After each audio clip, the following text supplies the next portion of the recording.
Murder usually begins at home, and Colleton County, North Carolina, is no exception. When truck driver and childhood neighbor Dallas Stancil is shot and killed in his own backyard, Judge Deborah Knott figures she owes his memory at least the respectful ritual of taking his widow one of her Aunt Zell's best chicken casseroles, which proves to be mistake number one. And now, up jumps the devil. Chapter 1. Surely, if these people, artless and undesigning as they are, could mean to deceive, it must be reckoned a very uncommon and most unnatural deception. Scotus Americanus, 1773. Most of my respectable brothers, that is, which also includes the ones that have sowed all their wild oats and are now settling into gray-haired middle age and trying to pretend they've been respectable all along.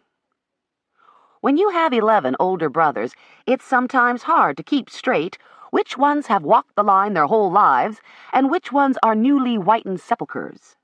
Anyhow, most of my brothers say I don't think long enough before I go rushing off half-cocked. Usually, I'll argue their definition of what's half-cocked, but every once in a while I have to admit that they may have a point. If I hadn't rushed out to do the right thing when Dallas Stancil got himself shot and killed in his own backyard, I wouldn't have been left looking like a fool. "Don't bet on it," says Dwight Bryant. He's the deputy sheriff here in Colleton County, and might as well be another brother the way he feels free to smart-mouth everything I do, even though I'm a district court judge and higher up in the judicial pecking order, technically speaking, than he is. What happened was I'd been holding court in the mountains near Asheville for a colleague who got called out suddenly for a family emergency. His elderly mother had wandered off from her nursing home and stayed missing 2 nights before they found her in a homeless shelter more than 100 miles away in Atlanta, Georgia, alive and well, and not a single clue as to how she got there. It was early October, and there'd been enough cool nights up in the mountains to color all their leaves. But down here in Dobbs, our flatland trees were just beginning to get the message that summer really was over. I stopped by the courthouse that Wednesday evening to see if I was still scheduled to hold a commitment hearing the next morning out at Mental Health. A couple of white bailiffs were standing by my car when I came down the sun-warmed marble steps, and one of them, who knew I'd been away, asked if I'd heard about the shooting. "Past Cotton Grove on Old 48, said the bailiff, who also knew that some of my daddy's land borders that hard road south of Cotton Grove. 2 niggers out from Raleigh killed a man as wouldn't let him hunt on his land," his fat-faced colleague interjected with relish. I put my briefcase in the car, then turned and read the name tag pinned to the man's brown uniform shirt. "Niggers, Mr. Parrish?" I asked pleasantly. I was born and raised here in Colleton County and will no doubt die here too, but I swear to God I'm never going to get used to the casual slurs of some people. The other bailiff, Stanley Overby, gave me a sheepish smile as I said, "Use that word again, Mr. Parrish, and I'll have your job." A dull brick red crept up from his tight collar, but I'm a judge and he's not, and the hot, ugly words he really wanted to say came out in a huffy, "Y'all excuse me, I gotta get on home." As we watched him cross the street to the parking lot, Overby hitched up his pants around his own ample girth and said, "Don't pay him any mind, Judge. He really don't mean anything by it." I liked Overby, and I knew he could be right. Parrish was probably nothing more than an equal opportunity bigot. Most of our bailiffs are like Overby, good, decent men, augmenting a retirement pension that's sometimes nothing but a Social Security check. Every once in a while, though, we'll get a Parrish, who, after a lifetime of taking orders himself, will put on that brown uniform and act like he's just been put in charge of the world. Black or white, at least half the people who get summoned to court through speeding tickets, misdemeanor subpoenas, or show cause orders are there for the first time. They come in worried and unsure of themselves. They alternate between nervousness and embarrassment, and they certainly don't know the procedures. It doesn't help when the first person they approach with their timid questions is a surly-tongued white bailiff who either won't give them the time of day or else treats them like chicken droppings. Happily, someone overly officious doesn't last too long, not if Sheriff Bo Poole catches them at it. "So, who was it got himself shot?" I asked, not really concerned. If it had been blood kin or a close friend, somebody in the family would have called me long before now. "A Stancil man. Drove one of them big tractor-trailer trucks, and—" "Dallas Stancil? You know him?" "What happened?" I asked, too surprised to answer his question. "Way I heard it, he went out to get in his truck yesterday morning, and a couple of black fellows come up in a red pickup, Ford or Chevy, she couldn't say which." "She?" "His wife. She said it was the same two as he'd chased off his land Monday evening. She said they was talking, and she commenced to make a fresh pot of coffee, and then she heard gunshots, and that pickup went screeching out of the yard. When she run out, he was laying dead next to his rig. Sheriff's got a call out on the pickup, but she couldn't tell him a license plate or nothing." Again, he looked at me curiously. "Did you know him, Judge?" "A long, long time ago," I said.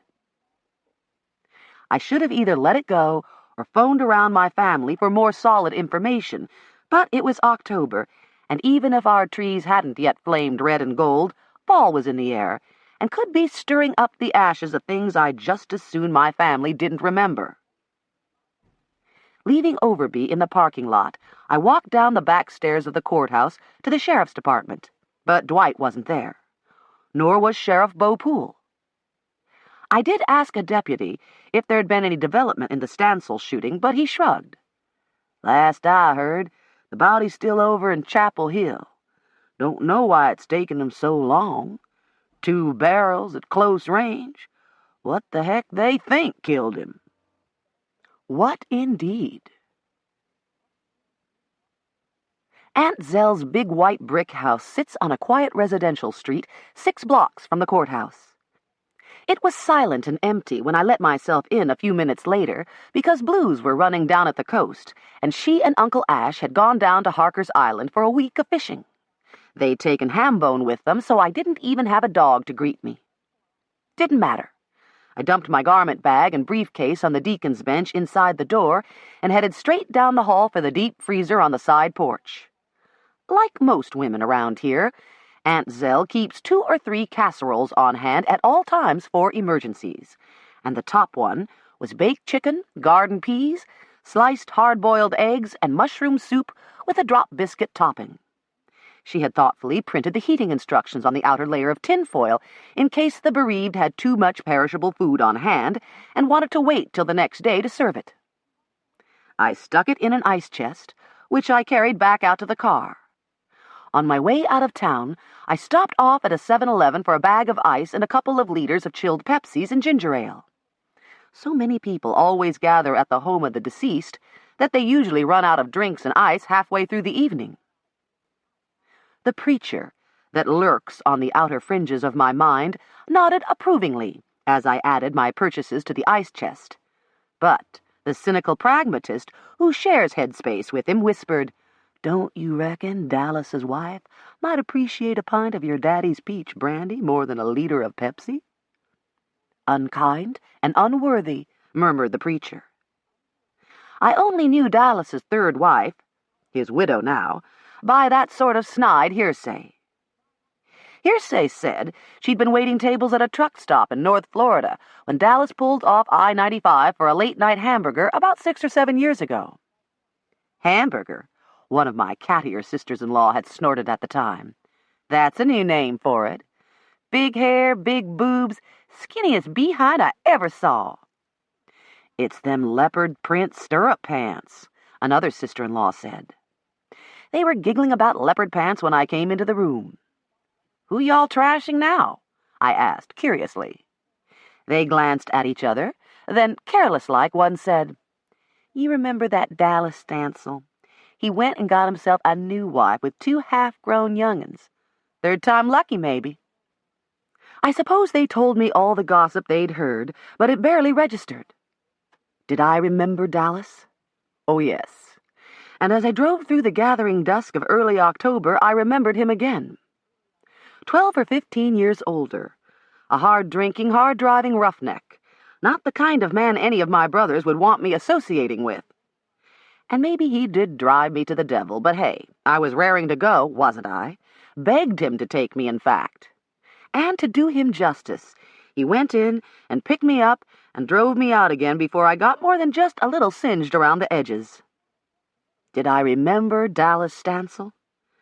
Enough that I owed him at least the ritual of paying my respects by taking his widow a casserole.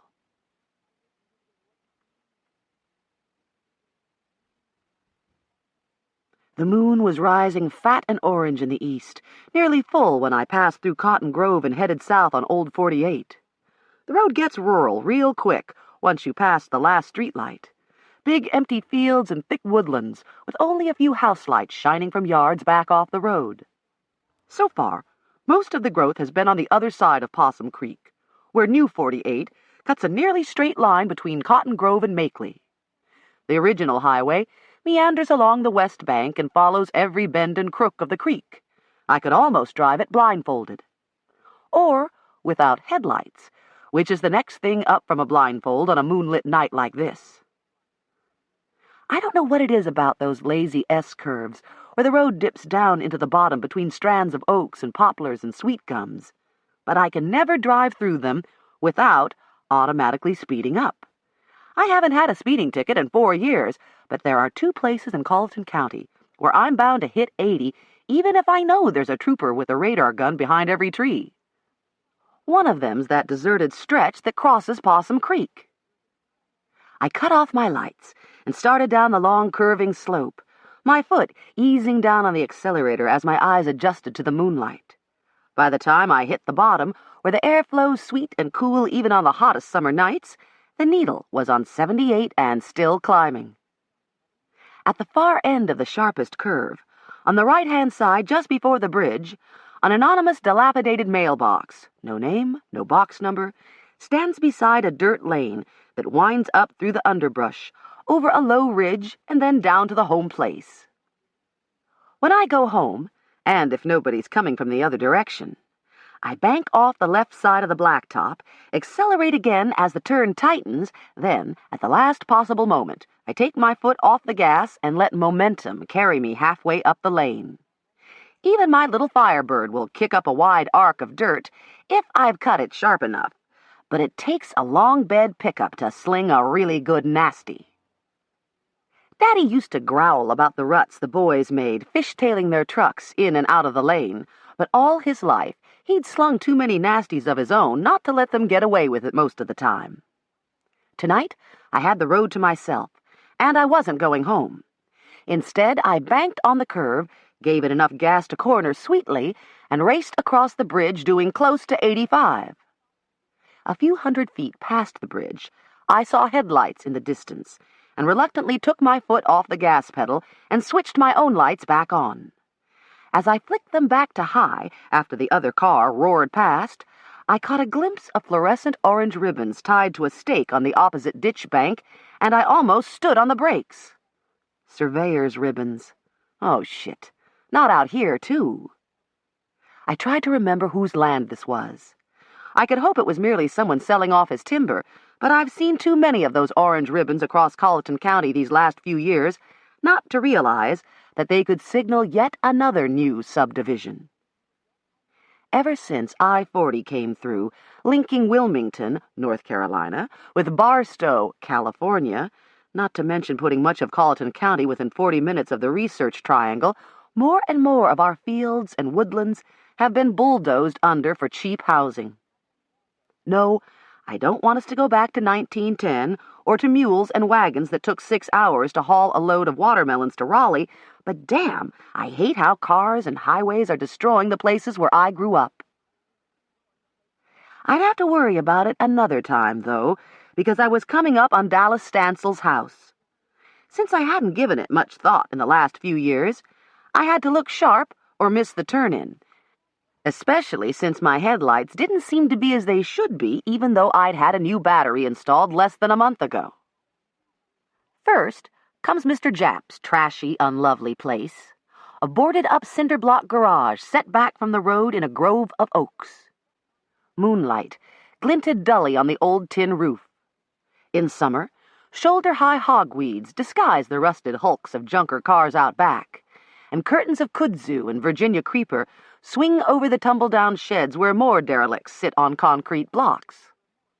In winter, when all the weeds die and the vines wither, the place is a true eyesore.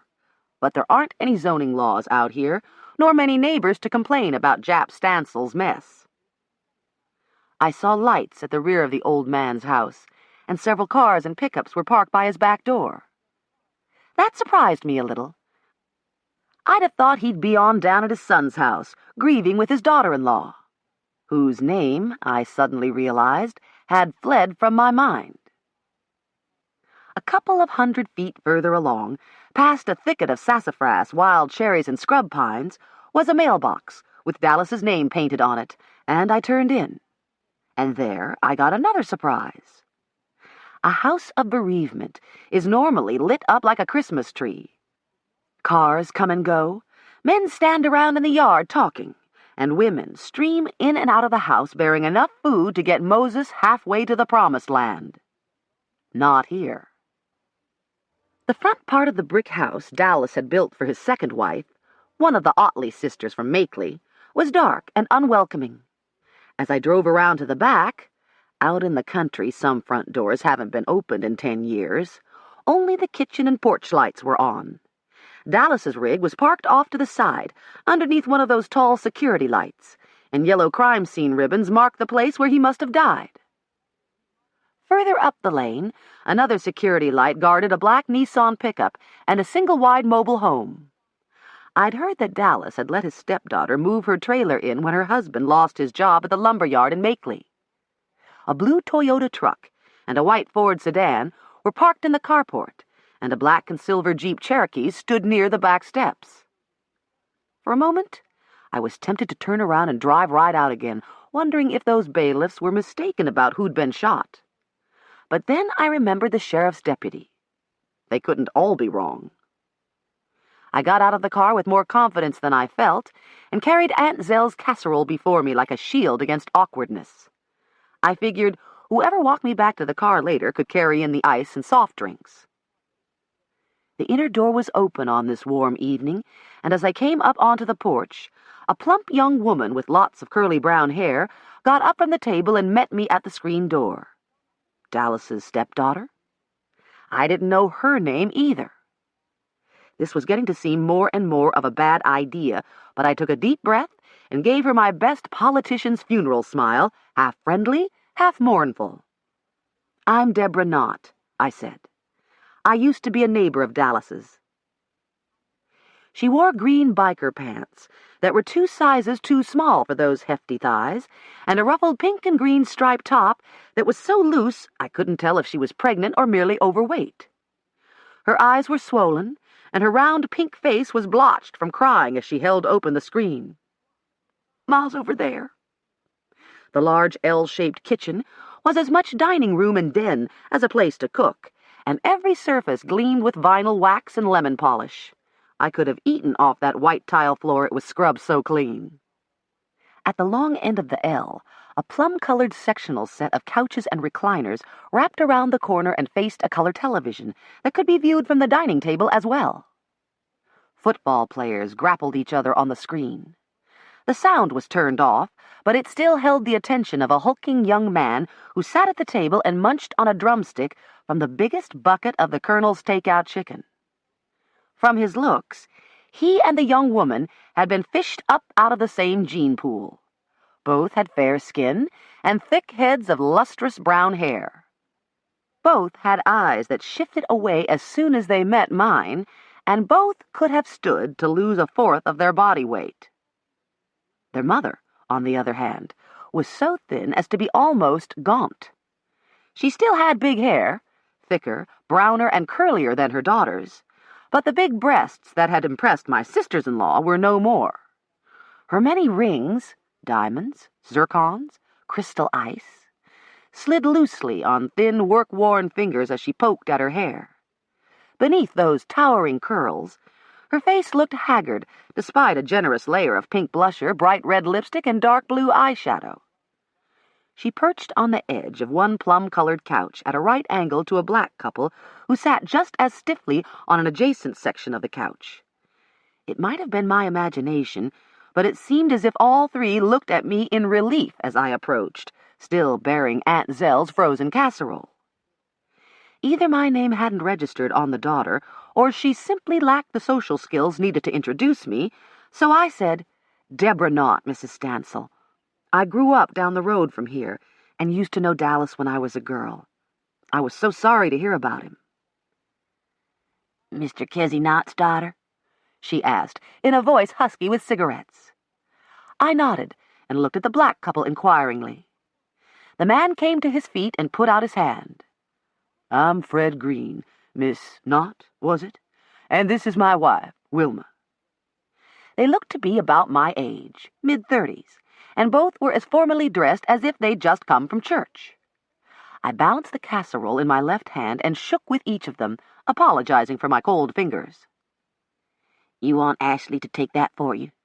asked Mrs. Stancil, as she straightened the rings on her fingers and pulled a cigarette from a gold leather case. "Ashley, honey, put that in the refrigerator, would you?" From the pile of red-tipped butts and the cut-glass ashtray on the couch beside her, she was working on her second pack since the tray was last emptied. I handed Aunt Zell's casserole to Ashley and explained how it could go in the freezer if they didn't need it right away. "That'll be nice," said Dallas's widow. "We're much obliged." She inclined her head toward the Greens. "They brought us some chicken, and we surely do appreciate that, too. There's no way I feel like cooking since everything happened." "It was nothing," Mrs. Green murmured. "We just hate it so bad about your husband." Fred Green continued to stand, and I looked at him closely. There was something awfully familiar about his face, but I couldn't think in what context. "You wouldn't happen to be kin to Maidie Green that married Cletus Holt, would you?" I asked. "No, ma'am," he answered politely. "My family's from Pitt County." My brain made a template of his face and slid it across a wide variety of places and events. A desk? Law? "Were you ever a guardian ad litem down in Lee County, or maybe a parole officer?" "Sorry. I install mufflers over near Garner." "I'm sure I've seen you before," I insisted. "A lot of white folks tell me that," he said, and something about his stony manner made me wonder if he'd ever stood up before me in court. I would have dropped it at that point, but his wife came to her feet anyhow. "Since Miss Knott is here to visit with you, Mrs. Stancil, we'll go on now. We just wanted you to know that all your African-American neighbors in the Cotton Grove community really hate what's happened. If we can do anything to help you identify those two cowards who shot Mr. Stancil in the back—" The widow exhaled a long stream of smoke. "I appreciate you saying that, but you tell your people not to worry. We know it's not anything to do with anybody around here. Dallas got along real good with everybody. I don't care if they were green or purple. He always said, 'I treat everybody decent, Cherry Lou, and long as they treat me decent back, we won't never have no trouble.' That's what he always said, and that's how he always did. But if I think of anything else, I'll let y'all know." After putting the casserole in the freezer compartment of the refrigerator, Dallas's stepdaughter had joined her brother and that cardboard bucket of fried chicken at the table.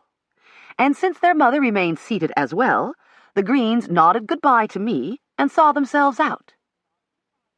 As soon as she heard their car engine turn over, Cherry Lou Stancil stubbed out her cigarette with angry, jerky motions. "Can you believe the nerve of them?" She turned her head closer to mine, and I caught the rich burnt sugar smell of bourbon mingled with her cigarette. "Dallas, not even in his coffin yet, and they come in here bold as brass, telling me that the African-American community, if you please, wants to help bring his killers to justice. What were they driving? What were they wearing? What did they look like? Like you can tell one nigger from another when they're both black as the ace of spades like them two were that shot him. Mrs. Stancil. Call me Cherry Lou, honey. If you knew Dallas, you don't need to be a stranger. Your sisters-in-law sure had her number, muttered the pragmatist inside my head.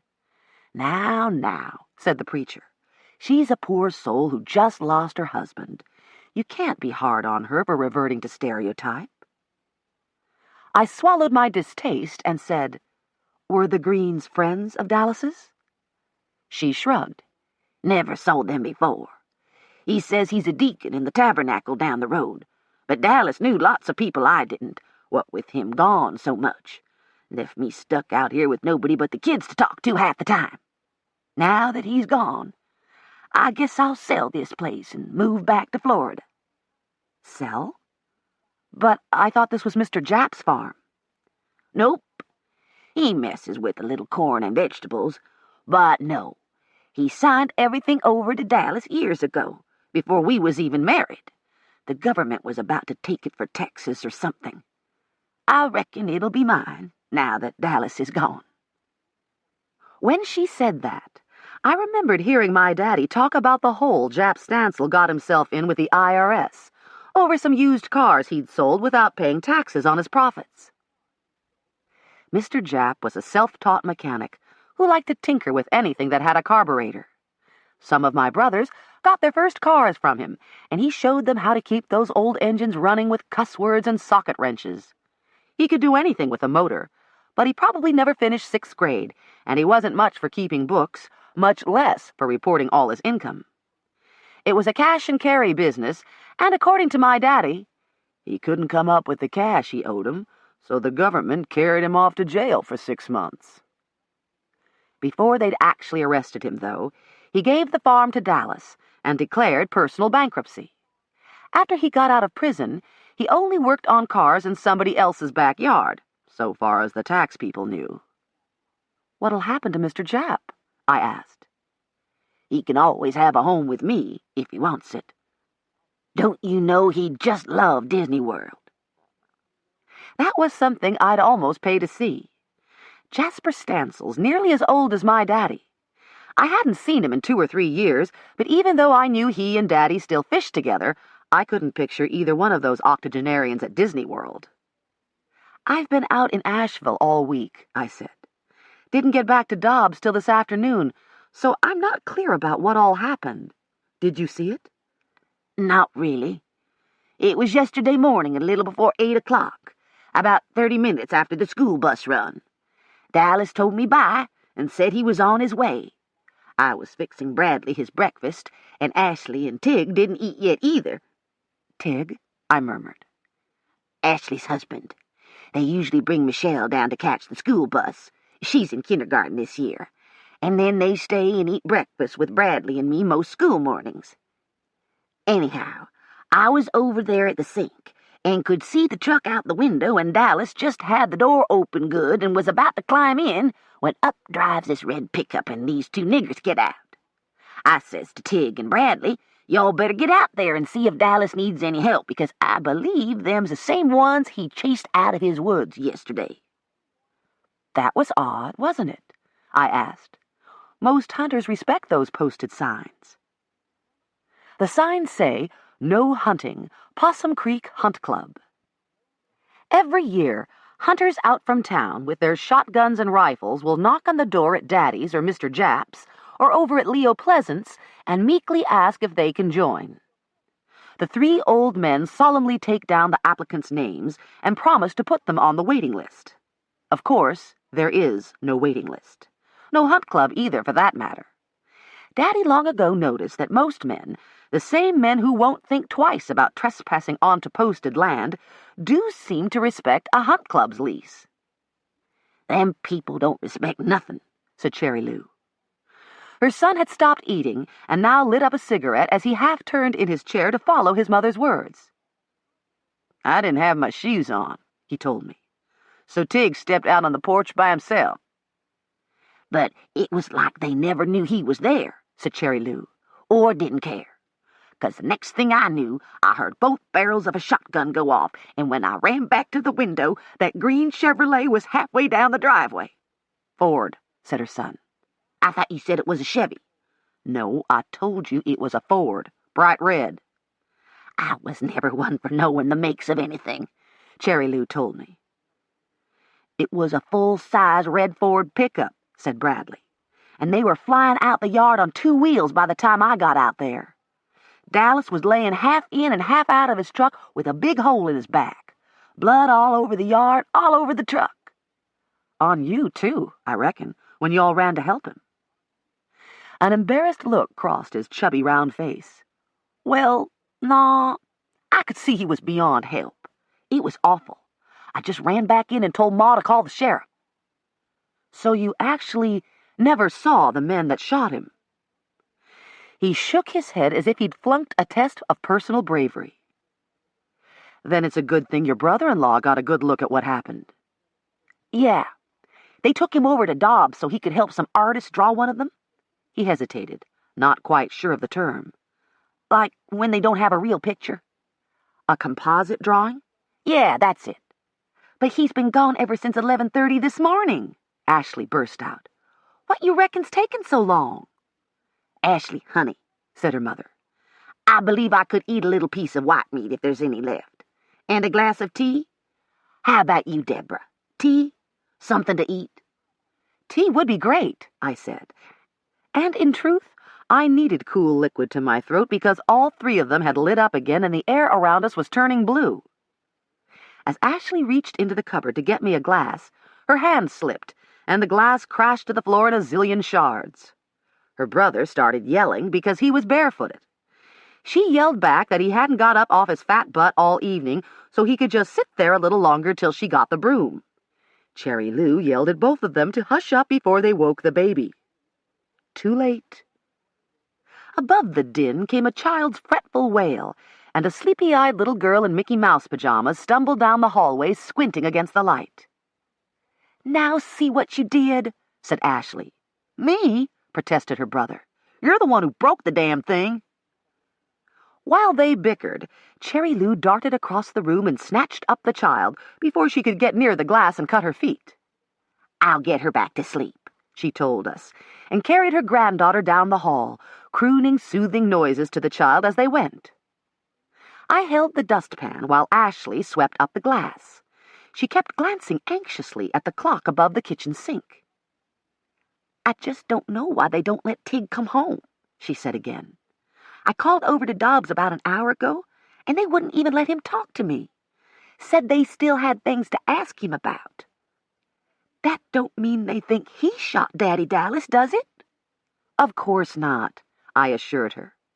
They always question the family first. Doesn't mean a thing. They've probably got him looking at mugshots. Uneasily, I remembered that I'd been in the sheriff's office an hour or so ago, and neither the sheriff nor Dwight Bryant had been there.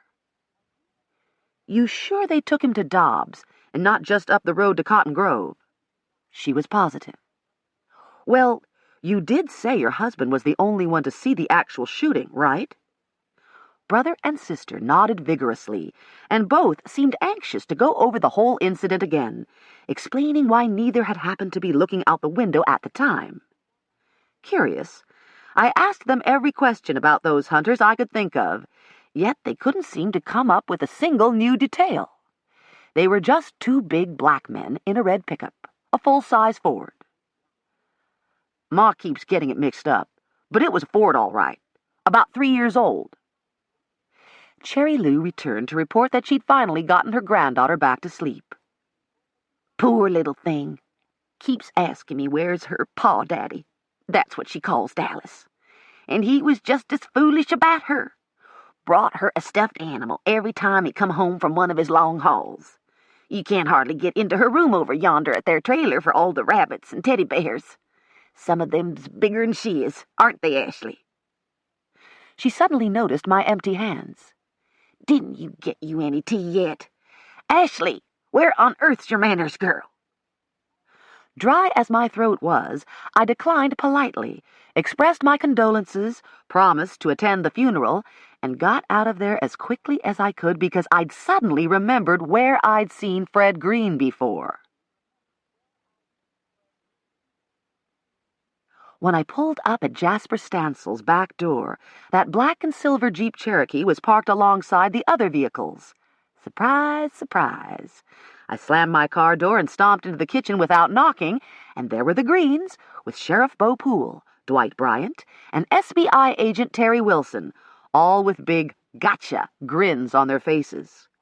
The only person not there was Jap Stancil, and I later heard that Daddy'd taken him over to his niece's house. In the middle of Mr. Jap's eating table was a radio receiver and a tape recorder, and I could hear Ashley's voice wailing, "They know Tig did it. They must know. Why else won't they let him come home?" "They don't know shit," her brother said. "You keep your mouth shut and Tig stays cool, we'll be back in Florida before Christmas." "No thanks to you two," came Cherry Lou's voice. "Well, for me getting the gun and Tig pulling the trigger, we'd all be out on our tails without a dime." "Bingo," said Wilma. Fred and Wilma Green? I rolled my eyes at the two black SBI agents, who tried to look innocent. "Why didn't you use Flintstone and be done with it?" "Shh," said Dwight, as he concentrated on the bickering voices their bug was beaming over from Dallas's house. Terry Wilson tried to give me a hug. "Sure do appreciate you going in there and asking all those questions for us. We didn't get doodly with old Fred and Wilma here." "Go to hell," I flared. "What's my Aunt Zell going to say when I tell her one of her best chicken casseroles is sitting down there in a murderer's refrigerator?"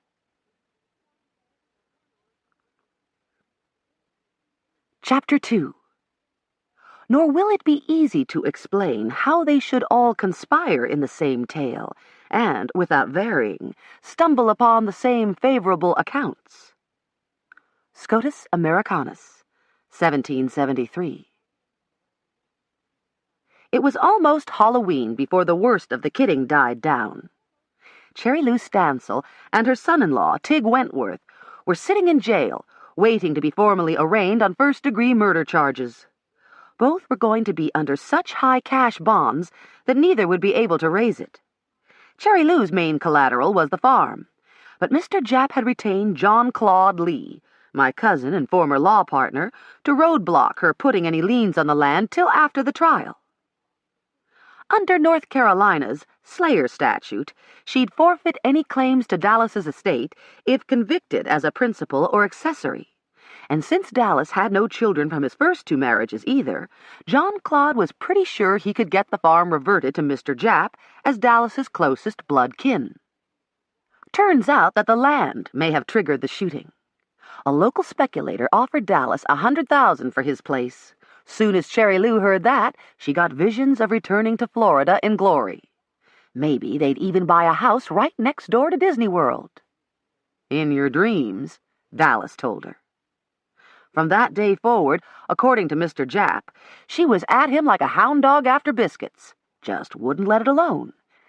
Till one day Dallas looked around and realized he was supporting a wife, a stepson, a stepdaughter, a stepson-in-law, and a step-granddaughter.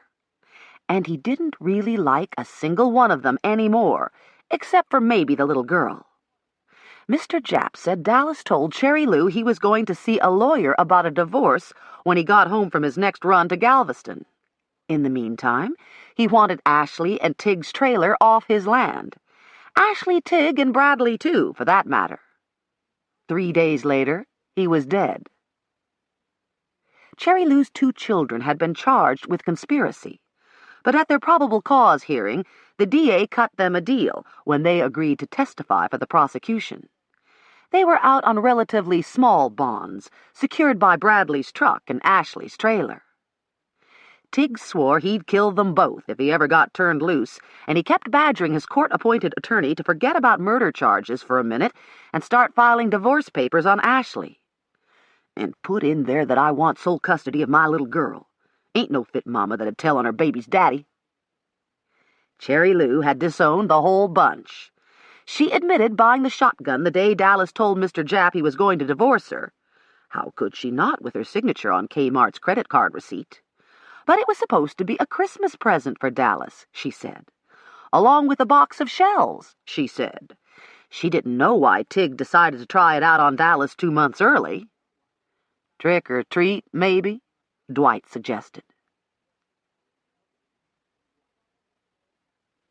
They buried Dallas at Sweetwater Missionary Baptist Church, next to his mother, who'd been the only church-going person in the Stancil household. She was a Yadkin, though, and her niece, Marilee Yadkin Grimes, Dallas's first cousin, made all the funeral arrangements for Mr. Japp, right down to picking out the music. This little wheel's gonna turn in glory. And the text, Ezekiel 1:21. And when those were lifted up from the earth, the wheels were lifted up beside them, for the spirit of the living creature was in the wheels. The preacher was good with metaphors, but even he seemed to have a right hard time stretching that particular text to fit the occasion. Marilee was pleased with the sermon, though. Dallas loved trucking, and I thought Ezekiel was real appropriate for a truck driver. The words of the Old Testament prophet must have touched Mr. Japp more than Marilee could have hoped for. Or maybe it was losing his only child like that.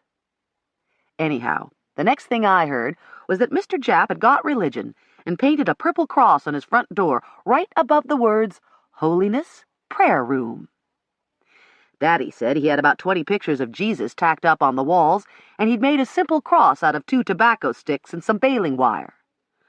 Other than that, the living room looks just like it did when Elsie was living, except now Japp sits in there and reads the Bible to a couple of Mexicans that show up every Sunday morning. You too? I asked, knowing Daddy seldom stepped inside any kind of a church except for weddings and funerals. Be different if he'd just read, Daddy said regretfully.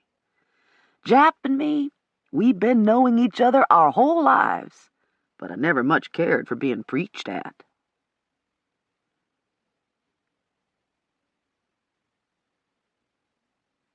Chapter 3. But in the month of October, there cannot be a more temperate air and finer climate than here, the weather being mild and dry for the space of 40 or 50 days. Scotus Americanus, 1773. By the middle of October, I get pretty tired of any leftover summer dregs, the midday heat, the dust, the grasshoppers, the dog flies from hell. I'm usually ready for some serious rain and a killing frost, especially one that'll kill dog flies. Takes a sleet storm to kill grasshoppers. They just hunker down in the broom sedge and wait for sunshine. I've flushed grasshoppers 5 inches long on a sunny January day. So far, the nights have been cool enough to start coloring leaves and brown off most of the weeds. But one last dog fly had somehow managed to survive, and it had been circling my head for several minutes, eluding my flailing hands and waiting for me to lower my guard long enough so it could land on my bare skin and dig in. Exasperated, I started to duck into a thicket of hollies to get away from it, then recoiled in automatic reflex. Hanging upside down between 2 young holly trees was a spider that looked like a tiny yellow and white hard-shell crab, and I had almost put my face through its large, delicate web. 1 minute, the dogfly was following my head. The next minute, it was entangled in the sticky strands. The more it struggled, the tighter it was held, and already the spider was hurrying over, playing out more sticky threads of silk to tether those kicking legs and buzzing wings before they could break loose. Hey, cute trick, said Kid. I never saw anybody do that before. If a man thinks you've deliberately maneuvered a pesky winged bloodsucker into a spider web, why tell him it was a pure accident? Can it hurt to have him think you're uncommonly clever in the ways of the wild, especially when he's so crazy about the outdoors himself? Picture 6 feet 3 inches of male lankiness, long skinny legs, flat belly, a face more homely than handsome, crinkly hazel eyes that disappear when he laughs. Kid Chapin. How I spent my summer vacation. You know how you'll see pretty shells lying on the sandy beach, cast up wet and lustrous from the ocean floor, so colorful you can't resist picking them up? You know how, months later, you find them dry and dull in a jacket pocket or stuck down in a desk drawer, and you wonder what on earth made you bring them inland. Kid Chapin's a wildlife officer. I found him down at the beach back in the spring. So far, I haven't once wondered why I brought him home with me. Not that I have, actually. Not in the literal hang your jeans in my closet sense. For starters, he has his own house on the banks of the Neuse River above Newbern, and he's assigned to cover an area down east. Inland is complicated by the fact that I live in the middle of a small town with my aunt and uncle. My own quarters are relatively separate, with a private entrance, which I seldom use, and no, I don't think Aunt Zell would get out her scarlet thread and start embroidering my shirts if I chose to let Kid use that entrance. I don't know if it's manners, my abiding awareness that it is their house, or an active neighborhood watch system made up of active voters, be it stipulated, that keeps me from giving him a key. If I were 18 years old again, maybe I would.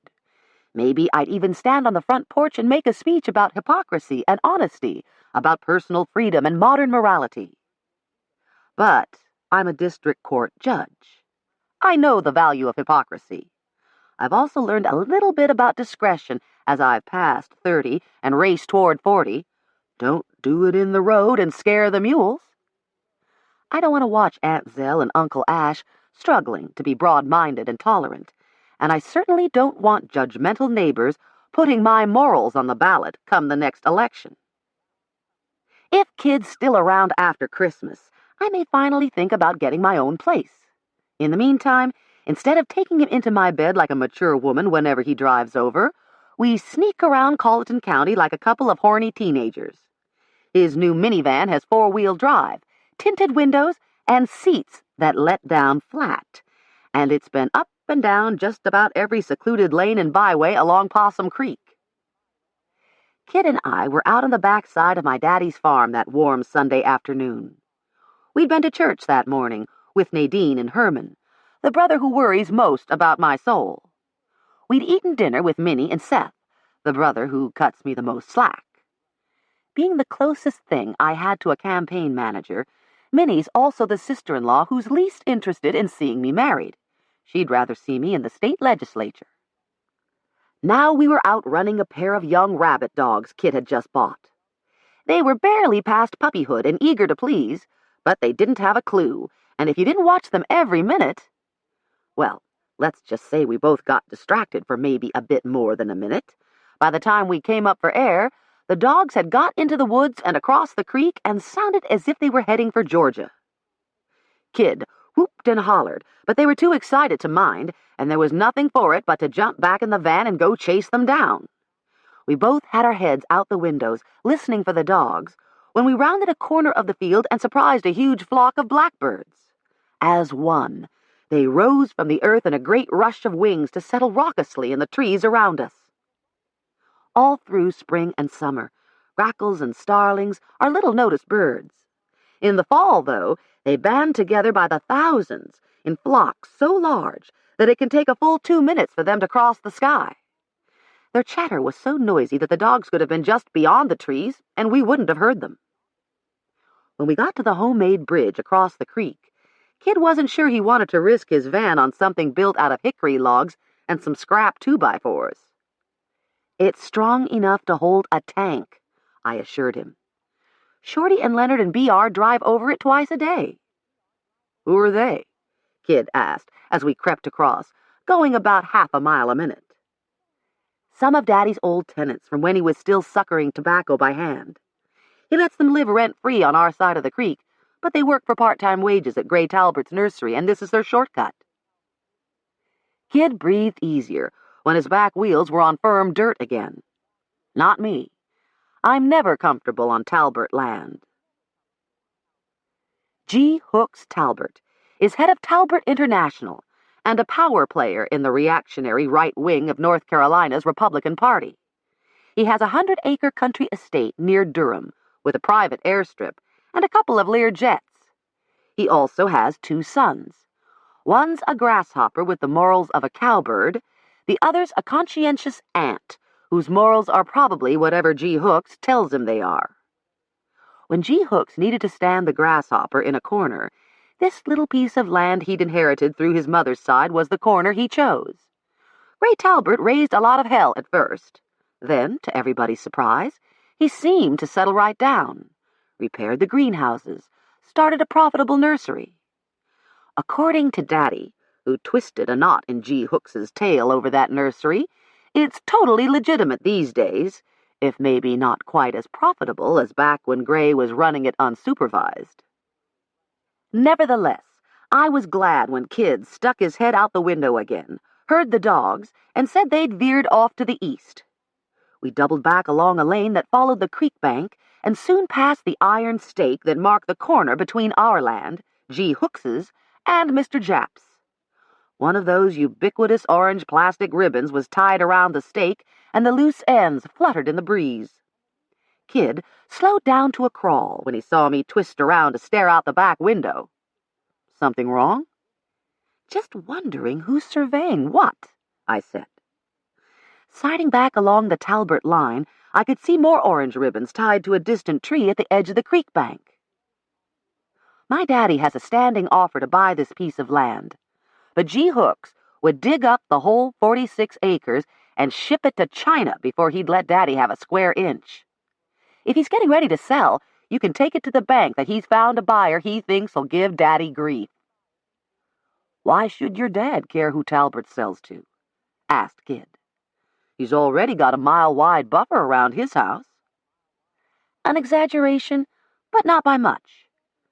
Daddy's always happiest when he can put a little more land between himself and the outside world, and he's been adding to it ever since he was a boy of 15. He and my brothers own at least 2,500 acres between them. 100 or so of those acres are mine. Some people spend money on fancy cars and lavish houses or expensive toys. We Knotts like to put our spare change in land. As Daddy always reminds us, it's not like God's making any more of it.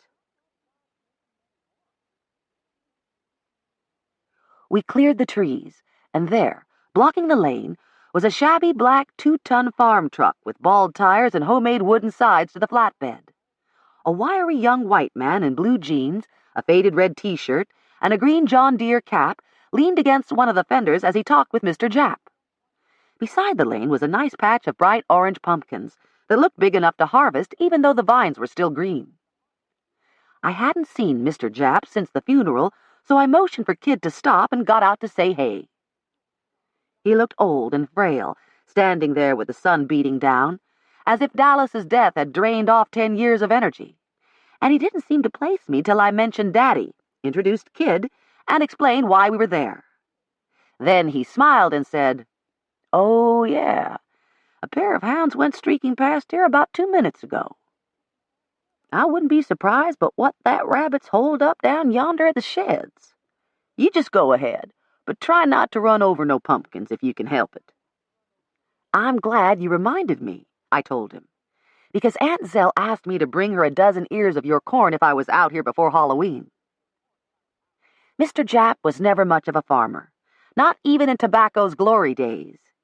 He so preferred working on cars that he rented out his acreage and even let some of his fallow fields go back to nature. A few years ago, though, when the influx of new people started and those newcomers couldn't seem to get enough of the ornamental corn he brought to the Crossroads flea market, Mr. Japp planted a couple of acres so he could pay for his winter heating oil. Now, to my surprise, he seemed to be in farming with both feet. Except for that small pumpkin patch, the whole back side of his farm was covered with broken stalks and culled ears. "Billy here picked it last month and it's stored in that barn back at Dallas's house." Mr. Japp had always grown a strain that he swore had been handed straight down from a great-great-grandmother who befriended an Indian woman who gave her some seed stock in return. The colorful red, black, orange, and yellow ears were small and perfectly shaped. "And them fools over in Cary and North Raleigh'll hang it on anything that opens or closes," he told Daddy gleefully. "Hell, they even buy corn shocks and hay bales and stick 'em all over them fancy yards they got." He'd shaken his head at the folly of city folks, but he was happy to take their cash, and was evidently eager for more. Billy here and me go halves on it, Mr. Japp told us now, which explained the larger crop. Billy Wall? I asked the young man. Troy Wall's boy? Yes, ma'am, he said shyly. I didn't know your daddy farmed. He don't, but I've always wanted to ever since I was a little boy. Troy Wall had been 5 or 6 years ahead of me in school, and this boy, about 20 I'd say, was his spitting image. What's your dad up to these days? I asked.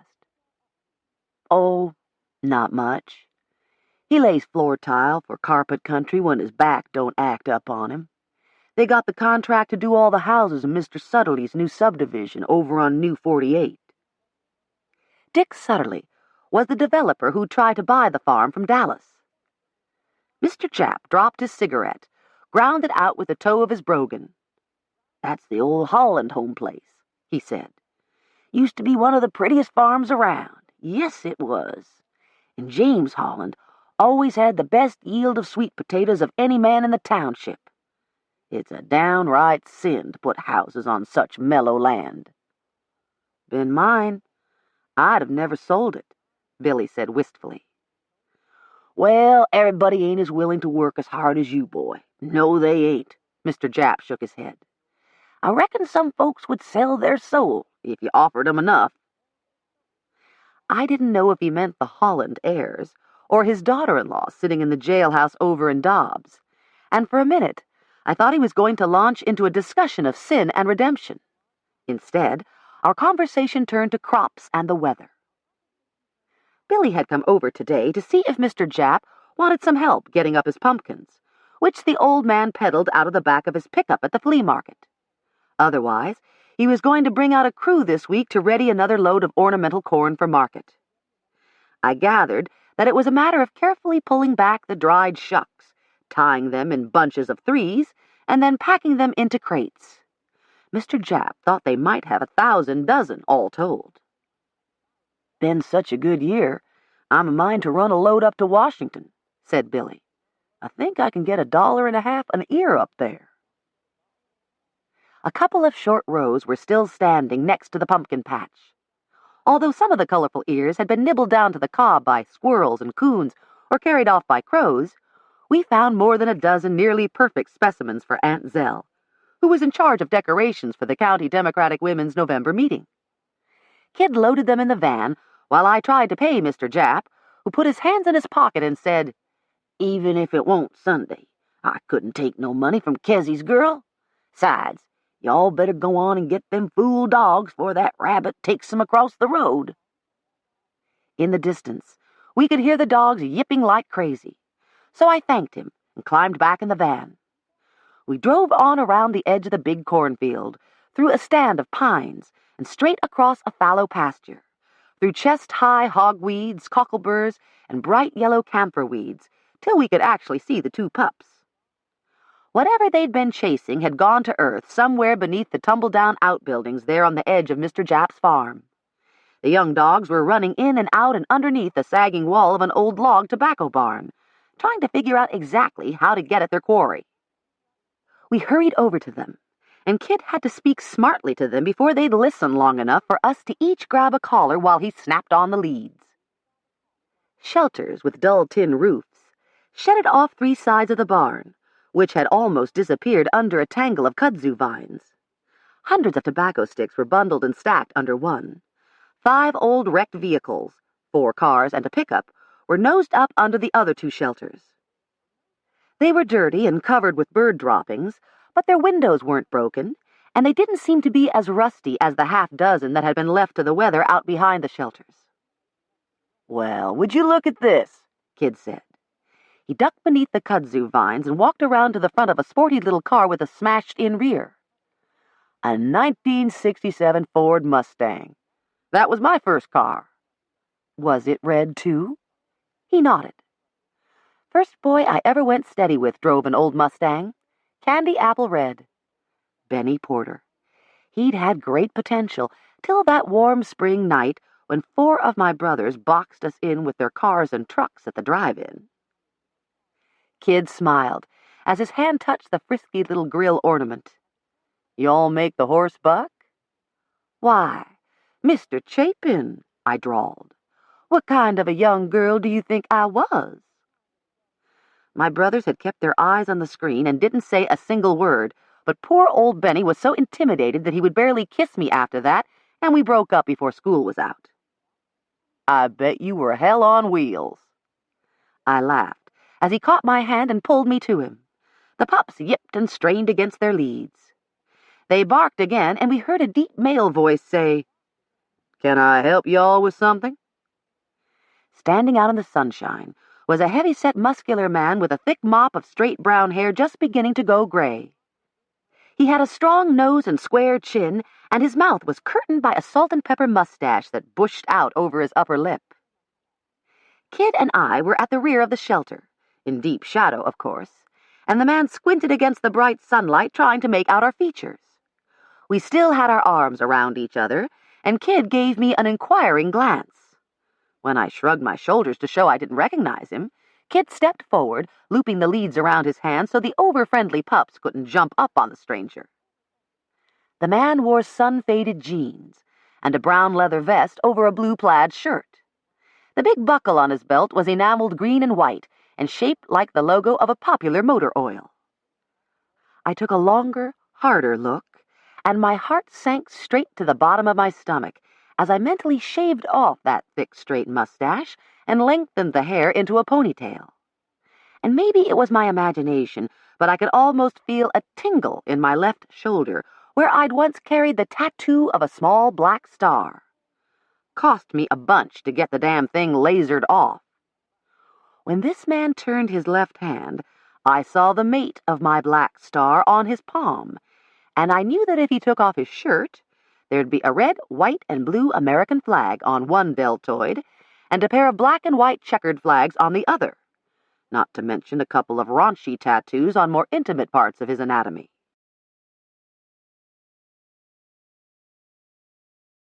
He had to be at least 50 now, but he squatted down on the heels of his cowboy boots as easily as a teenager and rubbed the dog's ears.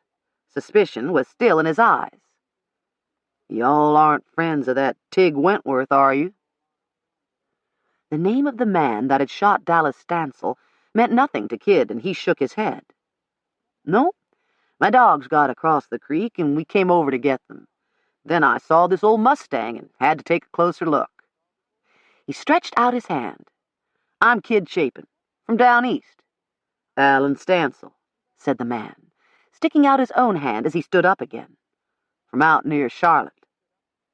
They both turned to me, and since the Enterprise hadn't suddenly beamed me off the planet like I'd been praying the last 40 seconds, there was nothing for it but to come out of the shadows from behind the wrecked car and say, "Hello, Alan. What are you doing here?" "Well, I'll be damned. Debbie?" "Don't call me Debbie," I snapped automatically. "Y'all know each other?" asked Kid. I hesitated, and Alan Stancil said smoothly, "Yeah, I used to do a little work for Mr. Kesey. He's sure looking good these days to be as old as he is. You too, Deb." "Don't call me Deb," I said, enunciating each syllable through clenched teeth. "And just when did you see my daddy?" "Couple of days ago. I was driving into Uncle Jap's yard when he was driving out. I throwed up my hand to him, but I don't guess he knowed who I was." A damned good guess.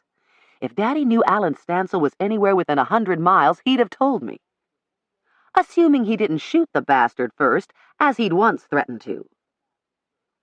All through Dallas's funeral, I'd been thinking about Alan, wondering if he'd show, wondering what I'd say if we came face to face before I could slip away. And here he jumped up like the devil when I least expected him. "How long you planning on staying?" I asked. He shrugged. "Long as Uncle Jap needs me, I reckon. Dallas getting himself killed sort of knocked the fire out of him, didn't it?" "Or put a different kind of fire into him," I said, thinking of that holiness prayer room. "We just saw him over at his pumpkin patch with Billy Wall." "Dallas and me, we was more like brothers than first cousins," Alan said mournfully. I'm going to have to be Uncle Jap's son now. That pious tone made me snort, but it was drowned in the yips and yells as the dogs got loose again. Once Alan quit paying them any mind, they lost interest in him and suddenly remembered the rabbit that was hiding somewhere under the shelter. Their lunch caught Kid off guard, and the lead slipped from his hand. An instant later, they dived under an old Chrysler that was sitting up on blocks.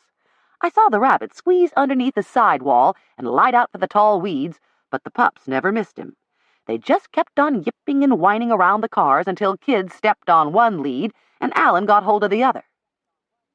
And when Kid opened the door of the steel cage in the back of the van, Alan hoisted up the dogs and helped get them inside. I could see him sizing Kid up as they talked dogs a minute or two before getting off on cars again. I'd forgot about all the old beauties Uncle Jap has sitting round this place, he said. There's a 61 Stingray and a straight 859 Packard Clipper. And you're probably too young to appreciate it, but damned if he ain't got a 49 Hudson Hornet setting over yonder beside the feed barn. I know a doctor down in Newbern with a classic Stingray, said Kid, but I don't think I ever heard of a Hudson Hornet. Good car? Good car. Hell, Bo, it was just the prettiest aerodynamic body anybody ever saw, Alan said. Had this incredible overhead cam in a 182 horsepower engine. I tell you, around here, Hornets flat out dominated stock car racing in the late 40s. Then along came the Olds 88, and after that the Hornet was finished. Hudson merged with American Motors, and now the Jeep's about the only thing Chrysler kept when they took over AMC. He pulled a crumpled pack of cigarettes from his shirt pocket. He knew better than to offer me one, but he did hold out the pack to Kid, who shook his head. There was a faraway look in Kid's eyes, as if seeing something wonderful and long gone. My dad used to have an old 52 Thunderbird, he said. Man, they were something else, Alan agreed, as he took a long drag of smoke and exhaled it through his nose. Don't suppose he still owns it, does he? Kid gave a rueful shrug. Mom made him sell it when my little brother came along. She couldn't hold both of us on her lap anymore. Too bad. A 52 T-Bird in good shape, it'd be worth a bundle now. That's what my dad keeps telling her, Kid said with a wide grin. Car talk bores the hell out of me. I've never felt the allure of carburetors, rings and spark plugs, and whether an engine's a V6 or a V8. All I care about is how it looks and whether it's got decent acceleration. Long as it's not too shabby, long as I can turn the key and get to court on time, what difference does it make how big the engine is or how many cylinders it has? My brothers spent half their growing-up years with their heads under the hood of some old broken-down piece of junk. Any time one of their friends drove over, the first thing they'd do is troop out to look at the new set of chrome-plated exhaust pipes or marvel at the size of the big wheels somebody just put on his truck. I can still hear my mother. You boys change clothes before you go crawling up under that car. You get grease on those school shirts, it'll never come out. While Kid and Alan talked cougars, impalas, and goats, and the pleasures of a manual transmission over an automatic, I sat down on the back of the van and let the hatch shade me like a beach umbrella. The pups nuzzled my fingers through the steel wire for a few minutes, and then went to sleep. Eventually, Alan glanced over at me and casual-like said, Last I heard, Debbie. He caught himself, and my name came out, Deborah. He must have remembered what happened the last time he called me Debbie. I'm not a cupcake, and nobody shortens my name too many times. Nobody. I heard you're a lawyer. Used to be, I admitted. So what are you doing now? I'm a district court judge. A judge? Really? Hey, way to go, girl. Was it my imagination, or were his congratulations a bit forced? How about you, Bo? He asked Kid. You in the law business, too? Kid propped one foot on the back of the van next to me, leaned an elbow on his knee, and gave Alan a lazy smile. "You could say so. I'm a wildlife officer." "A game warden?" Alan shook his head. "A game warden and a judge? I better watch my step, hadn't I?" "And what are you doing these days?" I asked, suspiciously. "Oh, some of this and a little of that. Still messing around with cars." He held out his big, square, work-stained hands. "Ain't got all the grease out from under my nails yet." "Still hanging around racetracks?" "You race?" asked Kid, showing me a whole different side that I hadn't seen in the 6 months that we'd been together. "Not anymore," Alan told him. "It's a young man's game, and I ain't got the reflexes I used to have." He'd heard the quickened interest in Kid's voice, and was giving back a regretful nostalgia for races run, for records set, for roses and beauty queen kisses in the winner's circle. Charlotte and Rockingham were in his drawl. Maybe even Daytona, and Talladega, too, for all Kid knew. But unless things had changed a hell of a lot in the last few years, Alan himself had never raced on any track longer than a half-mile and had never won a purse larger than $300 or $400. "These days, I do a little pit crewing to keep my hand in. Mostly, though, I'm moving into restoring classic cars, like your daddy's T-Bird," he told Kid, "or like that little Mustang there." His eyes moved speculatively from the dilapidated outbuildings to a cinder-block building sitting halfway between us and the road. It was encircled by even more wrecks rusting away in a thicket of ragweeds and sassafras trees. "In fact," said Alan, "I was thinking I might even open up Uncle Jap's old garage. All these new houses going up, I bet Jimmy can't keep up with them." He had that right. Bad as my battery needed checking, I'd have to call Jimmy first and make a real appointment, and I kept forgetting. I've been taking my cars to Jimmy White ever since the white Thunderbird my parents gave me for my 16th birthday slid into the ditch on the curb in front of his newly opened garage. He was standing right there in the open doorway, and after he made sure I wasn't killed, he went and got a tow rope, pulled my T-Bird over to his garage, and hammered out the dent in my fender. "You going to tell my daddy?" I asked. "Ain't Mr. Kessie's car, is it?" said Jimmy, as he handed me his bill for $15. "Course, I see you take that curve that fast again. I might have something to say to my Uncle Gerald." Gerald White was one of the first black troopers in North Carolina, and I knew if I got another speeding ticket, Mother and Daddy would take away my keys for a month. So I still go slow when I drive past Jimmy's, and I still bring my car to him even though he has so many new customers, I can't just drop in and get it fixed while I wait anymore. Intellectually, I know that people and their cars have to live somewhere, but selfishly, I can't help feeling that way too many houses are sprouting up on our fields and in our woods. All these new people looking for the good life, crowding up against us, taking up the empty spaces. They're changing the quality of our lives. That's why I flinch every time I see orange ribbons. Seems like they're all followed by dozens of Dick Sutterly's for sale signs. Gracious Southern living in a spacious Sutterly home. Right. 1,200 square foot cardboard boxes slapped down on a bare acre lot and built cheap enough to compete with double-wide trailers. Car keys jingling in his hand, Kid straightened up and said, "Well, I reckon we'd better roll if I want to make it back to New Bern before dark. Nice meeting you, Stancil." "Same here," Alan told him. To me he said, "Now, don't you be a stranger, Deborah." With the dogs and the ornamental corn giving off familiar earthy smells, we drove down the rutted lane to the road and headed back to Dobbs. "Stancil seems like an interesting guy," Kid said. I made a non-committal sound. "Nice of him to come spend some time with his uncle." I was wondering about that myself, but all I said was, "Uh-huh." Kid glanced over at me. "Been a long time since you last saw him?" "Years," I said. "So how come you're still so pissed at him?" "Marriage'll do that," I said. Marriage? He asked blankly.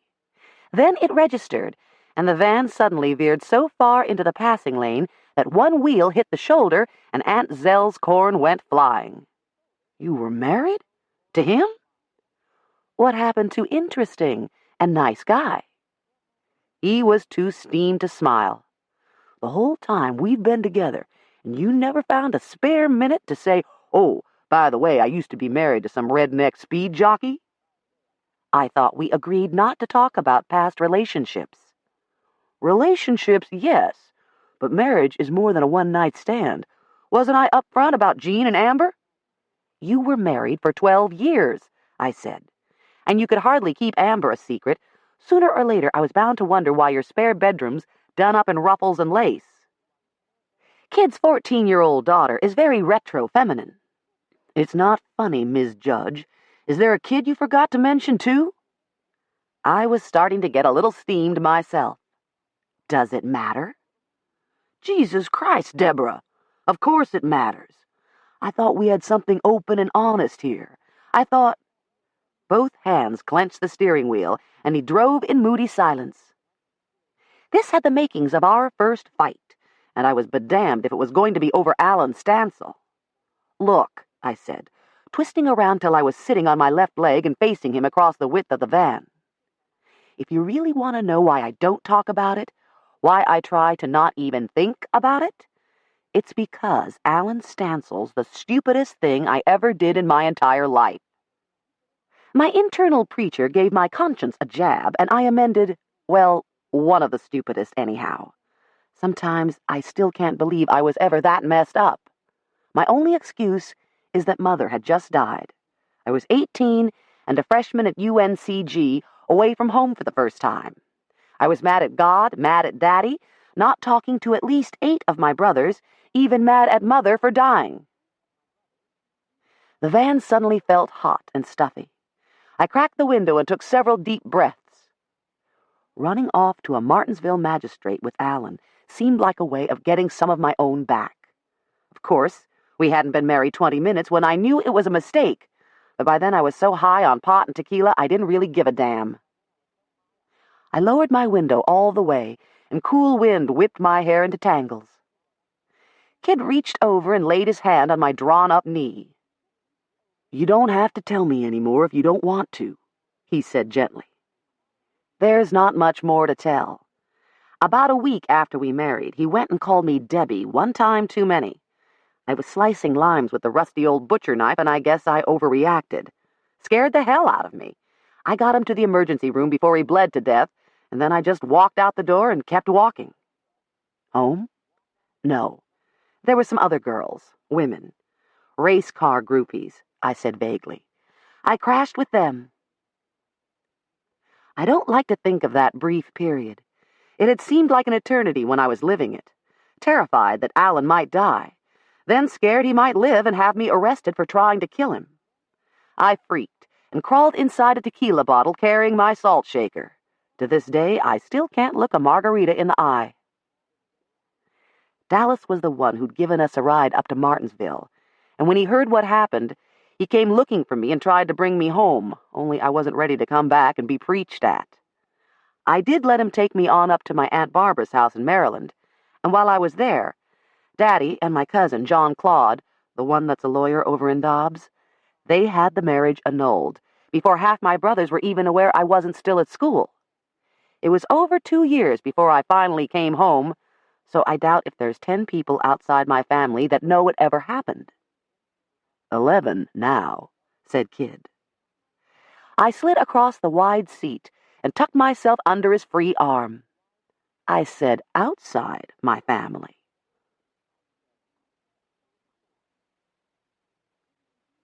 Chapter 4. It is indeed astonishing how far ignorance, partiality, and prejudice will often carry people. Scotus Americanus, 1773. As so often happens, I no sooner meet someone than he appears in my courtroom. Wednesday morning, the first day of November, I looked up from the papers before me to see young Billy Wall called to the defendant's table for issuing worthless checks.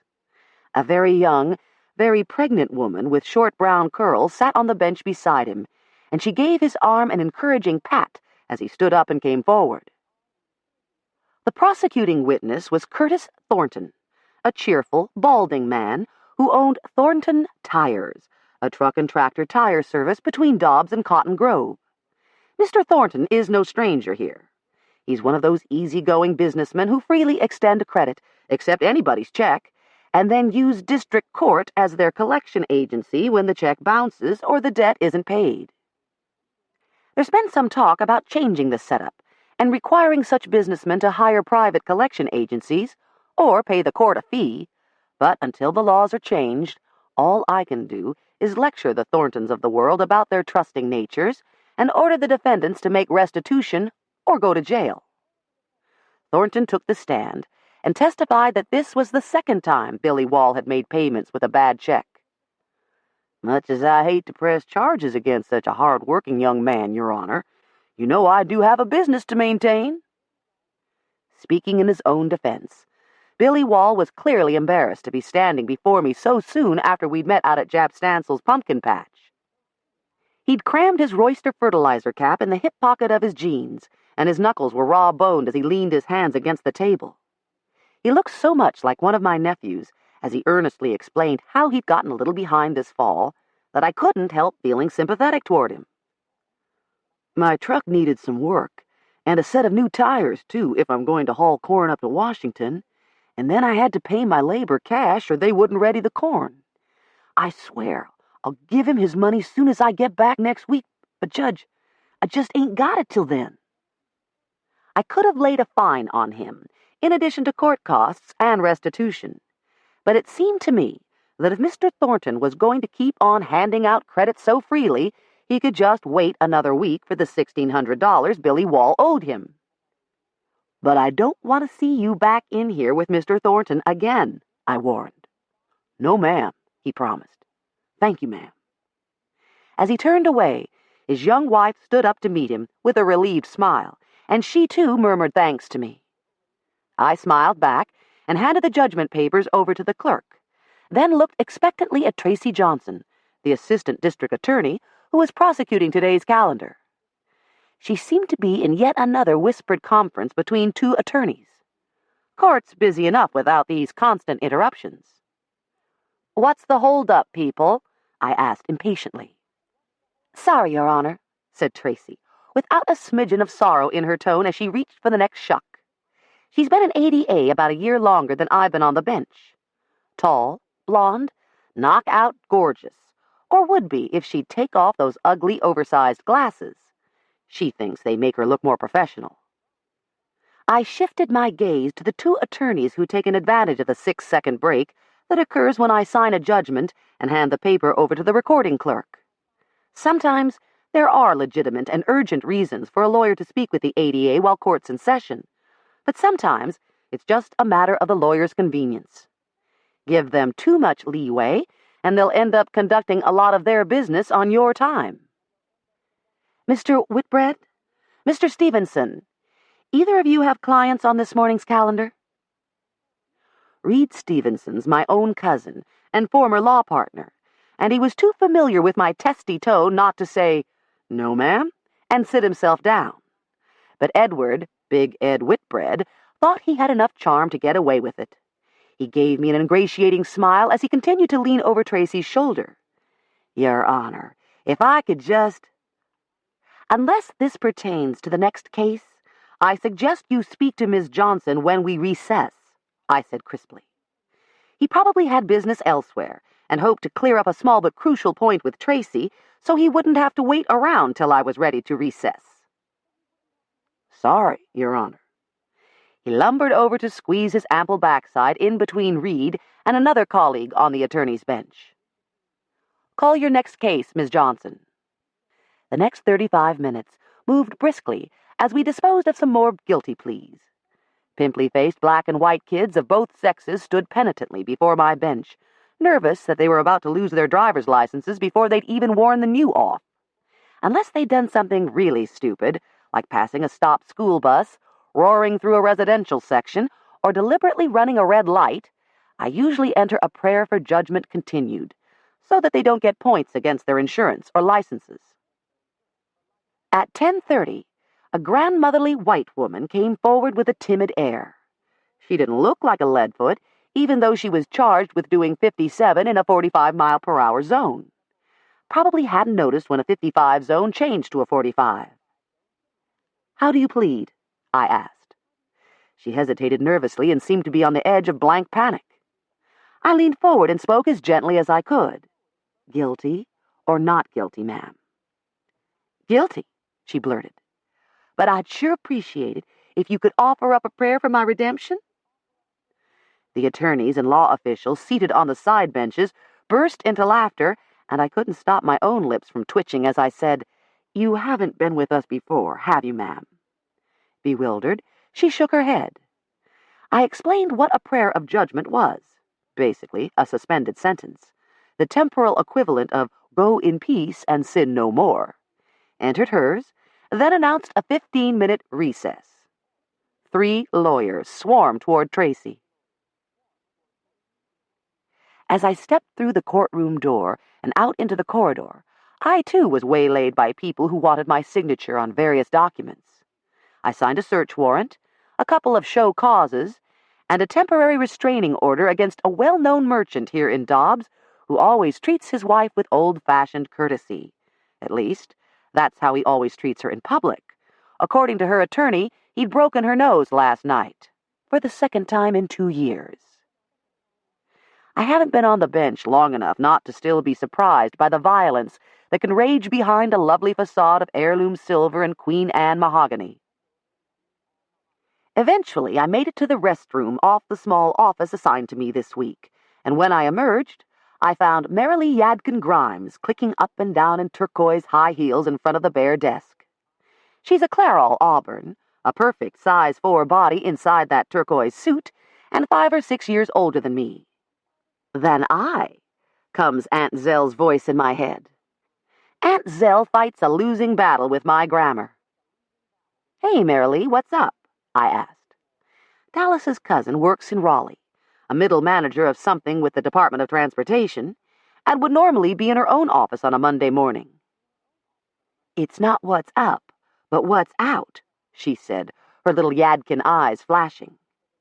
I suddenly remembered that today was finally supposed to be the probable cause hearing for Cherry Lou Stancil and Tig Wentworth. The wheels of justice turned slowly in a death penalty case, which was what Douglas Woodall, our district attorney, said he was going for. It had been set back twice now. First, Doug was waiting for results from the SBI lab. Then Cherry Lou's court-appointed attorney had to argue a case in federal court. "Don't tell me Judge Longmire didn't find probable cause," I said. "Oh, they've both been charged with first-degree murder, all right," Marilee said angrily. "But he turned her loose on bail." "How'd she raise it?" "I thought John Claude—" "Not on the land," said Marilee. "On Dallas's rig. He bought it brand new 3 years ago, and her lawyer argued that it's community property till they prove her guilty. And she gets to stay in the house and use Dallas's bank account till then, too." "The law does say innocent till proven guilty, Marilee." "Innocent?" She was outraged. "When everybody in Colleton County knows she bought that shotgun just to kill poor Dallas?" "Did he set bail for Wentworth?" "No. Mr. Woodall said he'd made enough threats against Ashley and her brother to be a danger to society, and that even if he didn't kill somebody else, he'd probably try to run off. So they're going to keep his sorry tail in jail with no bail." All those AIL words brought a rueful smile to her lips and made her face look 5 years younger under its artful makeup. I glanced at my watch. I'd been out of the courtroom 9 minutes, and I still didn't have my cup of coffee. Interesting as all this was, I could probably hear the rest of the details over lunch with Roger Longmire. "I'm sorry, Marilee," I said, "but if you're wanting me to do something about Cherry Lou's bail—" No, it's not that. What I really stopped by for was to see if there's some way to put a stop on Uncle Jap's bank account. Maybe get them to give me his power of attorney or whatever you call it before all his money's gone." For a moment, I wondered where Jap Stancil got enough cash money for Marilee to worry about. Then I remembered the ornamental corn and how his share was probably going to bring him 5,000 or 6,000. Oh, yes, I saw him with the Wall boy a couple of weeks ago. He sounded pretty cogent to me about their business deal. I don't mean Billy Wall, even if Uncle Jap hasn't seen a penny of the sales yet. The way he's carrying on, though, is just as well. Every penny'd be right down the drain. Don't tell me he started drinking again. I thought he swore off for good at the funeral.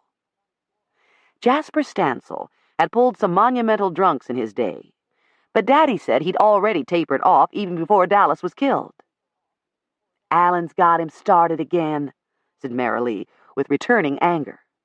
You know Alan Stancil, don't you? Uncle Jap's brother's boy? She paused, and I could almost see her mind grasp at the tendrils of old gossip. In fact, didn't you date him or something once? Water over the dam, I said hastily. What's he done now? I thought he was just here for a sympathy visit, but he's settled into Uncle Jap's spare room like he's here to stay. He's got Uncle Jap drinking, got him fixing up that old repair shop, got him thinking he's 40 again. Petey and I stopped by last week on the way to church to take Uncle Jap a plate of my fresh ham and sweet potatoes. Half the time, he forgets to eat. I signed him up for Meals on Wheels, and he'd get lunch through the week, but I like to make sure he eats on the weekend, too. I thought sure Alan would have gone by now, but there he was, cleaning out that garage, on Sunday, too, like he owned the place. He's just as sorry as he ever was, and I wish there was some way to get him to leave before he drags other people down with him. High heels clicking on the bare tiles, Marilee was back pacing again. It didn't take me but a moment to understand the real reason for her agitation. Like Alan and Dallas, Pete Grimes also had a rough, hard-scrabble childhood, only there had been no Miss Elsie to mitigate his father's drunken rages or to comfort him with a mother's pitying love. Pete's trashy mother had fought his even trashier father for the last drink in the bottle, and it never worried either of them if the kids went off to school hungry, dirty, and ragged. They didn't care if the kids went to school at all, long as they weren't being pestered by truant officers. Even though he drank too much and drove too fast and ran with a rough crowd after he grew up, Pete was never as bad as some of the older Grimes boys, and he had a gruff charm that convinced Marilee he was worth saving. Must be something in their blood that makes Yadkin women such redemptionists. First, Miss Elsie, then Marilee. On the other hand, there's a reason why so many country songs tell of wild men tamed by the love of a good woman, and Pete Grimes isn't the first roughneck to run through a couple of bad marriages before taking happily to a well-ordered life. Such a man appreciates regular meals, a tidy house, and a woman who can lead him to Jesus. In fact, Pete thinks Marilee's a saint for loving him, and he'll tell anybody who'll listen how grateful he is to her. She raised me up, he says. I'd be in jail or dead by now if it wasn't for her. But Marilee lives in fear that Pete might backslide, and she tries to keep him away from bad influences like Alan. And now, Uncle Jap's saying he's going to hire Charlie Holt to come fix that old hydraulic lift like he's got half the wealth of the world, and he doesn't, Deborah. Except for a little bitty Social Security check, all he has is his corn money and what he picks up selling pumpkins and turnip salad at the flea market. But Alan's going to use him just like he uses everybody, and what's poor old Uncle Jap going to do if he has to go in a nursing home or something? Last time he got to drinking so bad, the doctor said his liver couldn't hold out much longer. She didn't wait for my answer.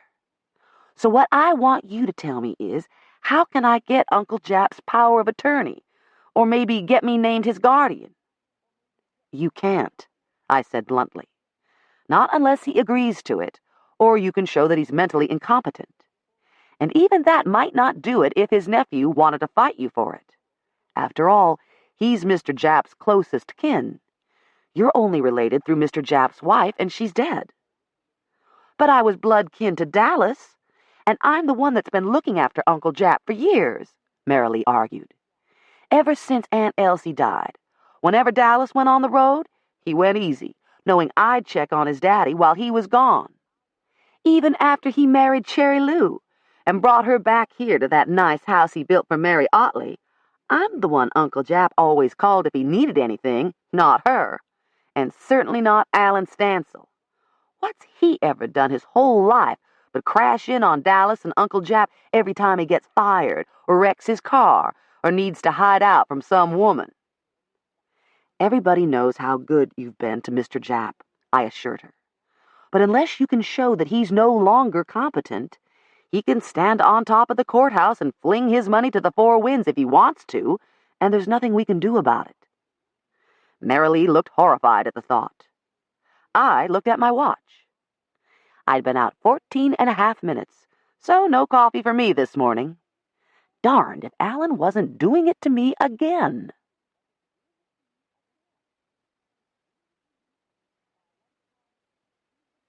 By lunchtime, we'd disposed of all the guilty pleas and made a start on the not guilties. Administering justice is like shoveling smoke. Justice Learned Hand said that. Shoveling smoke. That's exactly what it seems like sometimes. The same petty offenses over and over. And yeah, I got caught, but here's why it's not really my fault, Your Honor. I was just going with the flow. My speedometer was off. Somebody was tailgating me, and I had to keep out of their way. That stop sign I run was hid behind some bushes. Too far off the shoulder. Won't there the last time I came through that crossing. If that lady didn't slam on her brakes, I wouldn't have rear-ended her. The only reason the officer stopped me is because I'm black, a teenager, a senior citizen, driving a red sports car. Actually, I'm always just a little sympathetic to that last excuse. Ask any cop. A bright red car is 4 times more likely to get pulled for speeding than a nondescript blue one. I myself haven't had a single ticket since I smartened up and reluctantly traded my red Corvette for a dark green Firebird. Of course, except for the Possum Creek bottom and one other backcountry stretch, I've pretty much quit speeding since I came to the bench. And for the record, no, I never asked anybody to fix a ticket for me before that. You can't preach responsibility to others and then weasel out of the consequences of your own actions. Unlike our new family values congressman who washed in on the ultra-conservative tidal wave last year, when his car passed another in a no-passing zone and caused an oncoming van to flip over, he swore to the patrolman that his wife was driving, even though 5 witnesses had him behind the wheel and 2 more said they saw him changing places with her immediately after the accident. The DA kindly offered to let him plead nolo contendere, and he took the deal because, and I quote, "I didn't want to spend the next 6 months proving that my wife was guilty." Which, I suppose, says something about family values. Some local wag said his greatest fear was that Jesse Helms would find out he'd been caught going left of the center, while others went out and made up a bumper sticker that said, "My wife was driving." Fortunately, I didn't have anything quite that colorful on the day's docket. We finished up shortly before 4, and I went looking for Dwight Bryant. He's not seeing anyone right now, and with Kid 100 miles away and most of my women friends tied up at night, I'm usually at loose ends during the week, too.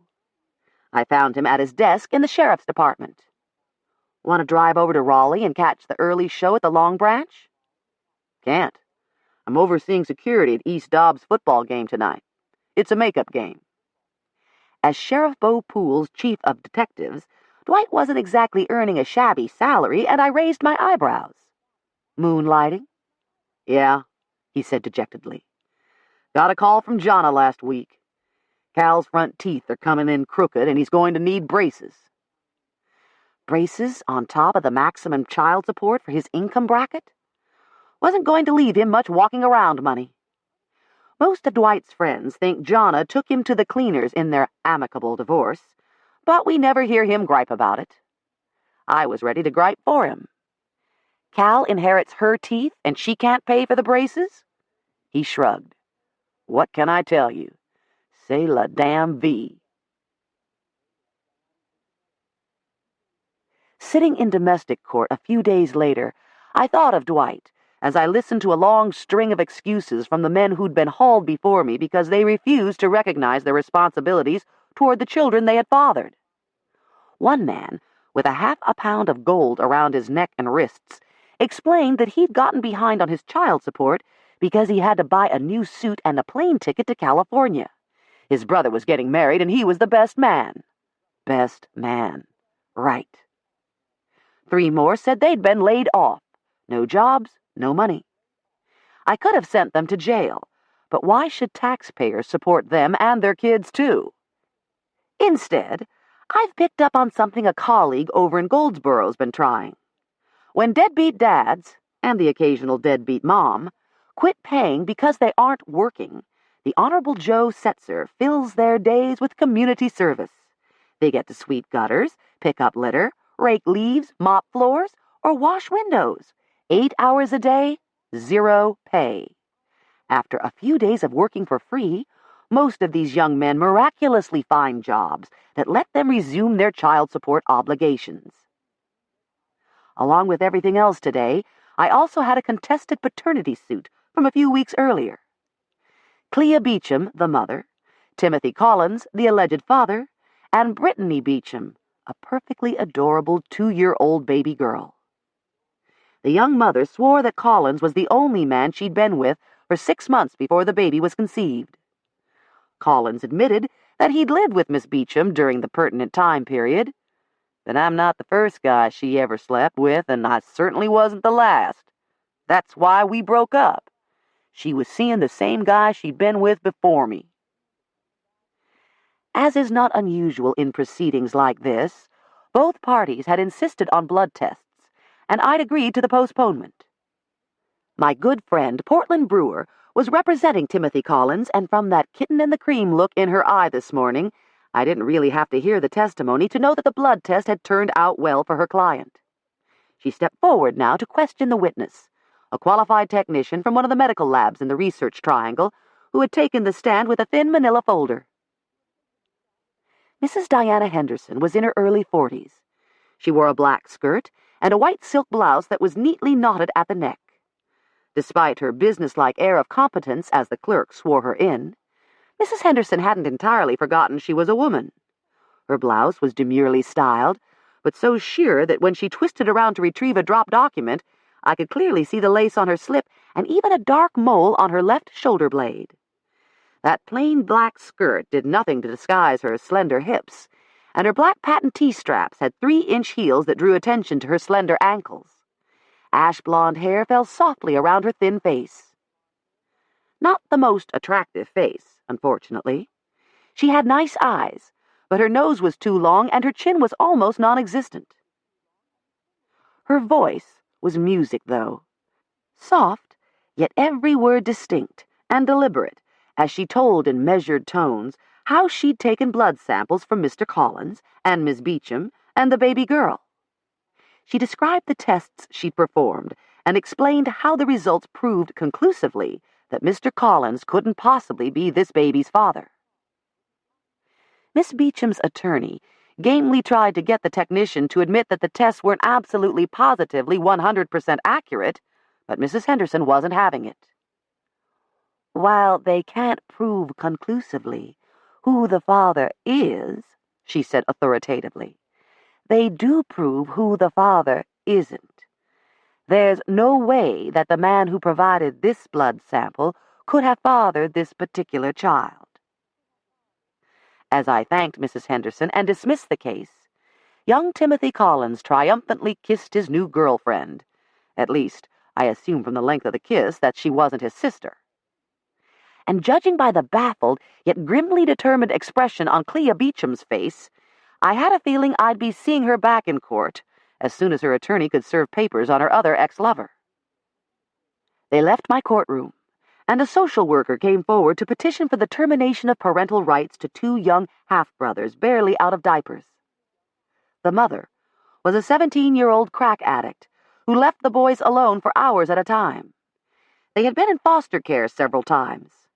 The final straw for social services was when she left them locked in a closed car on a hot September day, and they nearly suffocated there before someone noticed and broke open the door. Several witnesses, including her own aunt, took the stand to testify as to her unfitness to care for the boys. "I'd take 'em myself," said the aunt, as tears cut new furrows in her cheeks. "'Ceptin' I'm already raising one for my boy and two for my girls, and I just can't do no more." Both fathers were unknown. The mother hadn't bothered to come to court. The woman who had fostered the boys almost from birth wanted to adopt them permanently. After testifying on the sorry state of the boys' health and physical dirtiness each time they returned to her care, she took a seat on the front row and watched me anxiously. I went back through both case jackets and still saw nothing to indicate that the natural mother had half the maternal instincts of the average alley cat. Carrying a child in her womb for 9 months doesn't automatically turn any female into a mother, and much as we'd like to think every baby's wanted and loved, wishings never made anything so. The foster mother had only a grade school education, but social services called her a decent, caring person. God knows those boys could use some decency and caring. I signed the termination forms and called for the next case. Shoveling smoke.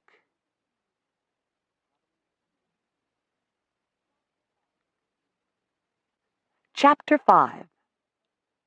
Upon their arrival among their friends and countrymen in North Carolina, Highlanders are kindly received and sumptuously entertained. Scotus Americanus, 1773. Homemade music permeated all layers of my childhood. Daddy's fiddle, Mother's piano, Aunt's sister's dulcimer, my brothers and cousins and their children, each with banjo, guitar, or mouth organ, sweet hour of prayer, golden bells, and golden slippers, and shall we gather at the river? Those that couldn't play could always clap and sing. They rollicked me out of bed on Saturday mornings with Hell Broke Loose in Georgia, and lullabied me to sleep with Whispering Hope. I can never hear Soft as the Voice of an Angel without getting a warm, snuggly feeling of peace and utter security. Mother and Aunt Ida's daughters had high, clear soprano voices. Aunt Rachel sang alto. Daddy half talked, half hummed, and the boys ranged from bass to tenor. Mother, Aunt Ida, and some of the older cousins are gone now. Aunt Rachel lives with her middle daughter over near Durham. 4 of my brothers live out of state. Nieces and nephews are scattered from Manteo to Murphy, and Daddy doesn't like to leave the farm much anymore. Nevertheless, there are plenty of us that didn't roll far from the tree, and on Wednesday nights, after choir practice or prayer meeting, anybody in the mood for more music shows up at a barbecue house halfway between Cotton Grove and Makeley for a late supper and a little picking and singing with the owner, a second cousin once removed who plays a righteous fiddle. Counting spouses and kids, there are never more than 15 or 20 of us at any one time, but we flat out raise the roof when we all get going. I can hold my own with a guitar, and since nobody's ever thrown off on my voice, I also sing harmony or lead if we're a voice or two short. Outside the barbecue house, the November night was cool and damp. Inside, an open fire, the first of the season, was cheerfully burning on a central glass and stone hearth. We had finished eating, pushed back the chairs and table to clear a space in front of the hearth, and now we were working on the second verse of Have a Little Talk with Jesus, which is a staple whenever Herman joins us. He has trouble staying on pitch with most songs, but he loves to take his deep bass all the way down to the bottom of the well. Since it looks as if his wheelchair is going to be permanent, the rest of us are happy to indulge him. He and Annie Sue, his teenage daughter, were bouncing the chorus back and forth between them when the front door of the restaurant opened, and my brother Zach held it wide, while gusts of chilly November air rushed across the warm room and made the fire blaze up before us. Zach's the assistant principal at West Colleton High, where he also teaches math and science. He knows the physics of heat and cold, yet he stood in the open doorway, letting all our warm air escape into the night. There were cries of, "Shut the door, you fool!" and "Were you raised in a barn?" But Zach just stood there grinning at us till he had our attention good. Then all of a sudden he stepped aside. And there in the doorway stood another Zach. It took us maybe 10 or 12 seconds before we registered that we were really seeing double. "Adam?" said Will. "Well, I'll be double damned." Adam and Zach are 6.5, almost 7 years older than me. In our family, they're called the Little Twins, to distinguish them from Herman and Haywood, the Big Twins, who are actually 2 inches shorter but almost 11 years older. Herman and Haywood don't look much more alike than Robert or Andrew or Ben, but Adam and Zach are almost identical. We can see their differences, of course, but teachers and casual friends were always getting them mixed up. As you might gather from their names, Mother and Daddy thought they were absolutely the end of the family, and whenever Adam and Zach griped about the A to Z teasing they got at school, Mother would just tell them, "Just be grateful I didn't let your daddy name you Alpha and Omega." It had been so long since Adam last visited that if it hadn't been for Zach's face keeping us familiar, we might not have recognized him. There were awkward hugs and handshakes, and lots of questions and exclamations. When did he get in? Why didn't he let everybody know he was coming? Had he been home to see Daddy yet? How long was he staying? And where was that good-looking wife of his? I stayed perched on the end of a table and watched, so I was probably the only one who saw the cloud pass over Zach's beaming face when Karen was mentioned. There was something different about Adam, but I couldn't quite put my finger on what it was. Adam was always a focused, eyes-on-the-prize kid. Family legend has it that at the age of 5, when sent to the field to help pick up sweet potatoes before a sudden and unexpectedly early temperature plunge could freeze the exposed yams and turn them to mush, he marched up to Haywood, who was happily loading the heavy crates onto the tractor flatbed, and said, "Have I got to be a farmer when I grow up?" Haywood, with his inarticulate love of plowing and planting, was puzzled.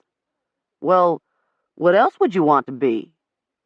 "Somebody who doesn't have to burn up in the summertime or freeze his poor little tail off in the winter," Adam said resolutely. From the moment he saw his first handheld calculator, he knew that he wanted to work in electronics. Will and Jack still say that the real reason he chose computers was because most electronic research is done in a temperature-controlled environment. "Beats housing tobacco in July," Adam retorts. He won all the science medals West Colleton High had to offer, graduated with a 4.0 from NCSU, then landed a teaching fellowship at Stanford. While working on his doctorate, he moonlighted part-time at NorCal Polytronics, which was where he helped design one of NorCal's first patented microchips. That chip was almost immediately superseded by newer technological breakthroughs, but it got him the doctorate that put him on a fast track at Crystal Micronics International, one of the hottest of the hotshot companies to spring up in Silicon Valley. Of all my brothers, Adam's the one that's prospered most materially. He's the only one with a PhD, and his early fascination with microelectronics has brought him a wealth of fine things. He and Karen have a big sprawling house out near Palo Alto with a pool, a gardener, his and her Jaguars in their 4-car garage, a boat they keep berthed in a marina over on San Francisco Bay, and, oh yes, 2 snotty kids in expensive prep schools who have to be bribed by their mother to come east with her every summer. So there was a little stiffness after the first spontaneous exclamations. Some of the older boys are resentful that Adam's been home only 4 or 5 times in 20 years. "Got the big head, didn't he?" Andrew or Robert or Herman will say. "Staying out there in California with his fancy job and fancy living?" Envy's part of it, of course. They can't help feeling jealous that Adam is so much more richly rewarded when they work just as hard. Mostly, though, it's a suspicion that maybe Adam has gotten above his raising and turned his back on us. To cover the awkwardness, Will handed his fiddle over to Adam, picked up his harmonica, and we launched into Foggy Mountain Breakdown. Adam started out rusty, but by the time we got to the first repeat, he was right there with us, and he barely missed a lick when Will took us on over into Leather Britches. On Orange Blossom Special, he had built enough confidence to try some complicated variations, as he and Will out-hammed each other on corny locomotive sound effects. We finished the set with a rowdy version of "Roll in My Sweet Baby's Arms." For a moment, the old solidarity of playing together worked its magic and put us all back on equal footing again. Haywood's calloused, work-stained fingers corded his fiddle strings and maneuvered his bow just as nimbly as Adam's soft, well-kept hands. Herman's deep bass hit every note as true as Adam's light tenor. Sitting amid my family, awash in the music we were making together, was like being 10 years old again. It was fine. So fine that, even though most of us had to work next day, we didn't break up till nearly midnight. Out in the parking lot, Haywood helped Herman's son, Reese, maneuver Herman's wheelchair into the van. "Won't the fellowshipping good tonight?" Haywood said, giving his twin a quick bear hug. As the rest of us called good nights to each other across the chilly parking lot, the men drifted over to look at the newest addition to Reese's pickup, and one of my female cousins shook her head. They come out of the womb going, vroom, vroom, vroom, and they never get over it, do they? Reese had moved back home temporarily to lick his wounds after breaking up with his trashy girlfriend, Nadine's term, not mine. Angry and hurt that she'd kicked him out for someone else, Reese was now lavishing all his love and most of his money on a brand-new truck. Big wheels with a fancy diamond tread, bed liner, mud flaps, customized head and tail lights. These were only the beginning. God knows how many new extras were under the hood, and as for the outside, I didn't know they even made that much optional chrome. "A woman may do you dirt," he told Adam sagely, "but a Ford pickup won't never let you down." The gospel according to St. Reese. He was preaching to the choir, and it looked like Adam was sitting in the amen corner.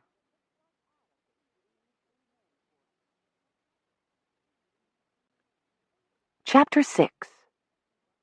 The whole expense of taking up such a run of land as I have mentioned, I mean 640 acres for a plantation to a new settler, will not exceed 10 guineas between patent, surveyor, and the different offices.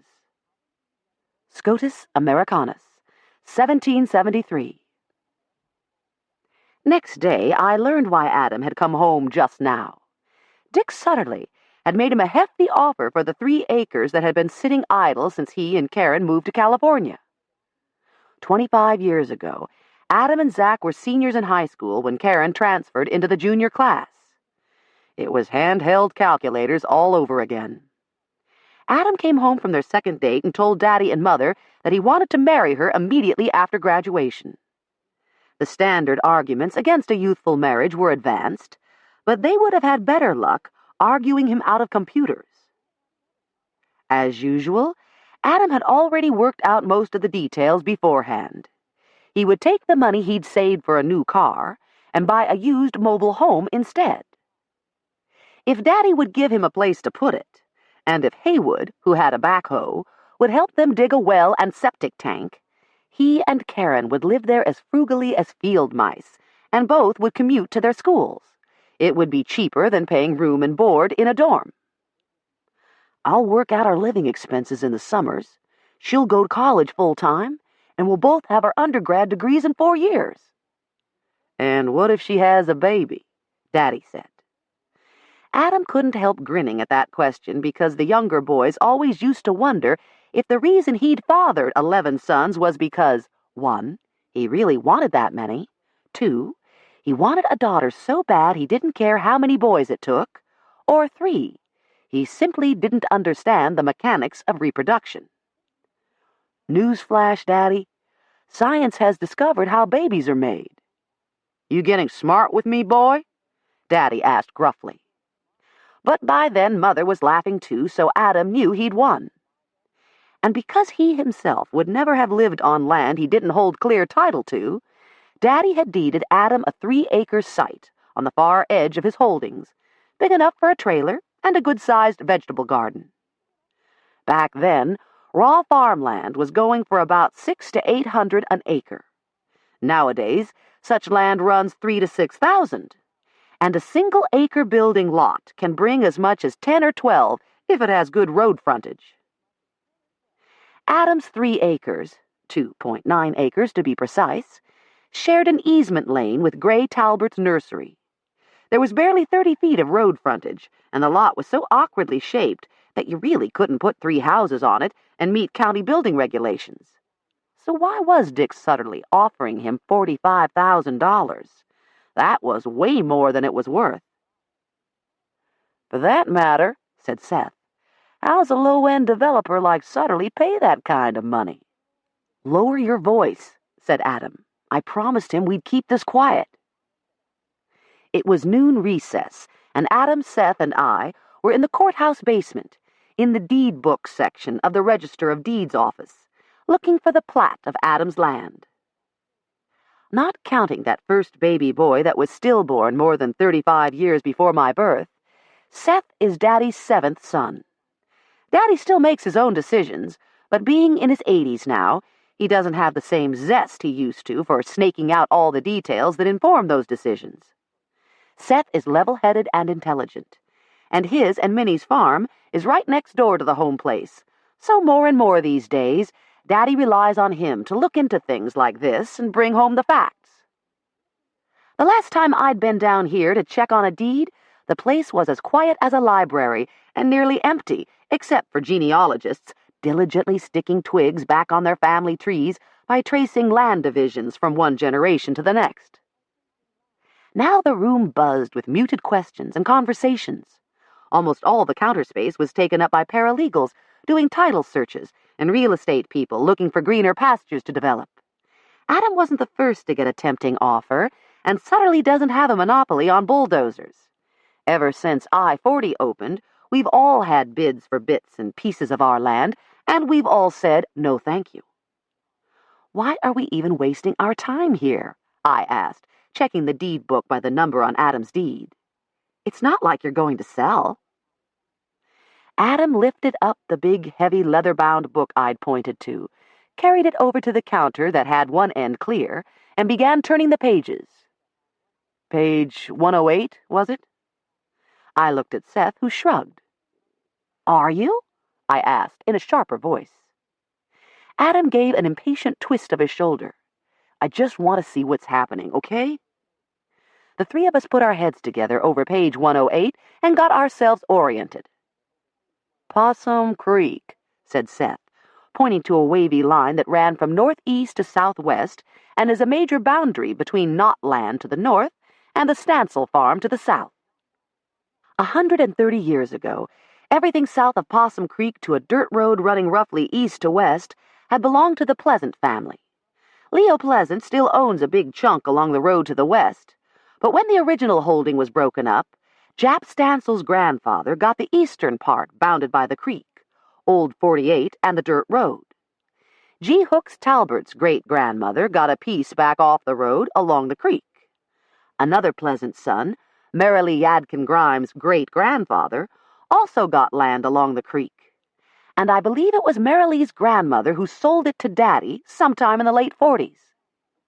So now, moving west from Old 48 along the south bank of Possum Creek, the land divisions on this plat were labeled J. Stancil, G. H. Talbert, and K. Knott, with L. Pleasant lying south of Daddy. Adam's little piece formed a triangular wedge between Knott and Talbert land on the north, Stancil to the east, and Pleasant to the west. The Talbert piece has no road frontage, and Gray Talbert's nursery would be landlocked were it not for a narrow lane that runs along the western edge of the Stancil farm, right on the line beside Adam. Indeed, when their house trailer was there, Adam and Karen had used the lane as a driveway too, rather than go to the trouble of putting in their own drive where the southern tip of their triangle touched the road. Jap Stancil still owned the lane back then, and didn't mind 2 more people using it.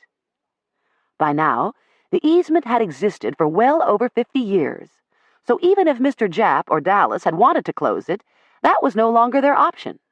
As long as Talberts want to use it, the lane has to stay open.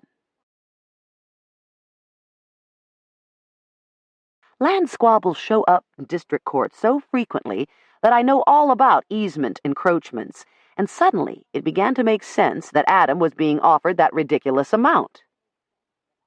G. Hooks Talbert must want to develop this parcel, I said. I saw surveyor's ribbons all along the creek. But to build houses back there, county regulations require a 50-foot wide road, and there's only this cart lane, which by definition is 30 feet wide. Your little stretch of road front, Adam, would give him all he needs to meet the requirements. That's crazy, Adam objected. Why wouldn't he just get old Jap Stancil, he's still living, isn't he, to sell him a wider strip?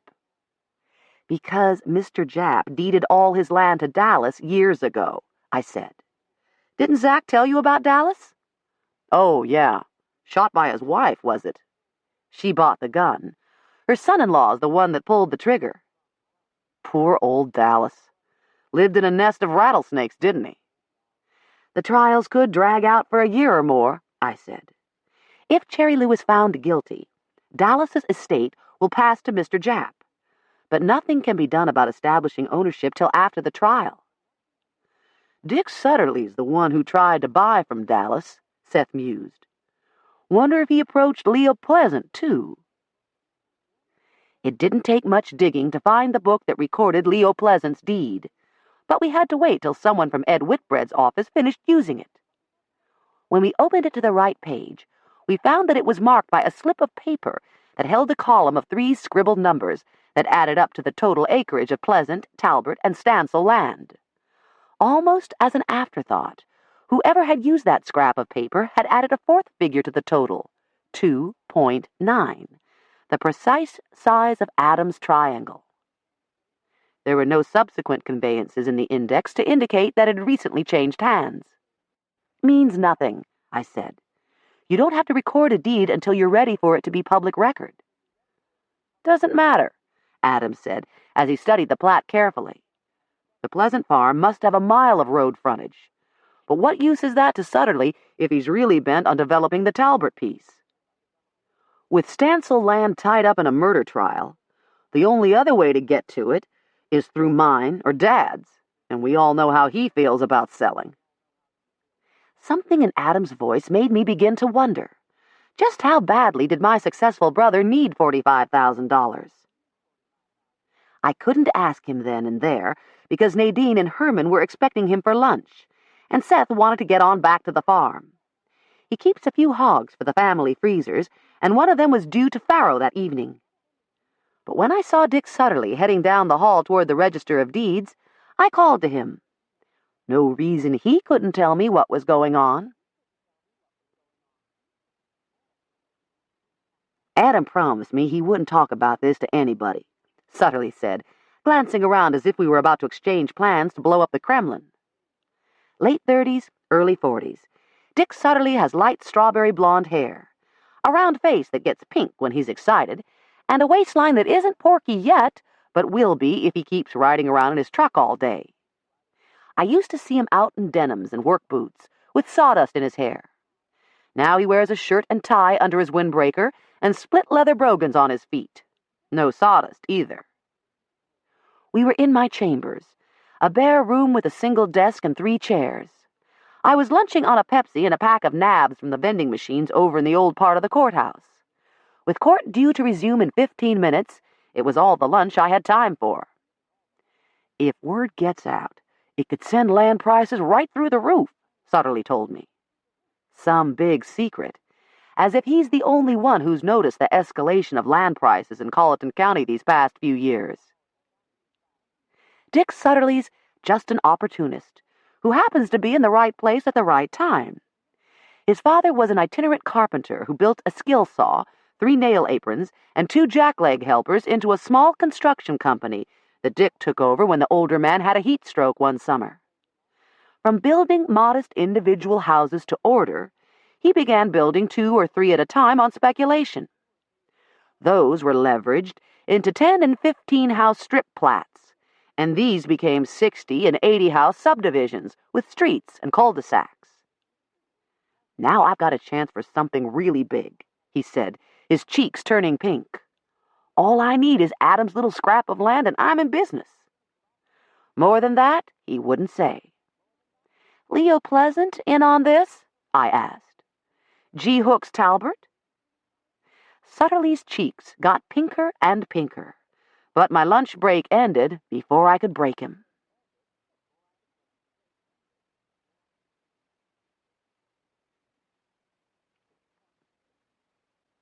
Chapter 7. Tradesmen, mechanics, and laborers of all sorts have here an ample range before them.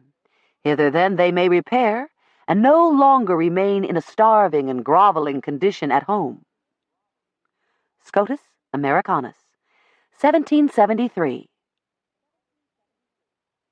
I was headed home after a mental commitment hearing in Makeley late the next morning.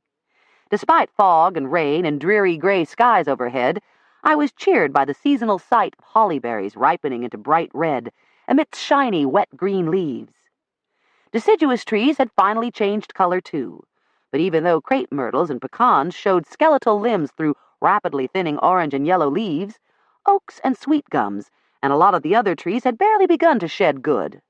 That, of course, could change overnight if we got a real cold snap. Growth has been erratic, yet steady, along New 48 between Makeley and Raleigh. Tucked back behind tall rolling berms that are penetrated here and there by stately brick and brass gate posts are the roofs of high-end subdivisions with names like Horse Run Meadows or Dogwood Ridge. More numerous, though, are the nameless developments, the random results of different people deciding to sell off bits of their land to builders with no overall plan in mind. No berms, no stately entrances, just cheap to moderate tract houses, each with its own drive giving directly onto the 4-lane highway. I swear I don't know where all these new people are coming from.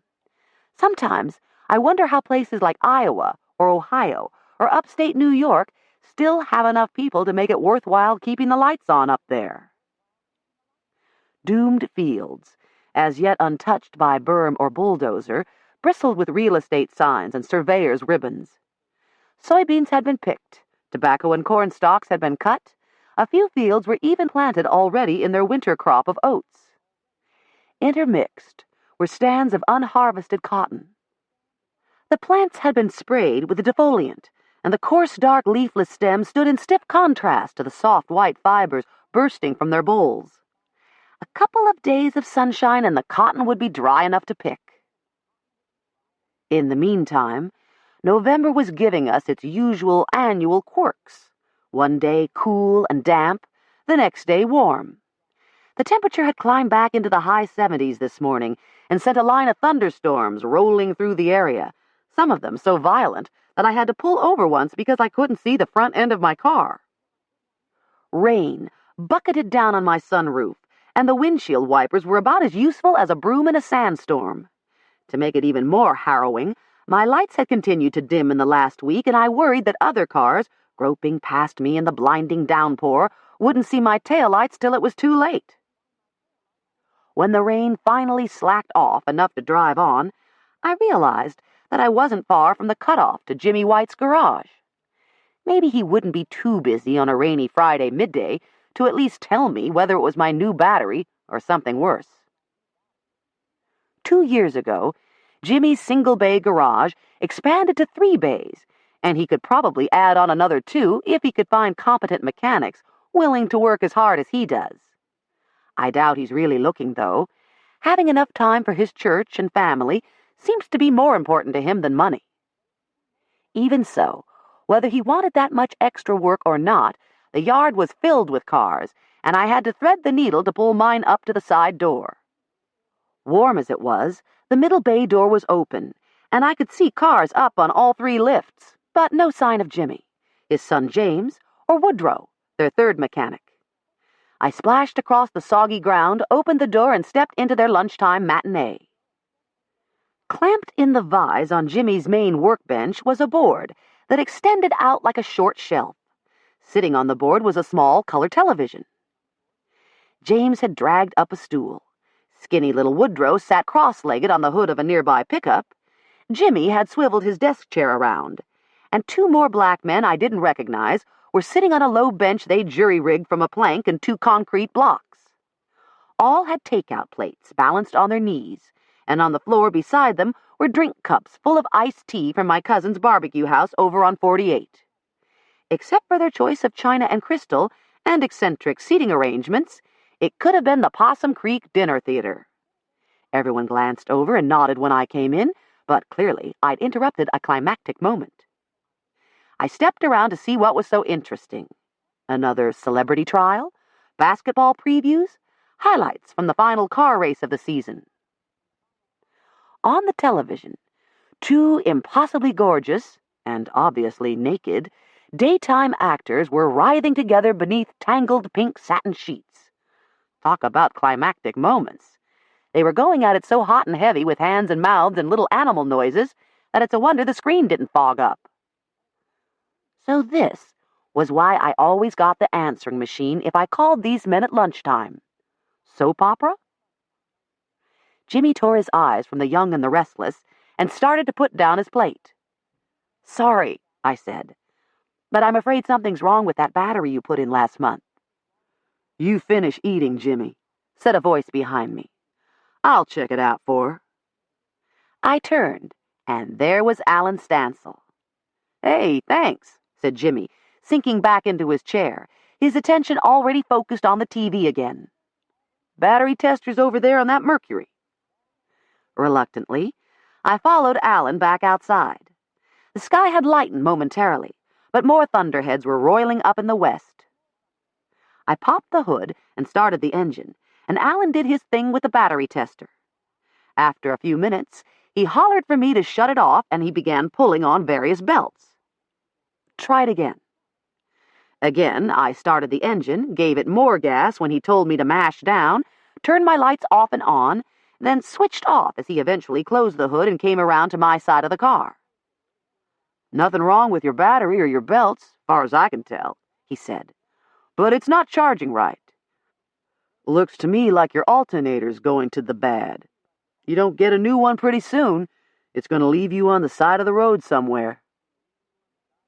Back inside, the soap opera had ended, and the guys were clearing away. James stowed the television and its board under the desk, while Woodrow and the others pushed the cinder blocks in the stool out of the middle of the floor. Alan told Jimmy his diagnosis, and Jimmy shook his head and gestured to all the cars ahead of me. "I'm sorry, Deborah.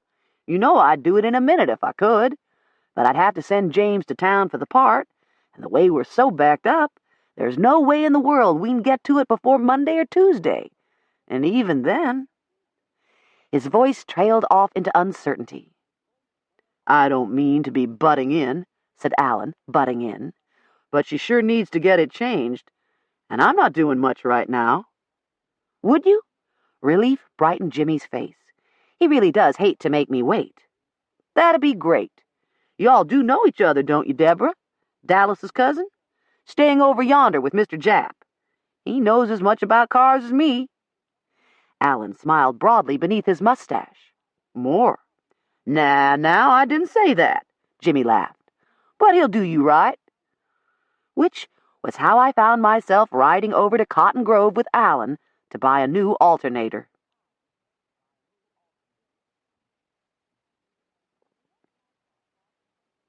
We left my car parked in front of the garage at Mr. Japp's place and drove to the auto parts store in Alan's old Chevy pickup. I had to slide in under the steering wheel, since the door on the passenger side was held shut with a C-clamp. "Keep forgetting to get that damn latch fixed," Alan said, with a trace of embarrassment. Didn't bother me. With him driving, I could look him over good rather than the other way around. He'd held up rather well, all things considered. His brown hair was still thick and bushy, his belly was flat, and he didn't seem to have any teeth missing. "When'd you grow the mustache?" I asked, as we crossed Possum Creek and headed north toward town. "You don't like it, darling? I'll shave it off tomorrow morning." His voice was warm and insinuating, but there was no way I was going to step in that creek twice. "I don't give a damn whether it stays or goes, Alan." I was just making polite conversation. "Well, I'd talk polite, too. How come you never got married again?" "Once was enough, thank you." "What about that game warden? You all serious?" "Oh, I always take game wardens serious," I said. "What about you? How many times you been married since me?" "Might have put my mark on one or two." With one of those ain't I a pistol smiles, he flashed me the black star tattooed in the palm of his left hand. You were the last one with the preacher, though. Except it was a magistrate, I reminded him sharply. Any kids? They proved one on me, but that's all.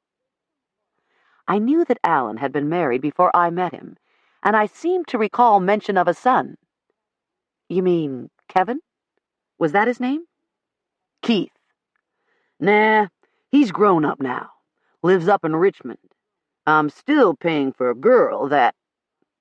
He broke off so abruptly that my curiosity was piqued. A daughter? How old is she? He hesitated. 17. I got just one more year to pay on her. Wendy Nicole. 17. I'm not all that good at mental math, but it doesn't take an Einstein to realize that his daughter couldn't have been in this world very long at the time we'd run off to Martinsville together. I said as much and added, Back then, didn't you say you'd been divorced 4 or 5 years? That was from Keith's mama. Sally come after her. Rain had begun falling again, and the wind was whipping wet leaves across the pavement. The pickup might be old, one door might be a different color, and the other hanging on by a C-clamp, but the wiper swept the windshield cleanly, and the engine purred like a happy kitten. Those two boded well for my new alternator. So how long had you been divorced from this Sally? Another hesitation. Well now, darling, I don't want you to get all fussed over something that's long done and finished with. I'm not your darling, Alan. How long done and finished was it? Actually, we only got it finalized about 4 years ago when Katie came up pregnant. I sat bolt upright. Wait just a damn minute here. You saying you were still married to this Sally when you married me? My hand slammed down hard on the dashboard. You committed bigamy? See? I knew you were going to get upset. Upset? Well, what was I supposed to do? You were the one so hot to get married that... This time, it was my fist hit the dash, and he gave me an apprehensive look. You ain't got a knife in that handbag, have you? If I did, I'd cut your lying tongue right out of your head, I snarled. My daddy paid you $5,000 not to contest the annulment and to keep your mouth shut about it, and it wasn't even a legal marriage? You ain't gonna tell him, are you? Alan asked as he pulled in at the auto parts place. I'd sure hate for you to get him mad at me all over again. I was so outraged that I jerked at the door handle a couple of times before I remembered that it was broken. Meekly, Alan got out on his side and held the door for me, but he made sure he stayed well out of my swinging range as I stomped into the store ahead of him. How about I don't charge you nothing for fixing your car? He called after me.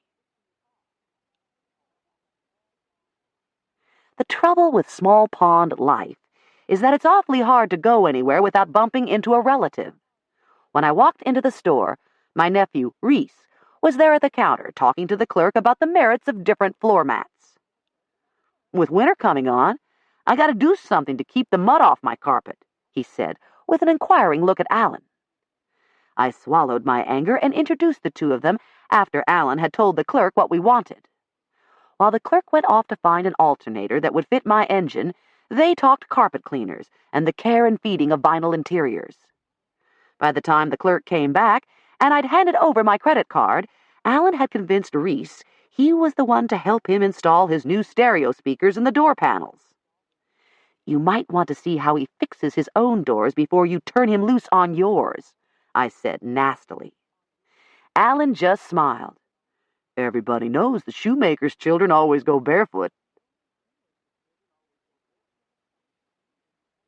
When we were in the truck again and heading back to Mr. Japp's, Alan looked me over warily and said, You ain't gonna stay mad at me, are you, darling? I knew my outraged feelings didn't really concern him. He was only worried what Daddy or some of the boys might do if I told them. Well, he could just keep on worrying. So, who's Katie? I asked. Nobody special. Just a gal I stayed with for a couple of weeks one time when Sally threw me out. And she had your child? Won't mine. I tell you that's the truth. Between paying for Keith and paying for Wendy Nicole, I quit taking my pecker out of my britches without putting on his raincoat. No way that baby was mine.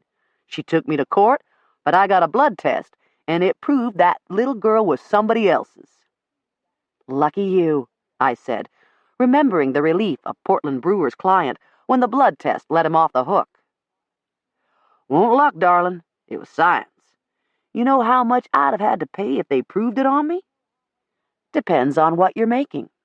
In your case, probably $100 a week? I keep forgetting you're a judge. You know all about laying child support on a man, don't you? Busting his balls? Takes two to make a baby. So how come it's always one that has to pay? Sometimes it's the mother, I said. He snorted disdainfully. Not very often, I bet. No, I agreed. Most times it's the father that takes off. Hey, I paid for Keith, and I'm paying for Wendy Nicole, too. But damn if I was going to let him lay a court order on me for another 18 years just because Katie can't keep up with who she's sleeping with. Which sounded an awful lot as if he was under a court order for old Wendy Nicole. Not behind on your payments, are you? I needled, wondering if that had anything to do with why he was hanging around over here instead of heading back to Charlotte. Sally knows I'm doing the best I can. I send her money every chance I get. Hell, I even send Katie something when I have a little extra. Poor girl never did figure out who's Tiffany's daddy. Alan might not have fathered her child, but I was willing to bet even money that he'd left that Katie with a tiny black star on her left shoulder. And Sally, too. I knew Keith's mother had one, and God knows how many women before or since. I was just young enough and dumb enough to be flattered when Alan hauled me into a tattoo shop and had the guy do me. When we walked down the street together, my right thumb was always hooked in the back pocket of his jeans, just as his left hand always rested on my left shoulder. At 18, that tattoo had seemed so romantic, as if the heat from his hand had magically burned through to my flesh and marked me as his woman forever. Hard to believe I'd been so stupid. What on earth made me pick such a bad news womanizer to go to hell with? I was still getting used to the idea that my one fling at marriage hadn't been a marriage at all, and wasn't quite sure whether this was something that would help me or hurt me if the whole shabby mess ever came out in public. One thing was certain, though. The sooner Alan Stancil got out of Colleton County, the sooner I'd breathe easy again. I decided maybe I'd give Charlotte a buzz and see if his ex-wife Sally really was as understanding about those erratic support payments as he made out. If I was lucky, maybe there'd be a nice little warrant out for his sorry hide.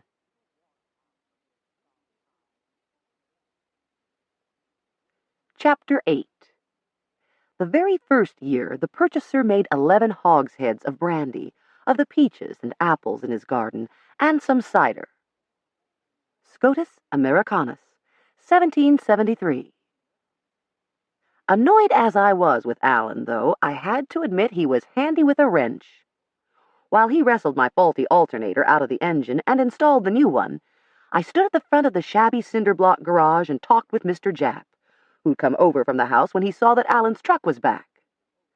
I noticed that someone had painted over the purple cross on his front door, and I guessed that the Holiness Prayer Room was out of business. Yeah, said Mr. Japp, with a sheepish smile on his grizzled face. Religion never does take on me, it don't. I just can't seem to stay right with the Lord. And anyway, them Mexicans has gone back to Florida, they did. The rain began again as he came in, and the old man pulled a slat-back chair over to the open doorway so he could sit and watch it fall. There was no wind. The heavy drops came straight down, hammered the tin roof, then sheeted off the edge of the front shed like a waterfall. Inside, cigarette smoke mingled with the smell of steel tools and machine oil and gasoline fumes. Masculine smells I would always associate with my father and brothers as they endlessly tinkered on cars and tractors, tobacco harvesters and bean pickers, mowers and hay rakes.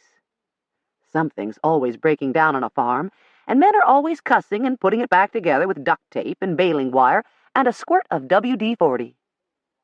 But Mr. Japp wore a contented smile as he settled deeper into the chair and watched the rain come down.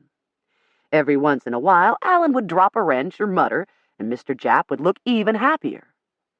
"Just like the old days," he said, "when Dallas or some of your brothers would come over and work on their cars. Sometimes I couldn't find a wrench for my own work because they was using them all. They was. Good as he was at driving, Dallas didn't have much of a feel for an engine. Your brother Frank, now." He cocked his head at me. "Where'd Kezzy tell me Frank is these days?" "Southern California, San Diego." Frank's my next-to-oldest brother. He spent 26 years in the Navy as a machinist and retired as a Master Chief Petty Officer. He and May come for a long visit every other year, and they talk about how nice it'd be to live closer, but she's from California, and their kids have married and started families of their own out there, so we don't really expect them to move back. That Frank, he could do anything with a motor that needed doing, he could. Many a time he'd just listen to it running and hear what was wrong before he ever lifted the hood. He cut me a sly look. Good at making things, too, he was. When he weren't but 12, he made the prettiest little copper worm you ever saw. Not a kink nowhere. A worm, of course, is the coil that runs from the cap of a still through a barrel of cool water and acts as a condenser. Some of those homemade copper stills are works of folk art, and the worm is the hardest part to shape because copper tubing is so soft it'll crimp and collapse when you start to bend it. A lot of operators won't bring their coil out to the still until they're ready to start running a batch. And even though destruction is their job, few ATF officers are so hard-hearted that they can bust up a pretty copper cooker without a niggling regret when they smash the worm. Or so they tell me. They do the telling with sidelong glances if they know my daddy's reputation, and I'm never sure whether they really do feel that way or if they think they're making brownie points with me. "Some of both, probably," Dwight said when I once asked him about it. "A deputy sheriff hears a lot of scuttlebutt." "They're the hounds. Mr. Kezzy was a fox. A hound won't have much fun if there's no fox to chase, now will it?" Trouble is, I'm not comfortable asking Daddy about those days, and he never volunteers. I know the older boys talk about it amongst themselves once in a while, but it's almost like they're the Masons, and Adam and Zach and I never quite learned the secret handshake. Most of what I've heard about making illegal whiskey comes from ATF officers, SBI agents, and occasional old-timers like Mr. Japp. "So how'd Frank make the worm?" I asked Mr. Japp. The old man laid his finger alongside his nose. "Don't know as I ought to be telling a judge, no, I don't." I smiled. The statute of limitations ran out on Frank a long time ago. "Well, I'll tell you then," he said happily. "He sat right over there on that workbench with a piece of copper tubing, and we saw him studying and studying on it, me and old Max Pleasant, Leo Pleasant's daddy, we did. Max says, 'What you making, young fellow?' And Frank told him." "He did?" That surprised me. Whenever I do get my brothers to reminisce a little about those early years, they always say that they knew to be close-mouthed about whiskey-making. Mr. Japp would have been safe, since he'd operated a still on contract to my daddy, but Max Pleasant? "Oh, yeah. You think because Leo's so set against that new ABC store they're building out here in the country that nobody in his family ever messed with making it? Leo's daddy took Kezzy's money, same as a lot of us. Yes, he did. And so did Leo's mammy when Max got caught and sent away for 2 years. No need for Leo to act so prissy-pants. Whiskey paid the taxes on his farm many a year back in the 30s and 40s. Yes, it did." A deep cough rattled Mr. Japp's thin chest as he lit a cigarette and took a long drag. "Anyway, Max asked young Frank if he needed some help. 'No, sir,' says Frank, all polite. 'I reckon I can figure it out myself.' And danged if he didn't. Oh, he messed up a couple of inches when he tried to bend it around a big iron pipe after he got it soft with my blowtorch. But he just sat there and studied some more, and finally we seen the light bulb go off in his little head. He went out yonder to the edge of the field, he did, and got him some sand, wet it down good, and rammed it in the tubing till it was packed solid. Then he hit it with a blowtorch again, and that tubing near about wrapped around the pipe all by itself with not a dimple in it. After that, he flushed the sand out, and it was perfect. I used it for 8 years, I did, before the liquor agents found it.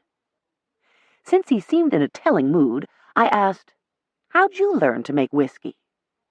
"Your own daddy showed me. Didn't he never tell you about that? He used to help his daddy, and after Mr. Robert died, he got me to help him, he did. He was real particular about how we made it, too. He was. Clean, pure water, and we never doctored it up with lye or wood alcohol. That's how come he always got top dollar for his jars.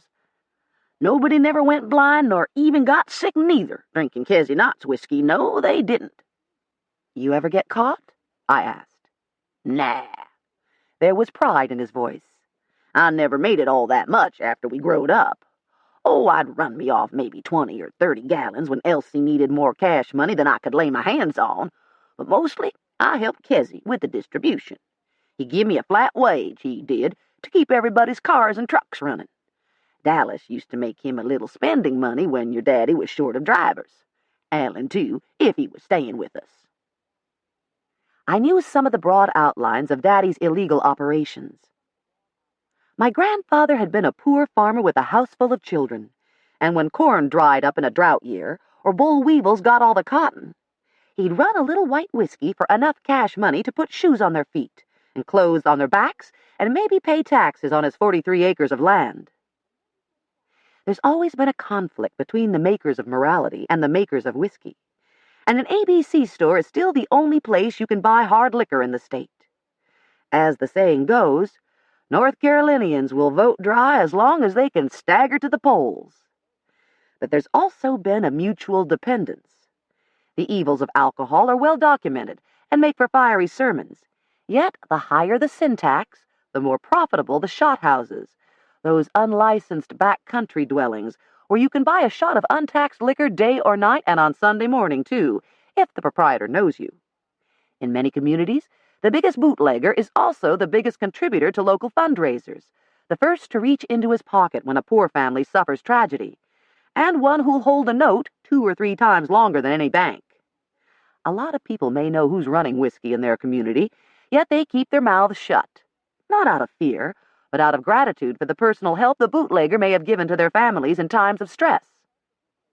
When you throw in the basic anarchist nature of old-time independent farmers, it's a wonder there's not a still behind every tree in North Carolina, stills operated by conflicted, God-fearing farmers who can't see much difference between making whiskey and growing tobacco. "What's all that bad," they'll ask, "about sending corn to market in a jar instead of on the cob?" And 1 or 2 have even been heard to wonder out loud how come the government supports tobacco yet outlaws marijuana. My grandfather was killed when Daddy was still a boy. The revenuers couldn't catch his souped-up Model T, so they shot out his tires and he crashed into Possum Creek and drowned before they could get to him. Nowadays, there'd be a lawsuit for wrongful death. Back then, it was good riddance to bad trash as far as the revenuers were concerned. Although he hadn't even started shaving yet, Daddy took over as head of the household, and whenever times were tough, he'd amble off down to the swampy part of the creek and use his father's recipe to cook up the mash. With the scrimping and saving of his first wife, he accumulated enough cash to bankroll a little country store at Pleasant's Crossroads, and after that, he had a loyal supplier of sugar and mason jars. By the time he married my mother, he had put a couple of layers of insulation between himself and the production end, and was directing a distribution network that some people say reached from Canada to Mexico. That network supposedly included some of the biggest names in early stock car racing, men who bought and then juiced up their first cars with the cash they got hauling moonshine out of Colleton County. Indeed, the sport got its start in North Carolina, with young daredevils who outran law officers on moonlit nights and got together on weekends along deserted dirt roads or out in isolated pastures to see whose car could go fastest. Lee Petty always downplayed or flat-out denied any whiskey connection, but Junior Johnson, Curtis Turner, Little Joe Weatherly, Wendell Scott, Buddy Arrington. When they hit a roadblock, every one of them knew how to execute a bootleg turn, that quick reverse and 180 dig-off that throws dirt in the lawman's eyes and has you flying back down the road like it's the devil's racetrack. Before the law can get a good look at your license plate, you're going, gone, and all he sees are taillights fading in his rear-view mirror. Today, the Highway Patrol calls it a three-point turn, and they teach a sedate version in driver's ed, but everybody out here knows who invented it. And why. Did you know Daddy was a bootlegger when you married him? I asked my mother that summer she was dying. She nodded. But like every woman since Eve, I thought I could change him. He didn't need the money anymore. The store was doing well. He had land and sons to help him farm it, and tobacco was booming. He swore he'd quit if I'd marry him. And he did quit. Mother's smile was rueful as she reached for the old battered Zippo lighter that was always near to hand. Even though she seldom lit a cigarette anymore, she liked to hold it in her thin hands, run her fingers over the worn insignia engraved on the front, then flip open the cover and make the little flame blaze up inside the wind guard. It's like the way I quit smoking a dozen times or more. Quitting's easy. Staying quit's a different matter. Right now, it's been almost 8 years for him. She shook her head. Or maybe I'd better say I think it's been 8 years since he messed with it. He could have started up again yesterday, or he could start tomorrow. Whiskey's the only thing your daddy's ever lied to me about. At least, it's the only lie I ever caught him in. And then she did laugh, a rich, warm chuckle that sounded almost like her old self. Laughter balanced so tightly on the edge of tears that summer, and her voice was tremulous as she touched my face. Oh, Deborah, honey, try to marry a man you can laugh with, okay? Okay, I promised, unable to keep my own voice from wobbling. She smoothed my hair away from my eyes and said, You reckon you've met him yet? Come give her a try now, said the man I'd married before my mother was 2 months in her grave. I went over and got inside my car and cranked it up. Almost immediately, Alan declared the operation a success. Your battery's charging good as new now, darling, but your oil looks a little dirty. Better let me change it for you, long as you're here. He didn't really wait for my consent, just started jacking up the front end so that he could squeeze underneath while lying flat on one of those rollerboard creepers. If Mr. Japp hadn't been sitting there with a hopeful look on his face, I'd have paid Alan and left. Instead, as Alan disappeared underneath the front of my car, carrying an oil pan, I went back over to the open doorway and leaned against the jamb. There was really nowhere I needed to be this afternoon, and Mr. Japp clearly wanted to talk. I kept thinking of Daddy, with 11 living sons, and Mr. Japp's one son buried over at Sweetwater Baptist with Alan Stancil, the only bloodkin left to him. Whatever Alan wanted here, money, or a temporary place to hole up, I was pretty sure that when he got it, he'd be long gone, and Mr. Japp would be alone again, except for Marilee and her dutiful Sunday morning check on him. Some folks don't even have that much, my internal preacher reminded me. I stared out into the rain while Mr. Japp talked happily about his plans for the garage.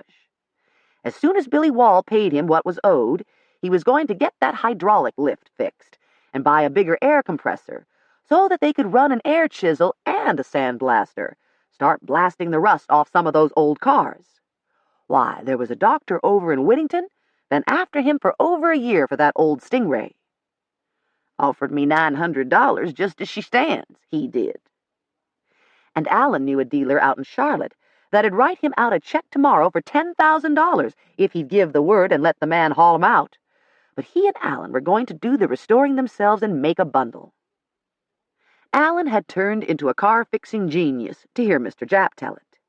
He'd bought a badly wrecked car from some guy on the other side of Raleigh, and almost overnight he'd fixed it up good enough to sell. And that's just with my old tools, it was. Think what he'll do when we get us a new acetylene torch and a paint sprayer, and maybe some of them newfangled electronic testers. He lit another cigarette. I know a lady over in Cotton Grove as can reupholster seats and make new headlinings, she can. Real good and real cheap. Yes, ma'am. Give us another 5 or 6 years and we'll be the place to come to for restoring old cars. Yes, we will. The way he talked about stretching that corn money, he sounded like a fat man who expected to button a 38-inch waistband around a 42-inch beer belly. Of course, he could also be counting what he might eventually receive from Dallas's estate. I guess you'll be glad when the trial's over and everything's settled, I said. Mr. Japp's lips tightened. I don't see why it has to take him so long. The DA says it'll probably be June, and then if she's found guilty, he almost spit the word she, he says she'll probably appeal, and it could drag out for years. Well, let her, say I. In the end, she'll burn in hell, she will, for 1,000 years. Ain't no way she can appeal that. He leaned his head toward me and spoke confidentially of how John Claude Lee was handling things. Dallas didn't have no will, so Mr. Lee says I'll get at least half of everything anyhow. But he's sharp, he is. Got her believing that if she signs the land over to me, it'll make the jury think she didn't want Dallas dead for the money. Maybe let her get off with manslaughter instead of murder. The rain was coming down even heavier now. It thundered on the tin roof, cascaded off the eaves, and flooded the rutted drive. I'd have been more concerned if I didn't know that 20 minutes after it stopped, the rain would soak right on through the sandy soil. Creeks may flood out of their banks after hard rains, but puddles don't stand for very long around here. Will it bother you if she gets off easy? I asked. Ain't no jury that dumb, he said with conviction. And I'll finally get my land back, I will, and then I can sell. He broke off with a guilty air. You're thinking of selling it? Just a little bit, but I promised I wouldn't say nothing about it right now, and you got to promise me you won't say nothing to nobody neither, especially not to Kezzy you won't. It was one thing for Dick Sutterly to be maneuvering to develop G. Hooks Talbert's relatively small acreage, if that's indeed what he had in mind. But Mr. Japp's was much bigger, and alarm bells clanged in my head at the very thought. I'm sorry, Mr. Japp, but if you're planning to sell some land between you and Adam, so Dick Sutterly can get at G. Hooks Talbert's land, don't you think my daddy has a right to know about it? That ain't what I'm selling, he said hotly. And even if it was, it ain't nobody's business but mine. No, it ain't.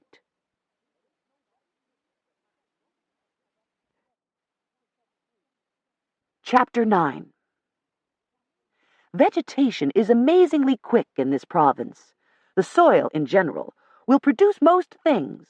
The climate has something so kindly that the soil, when left to itself, throws out an immense quantity of flowers and flowering shrubs. Scotus Americanus, 1773. I'd planned to sleep in next morning, but the telephone beside my bed woke me at first light, and it was Haywood's wife, Isabel, in my ear explaining why they hadn't driven over to Kingston yesterday to catch that chartered plane to Atlantic City as they'd planned. You know, we always go on a Friday, so we don't have to miss church. But the cows got out yesterday, and by the time we got them back in, it was too late. So Haywood and Anthony, they're going to walk all the fences today instead. I listened groggily, wondering what cows and missing their gambling weekend had to do with me. The whole idea of Haywood, for Pete's sake, sitting in a casino in Atlantic City blows my mind whenever I try to picture it. For starters, he's just over 6 feet and weighs just under 300. He's most comfortable in his size 14 Triple E brogans, denim overalls, and an old felt pork pie hat, out on the tractors with Anthony, his black tenant. And he's usually pretty frugal with a dime. But somehow he and Isabel got talked into trying a free weekend in Atlantic City a few years back, and they loved it so much that every 2 or 3 months they'll join a bunch of similar-minded folks from Eastern Carolina and head for the flashing neon lights. The flight, overnight accommodations, meal and floor show are all complimentary, glamorous bait for the gullible. Sometimes the promoters sweeten the pot even further with a couple of rolls of quarters. But unless their free charter flights are bringing in bigger gamblers than Haywood, I can't see that they're getting much return on their investment. He gets a big kick out of playing the slot machines, pushing his quarters in, pulling the handle, and watching all the lights and symbols flicker and dance. He paces himself, though, and he knows to the quarter exactly how much he and Isabel can lose, usually $200 or $300. Once their modest stash is gone, he quits. He figures it's worth a few hundred to get off the farm for 24 hours, walk on the boardwalk, enjoy the food and the entertainment. Don't cost no more'n a weekend down at some fish camp in Salta Path, he says, and it sure is a pretty sound when all them quarters come spilling down. Isabel doesn't care much for gambling. She plays the slots till her 3 or 4 rolls of quarters are gone. Then she walks around the casino and enjoys the glitter. She people watches, or holds a friend's place at a hot machine while they go to the bathroom or grab a bite to eat. And when her feet start hurting, she goes upstairs to their room, orders room service, then either watches television or naps till Haywood comes up to take her down to dinner. Prime rib with au jus, Haywood tells me, patting his ample waistline with remembered pleasure. And the floor show. Some of my churchier brothers and sisters-in-law think this is all vaguely sinful, but Haywood just shrugs. Sin is in the eye of the belittler, he says. We gamble on the weather, we gamble on tobacco prices, and the price of beef. Don't you reckon it's all mute to God? So I yawned, and listened to Isabel's tale of those dratted cows, and eventually she worked her way around to why she was calling. They're having a special 2-night promotion because Thanksgiving's such a slow day. They're even going to give everybody $50 playing money. So, I was talking to Nadine and Minnie, and they say it doesn't matter to them whether we get together Thanksgiving Day itself or next Saturday, since Adam's planning to leave Wednesday and won't be here anyway. And Mr. Kesey never cares if it's Thanksgiving or not. So if it's all right with you, it's all right with everybody else, because Amy and Will were supposed to go to her mother's on Thursday, and this way they can. It's fine, Isabel, I assured her. Whatever y'all want to do, just tell me what to bring and where to bring it. Well, why don't you bring the paper plates and napkins? Nadine says she has plenty of plastic cups if we don't mind blue. Not very Thanksgiving-y, but they'll drink the same. And Minnie and me, we thought we'd have it at the home place. We can set up sawhorse tables in the potato house and bring in some heaters if it turns off cold. It's good for the grandchildren to get together there, don't you think? Before they all get grown and scattered and Mr. Kesey gets too old or something. A pang went through me at that or something that none of us ever want to name. Stevie'll still be off from school that weekend, and Valerie and her family can come too, said Isabel. I don't know about Robert's children, but Doris said she'd ask them. Daddy doesn't like to give Maidie a lot of extra work on the weekend, I warned. She won't have to do a thing. We'll be bringing all the food, and the boys will set up the tables and bring down chairs. No dishes to wash. I told her it sounded good to me, that I'd try to find some plates and napkins to match Nadine's blue cups, and that if I didn't see her before then, for them to have a happy Thanksgiving in Atlantic City. Then I turned over and tried to get back to sleep, but it was no use. I was wide awake now, and even with the windows open, the room was too warm for comfort. I slipped on a light robe and stepped out on the second-story brick veranda that runs the length of the house. The rain had stopped around midnight, but nothing had dried off. The bricks were still slick with water, and Hambone's paws almost skidded out from under him as he came bounding up the steps to greet me with his coat damp from dew and fog. The morning air was so heavy and humid, I felt I could almost squeeze it like a sponge. Downstairs, I poured myself a glass of juice and watched live shots of falling snow on Aunt Zell's kitchen television. Colorado had already had a blizzard or two this year, and now a strip of the country from the Blue Ridge right up through northern New York was getting snow today. According to the weatherman, though, Colleton County, along with the rest of eastern North Carolina, was going to remain under the influence of this humid offshore southern breeze. Such unhealthy-feeling weather, said Aunt Zell, as she does every November when the shorter days make us think of winter, but the warm humidity of Indian summer hangs on and on. The table held half a dozen small crystal bowls of pansies that she'd just picked from a border that lines the brick patio out back. She handed me one for my sitting room and clustered 3 more on the window ledge over the sink, where they would catch the sun if it ever broke through the morning fog. The rest would be placed around the house for the weekend. I sat down at the table, and Hambone jumped up in my lap. Though not yet fully grown, the young beagle was almost too big to hold any more. He laid his head on the edge of the table and stared soulfully at Aunt Zell. "A friend told me that the French call November le mois d'amour," I said, scratching the dog's soft ears. "Maybe things die back in France," she said wistfully. "Here they all seem to be catching their second breath. I saw a gardenia bud on that bush in the back corner. My spirea's starting to bloom again, and the hydrangea leaves are just as green as they were in August. Camellias are going to be blooming before the pecans finish dropping, and that reminds me." She crushed the stem tips of yellow, pink, and scarlet and white roses and arranged the mixed bouquet in a silver vase. "If you're going out to the farm today, Kezzy said he'd send me a quart of pecans he's picked out if I wanted to start on my fruit cakes. I'm probably one of only 50 people in the whole country who really likes fruit cakes, especially Aunt Zell's. Daddy's one of the other 49. Much as I wanted her to get started, too, I had plans for the weekend, and they didn't include a trip out to the farm. We were going to head over to Durham and do town things for a change." "Sorry," I said, "but Kid and I are—" At that precise instant, the phone rang. Aunt Zell answered, smiling at me, and said, "Yes, she's right here. We were just fixing to start talking about you." I made a face and pushed Hambone off my lap.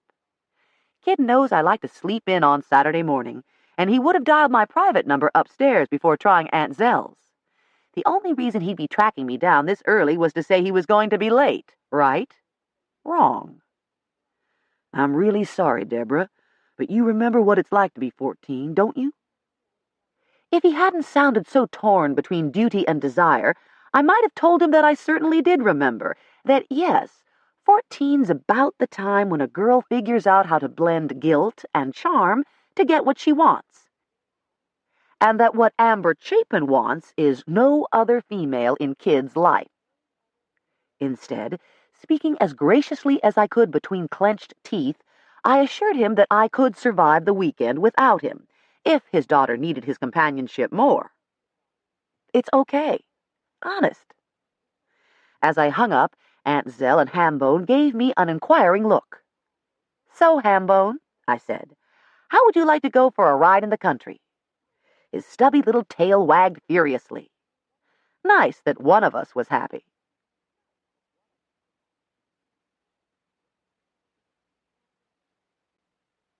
Chapter 10.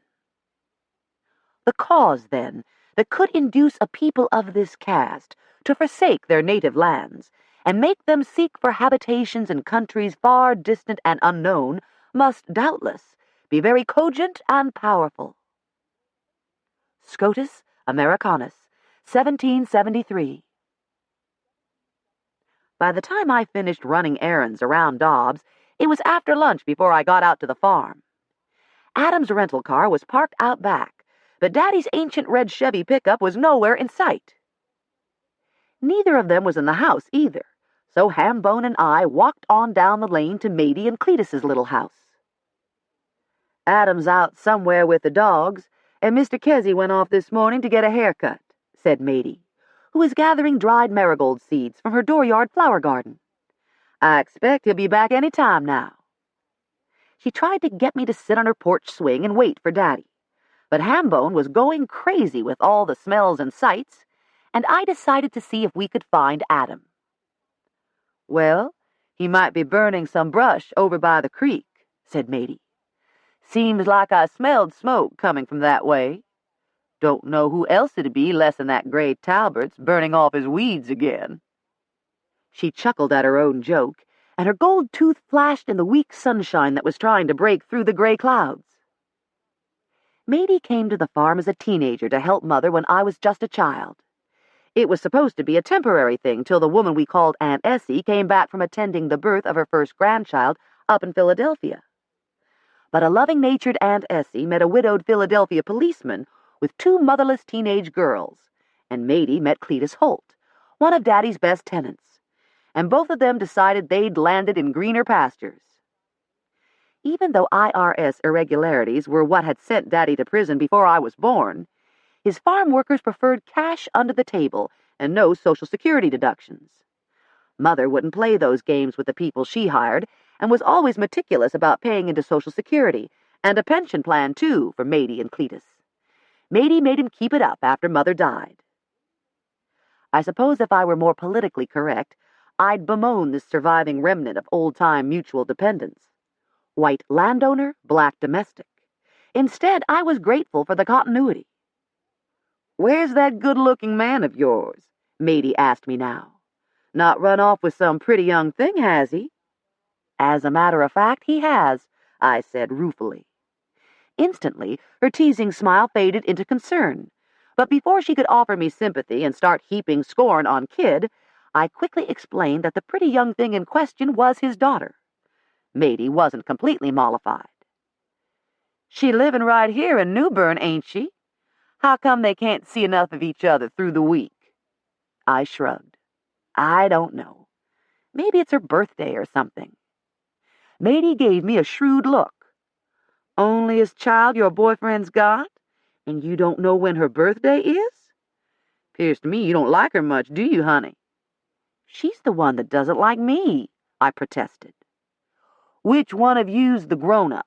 Matey said, as she went back to gathering flower seeds. I may have a law degree and I may be a judge, but seems like I never win an argument with her. It was a good half-mile to where Matey thought Adam was, and when I got there, I saw a smoldering bed of embers, all that remained of a pile of brush. There were dog tracks and the imprints of a boot that could be Adam's, but no other immediate sign of him. I whistled, and Blue and Ladybell came loping up the cut that leads down to the homemade bridge across Possum Creek. Hambone gave one sharp, excited bark when he saw them, then hurried over to me for protection, knowing he was the interloper in their territory. The two older dogs approached in measured dignity.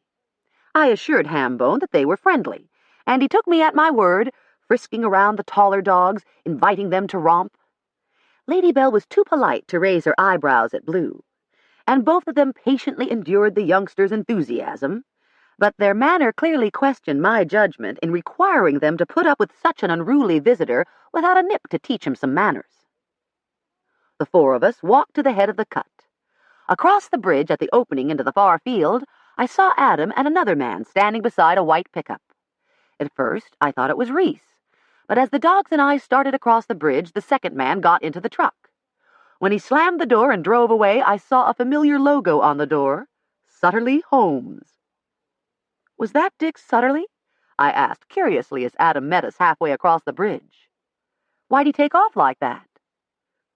"We were finished talking for now," Adam said. We got to the end of the bridge, and Adam squatted down by the water's edge to dip his left hand in the creek. I saw that his handkerchief was tied around it like a bandage. "You hurt?" I asked. "What happened?" "Burned myself," he grunted. "Nothing serious." Nevertheless, he held his hand in the water another minute or two before pulling it out with the handkerchief dripping wet. I could see red around the edges on the palm of his hand, but he wouldn't untie it to let me see just how bad it was. "I told you, it only stings a little, okay?" "Fine. So what were you and Sutterly talking about?" I asked, still suspicious of Sutterly's motives in Adam's meeting with him. "Hey, back up there," he said sharply. "This isn't one of your courtrooms." The boots he wore were probably his, but the jeans were probably Zach's. Certainly the maroon and green rugby shirt was Zach's because I'd given it to him 2 Christmases ago. Makes cross-country packing easy if, at the other end, you can borrow from your twins' wardrobe. My brothers from Daddy's first marriage tend to be big-boned and solid, and they top out between 5'10" and 6'1". Like Will and Zach, Adam stands about 6'3", with the hard, lean build of the men on Mother Stevenson's side of the family. Unfortunately, I got the worst of the genetic blend. Daddy's bones, Got the same volatile Stevenson temper as Mother and my 3 youngest brothers. We're quick to anger, quick to tears, quick to forgive. Sorry, I said. It's just that Dick Sutterly makes me nervous, the way he wants to slap a house on every square inch at this end of the county. But Adam wouldn't let me off that easily. What difference does it make to you? You live over in Dobbs, not out here. And because I don't live here, I'm not supposed to care? Because you live in California, it doesn't matter if you help wreck it for the others? Get off my case, he said angrily, striding away so abruptly that the dogs were torn between staying with me and trailing after him. I almost had to run to keep up with his long legs. What's going on here, Adam? You're the richest one of us all. How much money do you need, for God's sake, that you'd sell Daddy out to Dick Sutterly and G. Hooks Talbert for a measly $45,000? Rich? He turned on me with a snarl. You people are sitting over here on $7 million worth of property in one of the most economically sound areas in the country, and you call me rich? $7 million? I was stunned. Who's got $7 million? Doesn't anybody ever do the simple arithmetic? He shook his head in exasperation. How many acres do you and Daddy and the boys own altogether? I don't know. 2,000? Maybe 2,500? Be conservative. Say 2,000. And what's it going for these days, rock-bottom prices? 3,500 an acre? I hazarded. I broke off a twig, stooped down, and did the multiplication in the dirt. The zeros that lined up behind the 7 astounded me. Adam was right. It had never occurred to me to do the math.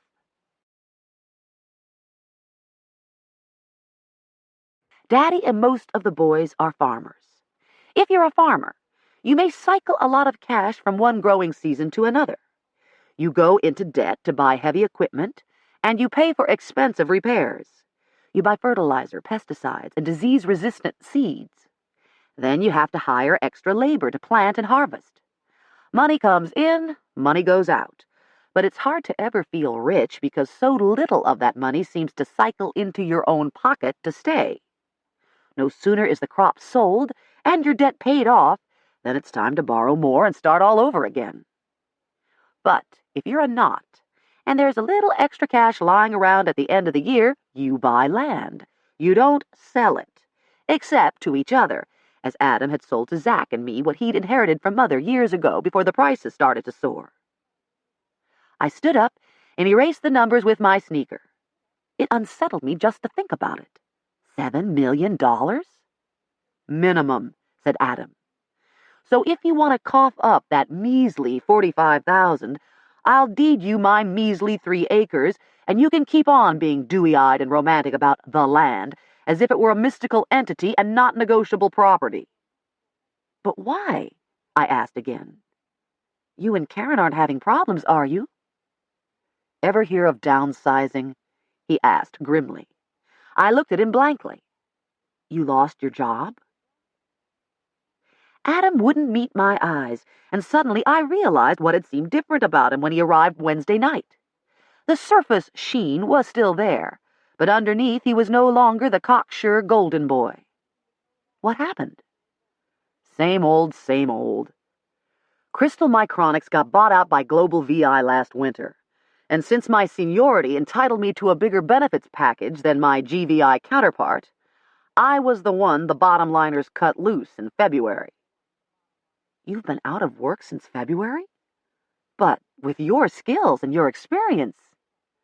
Silicon Valley's full of 40-year-old men with my skills and my experience.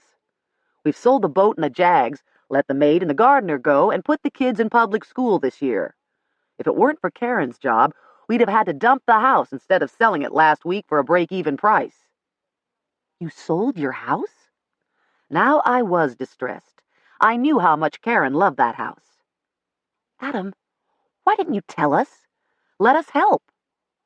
And listen to Haywood and Robert and Andrew brag about bailing their uppity little brother out of his troubles? No thanks. And don't you go blabbing to them either, you hear? They wouldn't brag, I said defensively. You know what I mean. We had reached the burn spot, and I helped him kick wet sand onto the last smoldering coals. Hey, don't look so gloomy. It's going to be all right. Eventually. With what the house brought, and with what I have left for my severance package, I've got almost enough to form a partnership with 2 other guys in my position. All 3 of us had been wanting to go out on our own for years, but the corporations made it too comfortable to leave. Now we're going to start our own company. Dick Sutterly's so hot for that 3 acres that I'm betting he'll go 60,000. That would put me just over what I need for my 3rd. Hell, if it works out, I could be back in a few years to buy you all out. The return of his arrogance infuriated me. And in the meantime, Dick Sutterly sticks one of his cheap housing developments right there across the creek. But you don't give a damn because you'll be out in California while Daddy's back here with his heart breaking. Street lamps lighting up his night sky, horns blowing, kids trashing his creek. The boys are right. You did get uppity and big-headed, and you've turned your back on your own family. We were back to glaring at each other over the dogs' heads. You ever give 2 thoughts about what this family's like from where I stood? Said Adam. Number 10 son in a gang of 11 boys? But at least Zach and I were special because we were twins, and we were the babies, right? And then, 7 years later, along came the darling baby girl the family'd been praying for all those years, so suddenly Zach and I were just 2 more little interchangeable Knott boys. Quick tears flooded my eyes. I didn't realize you hated me. Lady Bell came to me instinctively and nuzzled my fingers. Oh, hell, Deborah, I didn't hate you. I'm just trying to make you understand why I had to get away, find some individuality. And now that I've got this chance for real independence, I'm not going to lose it. I don't care what you or Karen or any of the boys think. One way or another, I'm going back to California next Wednesday with $60,000 in my pocket, okay? I probably would have called Hambone to heel and headed straight back to Dobbs right then if Lady Bell and Blue hadn't suddenly pricked up their ears and started racing for the cut. Adam and I had been so riled up that neither of us had heard Daddy's truck coming hell for leather through the field on the other side of the creek. He rattled across the log and board bridge and roared up the rise, and the dogs had to scatter to keep from being hit. The dogs? Hell, Adam and me too. At the very last instant, Daddy saw us and skidded to a stop that threw up an arc of dirt. He leaned across the seat and flung open the door and yelled, "Get in. We've got to go call Dwight. Somebody's done and killed Jap."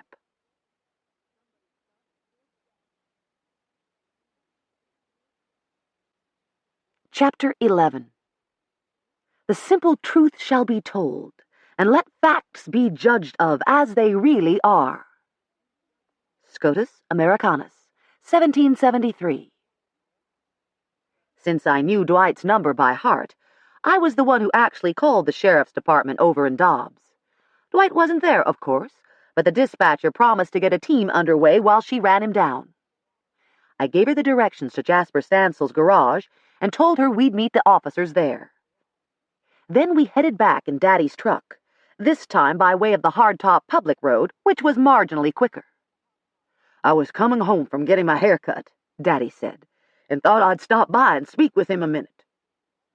The community barber's shop was a little one-room, one-chair affair at Pleasant's Crossroads, about 4 miles from home.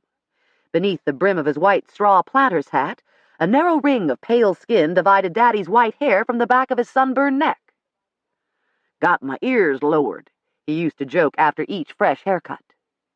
There was no joking today as we crossed the bridge and sped toward Jap Stancil's place. Jap's truck was out at the garage, so I pulled up beside it and honked my horn. Them double doors was closed, and when he didn't step out, I went in at the side door to see if he was there, and that's when I seen him, laying there in his own blood and a tire iron right beside him. In Daddy's Colleton County accent, words like tire iron come out tar arn, but neither Adam nor I needed to think twice about his meaning. Nor did it occur to us that Jap Stancil might not be dead, or that his death was accidental. Daddy's seen a lot of violence over the years. He'd know. He wasn't real happy that I'd insisted on coming back with him and Adam. even though he brought me up on a working farm that routinely slaughters hogs and cows and chickens for the freezer, even though he helped me get a job that routinely brings the dregs of the county before me, even though he hasn't seen me in ruffles and Mary Janes since I was old enough to routinely reach for jeans and sneakers, in my daddy's heart, I'll probably always be his dainty little baby girl who needs protection and shielding from the harsh realities of life and death. Squashed in between the two men, my knee in danger of getting banged every time Daddy shifted gears, I couldn't keep the images of what we were soon going to see at that garage from being colored by Adam's earlier jibes. As a child, I was never terrorized on the school bus like so many other kids. The bullies soon learned that messing with me meant they were messing with Adam and Zach, and if the little twins couldn't handle it, there was always Will, who kept an eye out for all three of us. My biggest battle was making them let me take care of my own problems, and I seldom won it till after all the boys were grown and out of the house. Now I had to wonder if protecting me was something the boys had wanted to do out of family solidarity, or because they knew what Daddy would say if they didn't. If I ever fell out of a tree, got stung by yellow jackets, was chased by a dog, or ran into a barbed wire fence, sooner or later, when Mother was patching me up, Daddy would ask her who was supposed to be watching me. Where was Zach, Adam, Will, Jack, Seth? Pick one, anyone. Hell, pick 2 or 3 if I were seriously hurt. Oh, Kezzy, hush, Mother would say. They're not responsible for her, and anyhow, hard-headed as this one is, you're never going to keep her wrapped in cotton. Nevertheless, he would pick me up and pet me till I'd stopped crying. Being wrapped in cotton didn't sound like much fun, the way Mother said it, but sitting on his lap, leaning against his strong chest, diverted by the inner workings of his big gold pocket watch while Mother applied bright orange mercurochrome to my scrapes or cuts, made me feel cherished and safe. How much petting you reckon he gave the boys? Asked the preacher. Or Adam? By the time I was old enough to notice, Zach and Adam were almost too big for lap-sitting, but I seem to remember all 3 of us squooshed in together like a lapful of puppies to watch television or listen to Mother read, with Will and Jack and Seth and even Ben sprawled on the rug or couch next to us. And the way my brothers still hug each other, going and coming. And didn't your daddy go right off and find some burn salve for Adam's blistered hand while you were talking to the dispatcher? Asked the pragmatist. If Adam feels shortchanged, maybe it's his fault, not mine or Daddy's. As we approached Mr. Japp's place, I said, "You might want to put your tires exactly where you had them before if you can." But Daddy'd already had the same thoughts.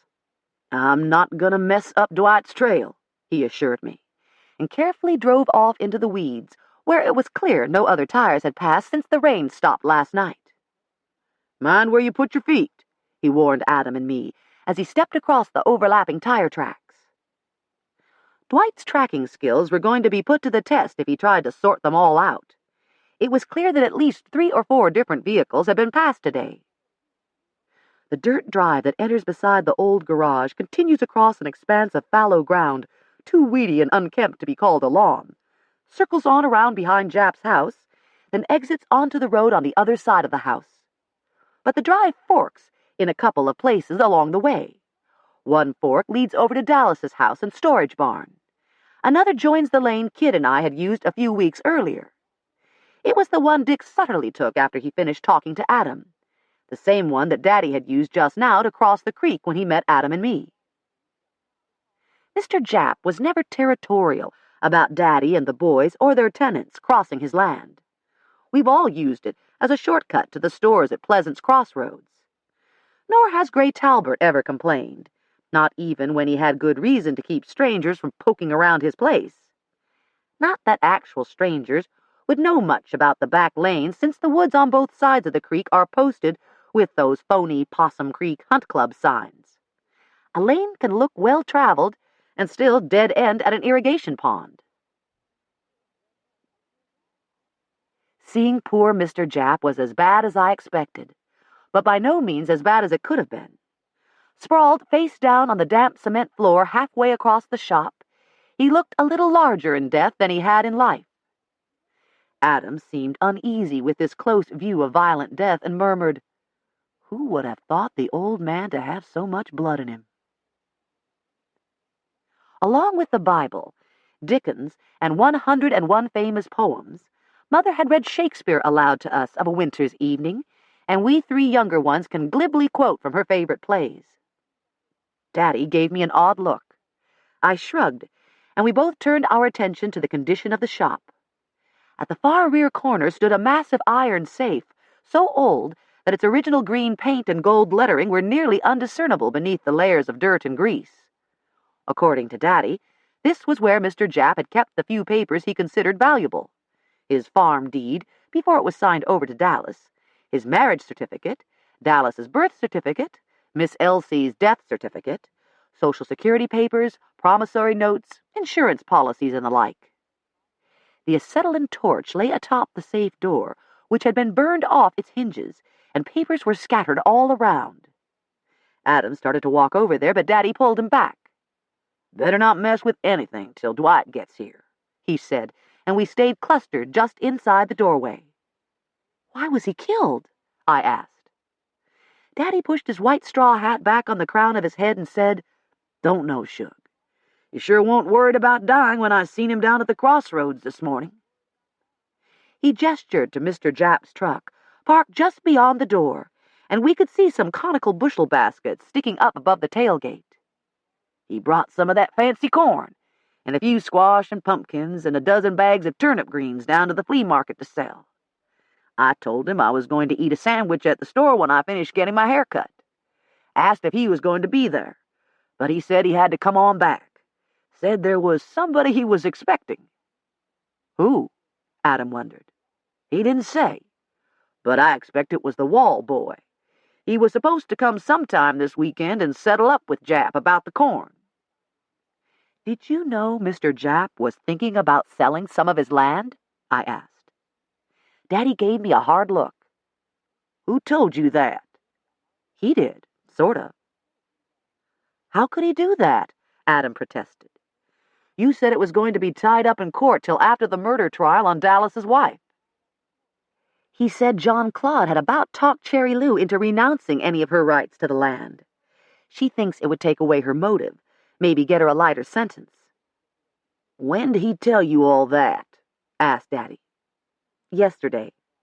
I felt my face flush as I added, "Jimmy White was too busy to look at my car, so Alan Stancil changed the alternator for me here. Mr. Japp was here, too." I wasn't sure if Adam remembered my involvement with Alan, or even knew about it in the first place, since he was off in California then. But certainly Daddy did. Neither of them said anything, although Adam looked around as if wondering for the first time where Alan was. "I never knew him too well, but didn't he used to be even rougher than Dallas when he was growing up?" Daddy shrugged. "Elsie did what she could for both of them. Dallas got himself straightened out a long time ago. I don't know about Alan. Japp didn't talk much on him." And with good reason, as Daddy and I both knew. We heard the patrol cars first as they made the turn off New 48. Then we saw the flashing blue lights come over the rise. "Well now," said Daddy, and Adam and I automatically snapped to attention. "I don't believe we ought to say nothing to Dwight, not right yet anyhow, that Japp was talking about maybe gonna sell some of his land."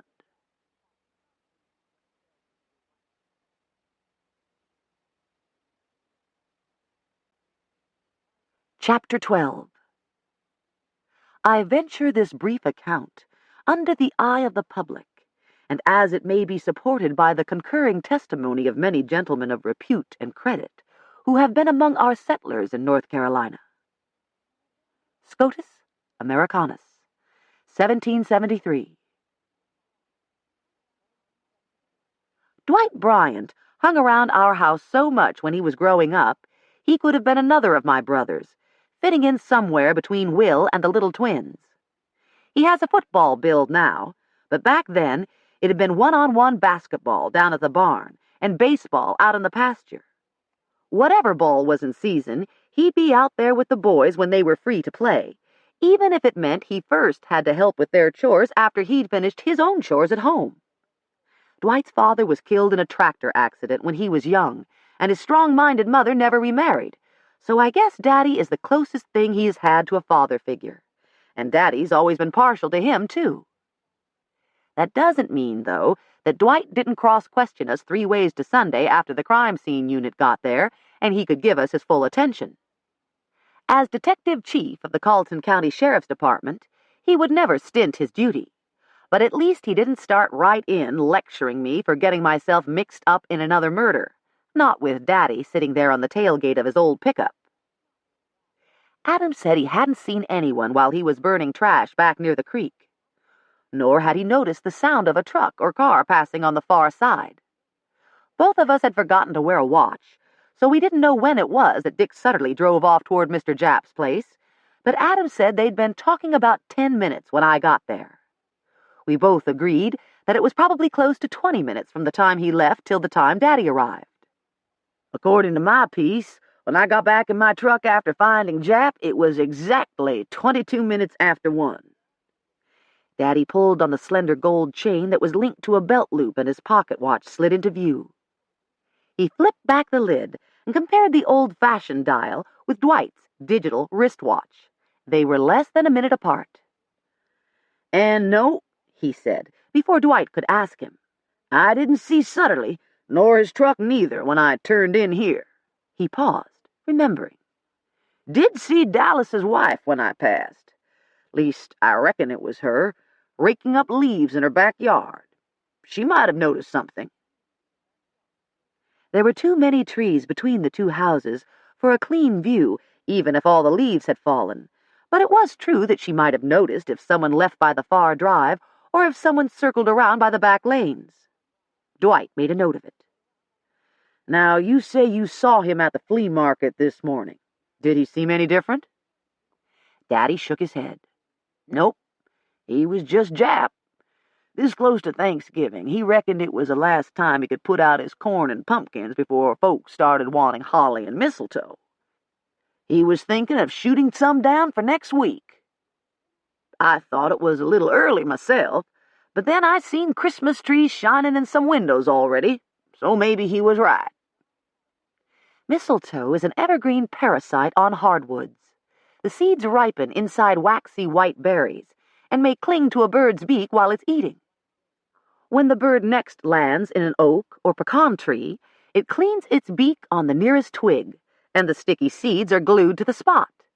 If conditions are just right, the seeds will sprout and send feeder roots down through the bark, and soon there's a bushy green ball of mistletoe putting out more white berries. Since the bird usually does its beak cleaning out on the tips of a tree's branches, 20 or 30 feet off the ground, this doesn't make for simple gathering. Nevertheless, with a .22 rifle, a good marksman can prune you off enough mistletoe to kiss half the county. "Japp did say he needed to come on back before dinner," Daddy told Dwight. "Said he was expecting somebody." "He didn't say who?" Daddy shook his head. I wasn't surprised that he didn't speculate about the wall boy. He wouldn't put suspicion on somebody unless he knew it was true. "What about Alan Stancil?" asked Dwight. "Any of y'all see him today?" We told him no. Even though Dwight had met Alan back when he and my brothers were messing around with their first cars, he was in the Army and stationed in Germany at the time Mother died and I started college. There was no reason for him to have heard about my running off to Martinsville with Alan, and I didn't see any point in bringing him up to speed on it at this late date. I just hoped nobody else would either. J.V. Pruitt, who's acted as the county's coroner most of my lifetime, stepped out of the garage. He's an undertaker, not a doctor, but he's seldom second-guessed by the M.E. over in Chapel Hill. I've never seen Pruitt when he wasn't dressed in a 3-piece suit, white shirt and dark tie, and a plain felt hat, tan in the summertime, dark gray in the winter. He tipped his winter hat to me and nodded to Daddy, who always contributes to his campaign and hangs his poster in the Crossroads store. "Just what it looks like, Dwight," he said now. "A single blow to the back of his head with that tire iron. Wouldn't take much strength, Just determination. When? Asked Dwight. Now, Dwight, you've been doing this long enough to know we can only approximate. When was he last seen? Dwight glanced at Daddy, who said, Well, I seen him down at the crossroads around 10:30, and I found him at 1:22. Well, there you are, said Pruitt, straightening his already straight tie. Death occurred sometime between 10:30 and 1:22. Chapel Hill won't get it any tighter than that. The garage was a good 100 feet off the road, but 100 feet back wasn't enough to deter the curious. Cars were starting to clog up both lanes as people slowed to a crawl and craned their necks to see what had brought the blue lights out to Jap Stancil's. A highway patrolman arrived and began directing traffic in an effort to keep things moving. As we stood out there talking, the crime scene unit had strung yellow tape across the drive to preserve the tracks. Their photographer finished up inside and came out to take close-ups of the separate tread marks, carefully laying a foot rule beside each one so as to have an accurate scale if and when the tires were found. Unfortunately, that yellow tape only covered the entrance to the drive. Before anyone realized what was happening, a white Subaru sedan circled around behind Jap Stancil's house and came jouncing down the lane toward the photographer, who hastily stood and tried to wave it back. Marilee Grimes ignored him till she was less than 4 feet from hitting him where he stood. Then she slammed on the brakes, slipped out from behind the wheel, and came running toward us. What happened? Where's Uncle Jap? Slender and small-boned, Marilee probably gets all her clothes from the petite lady, while her husband, Pete, is limited to big and tall. It's not that he's fat, just really, really solid, with lots of shaggy brown hair on his head and hairy arms and legs. He pried himself loose from the passenger side and lumbered after her. Now, Marilee, honey? I couldn't help noticing Marilee's dainty black velvet slippers. They were almost instantly caked in damp sand. Not many women would wear velvet shoes outdoors in the country, but maybe she hadn't planned on taking a hike. Pete was marginally better in his suede ripple treads. Both wore black slacks and casual white windbreakers over Oxford shirts. Marilee had knotted a silk scarf around her neck, and its gold and orange design was flecked with reddish-brown rings that echoed her auburn hair and her close-set brown eyes. Papa Bear and Mama Bear off on a Saturday afternoon outing.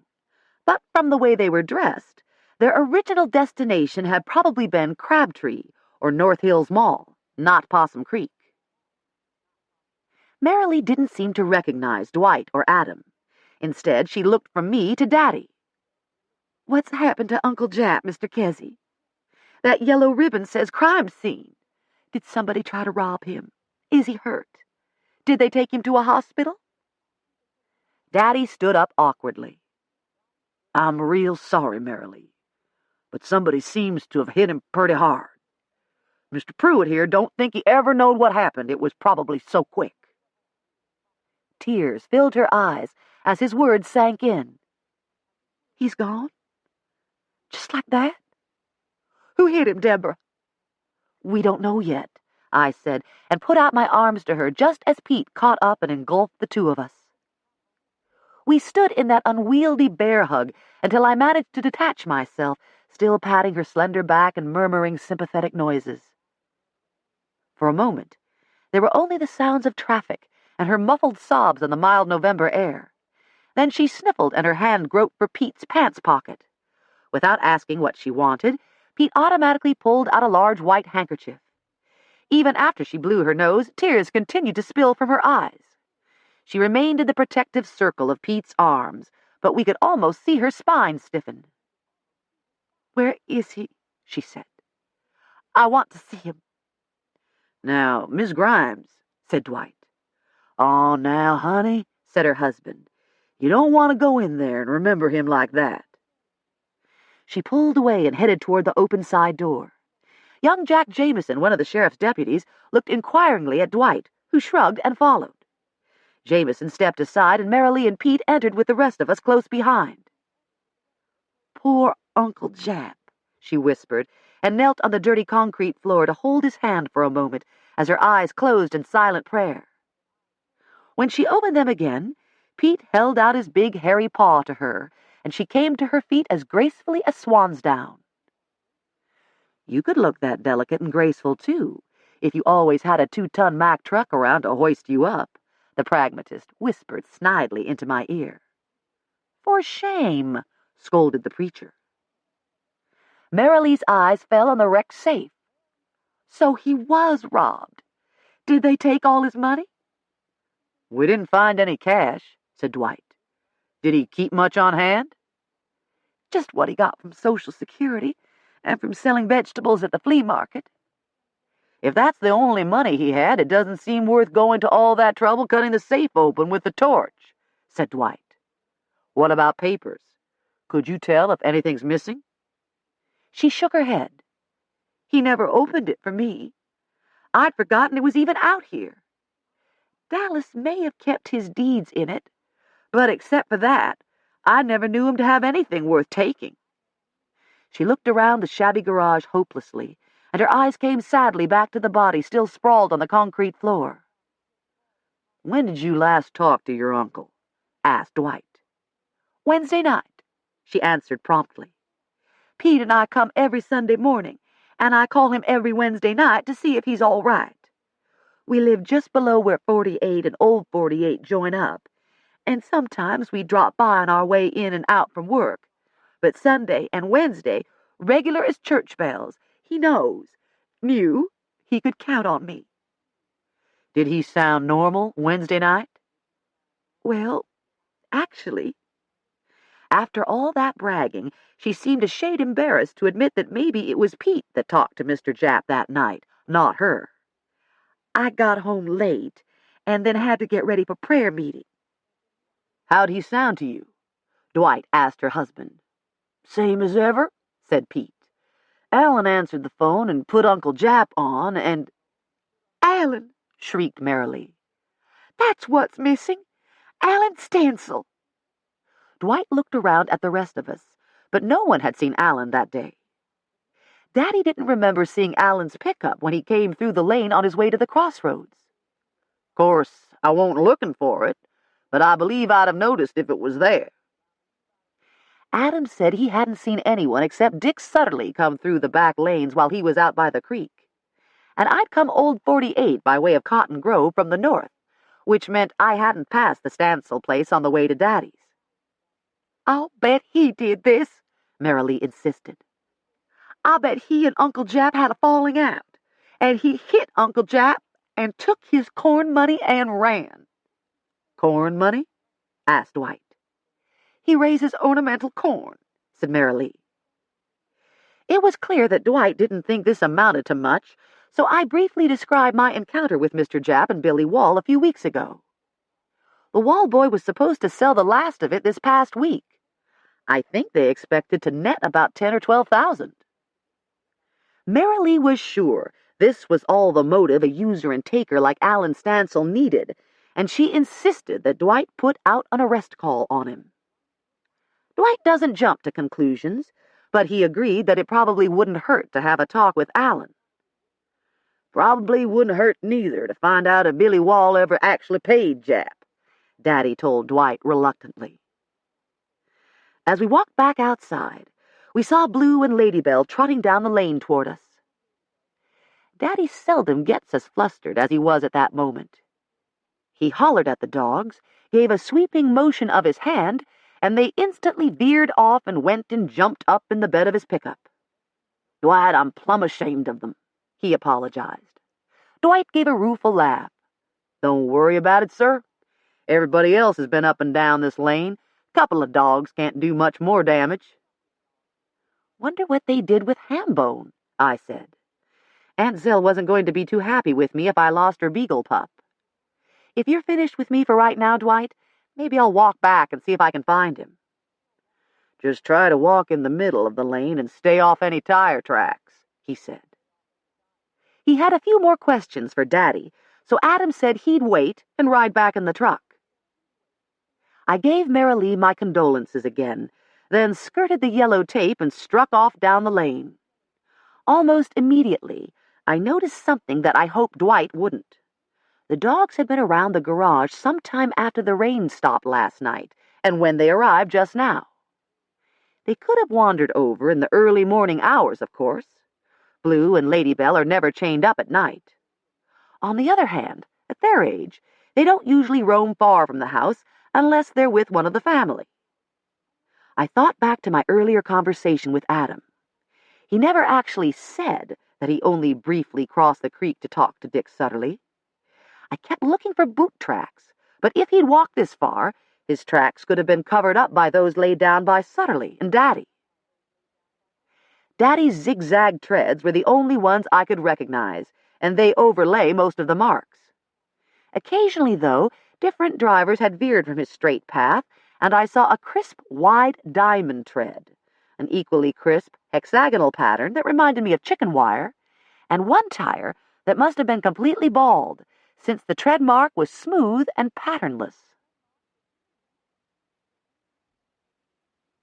The lane soon entered the first patch of trees, then crossed alongside Mr. Japp's pumpkin patch. The vines were browning off after all the rain, and a wonderful, funky smell rose up from the earth itself. Damp sand, dead weeds and grass, decaying leaves. Every gust of the wind winnowed down more leaves from the trees around me. For that matter, the wind was out of the north and had picked up enough to blow my hair, push away the gray clouds above, and open up large patches of blue that let the sun shine through. Despite the sun, though, the temperature was dropping perceptibly minute by minute. For the first time since last March, I thought seriously of sweaters and jackets and wool skirts. Maybe we were finally going to get some colder weather for Thanksgiving. As I stepped from bright sunlight into the last stretch of thick woods before the creek, I heard the scuffle of leaves, as if a larger animal were passing somewhere to my left. I quickly slipped behind a large oak tree and waited. Deer have been coming back into these woods, working their way west along the Noose and then down along Possum Creek. Andrew's son, A.K., had taken a nice little 6-point stag last year, and most of his male cousins, especially Reese, were determined to best him before the season ended in January. I've seen lots of tracks these past few years, but only twice have I seen the deer themselves.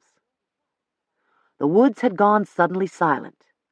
Uneasily, I noted that even the mindless chirp of sparrows and chickadees was missing, and the busy scratching of towhees had stopped as well. My flesh crawled as I sensed that someone else was there in the woods, watching. Behind me? I whirled and saw nothing at first. Then there was movement, and a young man in full camouflage materialized in the underbrush. He held a .22 rifle loosely in his hands. The barrel was pointed just as loosely in the direction of my heart. Behind me, from the other side of the lane, a cold, hard voice said, "I do believe you're trespassing, Judge Knott."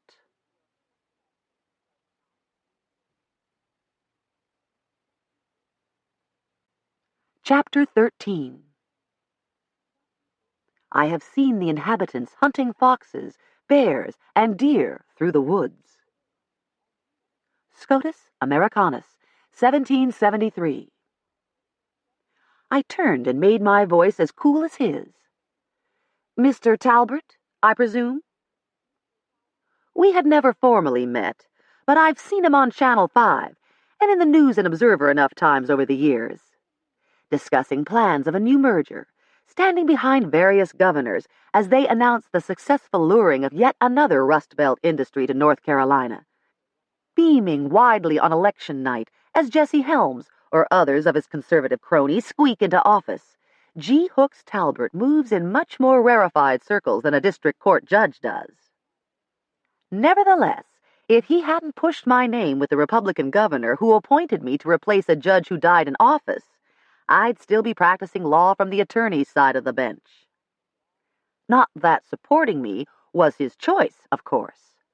Normally, a man of his standing would never waste political pull on a minor local judgeship, and certainly not for a Democrat, but he was caught in a Mexican standoff. Behind my back, Daddy had sent him word that if I didn't get the appointment, Channel 5 would be getting a videotape of the vigorous crop of marijuana which Grayson Hooks Talbert, Jr. was growing in his greenhouses at the time. I'd been ambivalent when Daddy told me what he'd done, but I couldn't blame him for savoring his revenge, not after he'd been so roundly snubbed when he offered to buy the Talbert property years ago. Back then, word was sent to him that, quote, Mr. Talbert doesn't care to have any dealings with a known bootlegger, end quote. G. Hooks must have hated having to ask a moderate like Governor Hardison for a personal favor almost as much as I hated getting on the bench that way. So we may not have met, but as we warily faced each other there in the underbrush, yes, each knew who the other was. He held his squirrel rifle cradled in the crook of his arm, with the barrel pointed skyward. Walking toward us around the bend in the lane was a third hunter, whose own .22 was slung across one shoulder. Like G. Hooks Talbert, this man was expensively togged out in brown coveralls and fluorescent orange hunting cap. He had the same well-barbered steel-gray hair and moved with the same I own the world aura of self-entitlement as G. Hooks. Another triangle mover and shaker, no doubt, but I couldn't put a name to him. "Well, Hooks, she's certainly bright-eyed and bushy-tailed, but is she in season?" he asked, with a warm, crinkly-eyed smile at me to show me that he was kidding.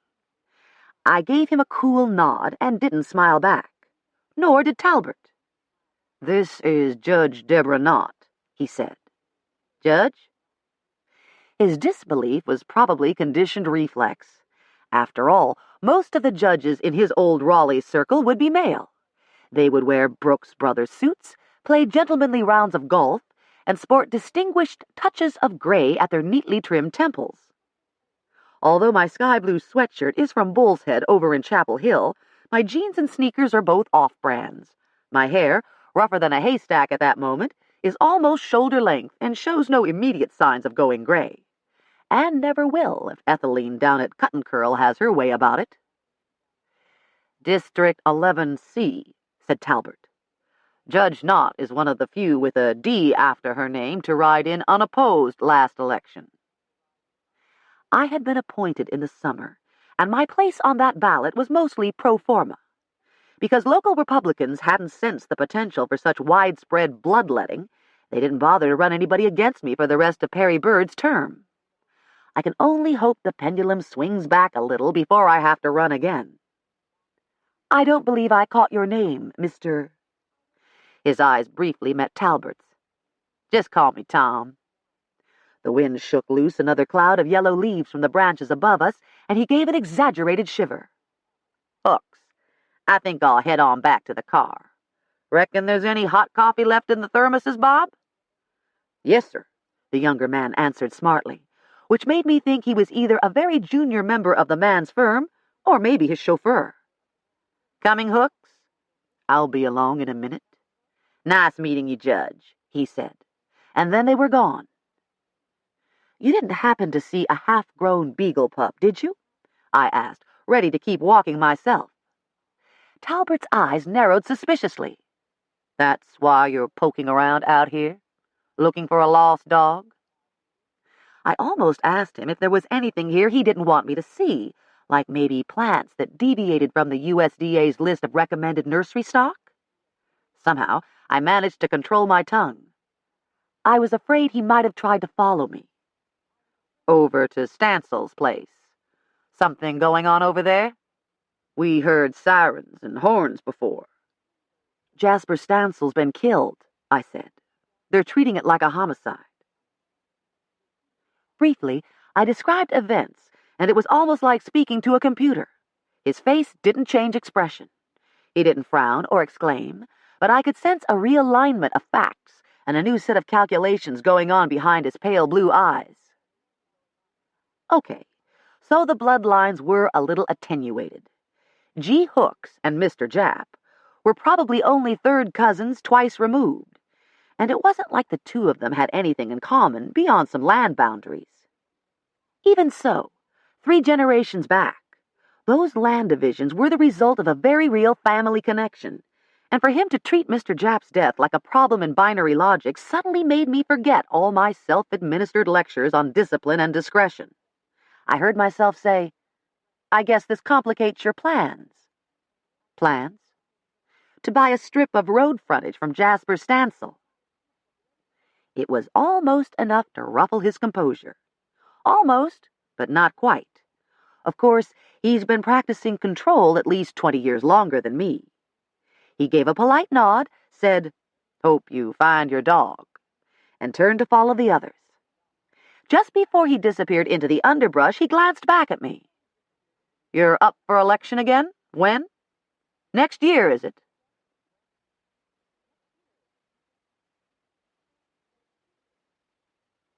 Chapter 14. Their behavior at home is consistent with their appearance abroad. Scotus Americanus, 1773. I'd asked for it, of course, but I didn't like the implications of Talbert's question. I hadn't had to spend much money on campaigning before.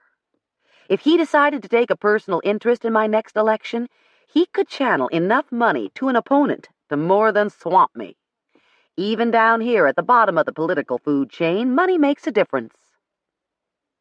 Even less did I like the corollary thought to the question I'd asked G. Hooks. Mr. Japp's death might complicate his plans, but suddenly things were rosier for Daddy and the brothers who still live and farm along Possum Creek. If we could keep Adam from selling, there would be no access to the Talbert land. No access meant no immediate development, no change to our way of life here on the north side of Possum Creek. For a little while longer, we could fish and hunt or just revel in the sheer luxury of space. Adam's right. We may not all live here. I'm a judge in Dobbs. Frank's retired out in San Diego. Will's an auctioneer in Cotton Grove. Herman's an electrician in Dobbs. Yet, except for Adam, our roots go down deep in these sandy fields and scruffy woods. Even the grandchildren, who are starting to scatter out across the state, look to this part of Colleton County as a fixed anchor. My brothers aren't much for putting emotion into words, but Haywood once said it for them. When you step out on your own back porch and everything is not land for as far as you can see, why, boys, don't y'all's spirit just fill up in a plenteous amplitude? I crossed the creek in a bittersweet mood that echoed the falling leaves, and I wondered how much longer such plenteous amplitude could endure. Adam accused me of romanticizing our land. If by that he means I know the spiritual value of what we have and don't want to see it disappear beneath a gridwork of named streets with manicured grass and biscuit-cutter houses, he's right. Guilty as charged. As I came up the slope, Hambone rushed down to meet me, whimpering in his relief at finally seeing someone he could attach himself to. Almost immediately, his confidence was restored enough that he dashed into the edge of the woods and began to bark at something. His little beagle tail wagged happily, and he kept running back and forth as if wanting to share something wonderful with me. "What you found, boy?" I asked. The leaves and grasses had been smoothed down into a narrow trail that led into the undergrowth, and sure enough, there by the trail sat one of Andrew's homemade wooden rabbit gums. He and Daddy raise and train rabbit dogs, and rabbits are integral to that training. Out back of his house, Andrew has fenced in a quarter-acre circle with shoulder-high chicken wire. The yard itself is overgrown with weedy grass and shaggy bushes, and Andrew's hauled in tree limbs, a few logs, and several lengths of hollow plastic pipes, 6 to 10 inches in diameter. He traps rabbits and releases them into the training yard, then turns the pups in. The rabbits bounce around the yard, and the puppies yip and tumble after them till the rabbits get tired and go hide in the hollow pipes. The object of the exercise isn't to have the dogs catch the rabbits, it's to get them familiar with the rabbit's scent, and to learn to break off the hunt when called. Like Daddy, most of my brothers hardly ever take a gun with them when they go out to the woods to run the dogs. Mainly they just like to be outdoors, listening to the song the dogs sing when they catch the scent. The trap door had fallen shut on the rabbit gum Hambone had found, and when I hefted one end of the thing, I felt the telltale slither as the animal inside scrabbled to maintain its balance. Rabbit, possum, or coon? From the lively scratching, it was probably a rabbit, but sometimes other young animals will go after the fruit bait and trip the door. Hambone was beside himself with excitement as I set the box down, and I couldn't resist. I grabbed him by the collar and held it tightly with one hand while lifting the trap door with the other. Instantly, a rabbit tumbled onto the ground, blinked once in the afternoon sunlight, and lit out across the bean field. I gave him about a 10-foot head start, then let go of Hambone's collar. He lunged after the rabbit, yipping and singing as if he'd been doing it all his life. I knew there was no chance in the world that he'd ever catch up, but he'd have a blissful 20 minutes thinking he might. Smiling to myself, I carefully returned the box to the same place Andrew had left it, reset the trap door, then took a handful of leafy twigs and brushed away most of our tracks, so maybe Andrew wouldn't notice that we'd freed one of his rabbits. For just a moment, I had managed to forget the sight of poor Mr. Japp lying there on that cold concrete floor.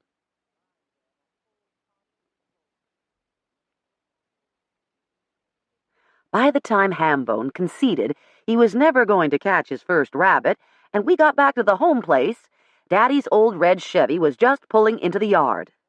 Blue and Ladybell jumped out of the back, and the three dogs touched noses and smelled bottoms. From the reproachful look the older two gave me, I almost could swear that Hambone had told them of his adventure and what they'd missed. The wind was blowing steadily from the north now.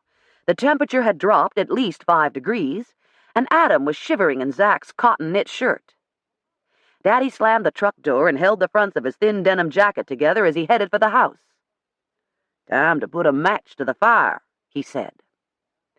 Adam and I followed him inside and found the kitchen already warm and cozy. Mady and Cletus were waiting for us and had lit the old wood heater and put a fresh pot of coffee on. Vegetable soup simmered on the range, and an iron skillet waited till it was time to cook cornbread nice and crusty for supper. Daddy never expects Mady to cook on the weekends, but Adam was spending a couple of nights out here, and whenever there's company, she feels obliged to step in. Now she took Daddy's jacket and handed him a thick wool cardigan that Seth and Minnie's children gave him 2 Christmases ago. There was a time when he would have scorned wearing an extra layer indoors, and sorrow brushed my heart as I realized that the cold bothered him more than it used to. "Time was," whispered the preacher. "Time is."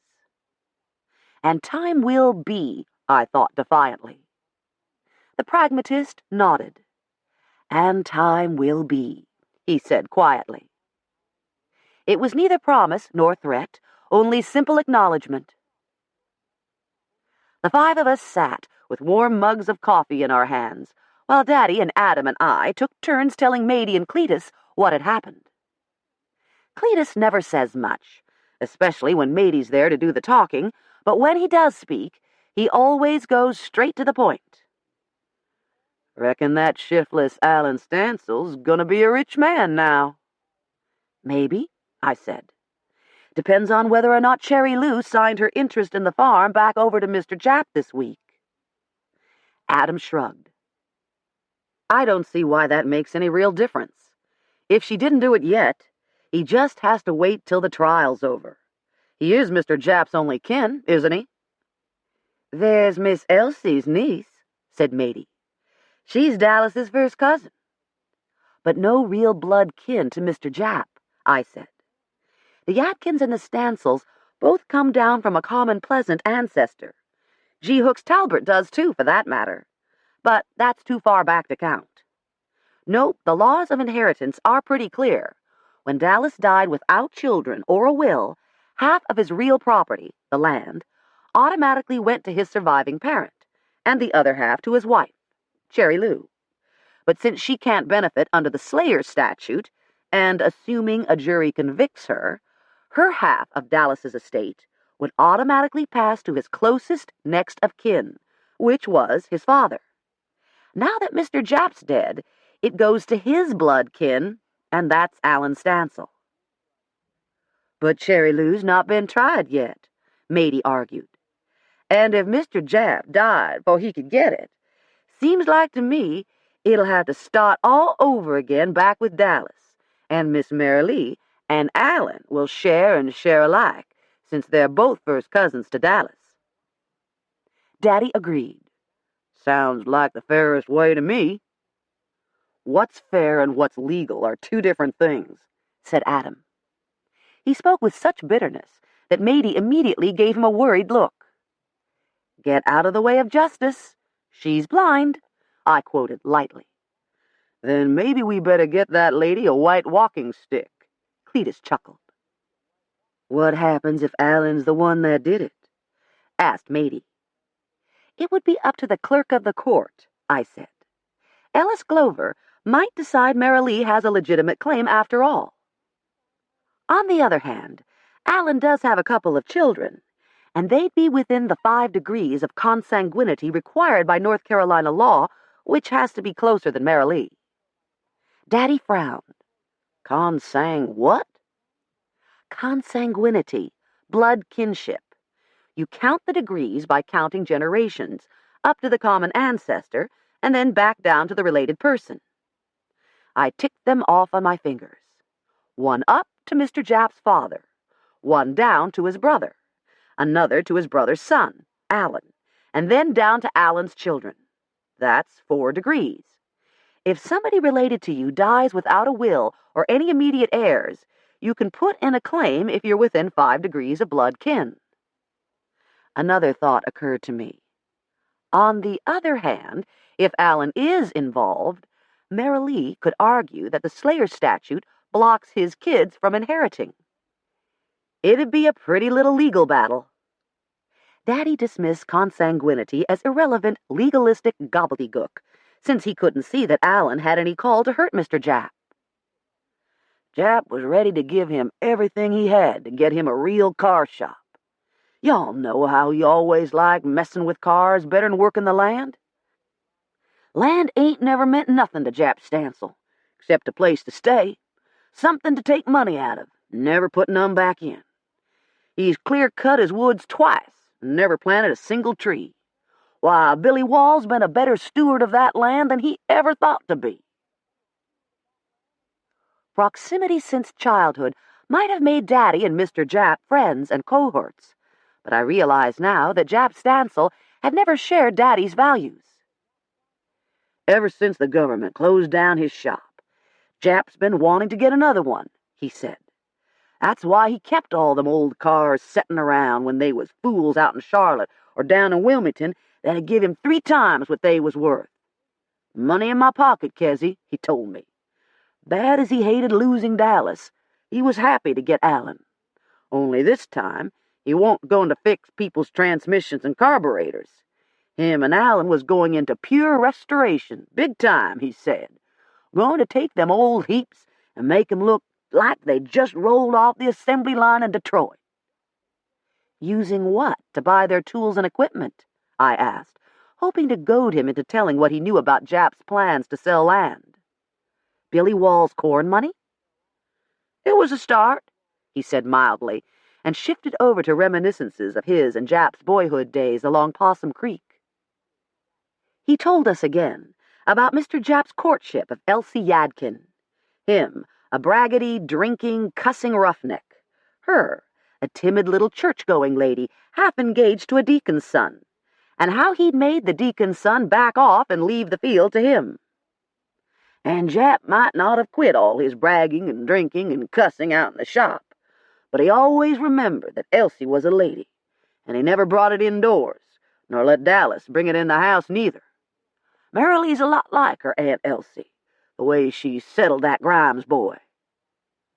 It's a wonder they never got caught driving drunk, what with all the drinking they did, Adam said provocatively. But if he was hoping to get Daddy to talk about the bootlegging days, he didn't have any more luck than I had with Mr. Japp selling land. Daddy just sat there in front of the wood heater with his hands around his coffee mug and his long legs stretched out to the warmth, and a sad smile on his lips as he remembered whatever he remembered. Eventually, and over their protests, I stood up to go back to Dobbs. "The soup smells wonderful," I said, as Daddy pressed me to stay to supper, and Mady promised there was plenty for everybody. But Aunt Zell was going to start on her fruit cakes this evening, and she'll be waiting for the pecans. Mady took a gallon bag of shelled nuts from the freezer and put them in a paper bag for me. "And, Cletus, would you get her a bottle of that gin, is it?" Daddy asked slyly. "Wouldn't be Zell's fruitcake without some gin." The bottle Cletus took from beneath the sink had a Gilbey's label and a broken tax seal, but if I took a sniff, I wouldn't expect to smell juniper berries. A faint aroma of apples or peaches, maybe, but not juniper berries. Matey and I rolled our eyes at each other, but Aunt Zell would be disappointed if her fruitcakes had to do without their usual drenching of homemade brandy. I asked Adam if he wanted to catch a movie somewhere, but he yawned and said all this fresh air was getting to him. "I think I'll make it an early evening, since I promised Herman and Nadine that I'd go to their church with them tomorrow morning." "Better you than me," I said cattily. Their minister's a chauvinistic born-again who gets so tangled up in his own rhetoric that it's sometimes hard to tell if he proved his point or the devil's. "Deborah Knott, you be ashamed of yourself," Matey scolded. A preacher is a preacher to her, but Cletus gave me a wink and a grin. Daddy walked out to my car with me to remind me that North Carolina law requires that open containers of alcoholic beverages be transported in the trunk. He's an authority on those laws.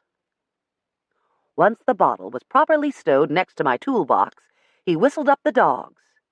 They came running through the late afternoon sunshine, Hambone trotting along after them. I opened the car door, and the pup hopped right up on the front seat. As I stood on tiptoe to kiss Daddy's leathery, wind-chilled cheek, he gave me a hug. "You take care of yourself now." "I will," I promised, sliding in after Hambone. "You too." He gave me an ironic smile that said he knew how we were starting to worry about him. And then, just as he used to say when I was a very little girl, "Don't you fret yourself, Shug. I ain't going to die till you're an old, old lady." Now, as then, the words still made me smile. Never mind that when I was very little, 36 seemed old, old. I started to switch on the engine when Daddy rapped at my window. "Almost forgot to tell you," he said. "Dwight said for you to call him when you get back to Dobbs." There was a sheepish look on his face that I couldn't quite interpret.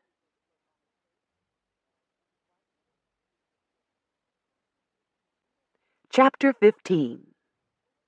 Whether others shall follow my example, or whether matters shall strike them in the same light, is what I know not, nor am I much solicitous about. Scotus Americanus, 1773.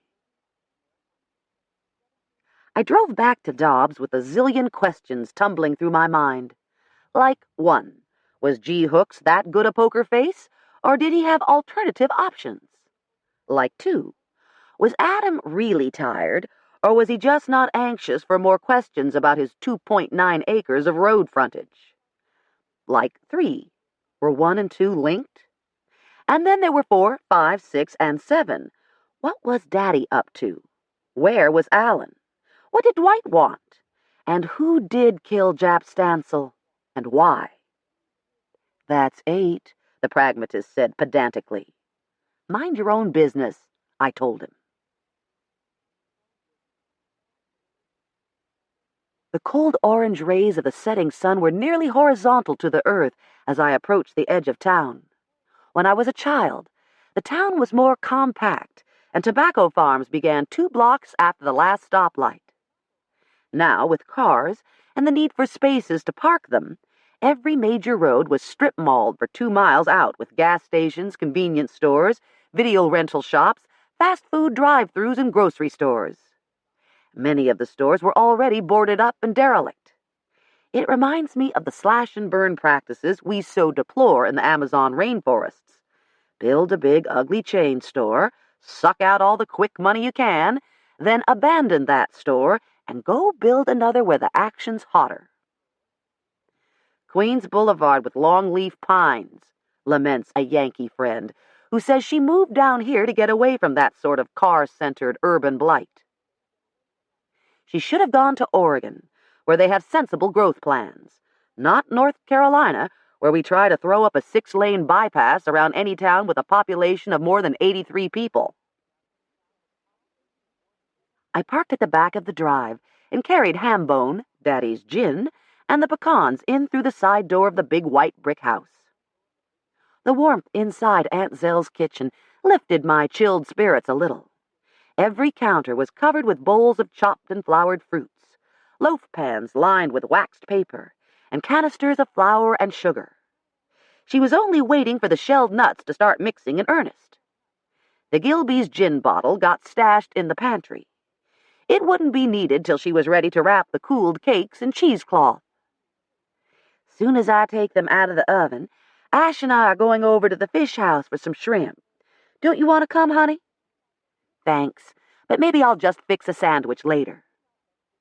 She hadn't heard about Mr. Japp, so I gave her the condensed version, then went upstairs to call Dwight, who said, "If you don't have anything on for tonight, why don't you come over to the office, and let's talk some, and then maybe go back to my place and watch a video." "Which one?" "Audrey Hepburn and Albert Finney," he said, knowing my fondness for old movies. "2 for the road." "I'll bring my 2-for-1 pizza coupon," I told him. There's absolutely nothing romantic between Dwight and me, but that didn't stop me from peeling off my jeans and sweatshirt and heading for the shower to wash away the smell of wood smoke and dogs from my hair and body. For the last few weeks, I'd been cutting back in anticipation of Thanksgiving and Aunt Zell's fruitcake, and I was pleased to discover that I no longer had to suck in my breath to button my black twill slacks. Emboldened, I slipped on my favorite fall jacket. The lines were vaguely oriental, black silk appliqued with strips of brown and gold velvet that can do nice things for my sandy brown hair if the stars are in the right alignment. For once, it didn't make me look like an overstuffed teddy bear. Gold earrings, low black heels, a dash of lipstick, and I was ready to go when I finally remembered another phone call I wanted to make. In addition to being my former law partner, John Claude Lee is also my second cousin, once removed, so when I can't prevail upon him as a colleague, I can always fall back upon the claims of kinship. I caught him just as he and Julia were getting ready to leave for a panel discussion on ethics that he'd been asked to moderate over at Campbell University, so he didn't have too much time to debate the proprieties with me. He'd already heard from Cherry Lou's attorney, and from Dwight Bryant, too, which saved having to rehash Mr. Japp's death. "Just tell me one thing, John Claude, and then I'll let you go. Yesterday, Japp Stancil told me that Cherry Lou was going to sign her half of the farm back over to him."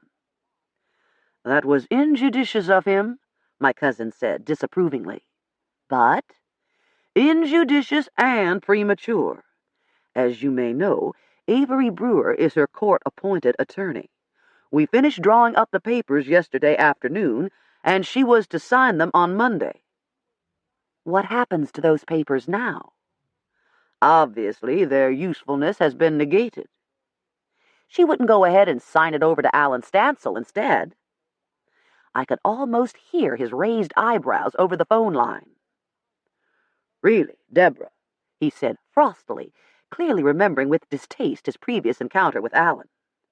I wasn't about to tell him that he'd gotten me an annulment for a bigamous marriage. "I should think that you, of all people, would see the unsuitability of that when there's a strong possibility that he's involved in his uncle's death." "But what if he isn't?" "Then it will all come to him in due time, without Mrs. Stancil's gesture." So, either way, Alan gained nothing he didn't already have in his pocket. Even so, "I'm surprised you let a client die without a will," I was thinking out loud, not really expecting an answer, but John Claude chose to think I was questioning his professional standards. "I had drafted one that he was to sign on Monday as well. A simple instrument. It divided his estate equally between Stancil and Marilee Grimes, with Stancil getting the house, garage, equipment, and all the cars, and Mrs. Grimes to receive an equal value in land. And an unsigned will is worth less than the paper it's written on. But assuming either had been a motive, which piece of paper had Mr. Japp been killed to prevent? The will or the deed?" And what if Cherry Lou or her children weren't really all that eager to throw in the cards? Is there any chance that Cherry Lou Stancil could be acquitted? I asked. With a jury, there's always a chance, he replied dryly. But if I were Avery Brewer, I shouldn't aspire to be a Johnny Cochran. Which is why they picked you to moderate an ethics discussion, I told him. Break a leg, here.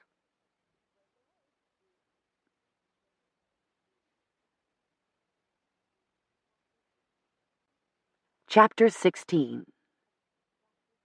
That these accounts are genuine and true, we hope, will appear from the following general description of the province in question, in which all that is intended is to lay before my countrymen things most essential for them to know. Scotus Americanus, 1773. All was quiet when I arrived at the Colleton County Sheriff's Department in the basement of the courthouse. Indeed, the duty officer at the front desk was absorbed in a paperback romance, and she barely acknowledged my wave as I passed. Saturday night, yes, but much too early for any bloody knife fighters, spaced-out deadheads, wife-beaters, drunk drivers, or other violators and disturbers of the peace who would be showing up, stitched, sober and sorry, in my courtroom next week. As I approached Dwight's office, I heard the low rumble of male voices, then a raucous laugh that could belong to no one except Special Agent Terry Wilson, State Bureau of Investigation. Dwight's always been like another brother, but Terry and I came awfully close to making it legal once. Fortunately, we had the good sense to back off, and then we had the even better sense to stay friends. That didn't stop him from giving me an exaggerated leer when I came in. Damn, but that kid Chapin's a cocky bastard. Why, Mr. Wilson, whatever do you mean? I asked, in my best Scarlett O'Hara drawl. Letting a good-looking woman like you out alone on a Saturday night? If he's not cocky, then he's sure enough crazy. We talked trash a few minutes longer, till I asked him about Stanton, and he came crashing back to reality with a frustrated groan. Stanton's his son by his first marriage, 16 years old and climbing Fool's Hill, to hear Terry tell it. He's a mess. You know how I wasn't going to let him have a car till he could pay for the upkeep and insurance? Yeah, and even when you were laying down that law last year, I told you it wasn't going to last much past the candles on his birthday cake. I'd have stuck to it, hadn't been for his mama. All those after-school activities? She didn't like him hitching rides with any kid who's got a driver's license, so we bought him a good used car and he got a weekend job. Only now he needs to work more hours to pay for the upkeep, so he's cut out a lot of the after-school stuff. He's even talking about not going out for baseball next spring. I've heard my nieces and nephews sing the whole 5 stanzas, I said. They need a car to get work, but the main reason they have to work is to support the damn car.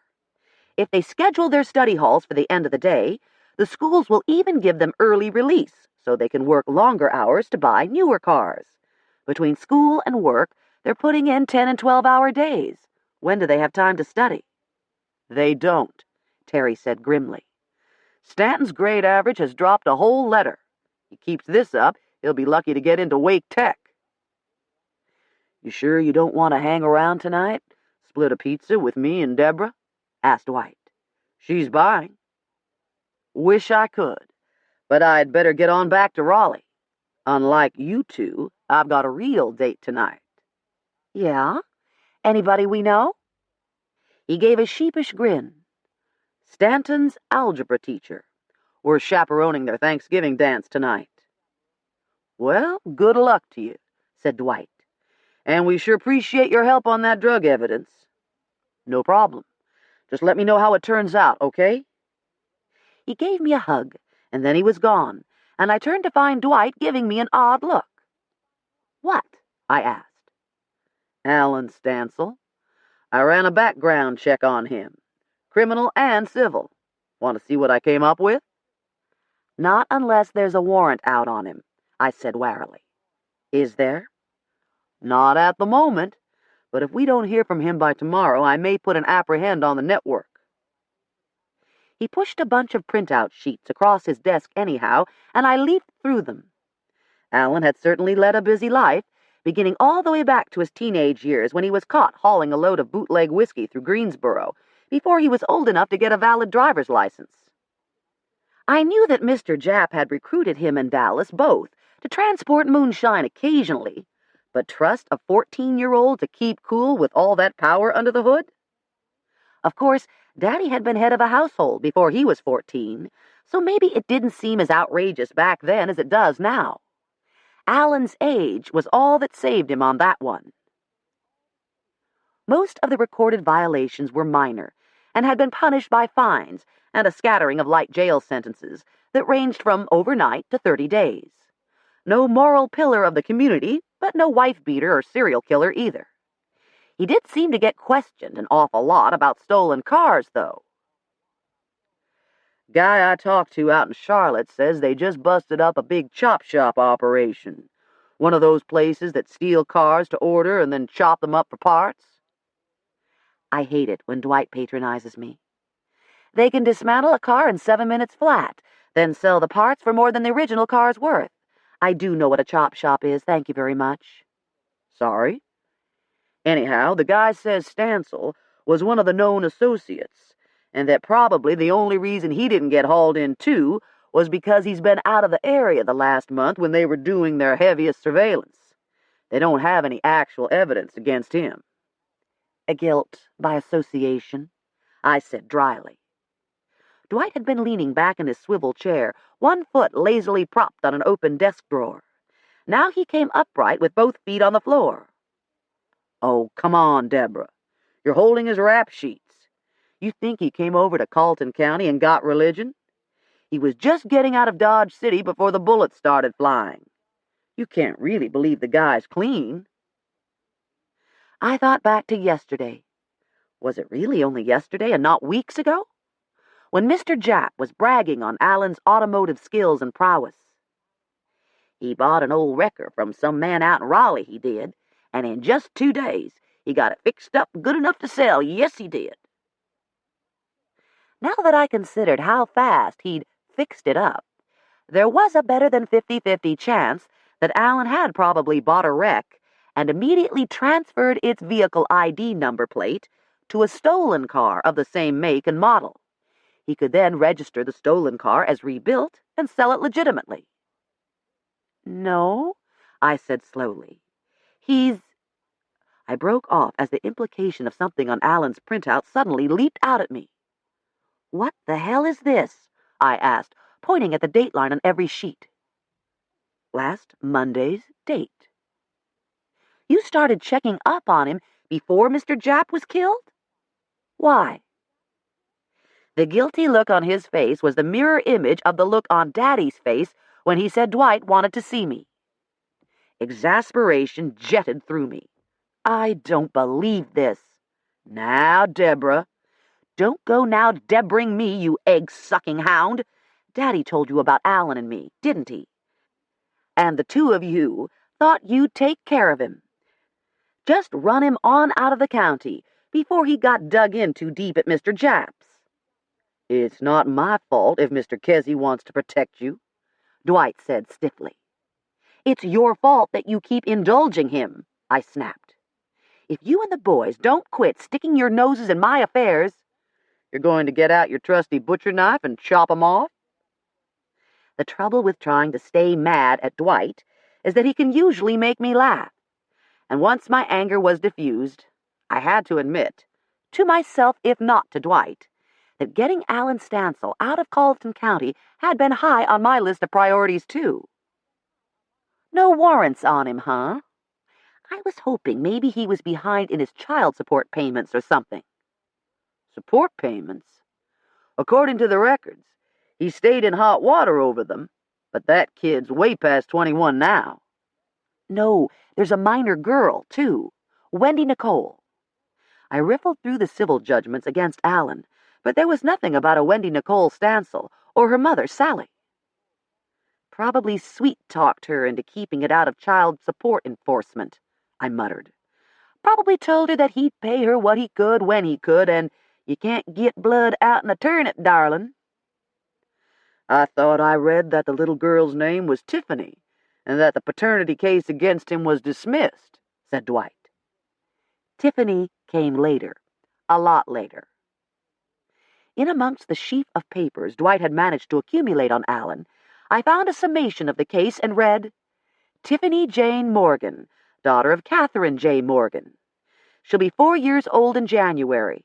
According to Allen, Tiffany's mother didn't know who the father was, so she picked him as the nearest warm body. Wendy Nicole is his, though, by his second wife. She's 17, which means he still has a year to pay on her. Dwight was more interested in Allen's present than in his past. Everybody seems to know that Billy Wall was coming with all that money, he mused. Allen had to know it, too. You talked to Wall? Dwight nodded. Said he came by around 11:30. Jap was out in the garage alone. Said he paid him his share of the produce money in cash, $4,900 in $100 bills. And Jap took his notes out of that old safe, put the money in, and spun the lock on it. Was Allen there? Billy said his truck was gone and he didn't see him. He didn't hang around, he said. Just counted out the money, talked a couple of minutes about Jap's plans for the garage, and then left. So now you're looking at a time of death between 11:30 and 1:30. Did you talk to Cherry Lou? Yeah, but she's real hostile. Says good riddance to all Stancils, and she saw nothing. What about Dick Sutterly? Pretty much the same thing. Says he came in through Gray Talbert's lane and went out by Jap's. But I may have to talk to him again because he was real curious about the time frame and who was where, you know. And he was driving around that whole section from Adams Land to Gray Talbert's nursery and on back out past Jap's around 1 o'clock. He paused a second, then assumed an offhand air. Says Adam and the dogs were on Talbert's side of the creek when he came up on them around 12:30. Oh? And somebody's dogs were around the garage after the rain stopped. Lots of dogs still run free, I observed. See any footprints? Just yours going back, and the dogs, of course. And I had somebody walk that lane all the way to the creek. It wasn't Adam, I said. Never said it was. I'm just thinking that somebody was mighty lucky with that many people all around the place that morning. Adam, Mr. Kesey, Cherry Lou, Dick Sutterly. For what it's worth, G. Hooks Talbert and a couple of his friends were out there, too, hunting. I gave him an edited version of that meeting. They could have seen someone. Dwight smiled, knowing that Knotts and Talberts are polar opposites. You'd love it if G. Hooks was involved, wouldn't you? Wouldn't break my heart. Whoever did it probably didn't go there planning to. Dwight said thoughtfully. Say somebody dropped in on Jap, and maybe he bragged about how much money his corn brought. The killer might have just acted on the spur of the moment. Carpe diem, I said. It was the motto on a coffee mug Dwight had given me when I first filed for judge. Exactly, he said. Seize the damn day. Smash an old man over the head and burn open his safe and take his money. So what do you think, Deborah? Was it Allen? If it was, it's the second dumbest thing he ever did in his life. Mr. Japp planned to spend all that money on him. Cherry Lou Stancil was going to sign her half of the farm back over on Monday, and what I bet John Claude didn't tell you was that he was also supposed to sign a will on Monday. Huh? When I told him the terms, Dwight frowned. If he dies before the will's signed, Allen gets it all? If Cherry Lou's convicted. He waved aside the possibility that she might not be. So, with the will, Allen gets half. Without one, he scoops the lot. How much you reckon we're talking about? I shrugged. 90 acres of land with good frontage. Say 5,000 an acre, and that's on the low side. Say another 50,000 for the house, garage, and equipment. That's $500,000 right there. Then all those old classic cars sitting around under the sheds and shelters. Everybody says they're worth thousands in mint condition, but I couldn't begin to say what they're worth as is.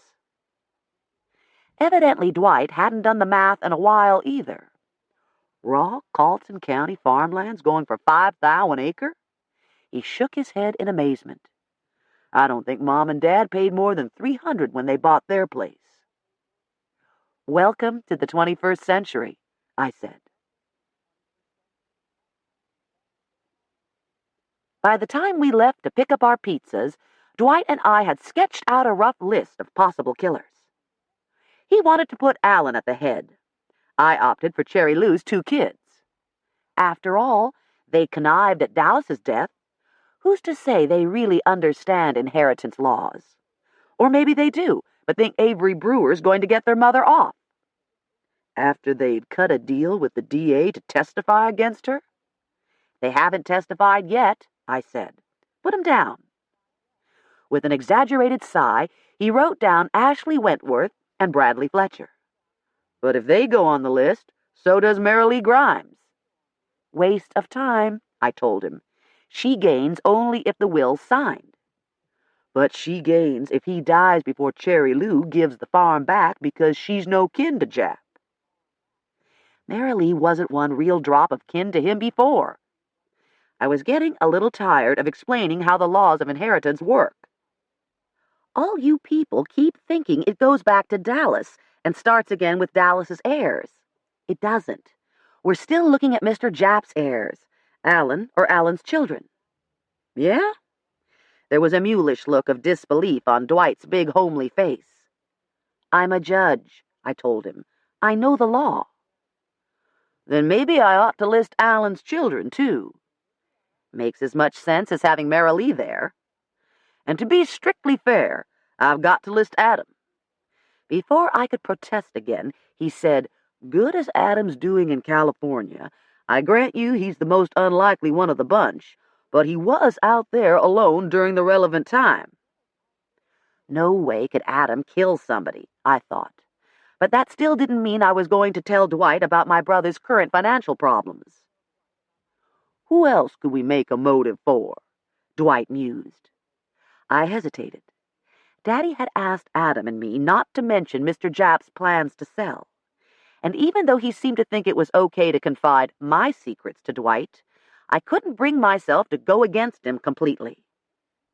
Well, Dick Sutterly's been trying to get Adam or Mr. Jap to sell. Maybe he thought he'd have better luck picking up the Stancil farm from Mr. Jap's heirs than from Mr. Jap. Dwight looked dubious, but he added Sutterly's name to the list all the same. At the very bottom, he wrote down Billy Wall's name. He says Jap Stancil was alive when he left, but unless someone else saw Stancil alive later, I'll have to keep him in mind. There didn't seem to be anyone else with an immediate motive. He stuck the list in the case jacket and stood up to go with a mischievous look on his face. So, if killing Mr. Jap would be the second dumbest thing Alan Stancil ever did, what was the first dumbest? For once, I didn't rise to Dwight's bait. Daddy always says a catfish would never get caught if it had just learned to keep its mouth shut.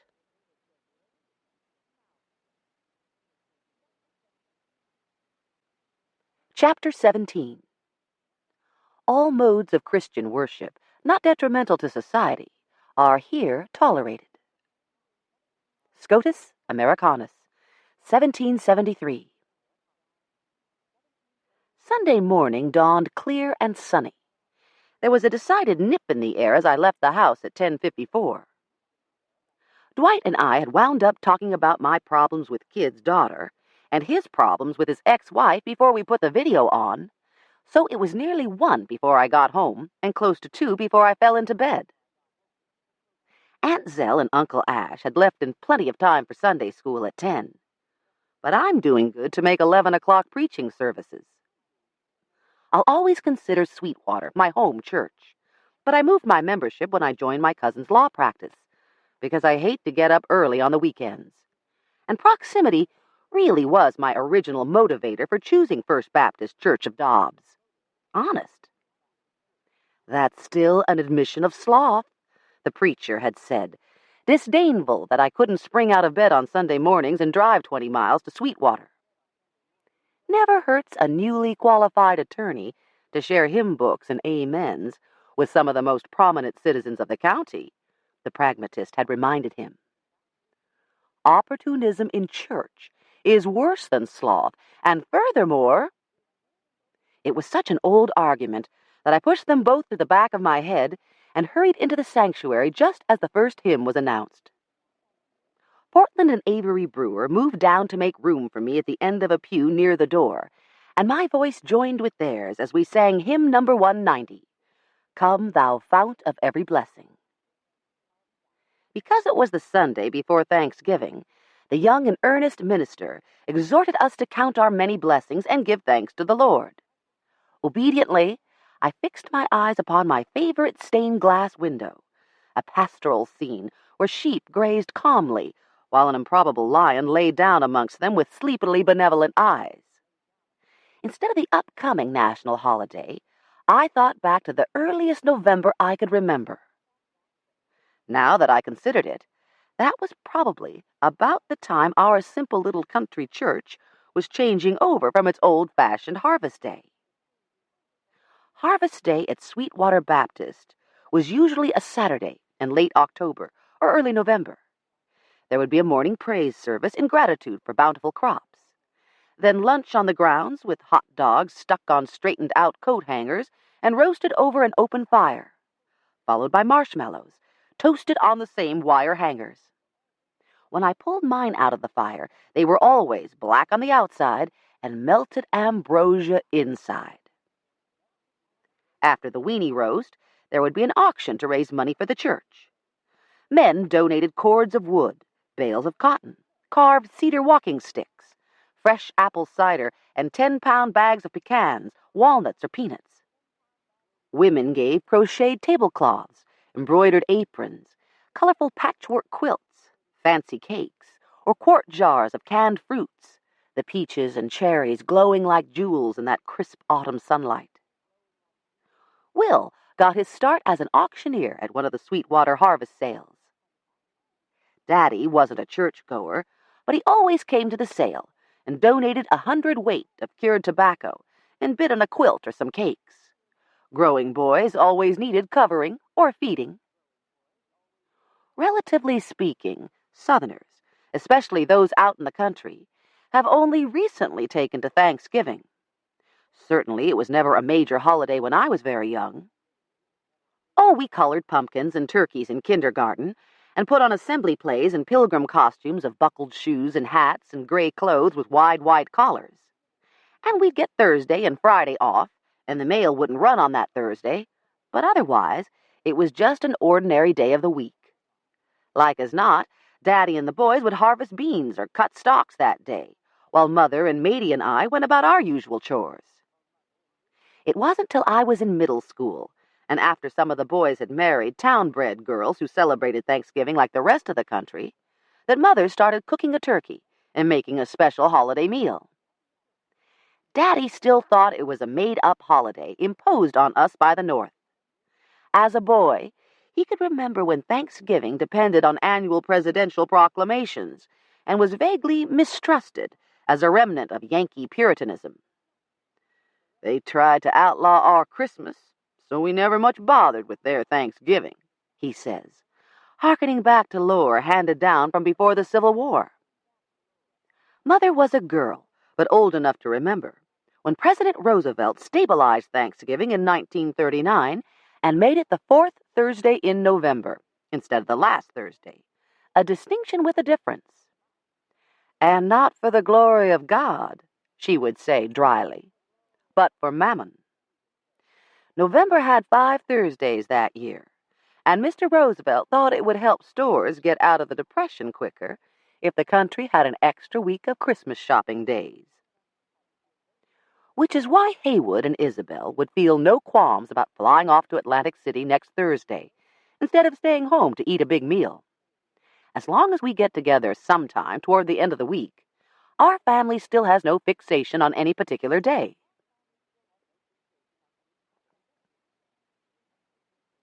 My Thanksgiving reverie was suddenly interrupted by a sharp nudge in the ribs by Portland Brewer.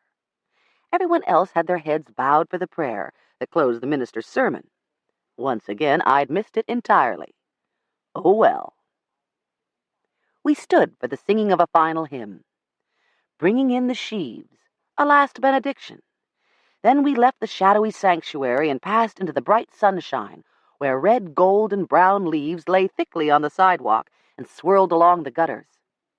Last night's chilly wind had finished stripping the crepe myrtles and maples. The oaks alone still held their brown leaves. As Cherry Lou Stancil's court-appointed attorney, Avery Brewer wanted to hear my account of Mr. Japp's death. Too bad she didn't get to sign the farm back over to him, I said. That leaves her going to trial with her primary motive still intact. You never know, Avery said gamely. Juries have acquitted with a lot more evidence than a Kmart sales slip for the weapon. Right. And I suppose Millard King's going to argue accidental discharge of said weapon and have Tig Wentworth plead to involuntary manslaughter? Portland grinned at her husband. Now, there's a thought, honey. She said the shotgun was a present. Maybe her little old son-in-law tripped on a mole run as he was going out to give it to him. Avery wasn't amused and went on ahead to warm up their car. As the rest of the congregation streamed through the broad oak doors, then clumped for snatches of Sunday morning conversation along the steps and sidewalk, Portland touched my sleeve and drew me aside. Can I speak to you a minute, Deborah? Off the record? Sure, Por. What's up?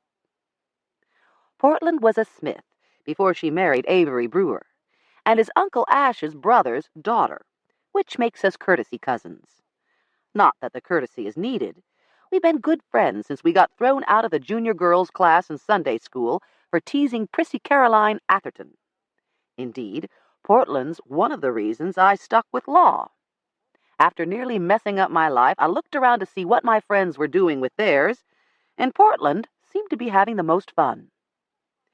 She and I were still the same height and approximate build, only on her it looked better.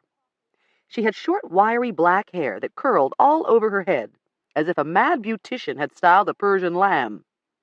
And her brown eyes were worried as she drew me even further away from the crowd. You remember that contested paternity suit I argued before you a couple of weeks ago? Vaguely. Refresh my memory. Beecham versus Collins? Single mom and cute little girl? I represented the alleged father. Oh, yeah. The one where blood tests proved he couldn't have fathered the child? That's the one. So day before yesterday, Friday, I got a call from one of Collins' friends. He's facing a paternity suit, too, and Collins recommended me.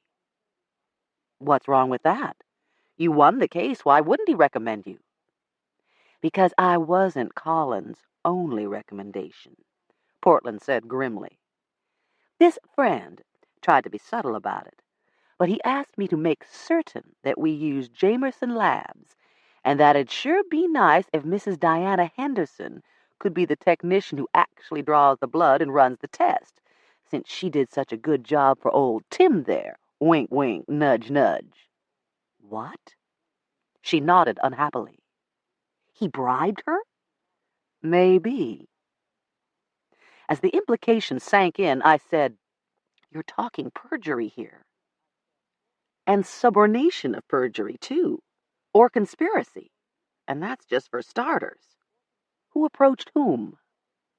If possible, Portland looked even more unhappy. The ethical ground she was walking over at the moment was shakier than Jell-O. I don't know, Deborah. Swear to God. And maybe I'm jumping to conclusions. Do you honestly think so? I asked her squarely. Her eyes met mine. No. Who was the opposing attorney?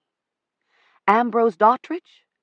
I want your client and Mrs. Henderson in my courtroom first thing tomorrow morning. Ex-client, Portland said hastily. Whichever. We'll be there.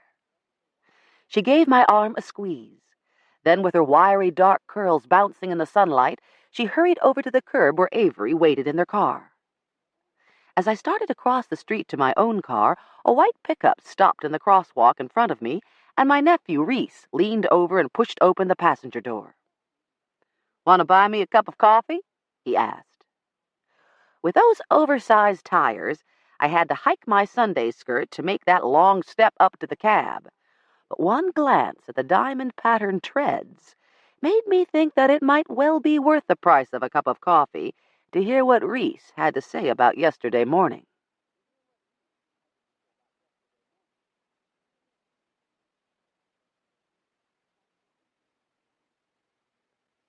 Chapter 18. As in every rising colony, so in this, tradesmen are much wanted, and the demand for them must increase in proportion to the number of settlers that resort to it. Scotus Americanus, 1773. As the youngest of my father's 12 children, I have nieces and nephews who range in age from 4 years older than me right down to high school. Reese, the second of Herman and Nadine's 4, had to be at least 26, but going on for 16 if the love and money he was lavishing on this juked-up truck meant anything. The white exterior was waxed to a diamond sheen that dazzled my eyes, and the heavy chrome bumpers were even shinier. The interior was lushly upholstered in a supple honey-brown vinyl that made everything, from the adjustable seat to the doors to the dashboard and even the steering wheel itself, feel buttery soft. Besides the standard accessories, the dashboard had a built-in CD player with extra speakers concealed in the doors, and the lid of the padded armrest not only had a place to hold drink cups, it flipped back to reveal a cellular phone. The golden oak gun rack across the rear window and the stock of the Winchester hanging in the rack both matched the light caramel tones of the upholstery. "Done much hunting this season?" I asked as I buckled myself in. "Nah, don't have time. Got a few doves back in September, but we've been so busy wiring that new subdivision south of town lately, I'm doing good to get away by dinner time on Saturday. Now that daylight savings is over, sunset comes mighty early." "What about sunrise?" I asked snidely. He snorted and took the turn on the truck lane a hair too sharply so that we bumped up over the curb. "You sound just like Ma." "Bite your tongue, boy." Nadine's a good woman, but she can be awfully rigid about the morality of early rising and hard work and going to church 3 times a week. Reese laughed. "Yeah, I'm thinking of getting me a double wide and putting it out near the long pond. Dad said he'd cut me off an acre or 2 if I wanted it. I should never have moved back home again. If I stay out late on a Saturday night and then try to sleep in, they act like I'm going straight to the devil. I tell you what's the truth, I'm getting too old to have to be up and out on Sunday mornings before they get back from church." We pulled into the drive-thru at Bojangles, and I told him I'd spring for a sausage biscuit as well, if they were still serving breakfast. I got up too late to eat myself, I admitted. The truck windows operated electronically. Reese pushed the button to lower his and yelled down into the staticky speaker, "2 sausage biscuits and 2 large coffees. No cream, no sugar. You do take your coffee black, don't you, Deborah?" "Uh-huh." "Good. Coffee stains will sponge right up if you spill it on the carpet, but that creamer stuff's hell to get out." He sounded like hints from Heloise. When we drove around to the serving window, those oversized tires put us up so high that Reese had to lean out and reach down to take our order. "And could we have some extra napkins?" "Don't you trust me not to smear sausage grease on your seats?" I teased. "Never hurts to be safe," he said mildly. That was so unlike the old devil-may-care Reese that I took a good long look at him as he reseated his ball cap so that his light brown hair lay smooth before he pulled out of the Bojangles driveway into the Sunday church traffic that clogged the main commercial street through town. He has the clear, forget-me-not blue eyes of all our clan, and the solid, regular features of most of his cousins. None of my brothers are movie star gorgeous, and neither are their children, But nobody in our family's ever stopped a clock either. Reese has always had girlfriends. Trashy girlfriends, according to Nadine.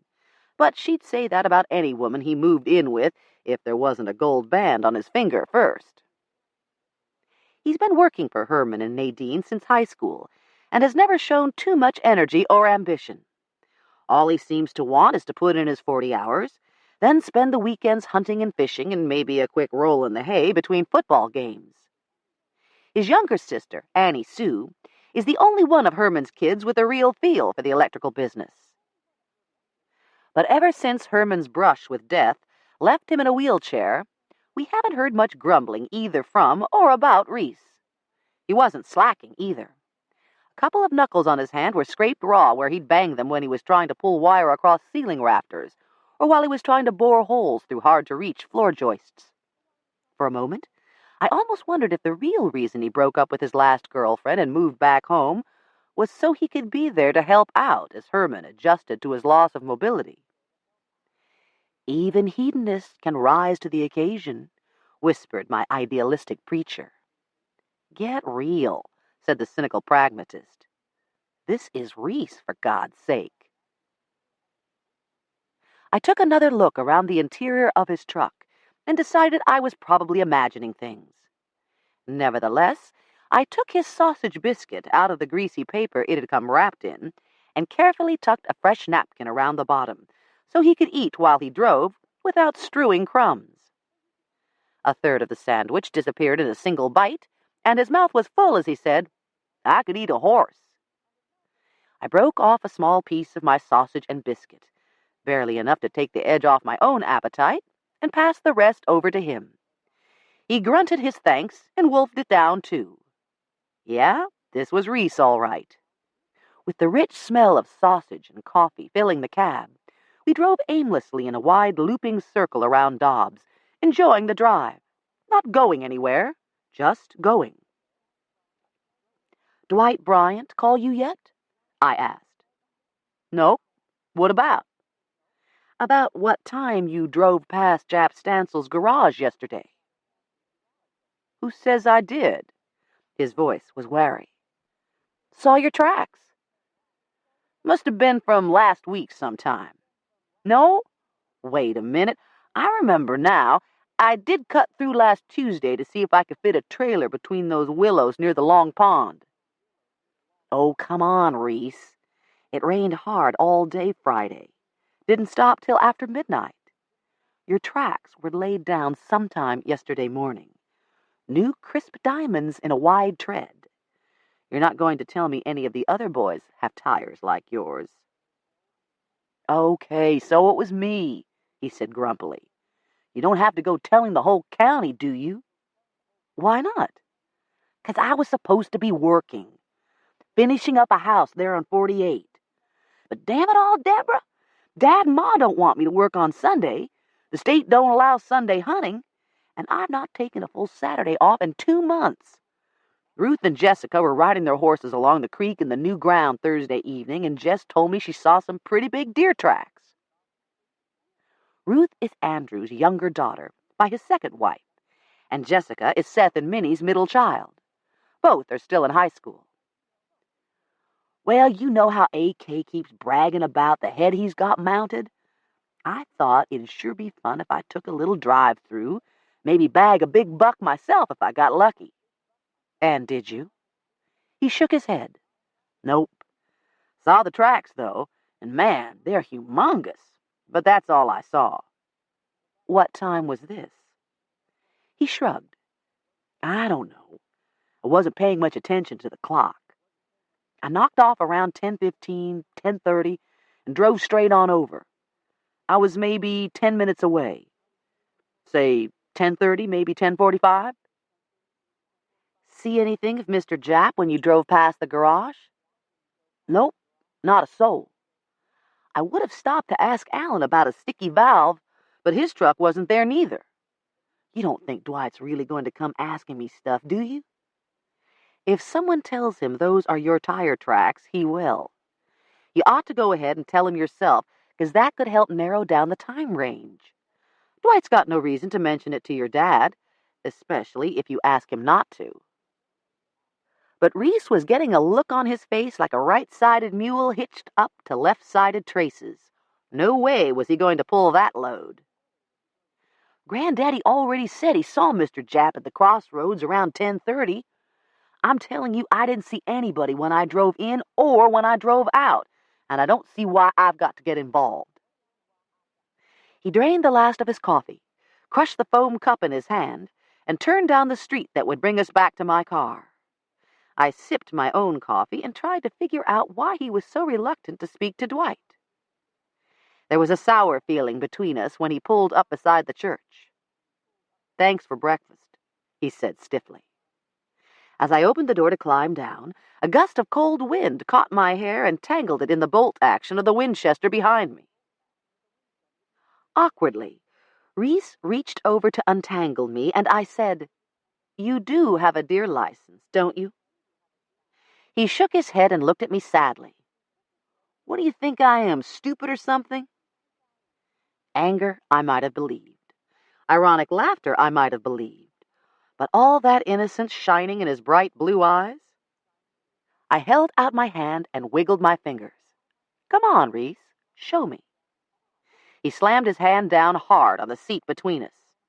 "Okay, so I don't have a fucking deer license. You satisfied? When have I had time to buy one? Will you tell me that? And now I suppose you'll tell your boyfriend, and I won't be able to turn around without a game warden breathing over my shoulder."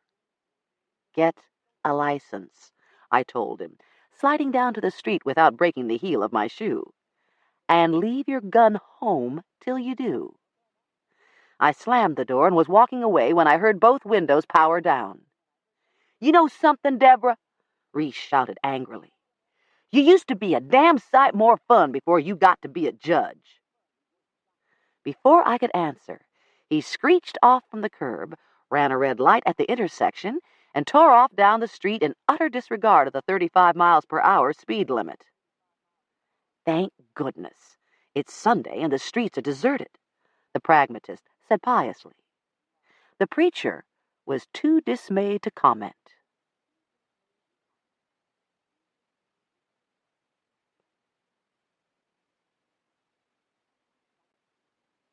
Chapter 19. This is a great spur to their diligence, and an ample reward for their toil, which is far from severe. Scotus Americanus, 1773. I was in the shower next morning when my phone rang, and by the time I was dried off enough to pick up, Portland Brewer was well launched into a complicated message for my machine. "So there's just no way we can—" "Sorry, Por, I was in the shower. Want to start again?" "Not really," she said ruefully. "Not if you're going to be horsey about what I've got to tell you." I took the towel off my head and began finger-combing my wet hair. "You couldn't reach the blood tech or your ex-client yesterday, right?" "He's somewhere between here and Baltimore, according to his girlfriend, and she doesn't expect him back till tonight. I've left messages with her and with his office." "What about the technician?" "Unlisted home phone. And Jamerson Labs doesn't open till 9 this morning. I'll try again then, okay?" "Fine," I said. No point riding my high horse over Portland. She knew the seriousness of this without any lectures or exhortations from me. "Just let me know when you've got them rounded up so we can tell Ambrose."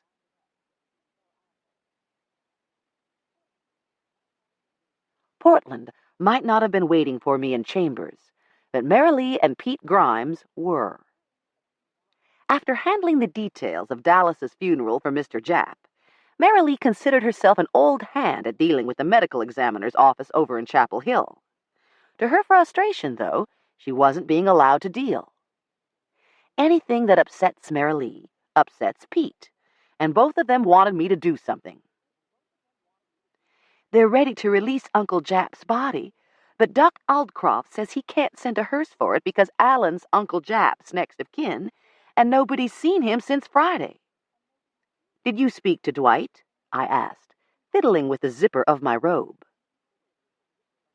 Judge Carly Jernigan's widow had given me this robe, and its old-fashioned metal teeth had caught a fold of my blouse.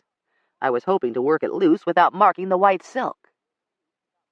He says he's got the highway patrol keeping an eye out for Alan's truck, but if you ask me, that doesn't sound too urgent. Pete gave a supportive rumble. If he smashed poor old Jap and took off with the money, he could be halfway to California by now. Marilee nodded vigorously. And Uncle Jap could just lie over there in Chapel Hill and rot for all he cares. Pete hitched his chair closer to hers and embraced her protectively. He was such a man-mountain, and she was so small and dainty that images of King Kong and Fay Ray flashed through my head as Marilee automatically leaned into his arm. An attorney stuck his head in the door waving a show cause order I'd promised to sign, and I was conscious that it was time to head for the courtroom, even though I still hadn't called over to social services as I'd planned. The zipper chose that moment to release my blouse, and yes, it left an ugly metallic mark right at my bust line. Look, Marilee, Pete, I said. John Claude Lee was acting as Mr. Jap's attorney. Why don't you go speak to him? See what he can do about the situation. After all, you'd have been one of the... I abruptly caught myself, but Marilee's narrow little Yadkin eyes sharpened alertly. I'd have been one of what? I shrugged, annoyed that I'd let myself be distracted into speaking indiscreetly, and even more annoyed because I knew Marilee would never leave until I satisfied the curiosity I'd unleashed. One of what, Deborah? She asked again, when I'd signed the show cause and the attorney was gone. I stood and finished zipping my robe. I spoke out of turn, but it doesn't really matter, I guess. Mr. Jap was planning to sign a will today that would have split his estate equally between you and Alan. You would have been co-beneficiary. Now, of course, it'll probably all go to Alan. I'm sorry, Marilee. Pete was frowning as he worked it out in his head, but Marilee was suddenly transformed. Tears streamed from her eyes, but her smile was radiant. Oh, Deborah, was he really going to leave me half? I'd never seen anyone react quite like this to hearing they're not going to inherit a penny. The will doesn't count, Marilee, because he didn't... She brushed that aside. I don't care about his money. Don't you see? All these years, ever since Aunt Elsie died, I've been looking in on Uncle Jap, making sure he was all right, doing the sort of woman things Dallas couldn't and Cherry Lou wouldn't. And then, when Alan came, Uncle Jap was never one for thanking people, not that I wanted to be thanked. Jesus says, as you do it for the least of these, you do it for me. And that's what I tried to do. But even so, it was hard to watch Alan taking and Uncle Jap acting like he hung the moon. And now, you tell me that he was going to will me half of what he had? She jumped up and gave me a hug. Thank you for telling me, Deborah. Now I know that he did appreciate that I loved him, and that he loved me back. Aw, honey, said Pete, looking as if he could eat her with a spoon. Of course he loved you. Everybody loves you. Remembering how enthusiastically Mr. Jap had planned Alan's future with a well-equipped garage, even if it meant selling off some of his land to get the cash, I had to wonder whether the equitable division in his will sprang from love and gratitude, or was the result of John Claude's power of persuasion and sense of fair play. John Claude would surely have pointed out to the old man that Elsie's niece was just as deserving as his nephew. You go talk to John Claude, I told Pete and Marilee. If he can't help you with the M.E.'s office, come on back and I'll issue you a writ or something. I convened court almost on time, but as soon as I decently could, I declared a 15-minute recess and phoned Bertie McElveen. Bertie is a chain-smoking, hard-nosed supervisor of Colleton County's child support enforcement. More to the point, she's a close friend of Aunt Zell's and thinks I'm cuter than a speckled pup.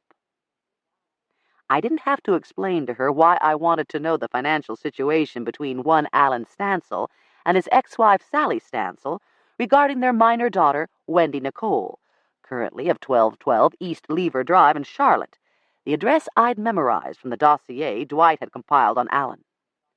It was enough for Bertie that I wanted the information, and she was sure she could have it for me by mid-afternoon. She was better than that. When we broke for lunch, a clerk arrived with a message to call her. "There is a support order on record," Bertie told me, "and the caseworker thinks he's behind by about $4,500. But you know how it is.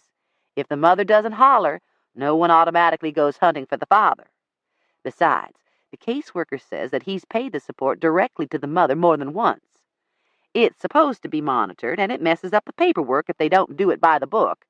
But the caseworker thinks he's probably been giving her some of the money right along since she's not screaming for help." Bertie paused, and I could hear her lighting another cigarette. "So then?" I prompted. "So then I called Mrs. Stancil at her work, said I was a supervisor in child support enforcement, which I am, only not in Mecklenburg County. I didn't tell, and she didn't ask. Just said, 'Yes, ma'am, he did get a little behind, but he's been making payments regularly. In fact, he came by this weekend and—'" "What?" "That's what she said.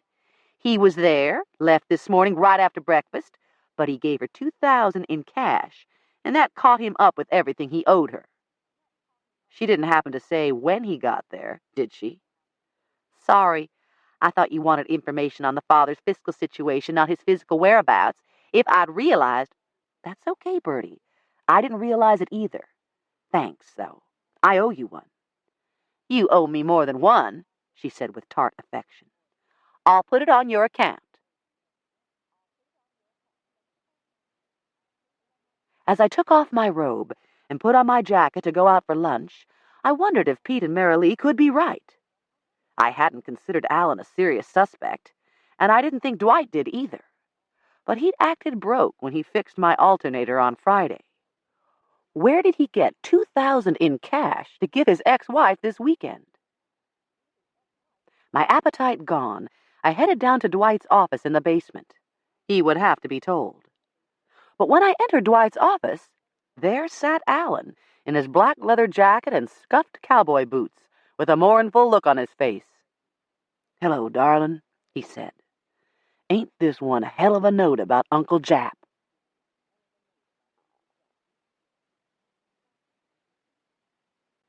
Chapter 20.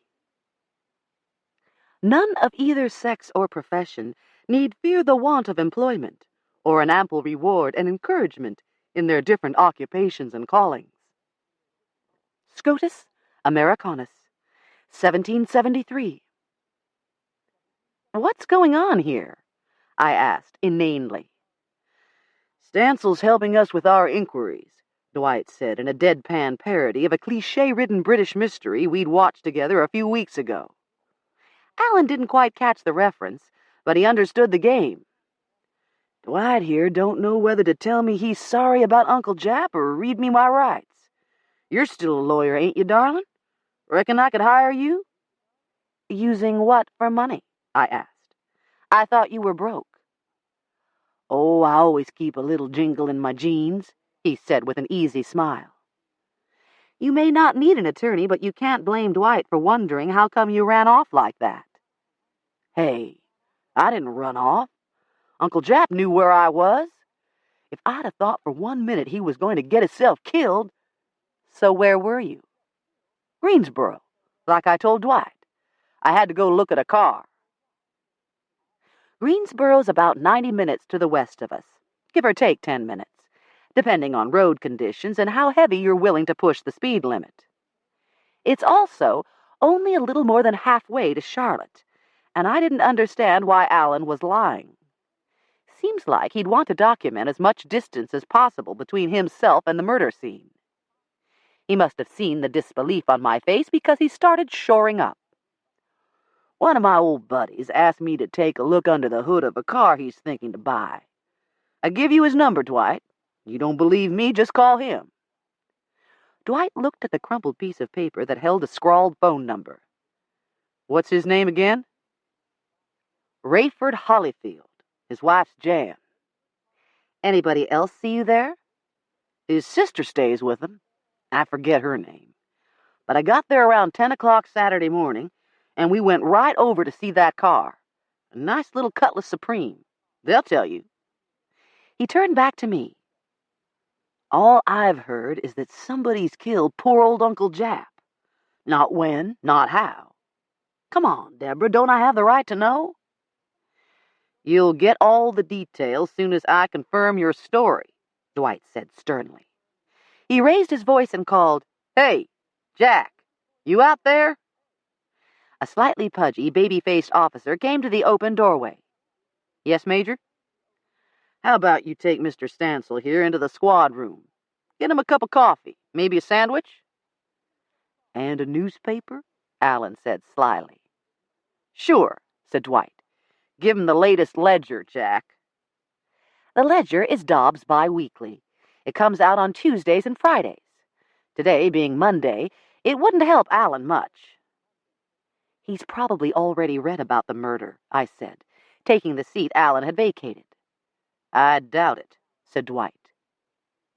"Even if it made the Greensboro paper, they wouldn't have as much on it as the News and Observer, and you know what that was." A bare paragraph on an inside page of the Metro section.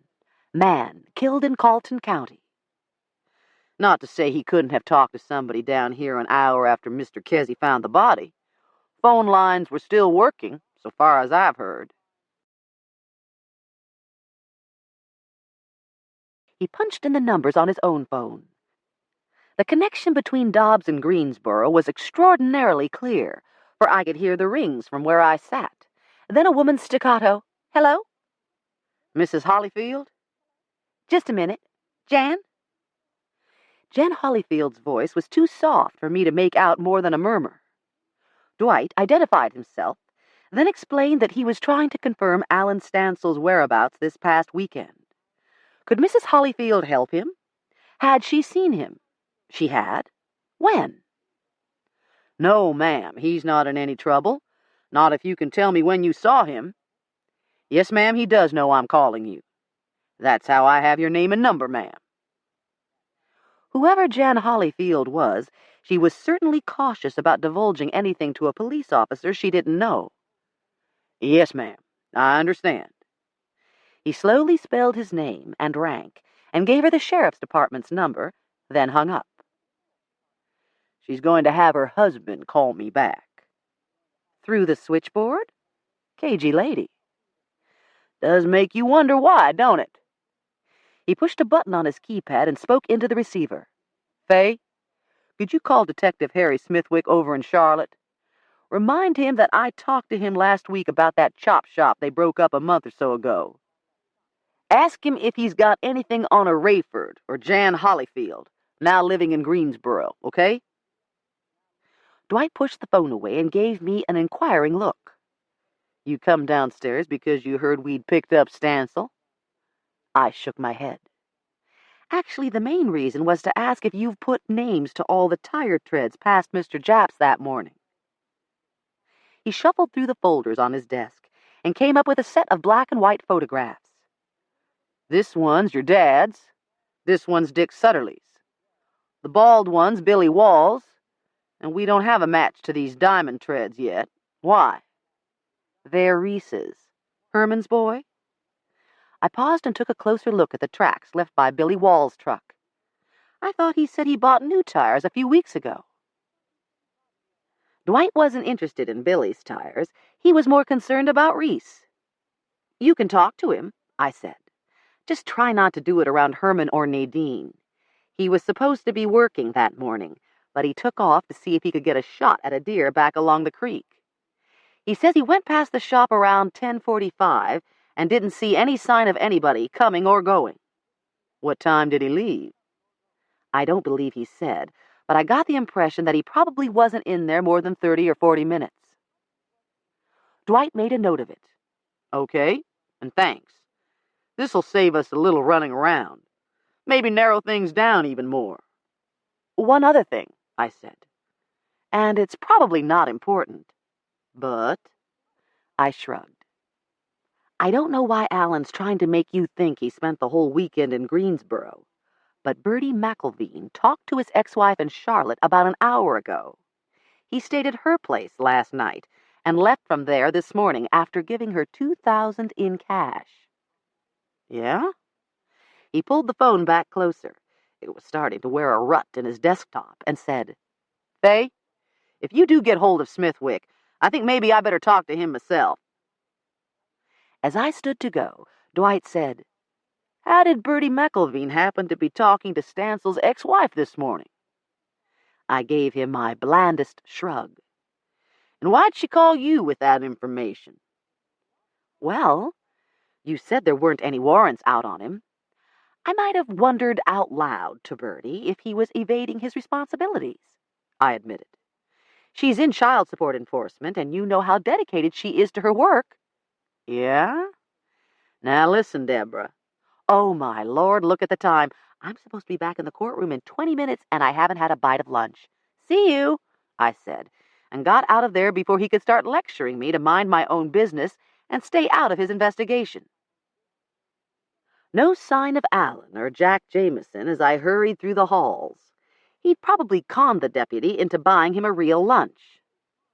More than I was going to have. It looked like nabs and a Diet Pepsi from the vending machines over in the old courthouse basement again.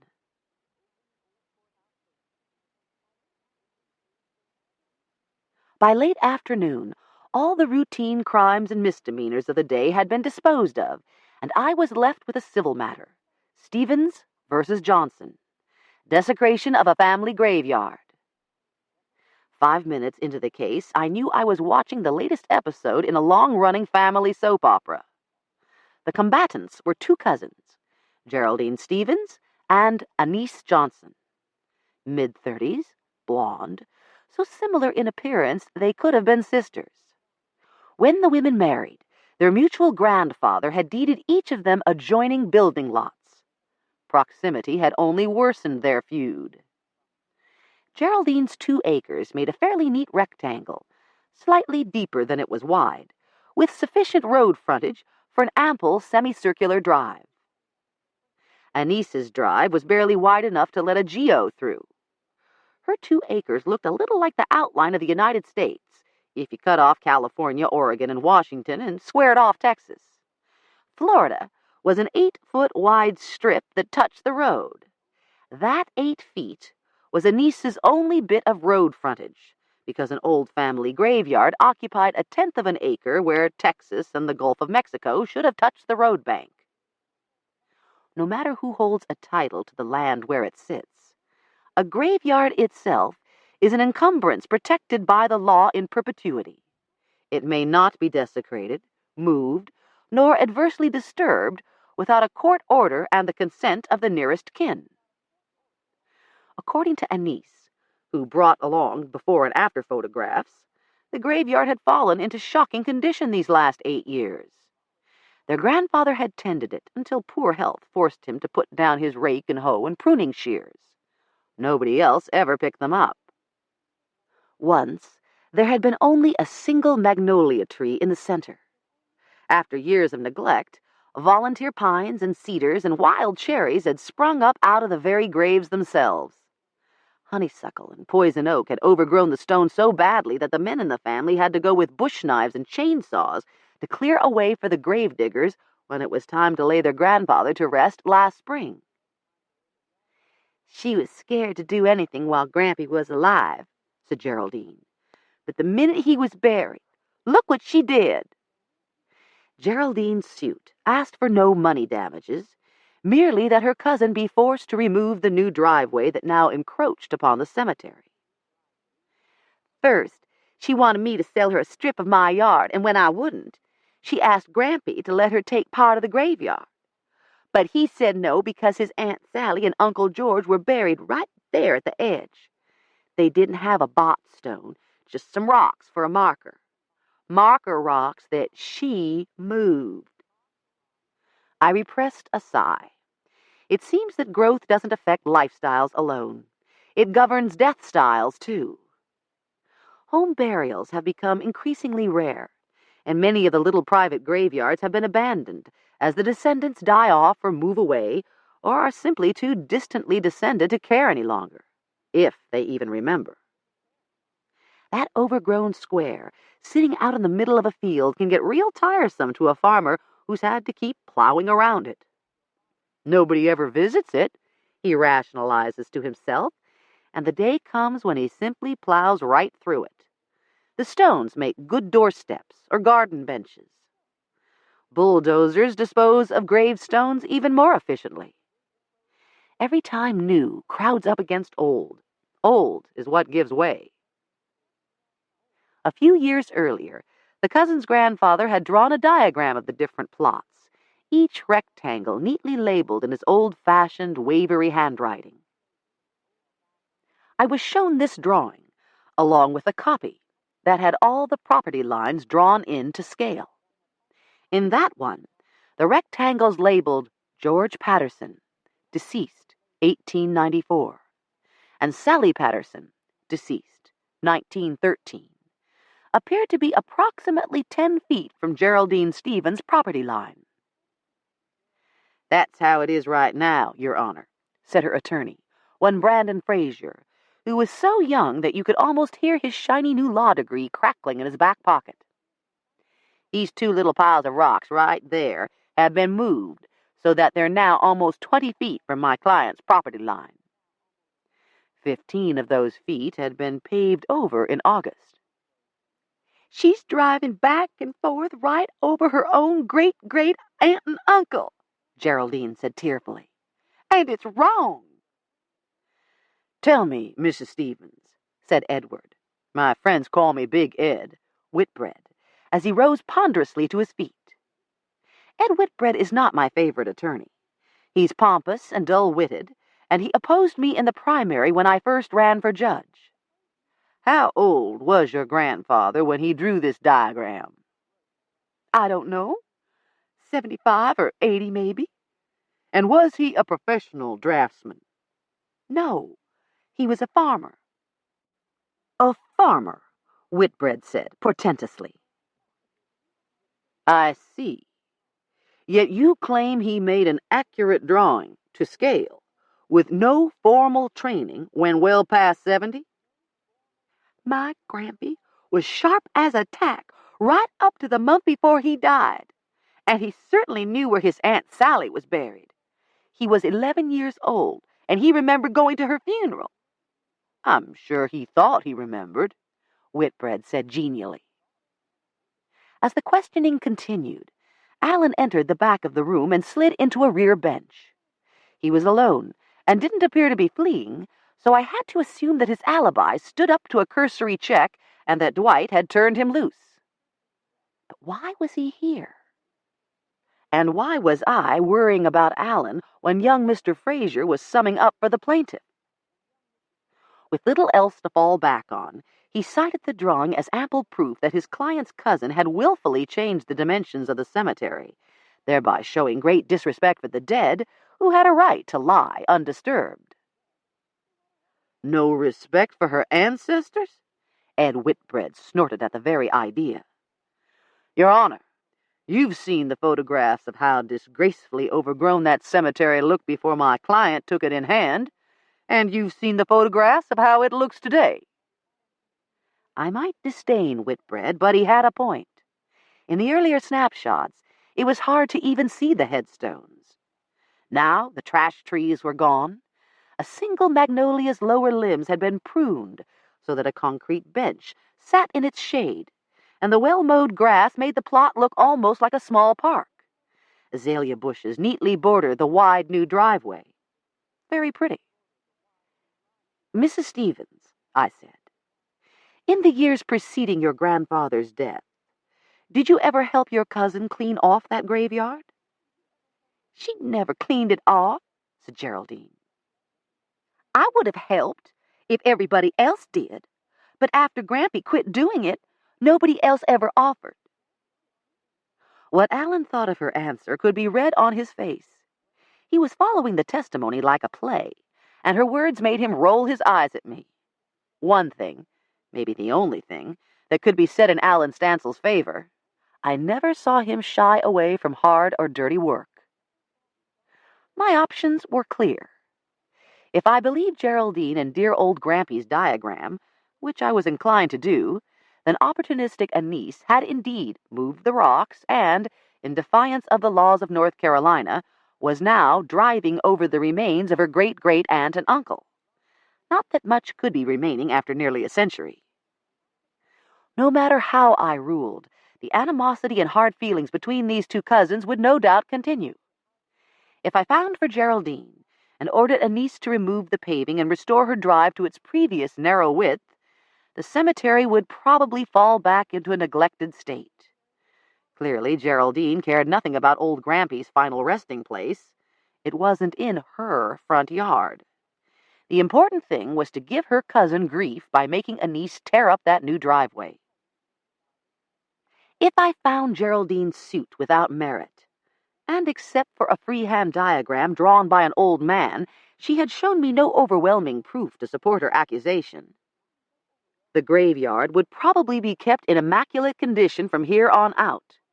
Not, however, because Anise gave a true goddamn about the place. She reminded me of Adam, only instead of a business in California, her goal was a driveway wide enough to accommodate a Cadillac. One thing about it, though, from now on, Anise would be forced to prove to a watching world, i.e., her neighbors and the rest of the family, that she had more respect for her ancestors than anyone could ever ask.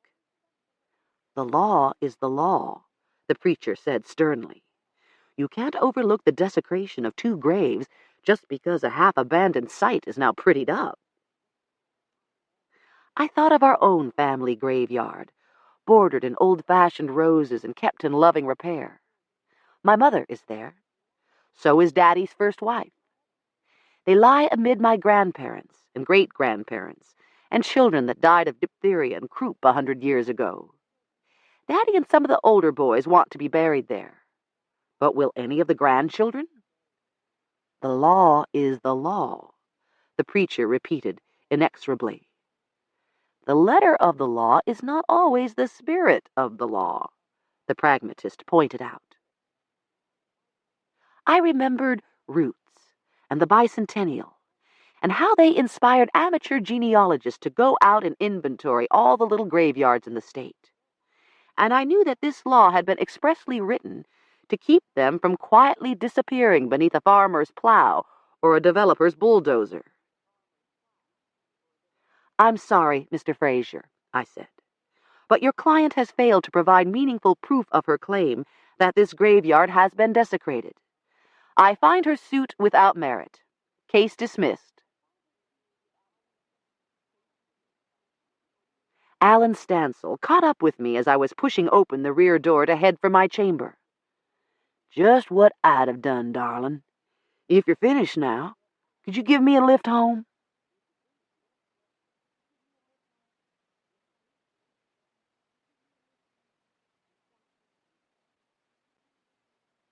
Chapter 21.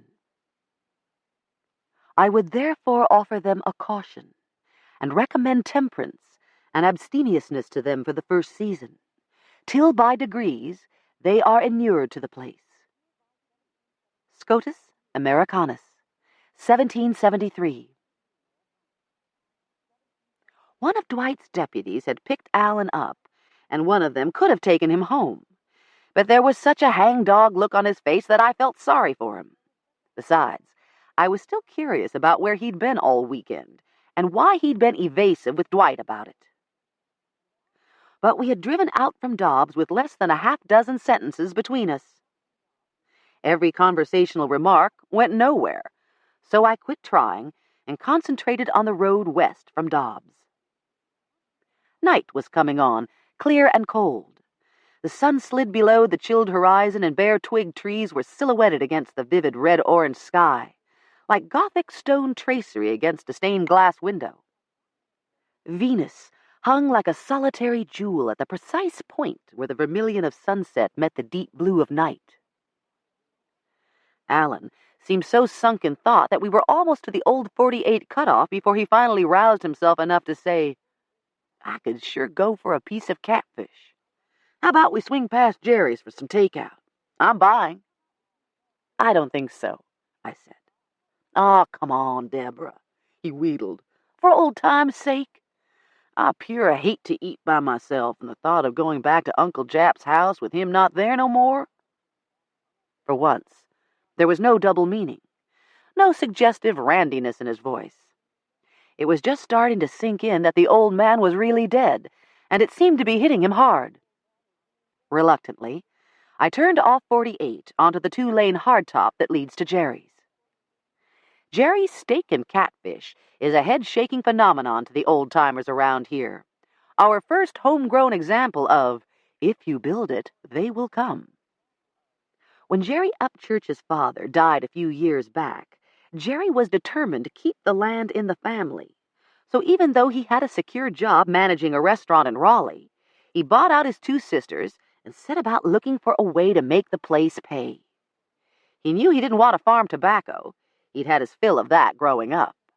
But he had a son who thought catfish might flourish in the irrigation pond.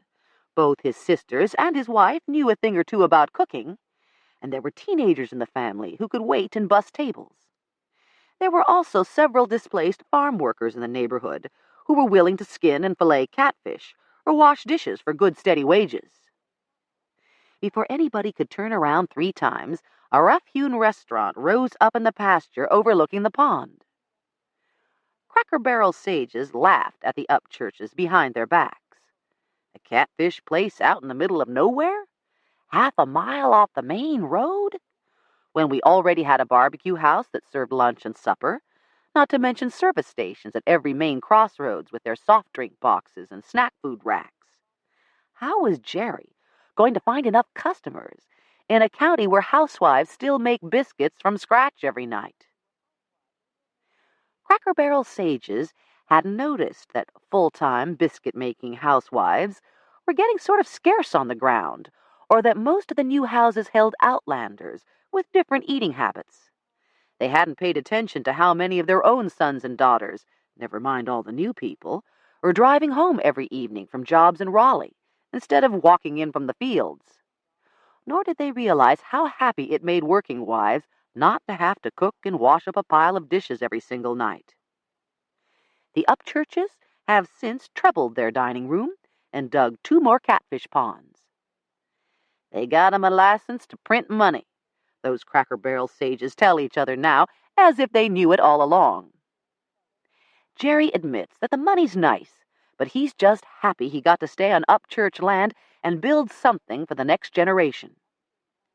While Alan went inside, I waited in the car overlooking the fish ponds and watched aerators jet water 10 feet up into the night sky. Each jet spray is illuminated by a different colored spotlight, as if they were ornamental fountains, instead of a simple way to oxygenate the crowded waters. We were early enough that only a few people had arrived ahead of us, and Alan soon returned with a big brown paper sack that filled my car with the smell of hot fish and cornbread. Jap Stancil's house was less than 5 minutes away, and a cold, cheerless place it was to walk into. Alan set our food on the kitchen table and lit all 4 bricks of the wall-hung gas heater, while I rummaged in cupboards and drawers for glasses and silverware. The kitchen was clean and tidy, not a spoon or mug out of place. But like most rooms inhabited by old widowed men, it held the spare and faded grayness of a house long without a woman. No curtains or tablecloths, no African violets blooming on the windowsill over the sink, no colorful potholders hanging by the stove, no cheerful rag rugs, no bright grace notes of any description, no softness. All was well-worn Spartan utility. I transferred our food from the compartmentalized foam trays onto chipped stoneware plates, and Alan took 2 beers from the refrigerator. "Here's to Uncle Jap, then," he said, lifting his can with a smile that tried to be sardonic and failed miserably. "To Mr. Jap." I touched my glass to his can, and we began to eat. Maybe it was the friendly clink of knife and fork against our plates, the hot hush puppies, or the rapidly warming air. Or maybe it was only the beer that unlocked Alan's tongue and set him talking about Mr. Jap and Miss Elsie in Dallas. I knew that Alan had been born in Charlotte, and that his father was killed in a stock car pileup before he was 8. But I didn't know that his mother had been the neighborhood punchboard, good-hearted and lazy, and never too particular about who supported her. I didn't know that he used to run away to down here whenever his latest uncle got too free with belt or strap. Mama always made them send me back, but sometimes I got to stay for 3 or 4 weeks till she could get the money together for my bus ticket. Aunt Elsie was real good to me. That woman made the best lard biscuits in the world, big as bear claws, and she never grudged me a bite. She'd give me clothes that Dallas had outgrowed, and take me to town for new tennis shoes, 'cause mine always had holes in them. And Uncle Jap treated me like I was his. Alan gave me a crooked smile. I used to really wish I was, you know. Clean hand-me-downs, new sneakers, all the hot biscuits and molasses a growing boy could eat, plus a male relative who wasn't a mean drunk. Who would think that this old clapboard farmhouse had once been Eden? Alan took another big swallow of his beer. Even after I was grown and Aunt Elsie was dead, Uncle Jap never turned me away from his door.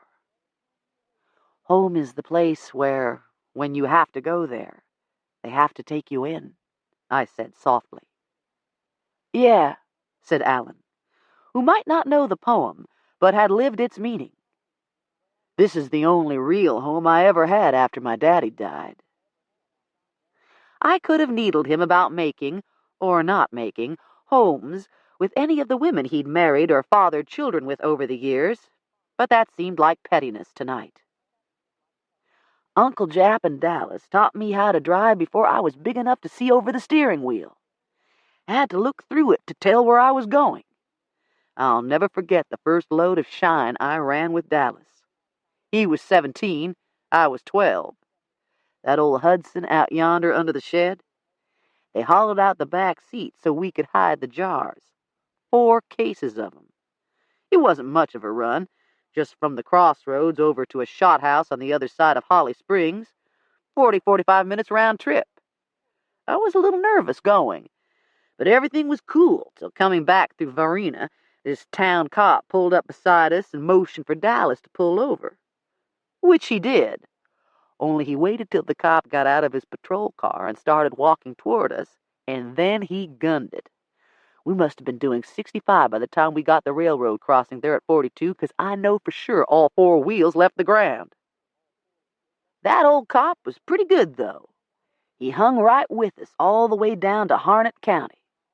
Dallas finally lost him on them dirt roads around Panther Lake. When we got home and told Uncle Jap about it, the onlyest thing he asked us was did we remember to muddy up the license plate. We said yes, and he laughed and told Dallas not to get too cocky, 'cause next time he might not be so lucky. Alan crushed the flimsy aluminum can in his big fist and went back to the refrigerator. Another one for you? I shook my head. You ever bring your kids down here? Yep. Keith and Wendy Nicole both. He popped the top on a fresh beer.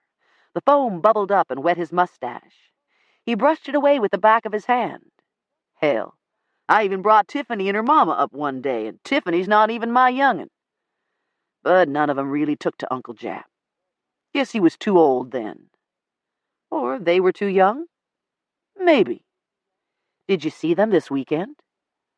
See who? He asked, suddenly wary. Wendy Nicole or Tiffany? I told you I went to Greensboro. To see about a car, yeah, I know.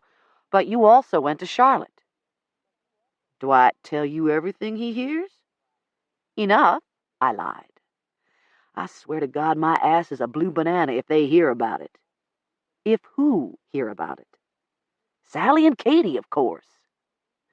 I took a final bite of my flaky catfish fillet while I worked it out. If he'd spent last night with ex-wife Sally in Charlotte and didn't want her to know he'd been in Greensboro on Saturday, that must mean that Katie... That man you went to see about a car. Hollyfield? Rayford? What about him? Is Katie Morgan his sister? The one whose name you couldn't remember this morning? I thought you said Dwight told you all that. No, you said he did. Shit. And you're in it up to your neck, aren't you? No more'n usual, darling, he sighed. No more'n usual. Once again, I wondered how on earth I could have been so young, so recklessly naive to run off with such a shiftless womanizer. In the harsh overhead light, he looked every year of the knockabout life he'd led like a car that had just rolled 200,000 on its odometer. Dwight ask you where you got the money to give your harem? He preened a little at the term, then gave a self-deprecating shrug. Won't none of his business, long as I could prove I won't here when Uncle Jap's got stolen. Shaking my head, I got up and stacked our dishes in the sink and put on my jacket. He followed me outside to the car. His voice was husky and a little embarrassed, as he asked if I'd walk over to the garage with him and show him where it had happened. I just pulled into the driveway good this morning, and that deputy was sitting here waiting for me. Dwight says Mr. Kesey found him? Yes. We made our way down the sandy drive by the dim glow of a bare bulb on the back porch to the garage 200 feet away. Yellow crime scene ribbons lay around on the ground, but I knew Dwight had finished with the building. Mr. Jap's rattletrap truck loomed up before us, still parked where he'd left it Saturday morning. Alan touched the fender as we passed, almost like someone comforting an old horse that had lost its master. He fumbled with the garage lock in the darkness, then opened the side door and flicked on the lights. He was lying there, I said. In the fluorescent light, Mr. Jap's dried blood looked like only another grease spot on the stained concrete. The old-fashioned iron safe still stood agape, and the door lay on the floor in front of it. Gray fingerprint powder covered the acetylene torch which had been used to burn off the hinges. Someone, Dwight or one of his detectives probably, had gathered up the strewn papers and piled them neatly inside the safe since I was here.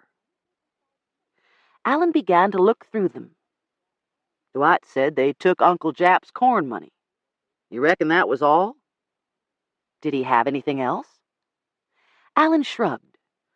Not that I know of. Just his marker chits where people owed him money.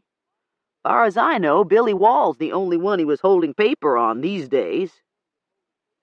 His lips quirked in a rueful smile beneath his bushy mustache.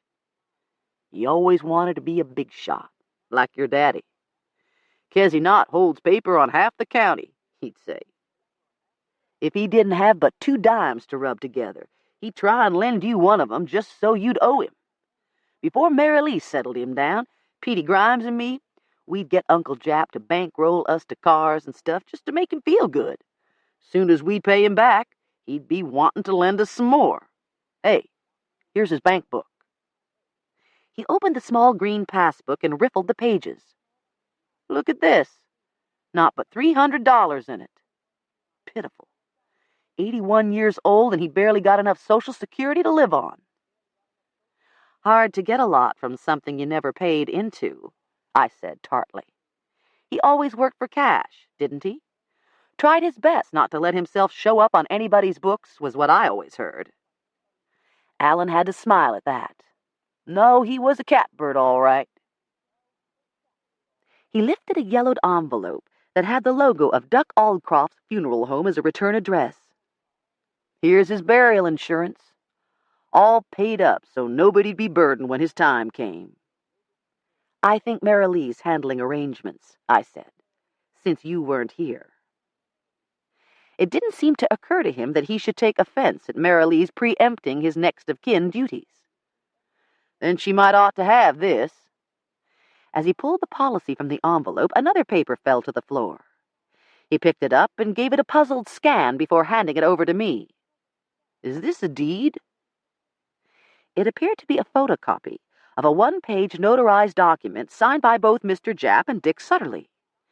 Hedged in therefores and whereases and dated just last week, it said that in consideration for a cash sum of $1,000, Jasper Stancil promised to sell Richard Sutterly all but 10 acres of his farm within 90 days of acquiring clear title to it, at a price guaranteed to be 5% above the high bid of any other would-be purchaser. You didn't know about this? He never said a word. What's it mean? Does it give this guy Sutterly a lien on the land? Don't worry about it. This paper would never hold up in court, I said. Even if Mr. Japp were still alive, almost any lawyer could get it set aside if he changed his mind and wanted to back out. He took it from me and ran his rough fingers over the photocopied notary seal. Sure looks legal. To a shade tree mechanic like Japp Stancil, it had probably felt pretty legal, too. Dwight ought to see this, I said. It could mean that the killer got this $1,000, too. If Sutterly paid him right then. Alan turned this new development over in his mind. Well, I can't keep you from telling Dwight, but I believe I'll hang on to this paper for right now. I'm telling you, Alan, it's not worth the ink it's written in, especially with Mr. Japp gone. Dick Sutterly couldn't use it to force a sale. But couldn't I use it to make him buy? 5% above the highest bid, isn't that what it says? Lots of ifs standing between you and this place. Cherry Lou's not come to trial yet, and Marilee could probably fight you for half if she wanted to. Nah, she couldn't. Uncle Japp won't really her uncle. But Dallas owned it last, and she's as much his cousin as you were. After spending most of the weekend educating my family and Marilee about consanguinity, it amused me to play devil's advocate and argue the opposing viewpoint. Ellis Glover might see it your way. Who? Clerk of the court. That's who'd make the first disposition. But if Marilee wanted to contest his decision, I bet any jury in the county would split it between you, given how much she's done for Mr. Japp over the last few years. But Alan had stopped listening. He was standing with his back to me, his big grease-stained hands on the slat-backed cane-bottomed chair that Mr. Japp always sat in. When he turned, his eyes glistened with unshed tears. He was just a pig-headed, big-talking old man that never did no real harm to nobody. How could anybody hurt him, Deborah? He couldn't have stopped a flea from taking that money. What'd they have to kill him, too? I don't know, I said helplessly. I don't know. We both sighed for the wasteful sadness of it, and as we went outside, he switched off the light and snapped the hasp on the lock. The night was cold and still. Even with a jacket, I was chilly. No moon, but stars blazed overhead, and the air was so crystalline that the Milky Way was a gauzy cloud that twined through the autumn constellations. I could see every star of the normally fuzzy Pleiades. Makes a man feel mighty small, don't it? Alan said softly. He put his arm around my shoulder in a friendly gesture, and I found myself leaning into it for warmth as we gazed up into the glittering sky. You forget how big it is, he said. Over in Charlotte, there's too many lights on the ground to let you see any but the biggest stars. My sweet Lord, just look at them all up there. I settled myself more comfortably on his shoulder and looked up into the celestial depths, bedazzled as always, and mesmerized by the eternal, unending splendor of worlds without end. By the time it fully registered that his fingers had begun, almost imperceptibly, to caress my ear in gentle, stroking exploration, I was dizzied by both a visual and sensual input and breathing more heavily than I realized.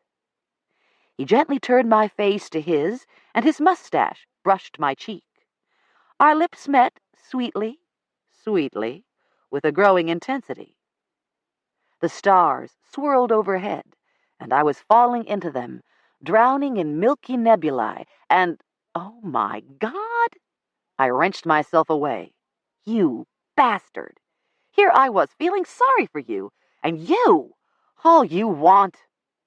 I stumbled across the rutted drive toward the porch light and my car. From the darkness behind me, Alan called, You want it too, darling. My internal preacher yammered at me all the way back to Dobbs, but as I lay wide awake in bed that night, the pragmatist said, You were wondering what you ever saw in him? Well, now you remember, don't you?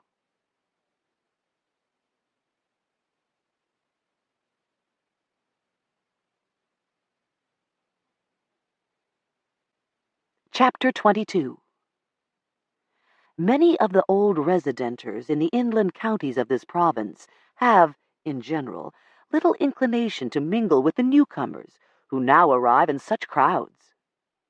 Scotus Americanus, 1773.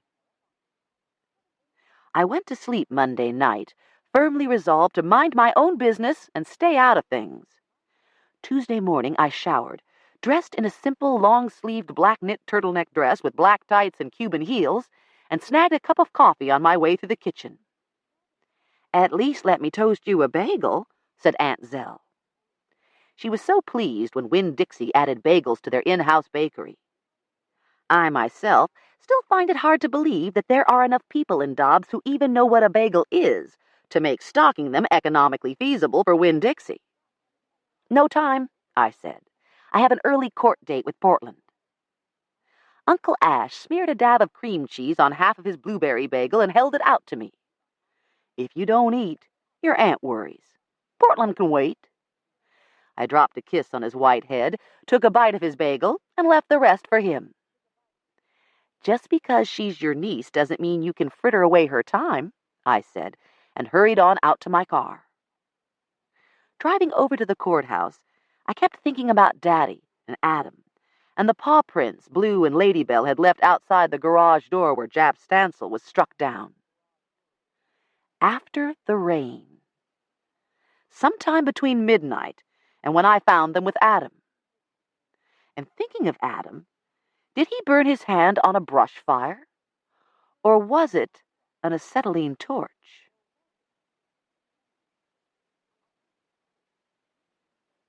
I convened court 15 minutes earlier than usual.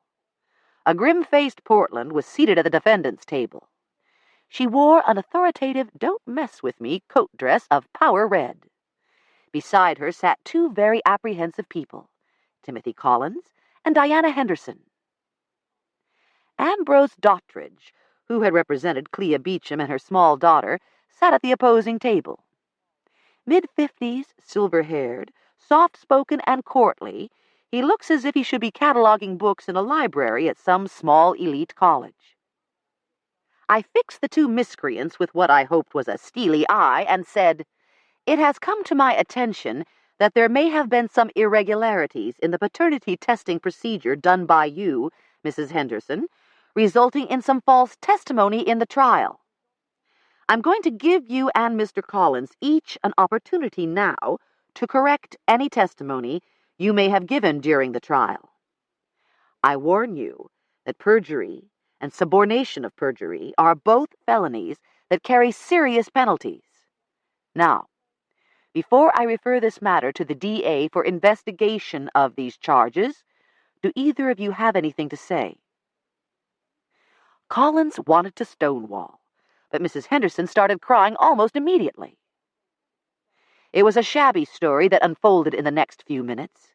Each blamed the other for initiating the lie, but the end disclosure was that Collins paid her $500 in return for testimony that would let him weasel out of giving any support to his daughter. I thought of Dwight, who paid above and beyond for his son, Cal. I thought of all the time and money Kid devoted to his daughter, Amber.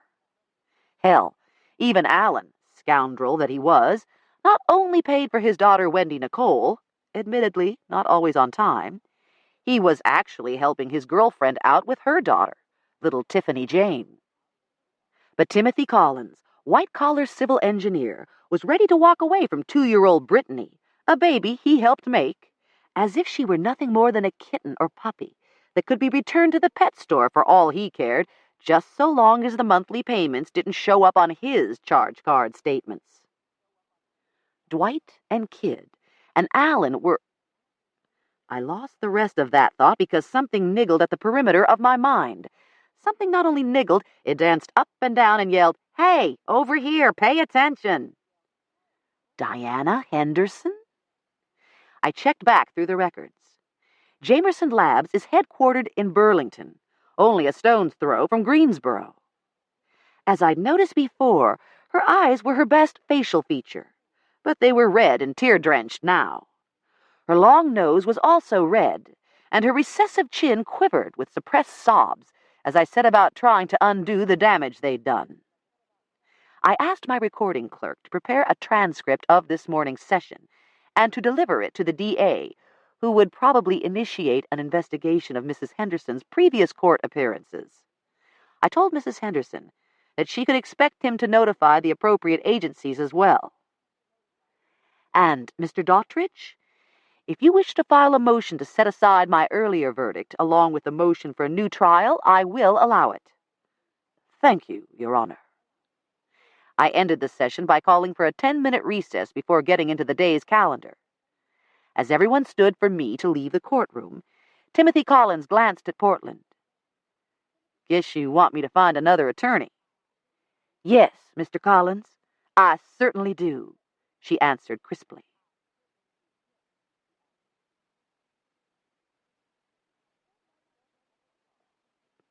I poured myself a cup of coffee from the communal urn in the hallway and went on into my chamber, not realizing that Diana Henderson had followed.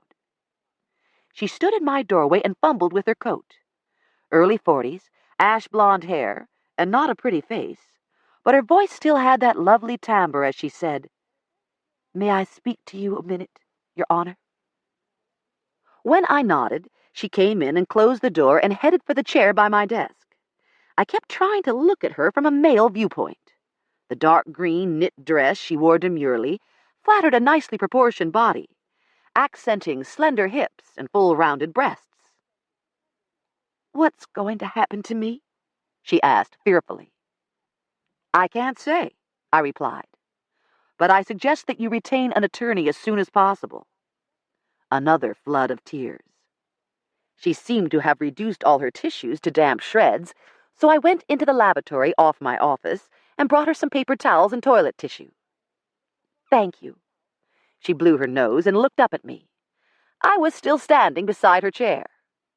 "Oh, God, why did I ever let him talk me into this?" she sobbed. I would have felt sorrier for her had not a strong conviction been growing inside me with every sob. Her green knit dress had a loose cowl neckline. "May I?" I asked.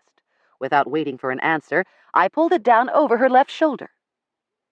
There, where Alan's hand would have rested when they walked arm in arm, was a small black star. The day she had testified, it wasn't a mole I had noticed under her semi-sheer white blouse. It was another one of those damn tattoos.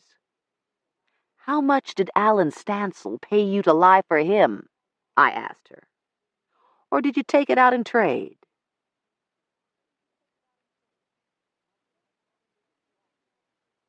My court calendar was longer than usual, as the DA tried to schedule as many cases as possible in light of the Thanksgiving holiday coming up. Despite all that I had on my mind, I applied myself just as diligently as Silda Graffenried, the ADA who was prosecuting that day. I kept our mid-session recesses to 10 minutes and allowed only 45 minutes for lunch. We got through everything, except a small handful of defendants represented by Zach Young, who seemed to have disappeared, even though he'd been in and out of my court all afternoon. I sent the bailiff out to look for him and asked my clerk to call his office. But I knew as well as Sil that both would come back empty. When Zach doesn't want to be found, nobody's seen him. "On behalf of the court, I apologize," I told his waiting clients. "But because Mr. Young can't be found, you'll have to come back another day.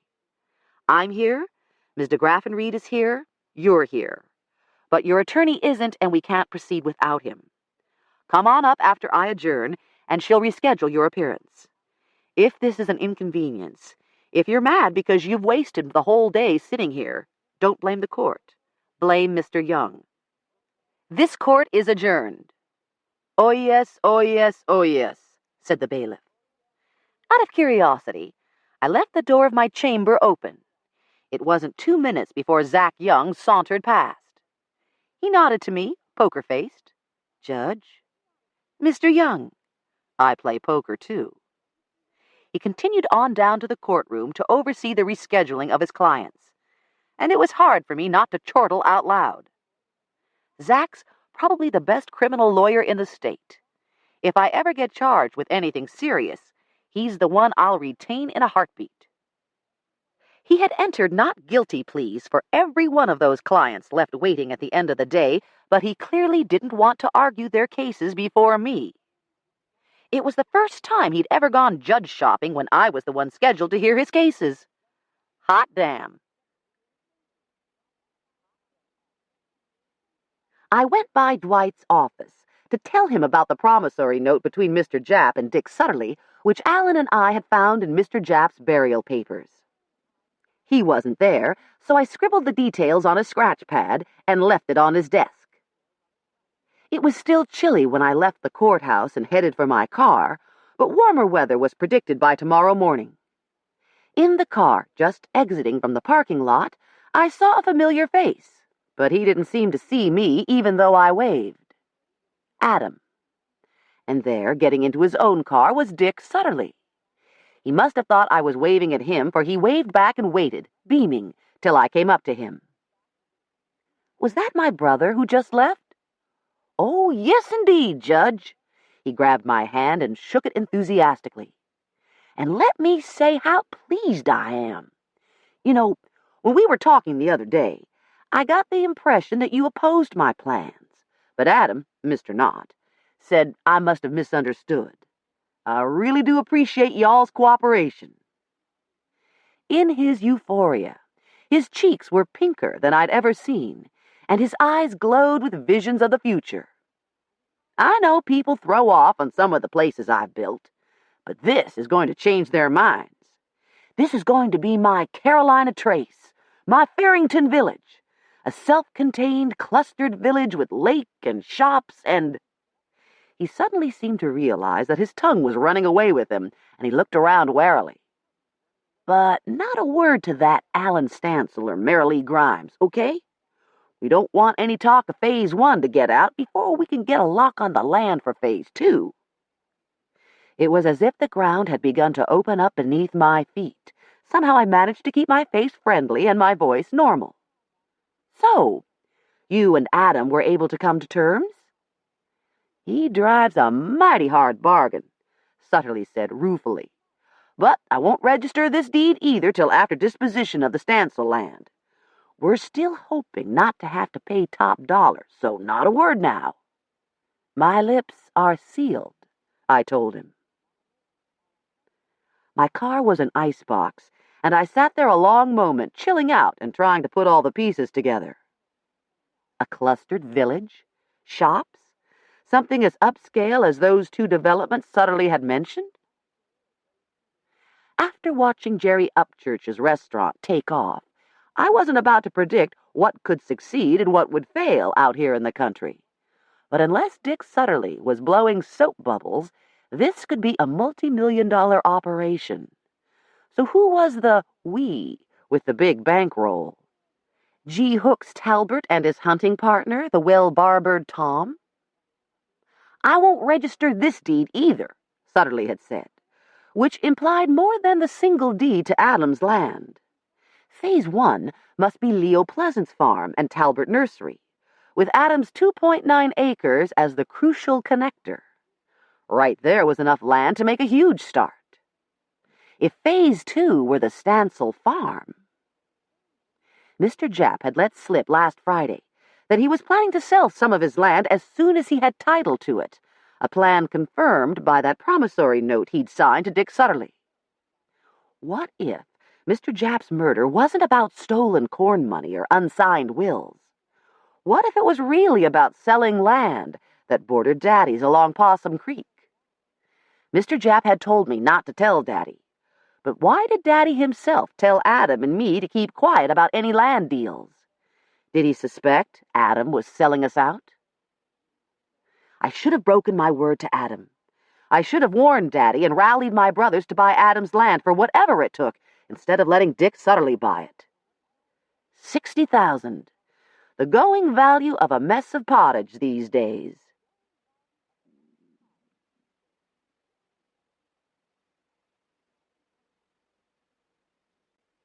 Chapter 23.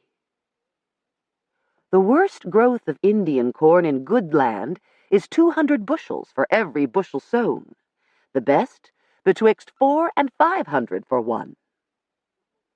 Scotus Americanus, 1773. As I drove through Dobbs, maintenance workers were maneuvering the town's cherry picker along Main Street, putting up Christmas decorations in preparation for the Santa Claus parade on Saturday. After 3 years and 4 separate hearings on the matter, the town board of commissioners had finally agreed to throw out our ratty old red and white candy canes and buy new green tinsel wreaths with big red plastic bows. Each 4-foot wreath held a fat red tinsel candle with what looked like a yellow light for the candle flame. One was being attached to each lamppost, and it looked as if the commissioners had even sprung for green tinsel swags to loop across the street. Out at the Kmart, shopping carts were loaded with the schizophrenia of late November. Bags of sale-priced Halloween candy were wedged in beside Thanksgiving pilgrim candles and Christmas lights and wrapping paper. Carols were playing over the intercom, and most of the store clerks were wearing red Santa Claus hats. I ran into 3 people from church before I was even inside good. Reese and his sister Annie Sue were buying Pepsis at the snack bar by the door. Reese gave me a sheepish smile that meant he was willing to bury the hatchet if I was. Ma says we're getting together out at Granddaddy's this Saturday. Yeah? You don't happen to know what shade her blue cups are, do you? I'm supposed to get plates and napkins. Reese looked blank, but Annie Sue thought they were royal. More like Duke blue than Carolina. When I got to the paper goods aisle, Pete Grimes was there, eyeing paper snack plates like a big brown bear who couldn't decide between acorns or honey. We're having some folks over to watch football Thursday, he said. You reckon I ought to get these with the NFL teams or the Thanksgiving ones? Marilee would probably rather have Thanksgiving ones, don't you think? Yeah, you're right. His big paw scooped up a couple of packs and put them in his cart next to several bags of chips and a liter bottle of soft drinks. Were you and Marilee able to make arrangements for Mr. Japp? Yeah. She was talking with Alan this morning. They decided to just have a graveside service, tomorrow at 3, out at Sweetwater. They're going to lay him between Aunt Elsie and Dallas. It's a sad time for Marilee, losing Dallas and now Mr. Japp. Well, it is, he agreed, but a rumbly growl escaped him. I don't know why he couldn't have told her while he was alive that he appreciated her. She was always so good to him, and he always acted like she didn't have nothing better to do. It would have meant so much to her. Sometimes old men don't think. Well, I just wish he had of. And I'd been wanting to thank you for telling her about that will he didn't get to sign. It sure means the world to Marilee, and I don't believe Mr. Lee would have said anything if we didn't tell him you already told us. Uh-oh. I'd be hearing about that slip of the tongue from John Claude. Pete added some yellow napkins to his cart. As he trundled away, he said, Visitations tonight at Aldcroft's, 7 till 9. Kit and I were going to spend Thanksgiving together, and since I hoped to be halfway to Newbern before this time tomorrow, I told Pete I'd try to make it that night. I found some blue plaid plates and matching napkins and got enough for 50 people, just to be on the safe side. There were only about 35 of us in the area, but some of the kids might bring friends. Paper plates and napkins were all I was obligated for, but we were going to be eating in the potato house, and it wouldn't matter where the shells flew, so I picked up a 10-pound bag of peanuts roasted in the shell. Herman loves them. Over the store intercom, announcements of a blue light special on Halloween costumes, stock up for next year at 60% off, competed with joy to the world. I pushed my cart through aisles crowded with goods and people, adding hairspray, a rawhide chew bone for ham bone, and some other odds and ends until I arrived at the checkout counter with too many items for the express lane. I cruised the other lanes looking for the shortest line and nearly ran over Jack Jameson, who seemed to be lurking instead of shopping. The rookie detective gave me an embarrassed smile and melted back into the crowd of shoppers. Eventually, I wheeled my cart into line behind a very pregnant young woman with short brown curls, whom I recognized a split second before she remembered me. "Judge Knott, is it?" I smiled and nodded. "And you're Mrs. Wall?" "Yes, ma'am. Jenny Wall." It's no big deal to be called ma'am by receptionists, sales clerks, and men of all ages, but it always comes as a fresh shock when a younger woman does it to me automatically, meaning only respect. At one time or another, we've all done it with bitchy intent to slightly older women. Makes me feel ancient. On the other hand, if I'd gotten married at 16, as some of my classmates had, it was quite possible I could be the mother of an 18-year-old like Jenny Wall, and 9 months on my way to being a grandmother. Grandmothers expect to be ma'amed. "You look like you're about done with your Christmas shopping," I said, realizing that the reason this line was shorter than the others was because she had 2 carts piled high, and nobody likes to be behind that much stuff. One cart was full of newborn baby goods. The other held toaster oven, microwave, food processor, VCR, a set of dishes, and other household items. "No, ma'am, not really. This is stuff for the baby and for the house that we're just now able to get. We don't use credit cards anymore since we got out of debt, and this is the first chance I've had to come shopping since Billy finished selling his corn."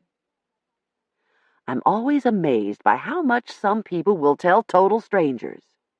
But then I realized she probably felt I was already involved in their personal lives, since Billy had aired their financial difficulties in my court. "I hope Billy took care of Mr. Thornton's bill." "Oh, yes, ma'am. First thing Saturday morning, before he went to see Mr. Stancil.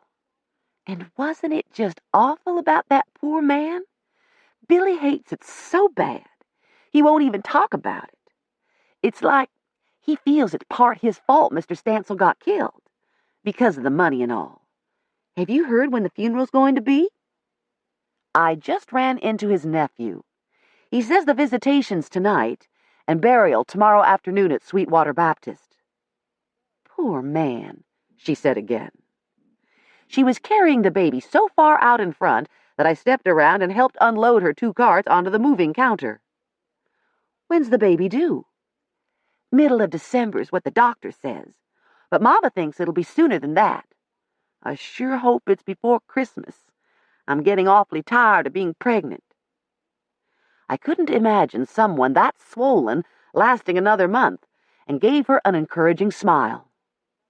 Her total came to over $600, and she counted out 7 bills from a thick wad in her purse. "Have a nice Thanksgiving," she said shyly, before hurrying after the bag boy, who was rolling her carts toward the front entrance. "Ma'am," called the checkout clerk, waving a register tape at least 2 feet long, "you forgot your receipt." "I'll give it to her," said Jack Jameson, who'd suddenly reappeared at the end of the counter. It seemed to me that he gave the grand total a good hard look before he caught up to little Jenny Wall.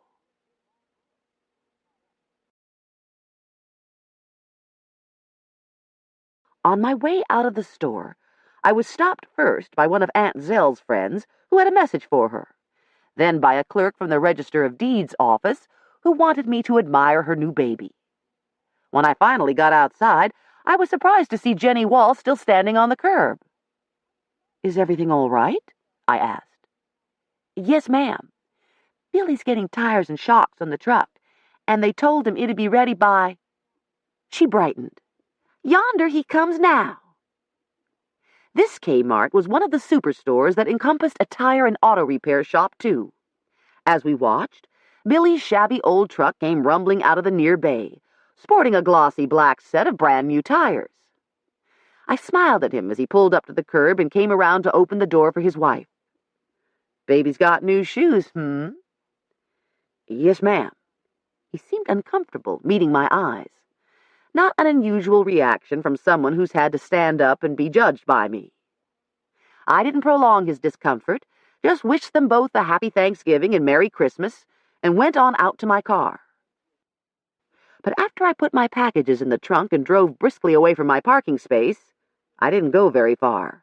Just circled past several rows of parked cars until I was up near the entrance of the crowded parking lot, where I slid in beside a dark blue van.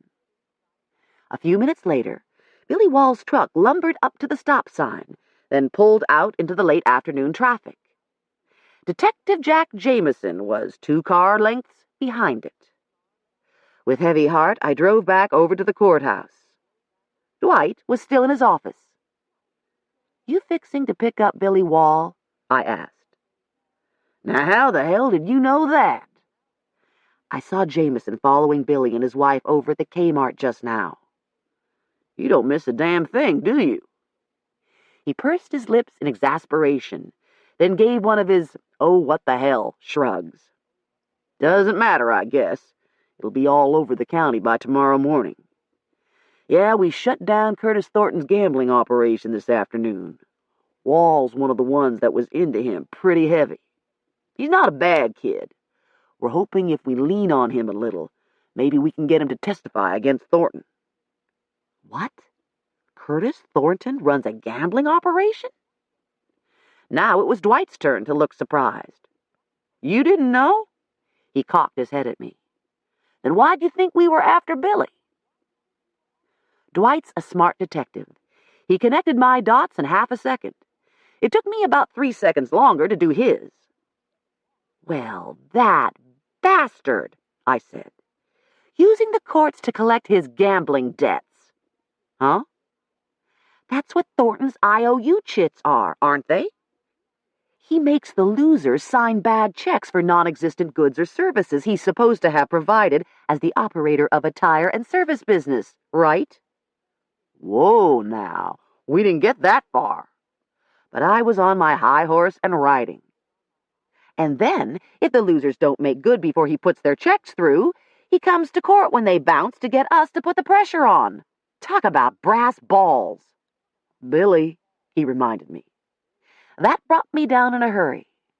"Come on, Deborah. What do you know?"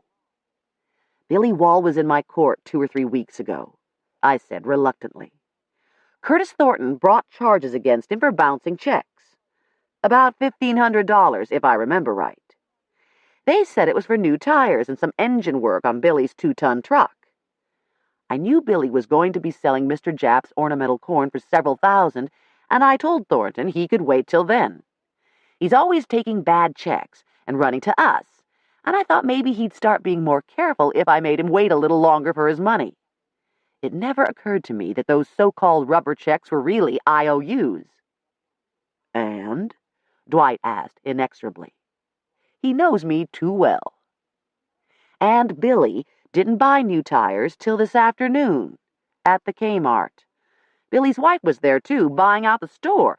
She spent almost $700, and it barely made a dent in the stack of bills she was carrying in her purse. And there was Jameson, watching them both. What was I supposed to think?" He nodded grimly. "Just what I'm thinking. He was into Thornton for so much that he couldn't really afford to give Jap Stancil his half of the money.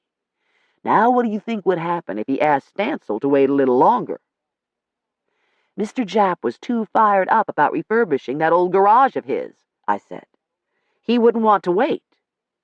"So, Billy smashes him with a tire iron, keeps the money, and tells everyone he paid the old man and left him well and happy."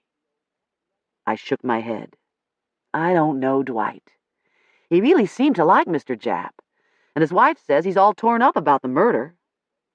He wouldn't be the first killer that wished he could take it back as soon as he'd done it. Besides," I argued, "why would he break into the safe? Maybe he'd signed chits for the old man. Then all he'd have had to do was hand the money to Mr. Japp, wait till he opened the safe, and then kill him. Maybe he didn't remember signing anything till it was too late. Maybe he thought there was more money in the safe. Hell, I don't know, Deborah. You want to stay around and ask him?" "No," I sighed, even though his question was purely rhetorical.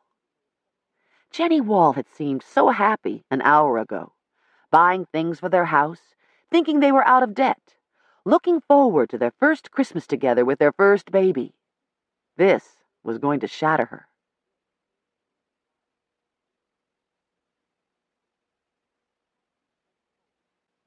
Chapter 24. Many are made to believe that in Carolina, as in Jamaica, the whole year is one continual summer. But this is a mistake. They have the 4 revolving seasons, as in Britain. The transitions to each are gentle and imperceptible. Scotus Americanus, 1773. As usual, Dwight had underestimated the speed with which news still travels. I hadn't opened my mouth except to say hello to my oldest brother Robert, who was starting up the steps of the funeral home just ahead of me that evening, when his wife Doris said, "You hear about Curtis Thornton? If only we'd have known. Haywood and Isabel wouldn't have had to go all the way to Atlantic City to gamble. They could have stayed right here in Colleton County." "What you talking?" Robert laughed and gave me a hug. "I doubt Thornton had slot machines and bright-colored lights or any floor shows either. That's what Haywood loves." "Don't forget room service," I said, hugging him back. "What do I love?" asked Haywood, who had appeared right behind us. "Slot machines and floor shows," I said. "Robert thinks Curtis Thornton messed up by not running a classier operation." "Ain't that a sight?" Haywood shook his head. "Organized gambling's just fine in New Jersey, but he's opposed to gambling in North Carolina, organized or amateur." "And we just heard that Dwight thinks the wall boy killed Jap Stancil so he could keep all the money to pay his gambling debts," said Isabel. She clucked her tongue at the idea. "Well, that's what happens when you can't leave it alone," said Doris, who was one of the ones who disapproved of their trips to Atlantic City. With a mild glance at the cigarette in Doris's hand, Isabel said, "Any kind of addiction can be real bad." The soft dig went right past Doris. She dropped her cigarette in the ashstand just outside the door and offered around her roll of breath mints as we went inside. A funeral visitation is uncomfortably like the receiving line at a wedding reception, except that the deceased occupies the spot usually reserved for the bride and groom. One passes through a line of lesser relatives, pauses a solemn moment before the open casket, then passes on to the immediate relatives. Tonight, there were only 3 people to represent the family. Alan Stancil stood just beyond the bier, looking decidedly uncomfortable in a necktie and a too-big sports jacket that Pete Grimes had probably lent him. Marilee Grimes stood next to him, and Pete hovered protectively at her elbow. Jap Stancil had been an ornery old man who'd outlived his wife and son. He had died without grandchildren or any church affiliation, and had been considered slightly disreputable by many of his more self-righteous neighbors. As a result, the turnout at Aldcroft's tonight was rather light, and most came to pay their respects to Marilee and Pete, not because they grieved for Alan, who was relatively unknown to the community, or because they personally mourned the old man's passing. Of those who did come for Mr. Japp's sake, Daddy and Aunt Sister were probably the only ones who remembered him from childhood, although my older brothers had certainly known him in his prime. "He kept our old '39 Ford V8 running 3 years past its natural death," said Haywood, of the first car he and Herman owned together. "And they got downright lyrical about the way he'd helped them rebuild the engine of a 1950 Studebaker, a car legendary among the boys for its great heart and stamina. It was still up on cinder blocks, under one of the shelters at the home place, like a trusty old mule let out to pasture." Despite those memories, there was more talk about the way Jasper Stancil had died than the way he'd lived, especially after one of Marilee's Yadkin cousins arrived. The cousin lived in the same trailer park as Billy and Jenny Wall, and she described in lurid detail how a patrol car from the sheriff's department had come out and taken Billy Wall away in handcuffs not 2 hours ago. The sedate parlor where Mr. Japp lay in unaccustomed state was electrified. "Billy Wall? Nah, you know not." "Billy Wall, I can't believe it. Why, he was telling me just last week how grateful he was to Japp for letting him grow his corn there with no upfront money. Course, you know Billy was flashing a pretty big wad of cash down at the store yesterday. And I hear tell his wife's been buying stuff for the baby's room like she found the money tree. Won't nobody else with any cause to do him in. When it was my turn to speak to Alan and Marilee, I restrained myself from skewering Alan with Diana Henderson's name, and expressed my formal sympathy to both Grimeses, since Pete had been Marilee's surrogate whenever she was too busy to run by there herself. You were mighty good to him, I told Marilee. You too, Pete.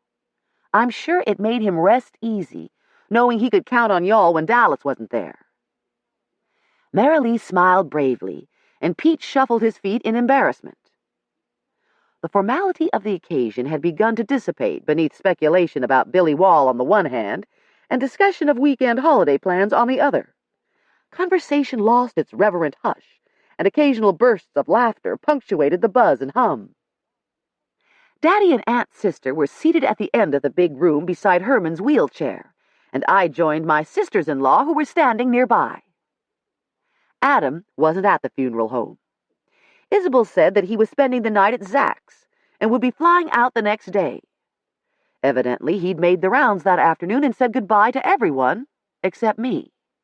There was no reference to any land sale, so I had to assume no one else knew. I was hoping Karen and the children could maybe fly over for our Thanksgiving get-together on Saturday, said Isabel. But Adam says they wouldn't get enough time off from school to make it worthwhile. Beats me how it can feel like Thanksgiving or Christmas either, with palm trees and going swimming in your own backyard. She was confusing San Diego, where Frank lived, with San Francisco again. In Isabel's mind, the whole of California was surf and sun 360 days a year, with earthquakes, canyon fires, and mudslides on the remaining 5. You get the plates yet? Doris asked me. I assured her that I'd already taken care of it. Plates and napkins, too. I thought if you didn't, I could pick them up tomorrow. I'm going to Raleigh. Start my Christmas shopping. She looked at Isabel and Nadine. Y'all want to come? Nadine said she had to work. She'd promised a customer to give him an estimate on wiring a new bathroom. Isabel just smiled patiently. Now, Doris, you know well and good that Haywood and me are driving over to Kingston tomorrow afternoon. Oh, yes, for that plane to Atlantic City. The devil was in me, and I pulled out a $20 bill and handed it to Isabel. Play one of the machines for me, okay? Isabel smiled and tucked the bill in her purse. I'll dedicate tomorrow night to you, honey. Where are you going to be if you win $1 million? Bet she's going to New Bern, said Nadine with a sly smile. All 3 of them suspect I'm sleeping with Kid, but as long as they don't know for sure, they like it that I seem to be settling down with one man, and they're keeping their fingers crossed that he'll give me a diamond for Christmas. It's never occurred to them that I might not accept one. But neither Isabel nor Doris had heard her. They were facing the doorway, and both of them had their mouths hanging open as Nadine and I became aware that a sudden silence had fallen over the parlor. I turned, and there was Billy Wall's wife. This afternoon, she'd been dressed in baggy jersey warm-up pants, old sneakers, and a jacket that didn't seem to meet across her bulging abdomen. Tonight, she wore form-fitting black stretch pants, shiny black high-heeled boots, and a tunic-length black knit top with a pink and gold scarf tucked into the neckline. Her long brown hair was done up in a becoming twist, and she had put on eyeshadow and bright red lipstick. She might have used rouge, too, but it was hard to tell, because she had flushed such a deep pink from her neck to her brow. Little Jenny Wall marched across that pale gray carpet with her chin up and her eyes snapping. She could have been Hester Prynne striding the streets of Boston, only instead of a gold-embroidered scarlet A on her breast, she proudly carried Billy's unborn child. The silence was so complete that we could hear her every word when she reached Marilee. Billy told me to come, Miss Grimes. We were coming together, but they... She gulped and almost lost it. Then her chin came up again. Billy loved Mr. Stancil. He was good to us. Billy would never. He couldn't. Blindly, Her hand went out to Mr. Japp's casket. "If he could sit up and talk one more time, he'd tell you that himself. Billy never harmed a hair on his head. He didn't." "Of course he didn't, honey," said Marilee, and gathered Jenny Wall in her arms. Pete rumbled something encouraging, and Allen, who'd gone out for a quick cigarette and had stopped to speak to someone on his way back in, looked grateful not to be up there at the front.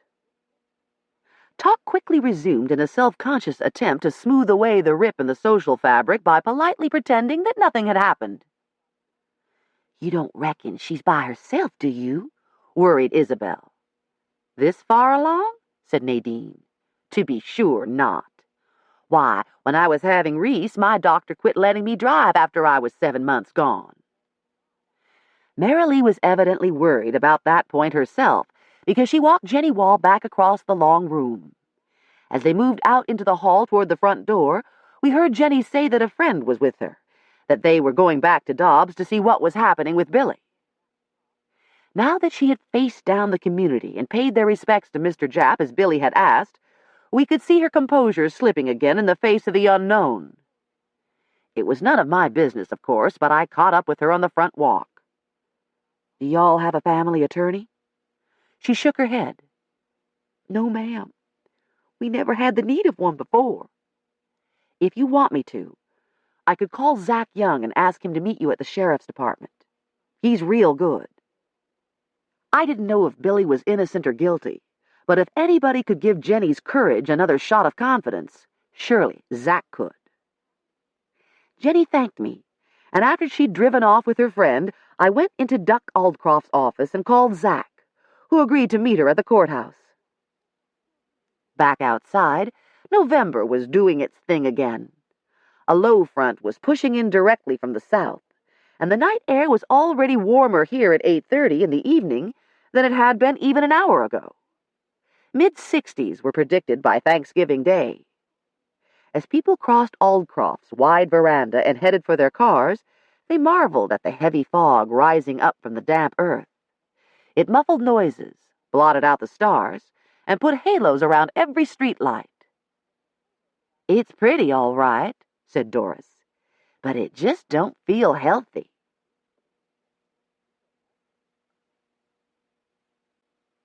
Chapter 25.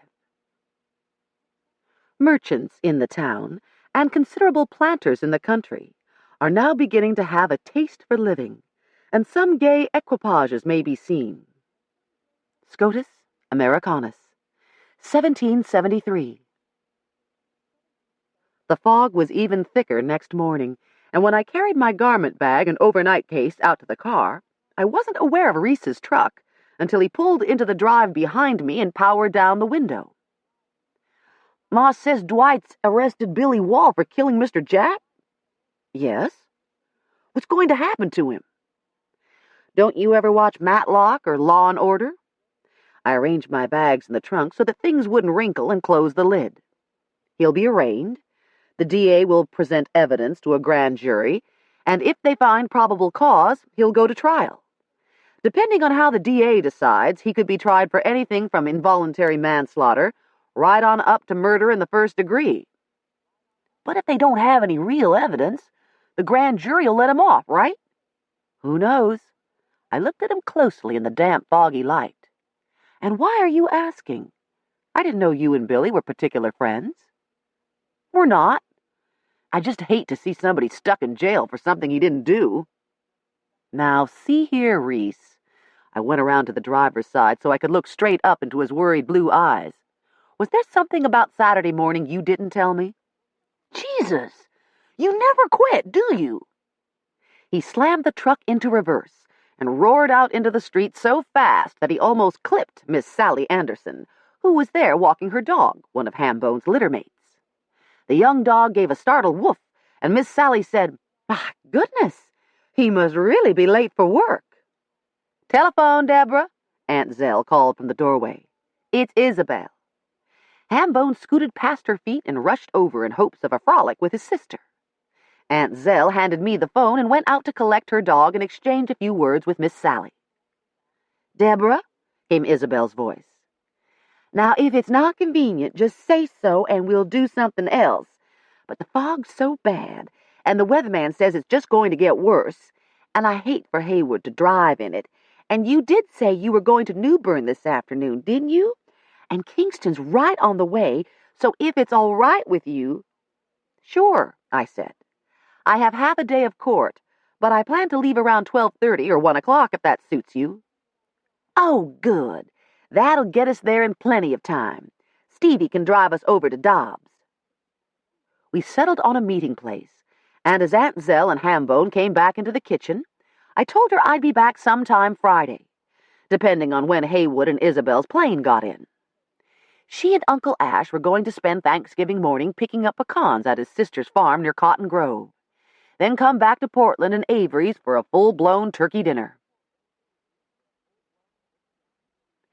For some reason, the zaniest cases seemed to show up in pre-holiday court sessions. Wednesday started out normally enough, but shortly after morning recess, we got Marcus Sanders, black, 69, bone-skinny and still spry. Mr. Sanders was not a stranger to my court, because he was bad for augmenting his small pension with shoplifted steaks and chickens from the Harris Teeter store at the north end of Main Street, about 2 blocks from his house. More than once, the same Harris Teeter security guard had sat in this same witness box and testified as to how he had stopped and searched Mr. Sanders immediately outside the store, whereupon he had discovered the stolen meats upon the suspect's person. This time, when I tried to stop Mr. Sanders, he took off like a rabbit, and when I caught up to him, he was setting on his porch swing. Let the record show that while the witness is at least 20 years younger, he is also quite corpulent and probably does not run like a rabbit. "And did you then search the defendant?" asked Tracy Johnson, who was prosecuting today. "Yes, ma'am. He didn't have nothing still on him, but them 2 packs of steaks were laying on the floor inside his screen door." Mr. Sanders, who was representing himself, bounced up from the defense table and said, "And you didn't have no right. I was on my own premises." I cautioned him against speaking out. "You'll get your turn." "No more questions from me, Your Honor," said Tracy. Mr. Sanders bounced back up. "When you catched up to me, where'd you find me, son?" "On your porch." "On my porch," Mr. Sanders repeated happily. "And where were them steaks?" "Inside your screen door and fully visible." "But not on my person?" "Well, no." The defendant turned to me triumphantly, his dark face aglow with righteous vindication. "See there, Your Honor? He says it himself." I seemed to be missing something in his logic. Tracy Johnson stood to elucidate. "Your Honor, Mr. Sanders is under the impression that since he was not searched immediately outside the store, and that since the steaks were not recovered from his physical person—" "Home free?" I asked, disbelieving. Sanders nodded vigorously. "Yes, ma'am, Your Honor. Home free." I almost hated to disillusion him. Since he'd spent the night in jail and since Harris Teeter had retrieved their steaks back intact, I sentenced him to time served and court costs. After some public drunkenness, in which all the defendants were well past 50, the last case of the morning was larceny. 2 nicely dressed white women, Josephine Reed, 76, white-haired, fragile-looking, and Natalie Meadows, a sweet-faced 21. In Kmart or Walmart, at Rose's or Winn-Dixie. In fact, in any store where patrons use shopping carts, Mrs. Reed and Miss Meadows were a Norman Rockwell illustration of a dutiful granddaughter there to push the cart for her failing grandmother. They usually shopped at the busiest times. On this particular occasion, however, someone noticed that after they filled their cart, they didn't bother to stop at a cash register before pushing that cart right on out to the parking lot. Mrs. Reed used a cane and walked so slowly that store security had plenty of time to get a Dobbs police officer there before the women had fully unloaded their loot into the trunk of Mrs. Reed's car. He searched the car and found items from 4 different stores: cartons of cigarettes, cosmetics, toys, appliances, and dozens of boxes of cold tablets, aspirin, and antacids. In all, the haul was worth almost $2,000, all destined for the flea market booth the two women rented once a month when their money ran out, according to the investigating officer. I was all set to lecture Miss Meadows for using her grandmother as stage dressing for larceny when that young woman angrily denied any kinship. And I didn't use her, okay? She came to me. Her own granddaughter was a friend of mine, and when she moved to Florida last year, Joe asked me to take her place, okay? Okay, I said, and sentenced them each to jail. 10 days of active time, with another 90 days suspended under the usual conditions. Jail, protested little Mrs. Reed, glaring at me over her bifocals. But I'm a senior citizen. Sorry, I said. No discounts for seniors.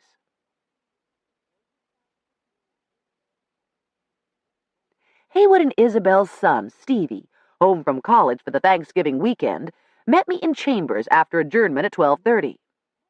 You sure you don't mind driving them? He asked.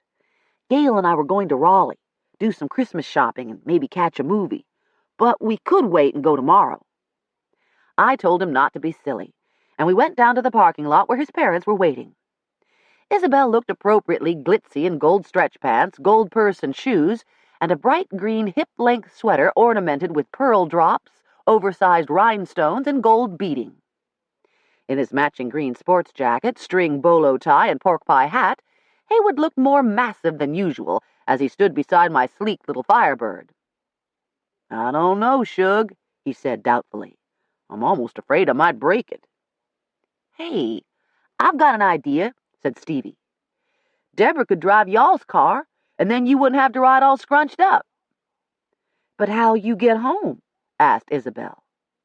Don't even think about it, I told him. Stevie laughed and just stood there. He knows he's my favorite nephew. I sighed and handed over my keys. If there's the least little dent, the tiniest scratch, I will personally come over to Chapel Hill and bang you out with a rubber mallet. We transferred my things to the capacious trunk of Haywood and Isabel's living room on wheels, a 10-year-old Mercury Grand Marquis with broad leather seats and lots of leg room, which is a real necessity since Haywood has lots of leg. As we drove through Dobbs, Haywood and Isabel asked if I'd heard anything more about Billy Wall. Nothing except Dwight's pretty sure he lied about paying Mr. Japp. They can prove he has a lot more cash than he ought to have. But he ain't said he did it, asked Haywood. No, and they let him out on bond. Poor boy, said Isabel. He's really messed up his life, hasn't he? It was hard to talk and drive, too. The fog was as bad as I could ever remember, thick and soft and cottony white. Visibility was severely limited, and I couldn't relax till we finally got off the 2-lane road and onto 70 East's 4 lanes. Even then, I didn't feel comfortable enough to go faster than 50. Hope they don't cancel our plane, Isabel said anxiously from the back seat. Zach says Adam's worried they may cancel his. Might not be a bad thing if they did, said Haywood. Something's eating on that boy. I believe he'd loved congregating together with us this visit. But I got the feeling his life's real frustrated right now. You don't know what it is, do you? What do Daddy and Seth think? I hedged. They think the same thing, he answered obscurely. He's probably been out in California too long, said Isabel. People out yonder just don't think like we do. It's probably messed up his judgment, don't you reckon? Somehow California and its citizens got her off on the people moving into a recently built subdivision over near Robert and Doris. I never saw such long names as is on those new mailboxes. Half of them's nothing but vowels, and the other half's all consonants. They need to shake 'em up in a box and start over. You think maybe Adam's got a health problem? Said Haywood. And, of course, Doris could find fault with Jesus Christ if he came back to earth, but it bothers me, too, to see people out cutting their grass on Sunday morning. Remember the Sabbath day, to keep it holy. That means going to church. It don't mean cutting grass or building garages or painting porches. Somebody needs to tell them that's not the way we act down here. I resisted asking why the Sabbath injunction never seemed to include cooking a big Sunday dinner and washing up the dishes afterward. Cooking and doing dishes probably fell under the ox in the ditch exemption. Maybe it relaxes them, I said. Some people like to cut grass better than play golf. I just hate to see our ways changing, said Isabel, as she rummaged in her gold purse for the little notebook she uses to record their gambling wins and losses. You see that in the paper? How they're going to plunk down a food line over by the interstate just 4 miles from us? And one of them new people said she was counting the days 'cause she has to drive 12 miles to shop right now. Like 12 miles is a trip to China. How come she didn't move to North Raleigh if she wants to live next door to a grocery store? Or maybe things ain't like they should be between him and Karen, said Haywood. You know, they ain't been back home together in a long time. Nadine said one of 'em came into the coffee pot the other day, ordered a breakfast plate and thought that the grits were cream of wheat. Wanted to know how he was supposed to put milk on 'em, and them laying there on a flat plate. Can you believe that? Course, it might be his work. I hear tell they's lots of people losing their jobs these days. Tink Dupree told Nadine he was going to get him one of those T-shirts that say, "We don't give a fig how they do it in New York." Only he didn't say fig, if you know what I mean. A little desperately, I said, "Everybody in favor of stopping for some barbecue, raise your hand." My family will drop every other subject to discuss food. We were still about 5 miles from Goldsboro, and one of the 3 most popular barbecue houses in eastern North Carolina, and I figured it would take them that long to decide on whether they wanted to go inside for a plate or get sandwiches to go. Doesn't matter to me, I said. Y'all are the ones catching a plane. More conferencing. Their plane wasn't due to leave till 5. Course, we're supposed to get there and get checked in. The Kingston airport was less than 40 miles away. Say another hour at the rate we're going? But if there's a big crowd, we might have to wait, and... By then, I was pulling into the parking lot, and the smoky aroma of grilled pork laced with vinegar and red pepper, not to mention the smell of deep-fried onion-flavored hush puppies, decided them. We got plenty of time to go in and set down, Haywood said happily.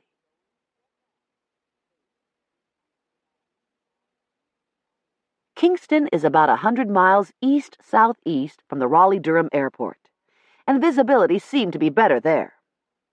Radio reports said that RDU was canceling and/or diverting all flights. Not so at Kingston Airport. "Hell yes, we're going," said a jovial white-haired man who seemed to know Haywood. He was also wearing an identical golf green jacket. "Money green," says Haywood.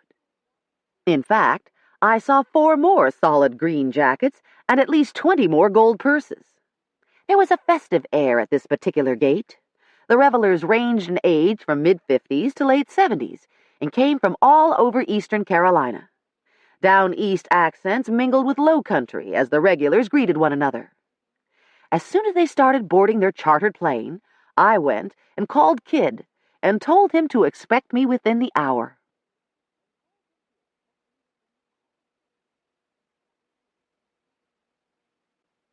Chapter 26.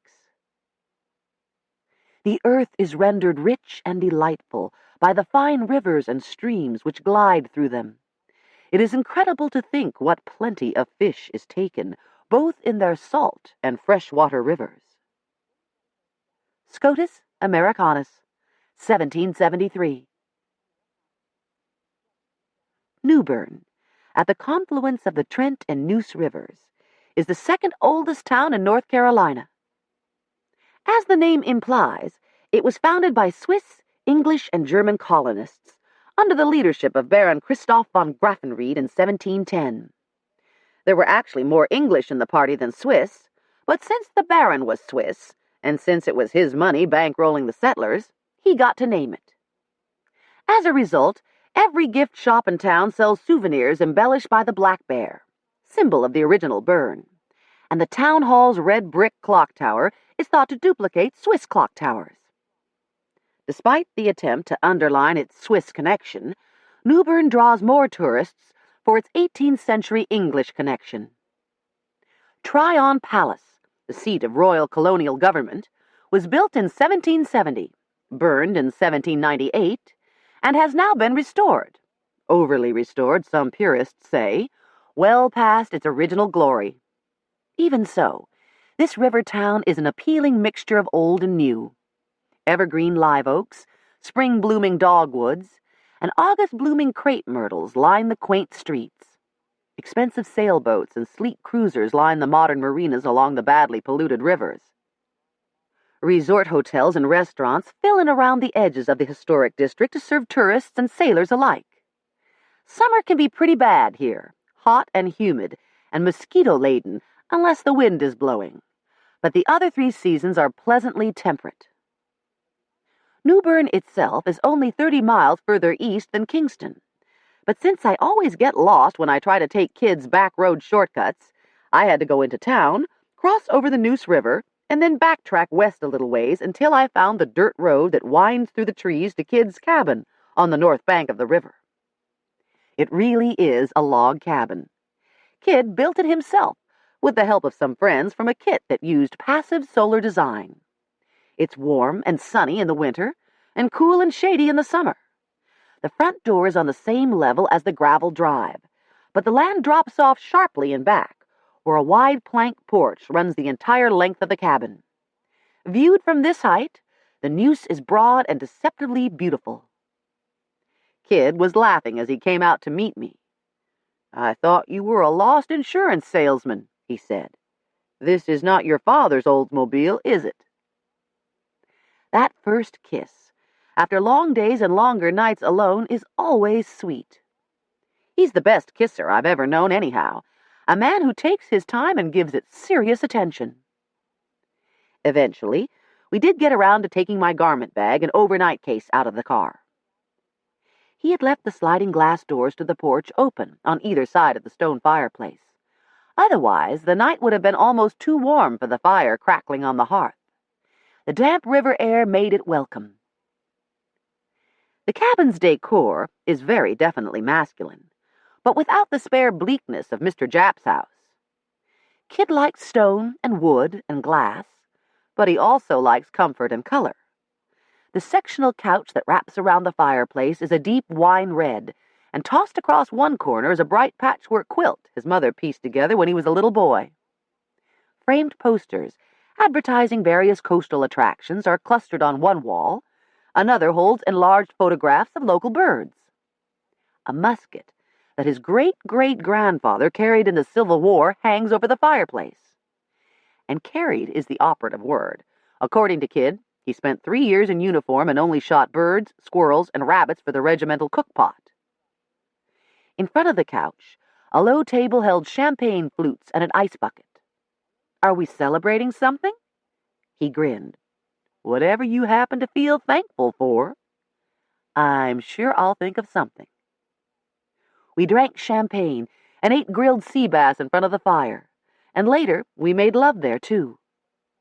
Later still, wrapped together in his quilt, we drank the last of the champagne and watched the fire die down to coals, while the running lights of boats drifted past, far down on the river. "Yes," I murmured sleepily. "Yes, what?" His lips brushed my brow. "Yes, I am thankful."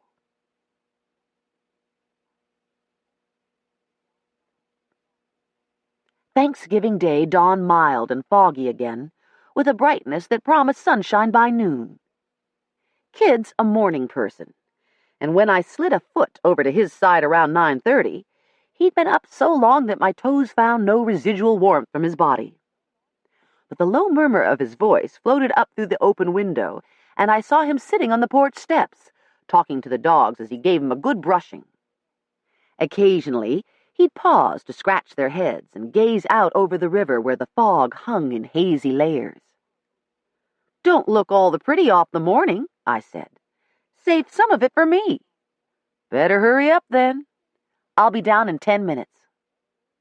4 minutes in the bathroom, 1 minute to straighten the covers, another 2 minutes to throw on jeans and my favorite Carolina sweatshirt, and I was down the stairs with 3 minutes to spare, ready for coffee and juice and for standing in the kitchen with kids' arms around me.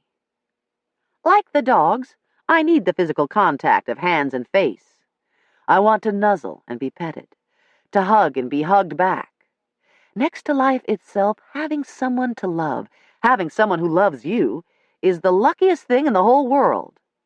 Love doesn't have to be sexual, but it does have to be physical. Touching, kissing, feeling warm skin against my skin. Or, like now, standing with my head against his blue flannel shirt, feeling the beat of his heart beneath my fingers. We seldom plan anything when I come down, and we spent the morning lazing on the porch, enjoying the sun when it finally burned away the fog, and talking of this and that. "How is Amber?" I asked dutifully when he mentioned his daughter in passing. "Fine. Growing up too fast, though. I've got her new school pictures." He went inside and brought back a handful of color prints. The face that looked back at me was truly beautiful. Masses of dark curly hair, flawless fair skin that showed no adolescent pimples or eruptions, intensely green eyes that crinkled a little like kids in the one picture where she was smiling. Otherwise, I gathered that she generally favored her mother, a woman I hadn't met. "She's lovely," I said truthfully, "but she looks more like 18 than 14. "Tell me about it," Kid said, shaking his head as much in pride as in rue. "The phone never stopped the whole time she was here last weekend. I told her I didn't know why she wanted to come out when we couldn't talk 10 minutes without one of her friends or some boy calling." I knew exactly why Amber had wanted to keep him from spending the weekend with me, but not by the slightest frown or raised eyebrow would I let him know what she was up to. So I cooed over her pictures, and as Kid talked of his daughter, I smiled and made appropriately interested noises until the conversation moved on to other topics. After lunch, we took the dogs for a long walk along the river. "When I was a boy," said Kid, "the Neuse was full of fish up this way, and the brackish water a few miles down used to be so thick with crabs we could catch 2 or 3 at a time on a single chicken head." Sunlight sparkled on the water, but instead of a fresh woodsy smell, the humid air around us held something vaguely fetid today. Kid tossed a pebble, and the dogs perked up their ears as it plinked and sent ripples across the surface. "This used to be such a beautiful river, but now it's dying, and it's killing the estuaries as well." The troubled coastal waters were at the root of that murder down at Harker's Island where we first met. "I see where the state's just authorized another study on the Neuse," I said. "Be simpler if we could just bust the whole legislature down here and make them swim for an hour." "Won't happen," he said. "Too many politicians up there in Raleigh, not enough statesmen. Greed and ignorance. They send us all their mess downriver. Raw sewage, hog lagoon spills, runoffs from agri-industries. Everything but the laws and the money it'll take to clean it up. We get another commission to do another study, while the state spends millions to shore up the millionaires' beaches on Bald Head Island." He plinked another pebble. We found a low spot almost level with the river, and our mood lightened as we began skipping stones. I got 6 skips, but Kid's a show-off and routinely got 8 or 10 skips out of his pebbles before they sank. "Some of us have real jobs," I said, when he teased my lack of proficiency. "You, on the other hand, have clearly wasted too much time working on your rock-skipping skills." The day had turned out blue sky beautiful. As we walked through the trees, we saw several hawks kiting on thermal currents overhead. Down on the ground, the wind was such that we walked right up on a small herd of deer. Unfortunately, the dogs saw them at the same time we did, and their sharp bark sent the deer dashing for the underbrush, white tails flying. "My nephew Reese is dying to bag a nice buck," I said. "So what's stopping him? The deer population's so swollen he shouldn't have any trouble. Or is he a bad shot?" No time to hunt. Now that his dad's stuck in a wheelchair, more of the work falls on him. Reese. He's the one with the fancy truck, right? I laughed. Right. And you don't even have your scorecard. When I first started introducing Kid to my family, he had such a hard time keeping everybody straight that I made him a chart. He has most of my brothers and a lot of their wives down pat, especially those that live around the home place. But my nieces and nephews still blur together. You sure you don't want to come meet them all on Saturday? We're having our Thanksgiving get-together out at Daddy's. You sure you don't want to come backpacking around Madame Mesquite? He countered. Swamp water and mud in my boots? Mice stealing my food at night? A million ducks and geese squawking in my ear? No worse than a million knots. I grabbed up some pine cones and pelted him, then turned and fled when he lunged at me. His legs are longer, though, and we went down in a tangle of dead grasses and fallen leaves. The dogs thought it was a game and joined in, tails wagging, to lick our faces and jump on our backs.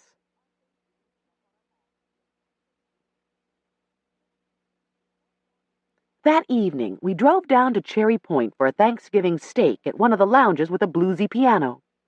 Not only does Kid kiss good, he listens good, too.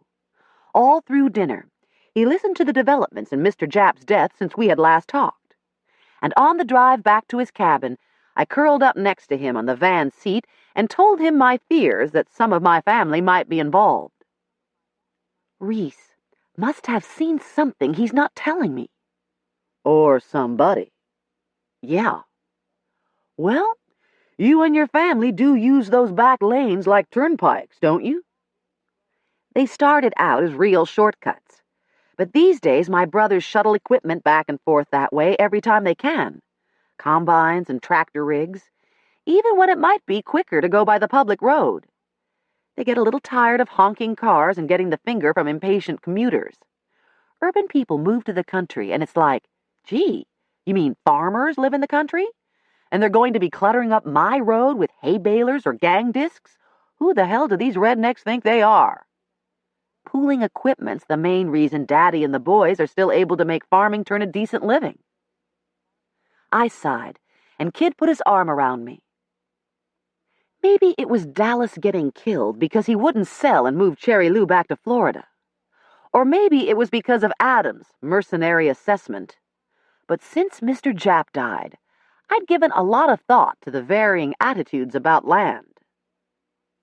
Robert, Andrew, Haywood, Seth, and Zach will continue to farm as long as they can sit a tractor or spread manure. And each has at least one child who shares that love of farming. But Frank is in San Diego, and none of his children will ever come east to live.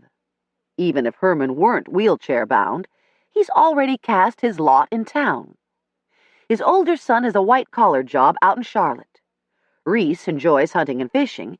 He may even put a trailer out there on Herman's part, but he'll never work the land himself. Haywood Stevie is studying liberal arts and thinking about journalism. It's that way right on down the line with Ben, Jack, and Will and their children. They rent their land to the ones that still farm, but they themselves will never be true stewards.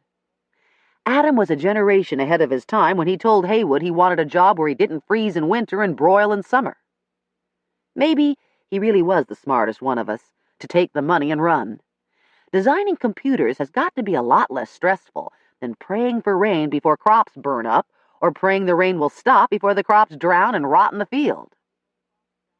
Most of my brother's children don't want to live like that, nor do their neighbors' children. The next generation will be easier pickings for the Dick Sutterleys. Not that there aren't a lot of the current holders with the same attitude. No sooner did Jap Stancil have the prospect of regaining his land, but that he was ready to sell, so that he could finance a state-of-the-art garage for Allen. For Allen, the land would be a cash windfall. If Mara Lee had inherited, it would have been validation of her worth. With no children to provide for, the land would have quickly converted to the clothes and jewelry Pete loved to buy for her. Maybe they'd have taken annual Caribbean cruises instead of every other winter. And there's poor Billy Wall, hungry to farm and seeing no way he'll ever be able to buy land. Is that why he gambled so recklessly with Curtis Thornton, hoping to win enough to make a down payment on a farm? Dick Sutterleys never lived on a farm and never wanted to, so far as I could see. Land is merely a commodity, something to buy and sell and turn a profit.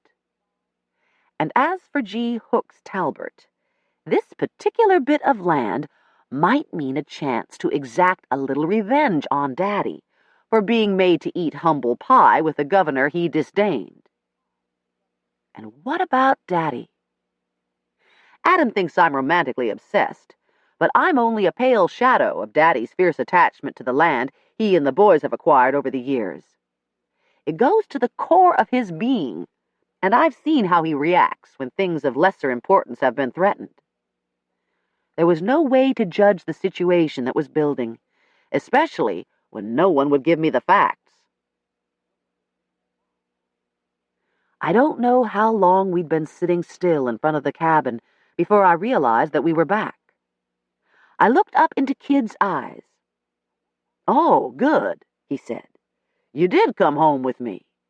I was beginning to wonder." As he kissed me, I gladly quit thinking and gave myself up wholly to feeling.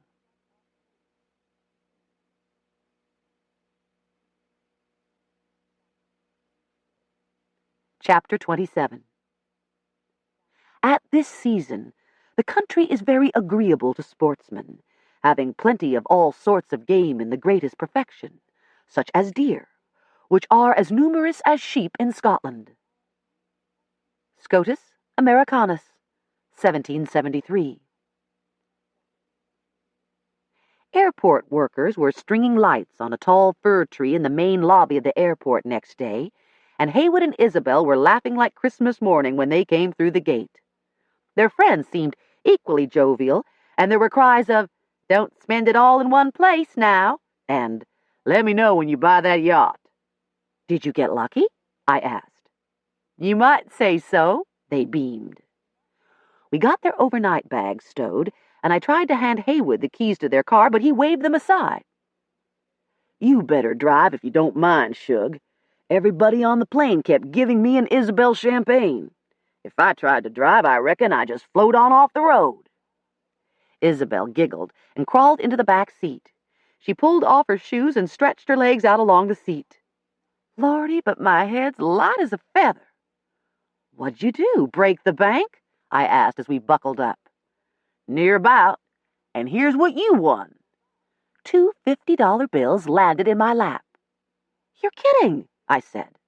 "My $20 won?" "On the very last quarter. Won't it, Belle?" asked Haywood. "Next to the last. So I still owe you a quarter, Deborah. Don't let me forget. Anyhow, I was talking with Joan Hadley about colleges. Her last son's a senior in high school this year, so I wasn't really watching, and the next thing I know, the bells and lights went off and it was $100. You didn't say whether or not to keep playing if you won, so I didn't." "That's fine," I laughed, thinking of a certain pair of black suede shoes on sale at Crabtree.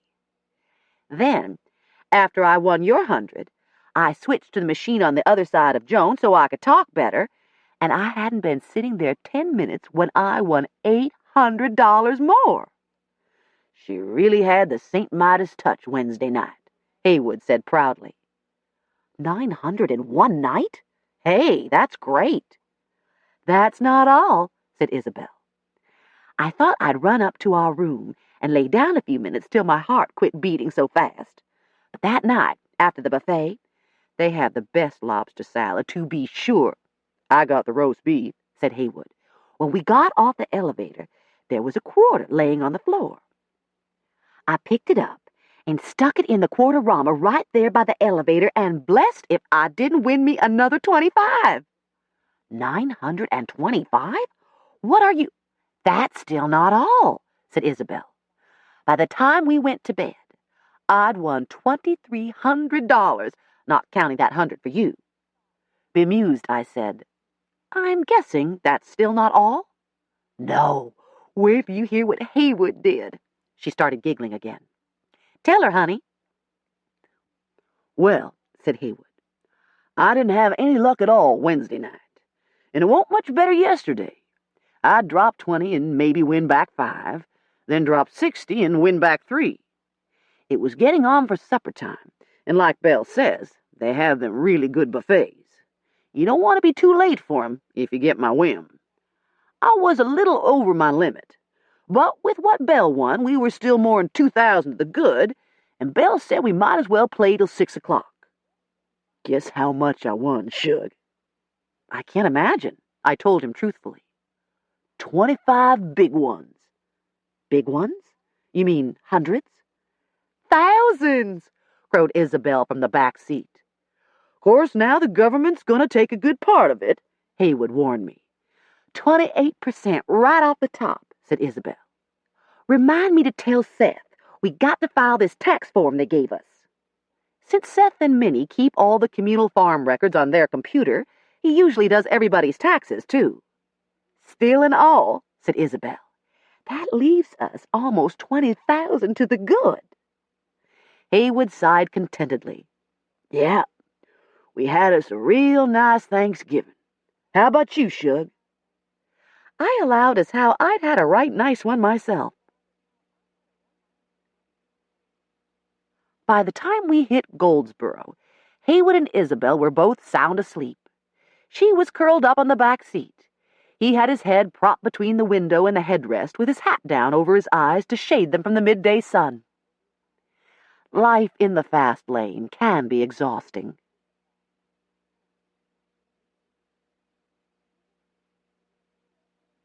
Haywood and Isabel live a little less than a mile past the home place. I retrieved my car from Stevie, no dings, and he even waxed it for me, and started back to Dobbs. As I drove along the heavily wooded road that runs past Jimmy White's garage and serves as a shortcut over to 48, I saw the blue lights of a patrol car up ahead, parked on the left shoulder behind a gleaming white truck with lots of chrome. Reese's truck. It had straddled the ditch at a cockeyed angle that made my heart stand still. I swung my car in nose to nose with it and hit the shoulder running, almost tripping over one of those yellow road signs that was broken off at the ground. Reese's fancy chrome front bumper was crumpled, and the right headlight was shattered. Despite the big wheels, the truck was far enough down in the ditch that the cab was almost level with the roadbed and both doors were open. Reese was slumped inside the cab, still in his seatbelt, head back and his eyes closed. He was covered in blood. I pushed in beside the trooper. "What happened? Is he all right?" "Judge Knott?" The trooper was Ollie Harold, someone familiar to me from traffic court. "Ma'am, you shouldn't—" "He's my nephew. Is he alive?" I touched Reese's face, and a fresh trickle of blood ran down from a cut on his chin. "Reese?" "Deborah?" Reese's eyes opened a crack. "Oh, shit," he groaned. "Just what I need." "What happened, honey?" He closed his eyes, and his face got that mulish look. The exterior of the truck wasn't badly damaged, but the interior looked as if it had been vandalized. The radio and CD player could have been hit with a hammer, and the padded dash and soft vinyl upholstery were slashed to tatters. Blood and mud were everywhere. I looked at the trooper. "Who did this?" "That's what I'm trying to ascertain, ma'am. I just got here myself, but he don't want to tell me." "Reese Knott," I said sternly. "You better say what happened here, and I mean it." "Oh, shit," he groaned again. When he touched his face, his hand came away with more blood. "I'm gonna have to get a goddamn tetanus shot, ain't I?" "Reese." "Look, I didn't know it was gonna end up like this, okay? But this buck came jumping out of the woods and fell down right in front of me." His eyes fell on his smashed CD. "Oh, Jesus, look at that! Cost me almost $400 to get it installed." "Forget about the damn player. What about the deer? Did you hit it?" "No. Some hunter must have shot him, and he got that far before he went down. I thought jumping the ditch must have finished him off. He had an 8-point rack, Deborah. The one AK took doesn't have but 6. And? Well, I couldn't hear nobody coming after him. Deer can run miles sometimes when they get shot. Everybody knows that. And why should I leave him there for the buzzards to pick? So I got out my tarp and wrapped it around him and stuck him up here in the cab. Why not in back? It's full of light fixtures I just picked up from our wholesaler in Makeley. His eyes met mine, and he gave a shamefaced shrug. Besides, I was afraid the guy that shot him might come along and spot the antlers.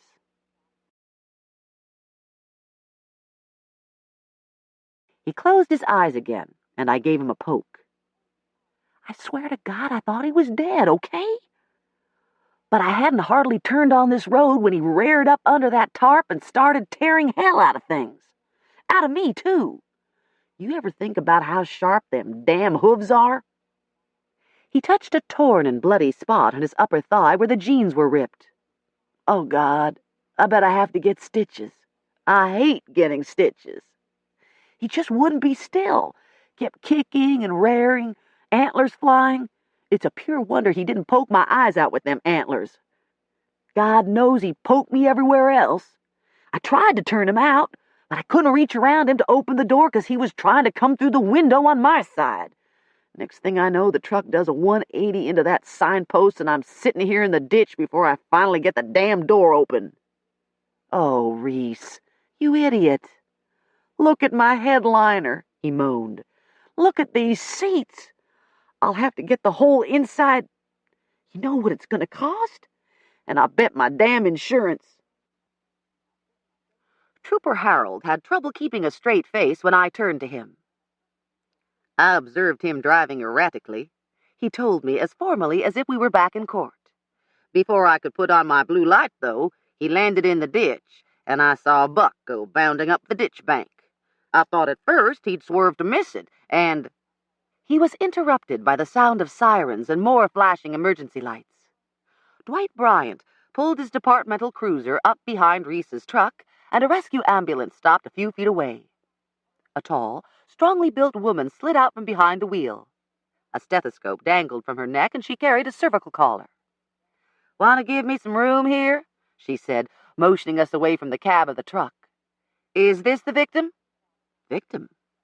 "Somebody called in and said a man out here in a white truck's been shot. He the one?" "I reported the accident," said Harold, "but I didn't call for an ambulance yet, and he wasn't shot."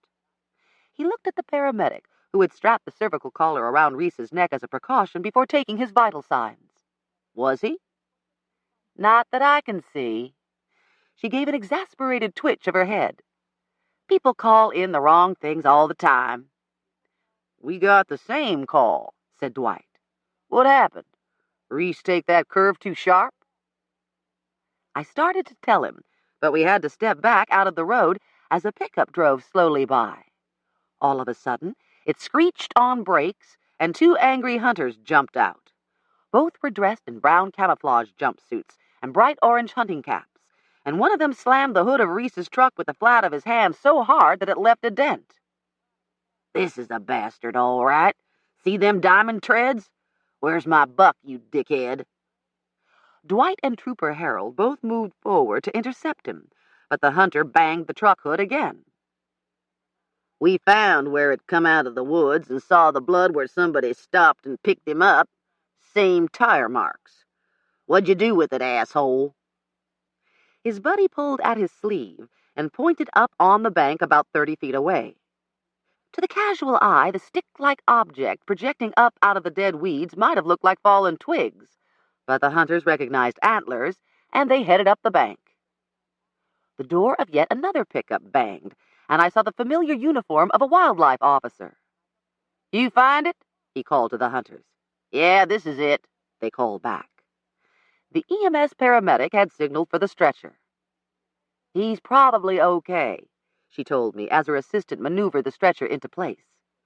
"But that cut on his face needs stitches, and so does the one on his thigh, so I want to transport him to the hospital." "Have I got to go?"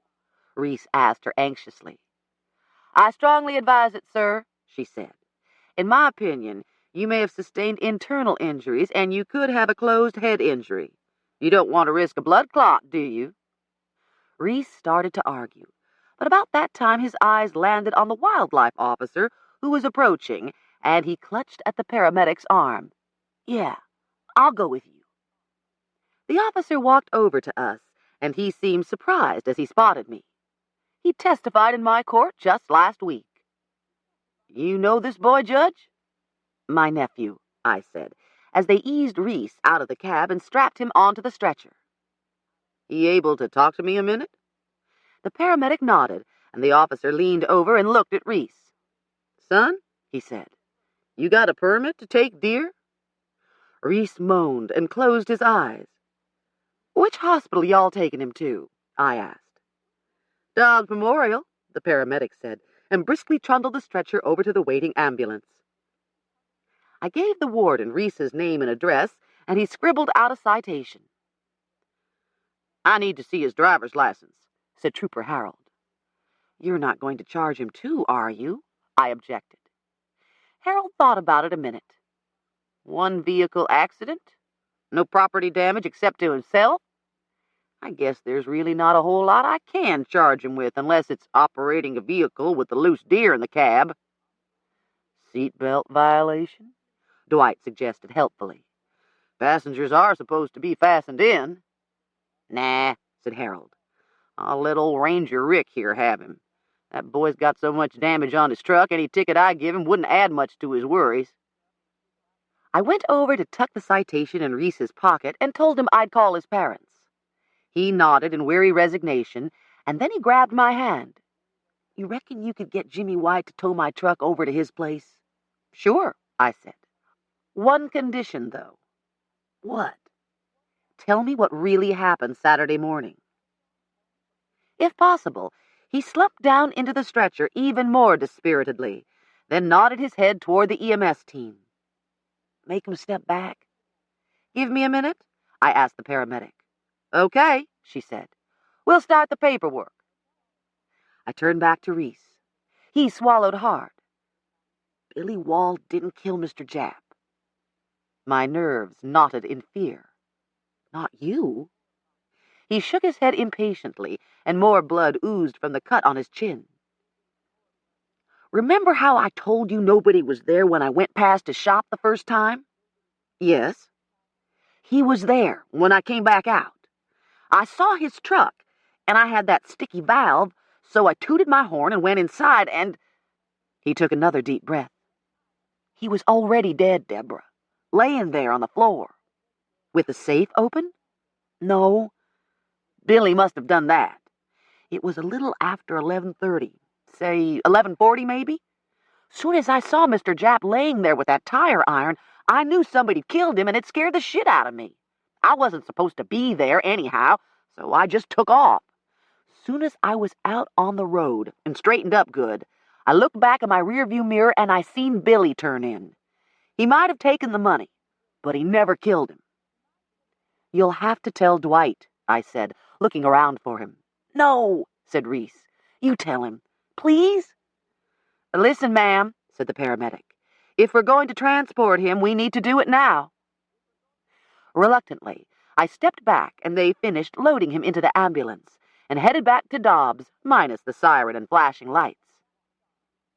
I walked over to where Dwight was watching the hunters. Still muttering angrily, the two men carried the tagged and now thoroughly dead buck down across the ditch and put it in the back of their own truck. 8 points, Dwight said admiringly. I nodded. No wonder Reese was tempted. The wildlife officer was a friend of kids and apologized for having to cite my nephew for unlawful possession of a deer, but I assured him there would be no hard feelings on my part. He and the hunters drove away. Trooper Harold was finishing up his report in his cruiser, and Dwight walked with me over to Reese's truck. When we were alone, I told him what Reese had just told me about Saturday morning. Dwight gave a sour laugh. "Zach Young hauled Billy Wall down to my office last thing Wednesday evening. Billy wanted to confess that he'd kept the money and burned open the safe to get at the chits Japp was holding on him. But he said Japp was dead when he got there. I'm not real sure Zach believed him any more than I did." "Damn it, Deborah, why the hell did Reese run? And why didn't he tell me this when I first talked to him?" "Probably for the same reason he picked up a stunned buck and put it inside his truck. I said wearily. Congenital stupidity. Dwight closed and locked the far door of the truck. I pulled the keys from the ignition and lifted Reese's Winchester from the gun rack. I'd better take this with me, I said, and stowed it in the trunk of my car. You want me to run with you over to Jimmy's? Asked Dwight. If he's not there. His radio crackled, and he reached in and turned it up. Yeah, Laurie? The dispatcher's voice came through clearly. Jack just called in about that shooting. Guy in a white truck on Pleasant Road near Old 48. He wants to know how come you're not there yet. Dwight looked at me. We were on Pleasant Road, near Old 48, beside Reese's white truck. Where on Pleasant Road? Dwight asked. Between the west side of Old 48 and Pleasant's Crossroads. We were on the east side of that highway. On my way, said Dwight. See you, Deborah. As he pulled even with Trooper Harold's cruiser, he paused and relayed the information. Many people would have chased right after Dwight and the trooper to see who'd been shot, but I'm a responsible adult. I did a 3-point turn and drove sedately over to Jimmy's. I arranged to have Reese's truck towed. I called Nadine to say that her son was on his way to Dobbs in an ambulance. Then I chased back toward Pleasant's Crossroads.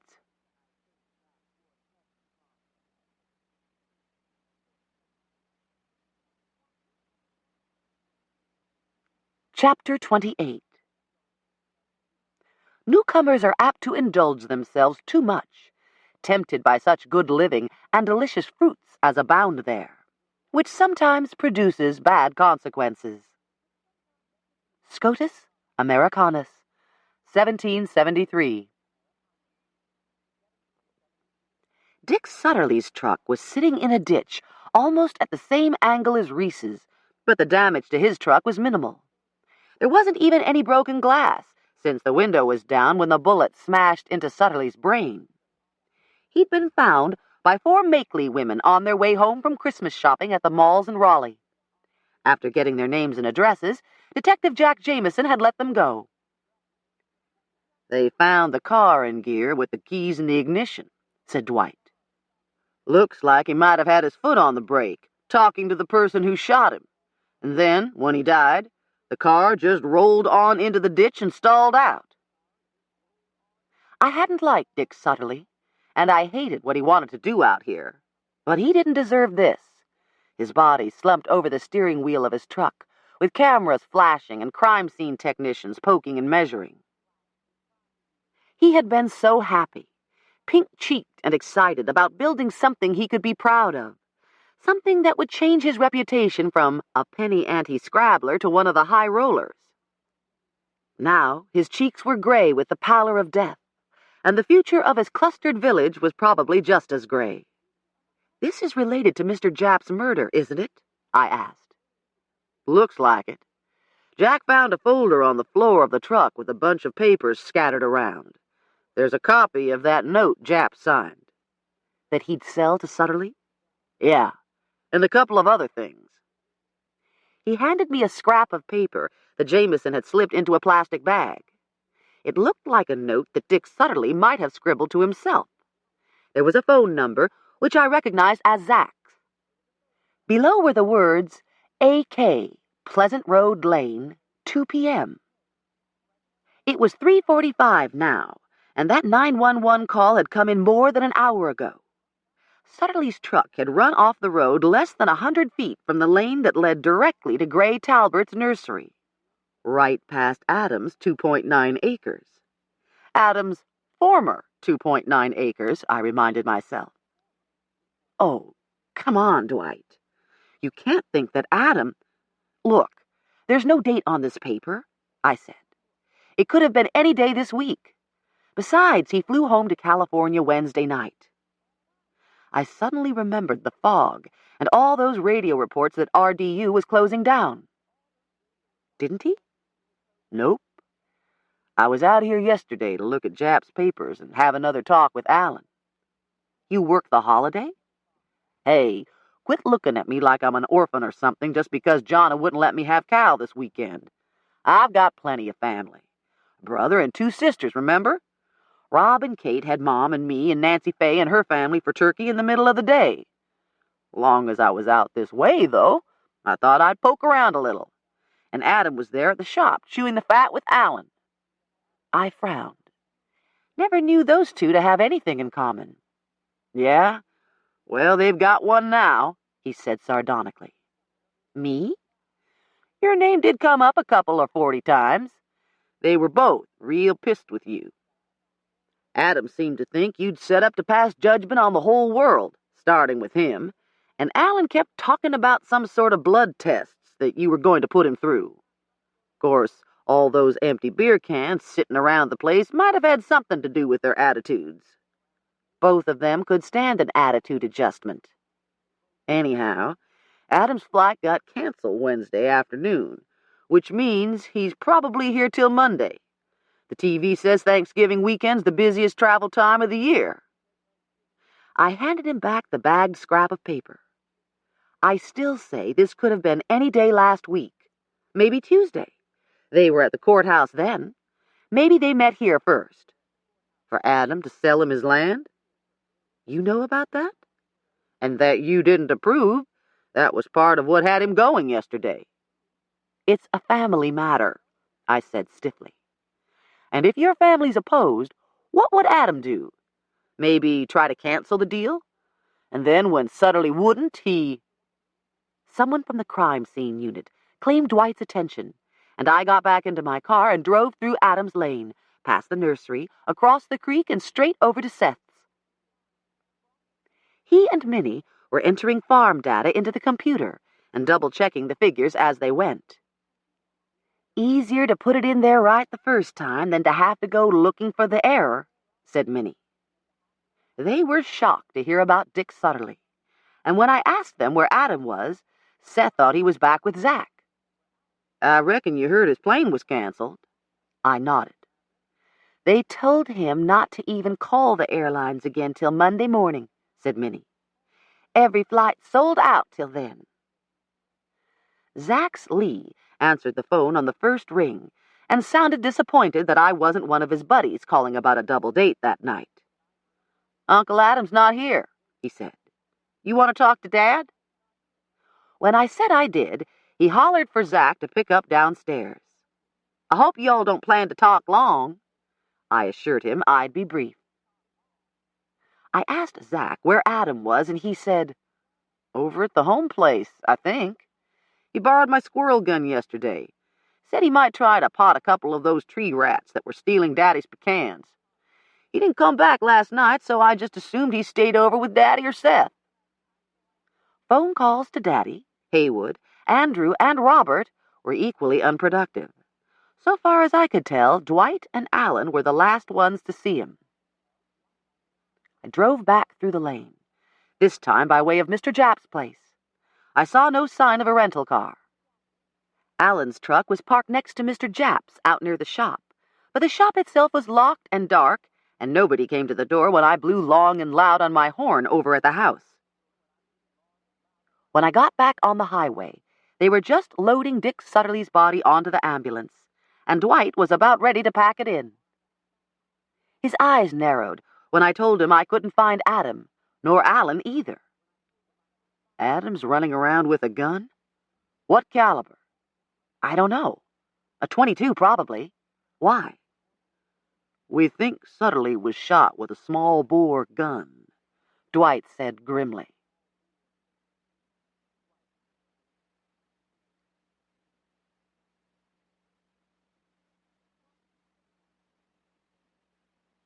Chapter 29. They are in no danger, but may be out late or early, travel by night or day, go the same lengths, and use the same freedoms they were accustomed to at home with equal safety. Scotus Americanus, 1773. As word spread through the family that Adam seemed to be missing, everyone turned out to look for him. We scoured the land until darkness forced us to call off the search. Not just our land and along Possum Creek, but both the Stancil and Pleasant farms, in case he'd forgotten the old boundaries and strayed across them. Zack thought Adam might have remembered that he was renting a farm on the west side of Cotton Grove, and he took some of the kids to search over there as well. I called Marilee and Pete, and someone even stopped past Cherry Lou's. So far, though, Dwight was the last person to see either man since the afternoon before. The last person to admit it, anyhow. Minnie phoned Karen, out in California, to see if he'd called home by any chance.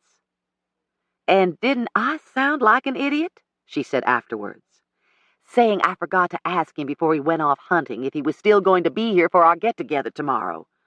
But I really don't think she noticed." We couldn't agree on the details of the car Adam was driving, except that it was a blue Taurus.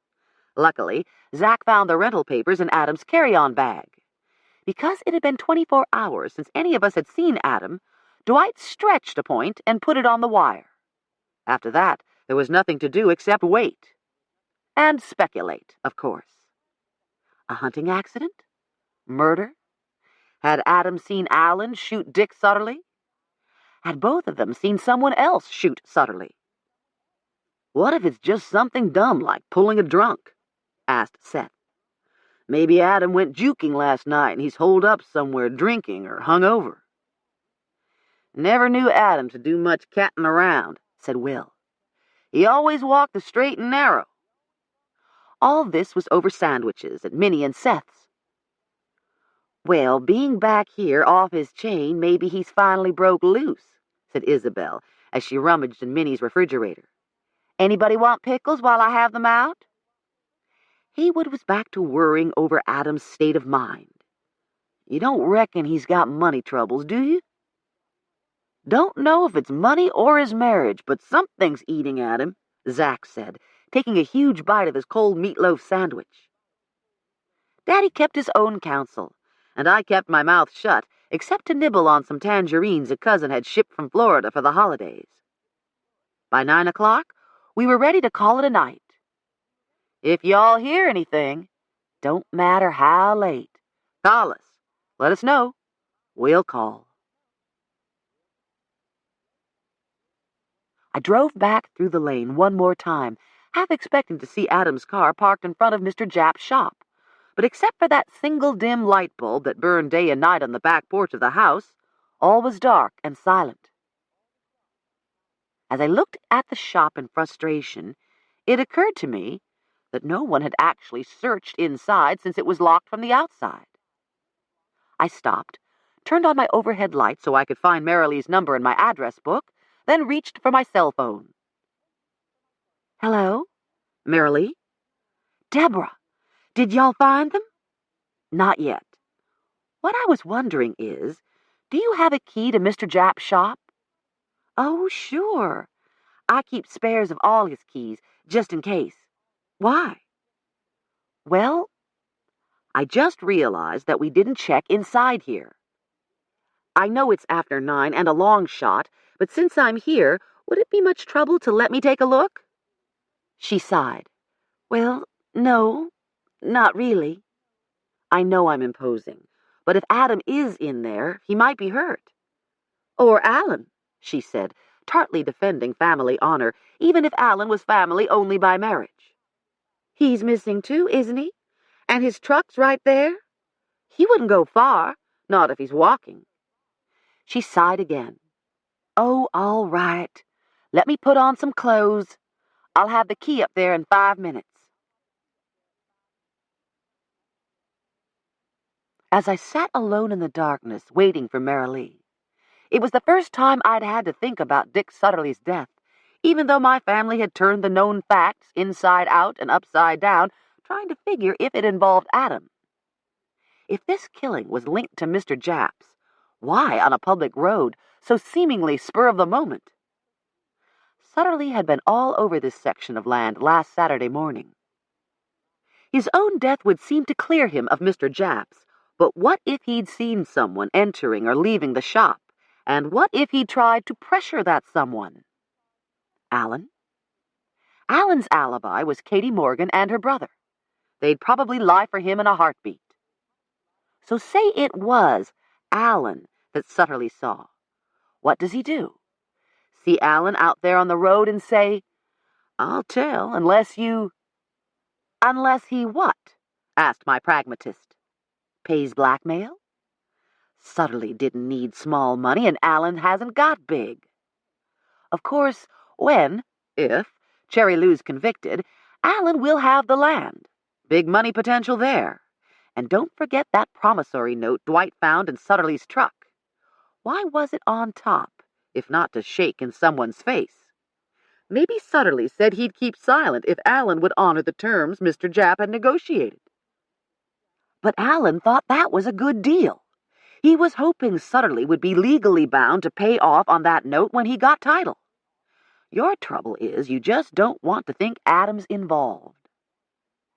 Whoever shot Sutterly killed Mr. Japp first, and Adam had no reason to do that.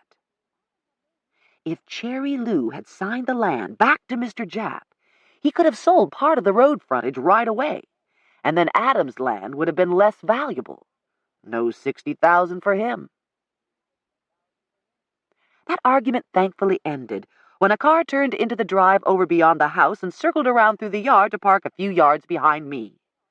By tilting my watch to the headlights, I saw it was closer to 10 minutes than the 5 Marilee had promised. I also saw that she'd sent Pete instead of coming herself. I might have known.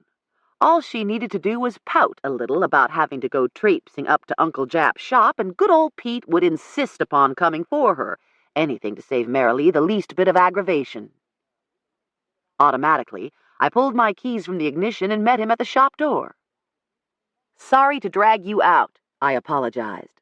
"But Dwight Bryant said Adam and Alan were here together yesterday afternoon, and since nobody's seen them again—" "It's okay," Pete said. "I don't blame you for worrying. If Alan and Adam got to fussing, no telling what might happen. Alan used to be worse than me for drinking and then getting into fights." He opened the padlock and left it hanging on the staple. Inside, we found the light switch and lit up the shabby old shop. Beer cans littered the workbench and floor beside 2 broken-down chairs, but there was nothing to indicate a fight of any kind. "That Adam's rifle?" asked Pete, pointing to the .22 propped against the old air compressor. "Actually, it's Zach's, and I was really glad to see it. I've been worrying that he was lying out in the woods somewhere in a hunting accident." "Still could be," said Pete. "Alan could have brought the rifle back and then took off in Adam's car." "And Dwight did say Sutterly was shot with a small-bore weapon," I said reluctantly. "Maybe I'd better leave it here till we know better. There might be fingerprints." "I hear Billy Wall's out on bail. Don't you reckon he killed Dick Sutterly, too?" I suppose I could have told him. It would be all over this end of the county by next day anyhow, but I just shook my head. "Sure he did," said Pete. "He killed Uncle Japp, stole his money, and then he probably shot Dick Sutterly because Dick saw him here." I grant you, that's probably why Sutterly was shot, but not by Billy Wall. Sutterly was up and down all the lanes Saturday. He must have seen— My mouth was in gear, but my brain was on idle. I hesitated, abruptly made uneasy by something feral in the way Pete had gone absolutely still and unblinking, like a cat that suspects a vole beneath the leaves. And just as abruptly, I remembered how he'd tried to prevent Marilee from coming in here that morning. "Aw, now, honey," he'd said, "you don't want to go in there and remember him there like that." Like how? Pete? He saw it in my face, let out a roar of denial, and lunged at me. He was twice my size, and if he ever caught me in that bear hug, I'd be dog meat. He grabbed my arm and swung me around. I raked his face with my car keys and tried to knee him in the groin. I must have missed the main target, but it did loosen his grip for an instant, and I snatched up a hammer from the workbench. By then, he had a lug wrench in his beefy hand, and he swung so hard that both my keys and the hammer went flying. A second swing landed a glancing blow on my hip, and I fell to the concrete floor. As he moved in for the kill, I grabbed Alan's creeper board and shoved it toward him. He stepped down heavily on it, and both feet went out from under him. I didn't wait to see how he landed, just sprinted for the door as fast as I could, slammed it, and rammed the padlock home. Oh, God, for a car key! There was a spare set in a magnetic case under the fender, but Pete was already banging against the door, and I knew the hasp wouldn't hold long enough for me to find them and drive away. The way my hip throbbed from where he'd hit me, I also knew I couldn't run far. Thanking the Lord for a moonless night, I dashed down the lane straight for the barn shelter 50 feet away and dived under the wrecked Maverick just as Pete burst through the door. There wasn't much room, and I wiggled through powdery dry sand till I was under the furthest hulk, a car that rode a lot higher than the Maverick. From where I lay in pitch darkness, I could see Pete rush around his car and mine, looking for me. Car doors banged, and I heard something crash against the shop wall. Then he reached into his car, and my heart sank as he pulled out a powerful flashlight and began searching more carefully. As he pointed the beam under the cars and all around the shop, I saw that he held the flash in his left hand. His right hand held a pistol. I wiggled right up against the cinder block supporting the left front wheel, oblivious to black widows, brown recluses, or snakes of any color that might be hibernating in the cracks and crevices. All I wanted was a crack or crevice myself, or better yet, a deep, dark hole. Instead, I realized that space had opened up above me. Of course. The motor on this old car had been pulled years ago, probably before I was even born. I pushed my hand up through cobwebs and waved it around. There was plenty of room up under the hood, although my hand encountered so many dangling wires and sharp ends of copper tubing, I wasn't sure if I could get past the axle and the radiator without tearing my clothes, not to mention my skin, to shreds. But then Pete's flashlight turned toward the shed and shelters, and damned if I didn't find the terror makes a real good lubricant. I slipped up into the motor housing like a greased monkey, and my foot left the ground just as the light swept a long, low arc under all the cars. Pete was so close, I could hear his heavy grunts as he stooped to look under each car. Panicked, I realized there was a gaping hole under the dash where the floorboards had rusted through into the motor housing, and I quickly turned my head so that my face wouldn't shine back should the light hit it. Fortunately, it was only a hasty inspection, and the light didn't linger. Through the broken window, I heard Pete move around to the vehicles on the other side of the shelter, then the vibration of running feet, as if it had suddenly dawned on him that I might have headed for my daddy's house. I pushed my way through the hole, up into the front seat, and found that I was inside the Hudson Hornet whose racing virtues Alan had sung when Kid and I met him out here last month.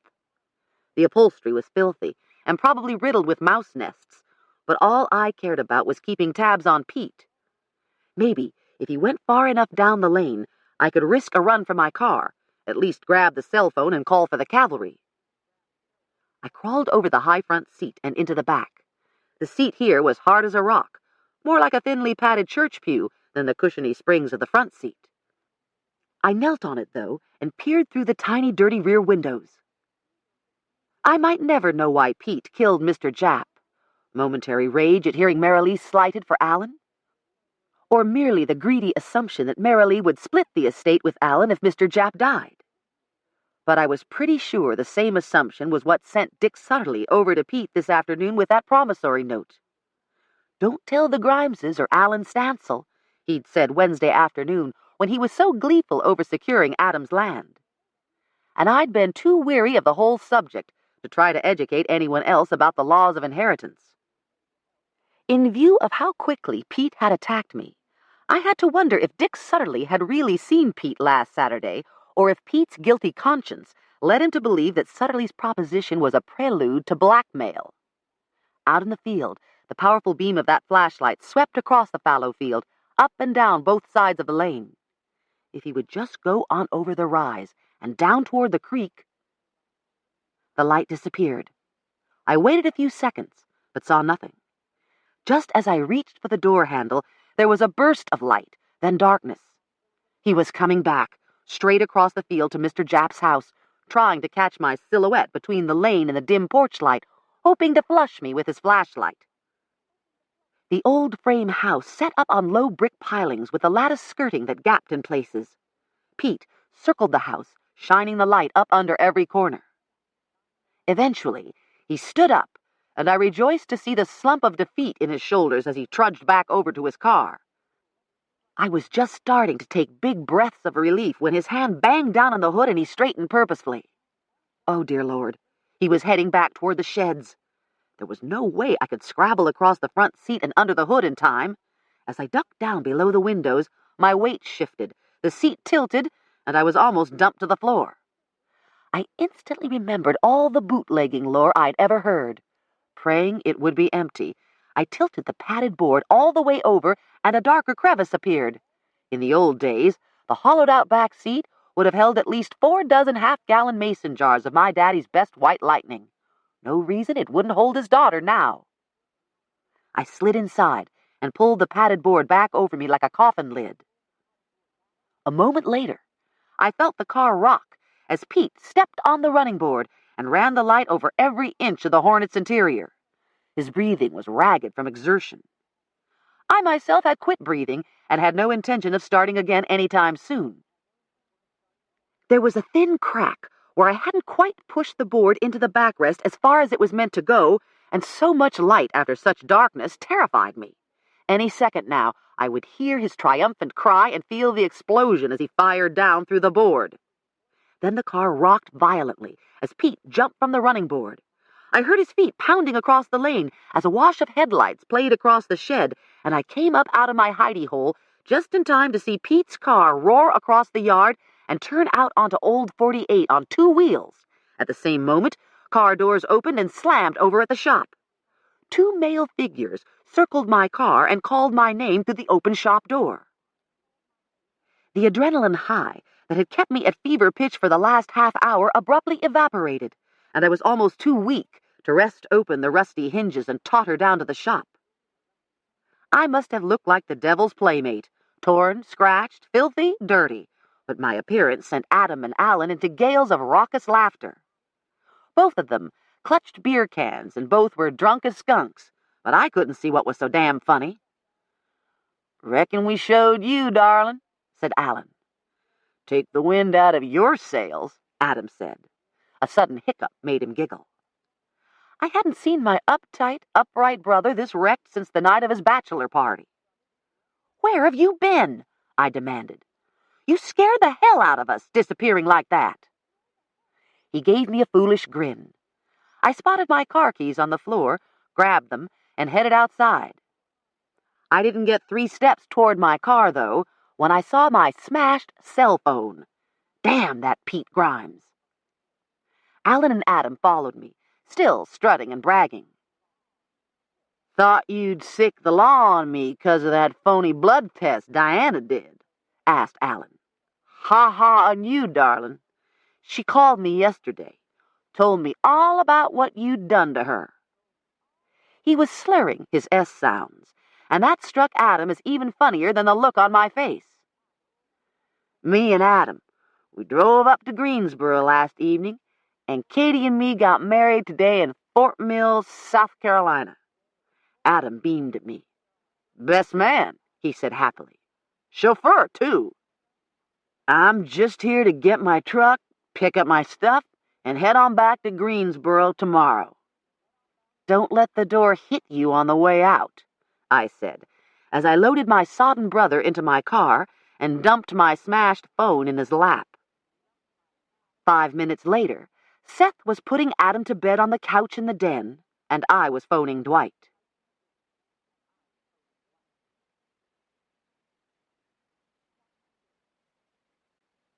Chapter 30. Meantime, they have abundance, nay, affluence, and enjoy independence, which, we all know, is a great sweetener of life and every blessing, and makes up for many superfluous refinements in what is called polite society. Scotus Americanus, 1773. The phone kept ringing Saturday morning as half my family called to exclaim or condole about my close brush with danger, Pete's arrest, Adam's safe return. If I'd planned to sleep in, I could just forget it. I had a bruise the size of Rhode Island on my hip, and it was tender, but I seemed to be able to walk okay. By 10 o'clock, I had stuck the blue paper plates and napkins and the 10 pounds of roasted peanuts in the trunk of my car and was driving over to Andrew's house. Dinner was to be at the home place at 2 o'clock, but Daddy had suggested that my brothers and I might want to come out early and watch some of his new puppies go through their paces in the training pen at Andrew's. The temperature had dropped 30 degrees during the night and was barely expected to hit 40. Despite the sun, there was a stiff wind out of the north. Not a good day to stand around outside, but something in Seth's tone when he called to relay Daddy's message made me think I ought to be there. So I put on wool socks, boots, and a white turtleneck sweater under a sapphire blue warm-up suit that looked like crushed silk. My silver earrings were set with small blue topazes. I felt festive, yet I was still casual enough for the jeans and flannel shirts and sweaters my brothers would be wearing. For safe measure, I took along gloves and a blue-gray wool car coat that had a hood in case I got chilly. Andrew's land is next to Seth's. The house is a comfortable old white clapboard, built in the 20s by one of April's uncles over in Makeley. When a new supermarket bought the lot, her cousin said April and Andrew could have it as a wedding present if they wanted to move it. It's been much remodeled since then. April rearranges walls the way some women rearrange furniture, and the kitchen is huge and modern now. And smelled like Thanksgiving when I stuck my head in the back door. Isabel was bringing a ham, and Nadine and Minnie were each roasting a turkey. But April always makes her succulent smoked oyster dressing, and she was just putting the big pans in the oven, enough for 50 people. April is Andrew's second wife, and considerably younger than he, closer to my age, in fact, than his. She got her B.A. after A.K. was born and teaches 6th grade at Cotton Grove's middle school. Need any help? I asked. Oh, Deborah. She rushed over to hug me. You could have been killed. Pete Grimes. She shook her head. Have you heard how Marilee's taking it? I think she's retained Zach Young. But when Dwight called me last night, he said he's pretty sure they'll find that Dick Sutterly was killed with a bullet from Pete's gun. Thank goodness he didn't shoot you. I looked around the kitchen. You sure there's nothing I can do? No, everything's done except I may mix up a little crabapple relish. Maybe make another gallon of tea. If you want coffee, here's a mug. They've got the pot plugged in down at the dog pen. Holler if you change your mind about needing help, I told her, and went on down the slope where at least 6 pickups were parked, half with dog cages in the back. Bert, Robert's 4-year-old grandson, came running to meet me holding a beagle pup so young it didn't have its eyes open. Better bring him on back, little man, called Robert. His mama's getting worried. I swung Bert and the puppy both up in my arms. I haven't had any sugar all week, I said, kissing him under his chin till he was giggling all over. Haywood's granddaughter, Kim, is 3, and she wanted me to pick her up, too, so she could tell me all about a new litter of piglets that Seth's Jessica had taken her to see that morning. Jess and A.K. and Adam's twin, Zach, were inside the quarter-acre training pen, distributing fresh branches over the logs and pipes, so the rabbits would have enough bolt spaces, and they all had plenty to say about my close call. As did Daddy when I saw him. The younger children were racing up and down along the outside perimeter with Blue and Ladybell, and a couple of other pet dogs, squealing with excitement and waiting for the fun to begin. Reese and Annie Sue drove up and the kidding started before he even got out of her car good. Hey, Reese, Zach called. Heard you got a hold of a deer yesterday. Nah, said A.K. I heard it was the other way round. Yeah, said Reese. Y'all have fun. Get it out of your system. Let me buy you a cup of coffee, I said, taking pity on his bruised and stitched face. Hell, from what I hear, I ought to be buying you one. He looked me up and down. Gotta say, though, you're looking pretty good this morning for an old lady that spent time scrunched up in a wrecked car. Old lady? He ducked my punch and slipped through the door ahead of me. The boys got together a few years ago and salvaged enough building scraps to put up a 1-room shack right beside the training yard, complete with a big picture window, a small pot-bellied wood stove, and several cast-off chairs, including an old rump-sprung recliner that Isabel was going to make Haywood take to the dump. Now Daddy can sit out there with them and watch the training sessions, even when it's cold and rainy. The fire was welcome today, and so was the coffee Haywood poured for Reese and me. Adam was sitting in there with a mug between his hands, looking like something the dogs had dragged around in the mud. I grinned. "Best man, huh?" "Don't say it," he groaned.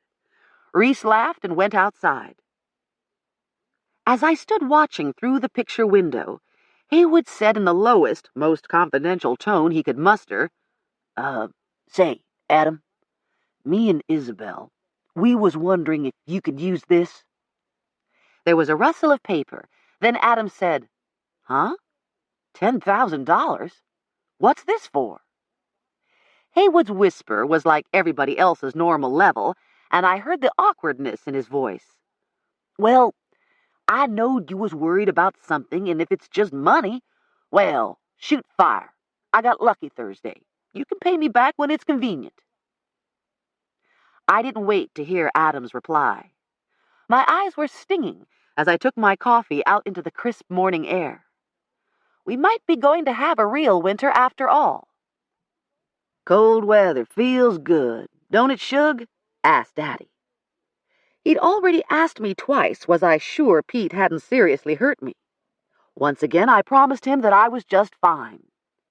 He had on a fleece-lined brown jacket and the beige felt Stetson that he wears in winter, and he was watching Andrew buckle a training collar around the neck of a pup he'd paid $1,200 for. Some people think an electronic training collar is a cruel device, and I suppose it is if wrongly used. On the other hand, if you're out in the woods and your dogs won't come when you call or whistle, they can follow a rabbit trail halfway across the county and wind up footsore and lost. It's sad to see a couple of slab-sided hunting dogs wandering the back roads in winter. They give you such a hopeful look when your car passes, as if wondering if this car, this time, will finally hold their owner. Yet if you stop to try to read their tags, they skitter away and often can't be caught. Daddy and my brothers believe a few mild electric shocks are worth preventing that. This little dog had already caught the whiff of rabbits and was wiggling with anticipation. Daddy led her inside, got her settled, then gave her the command to seek. She found the scent immediately and started yipping and singing. The other dogs in the cages started barking too. Rabbits were zinging every which way, and the grandbabies were tumbling all over each other, laughing and pointing as a rabbit sailed right over the young dog's head. Daddy let her run till she was almost tired enough to stop on her own, then gave a sharp call. When she didn't break off the chase, he gave her a quick zap at the same split second that he called again. She yelped once and instantly went to him for praise and petting. He repeated the drill twice more, and by the third try, she broke off the chase as soon as he called out to her the first time. "She's gonna be a good 'un," Daddy said, pleased. He rubbed her ears and praised her some more before A.K. carried her back to the box in Daddy's pickup. The process was repeated with 3 more dogs.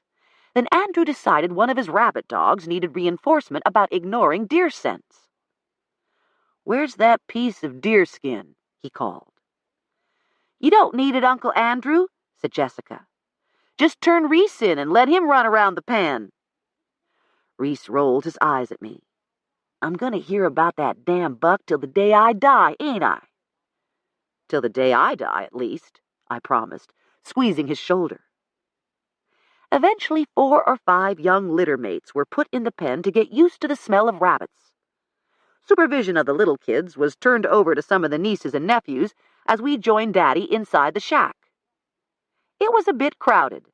Robert, Andrew, Haywood, Seth, Will, Adam, Zach, and me. Young Bert was perched sleepily on Daddy's lap. "You want me to take him out?" asked Jessica. "No, let him stay. You can stay too, if you keep what's said here in the family." Jess nodded solemnly and sat down on the arm of Seth's chair. Daddy looked around the small room. "Who's missing?" "Herman," said Haywood, "and I reckon I can tell him what happens." "I wish Frank and Benjamin and Jack was here too," said Daddy. "But they ain't." His eyes traveled around and met each of ours in turn. "Now, y'all know how things been changing around here. What some of y'all don't know is that G. Hooks Talbert's planning to develop all that land across the creek. He's bought out Leo Pleasant. He's bought Adams." There was some surprised and resentful muttering at that bit of news, but Daddy sailed on. "And he'll probably buy Jap Stancil's land once the title's clear on who owns it. Best we can find out, he wants to dredge out the creek, build a lake, and put up lots of big fancy houses for rich people." I was not the only one who sighed. I know, he said. "I don't like it neither. But Talbert's set on doing this. Best we can hope for is a chance to help make it into something we can live with." Lulled by the rumble of his great-grandfather's voice, little Bert lay back against Daddy's chest and fell asleep. "Now, nothing's going to happen till after Cherry Lou's trial, so we got us a little time to talk about what we want to let's do." "Seems to me like Adam went ahead and decided all by himself," said Robert. "He ain't got nothing more to sell. Have you, Adam?" Before Adam could answer, Daddy said, "No, not right now he ain't, but he will when I'm gone, when what's mine gets split up equal between all of y'all." There was an uncomfortable stirring. The boys don't like to think of that day any more than I do. "Besides," said Daddy, looking at Robert, "he didn't decide all by himself. He asked my advice, and his need was great, and I didn't see as it'd make any difference in the long run." Andrew and Haywood snorted at the idea of Adam being in need. I know what was running through their heads. $1 million house in California, swimming pool, kids in private schools. Adam took a deep breath and finally swallowed his pride. "You guys think I'm loaded, right? Sorry. I got downsized in February," he said in a tone that dared them to offer sympathy. "No golden parachute, no job, no income. Dick Sutterly was fronting for G. Hooks Talbert, and they wanted my 3 acres so badly that they gave me $60,000 for it." "$60,000?" Will was incredulous. "Each of us owns outright between 100 and 200 acres, and I could almost hear my brothers mentally multiplying their own land by 20,000 an acre, even though it was unlikely Talbert would be offering that much on land that was less strategic." Adam's chin came up defiantly. "I needed the money, and I took it." "That's how we know for sure that Talbert's serious about developing that whole section," said Seth. "Maybe we ought to have talked it over with all of y'all first," said Daddy. "But it won't gonna change Adam's need." Haywood was distressed. "How come you didn't say nothing, son? We'd have helped your ox out of any hole you was in. Right, boys?" "That's what family's for," Robert said gruffly. Before everybody got so uncomfortable that we all wound up in one of those sloppy group hugs, I said, "You talk like we have options, Daddy. G. Hooks doesn't give a Daddy cut his eyes at me. "He doesn't like to hear a lady use strong language, and he particularly doesn't like it used around small children, even if the small child in question is sound asleep. Doesn't give a darn whether we can live with his plans or not. In fact, he probably hopes we'll hate it enough to sell out." "Well, that's one of our options, ain't it, Shug?" he said mildly. "If any of y'all want to quit farming and cash out, sell to G. Hooks, I'm saying right now, far as I'm concerned, you can do it and I won't say a word. You boys, especially you older boys, helped work this land out. I wouldn't have half what I've got without y'all working hard back then, even before Annie Ruth died." By all accounts, Daddy's first wife had been a harder worker than even he himself, and she had imbued her sons with that ethic. Haywood and Robert and Andrew seemed shocked at the very idea of breaking up the farm, but Will and Zach, my mother's sons, had speculative looks in their eyes. I was really, really hating this. You said we had options, I said hotly. That doesn't sound like much of one to me. Daddy smiled, like the crafty old fox he is. What? I said, feeling a small shaft of hope. Well, now, G. Hooks thinks he owns the south side of the creek, said Daddy. He don't. We do. When I was buying from the Pleasant children and grandchildren all those years ago, I always bought both sides of the creek. G. Hook's deed may say something like fence in common with the Agatha Knott line along Possum Creek, but mine says to and including the south bank of Possum Creek. You mean we can keep him off the creek? Asked Andrew. Stop him from dredging out a fancy lake? We could.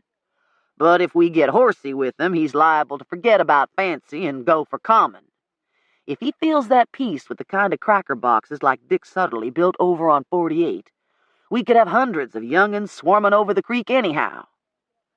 No, I was thinking maybe we'll tell him we can work with him, but then he has to maybe do some things like we want. The sound level went up as my brothers all started talking at once. Well, I ain't selling. Me neither. Talbert can go to hell for he gets. Put up barbed wire and fence the whole creek. 20,000 an acre? You know how much that comes to? I've been thinking, said Seth, and the others gradually quit talking. Seth stands halfway between us, and not just in age. He hasn't had as much formal education as Adam and Zach and I, but he reads and ponders and keeps his mind more open than some of the older ones. He respects where they're coming from, though, and he's always been a conciliator. The boys listen to Seth. I do, too. In exchange for access to the creek, maybe we can get G. Hooks to agree to a buffer zone, so we don't have to see and hear everything over there, he said. If we agree to lay back a few 100 feet on this side of the creek, and he lays back the same distance... A green belt? I asked. Huh? Said Robert. Like a park or a wilderness area, I said. Instead of building right up to the creek, make him leave a wide strip of trees and bushes where people can walk or ride bicycles or have picnics. It was just like down at the coast. I might not like to see our home place changing, but Daddy was right. Best we could hope for was to have a say in how it changed.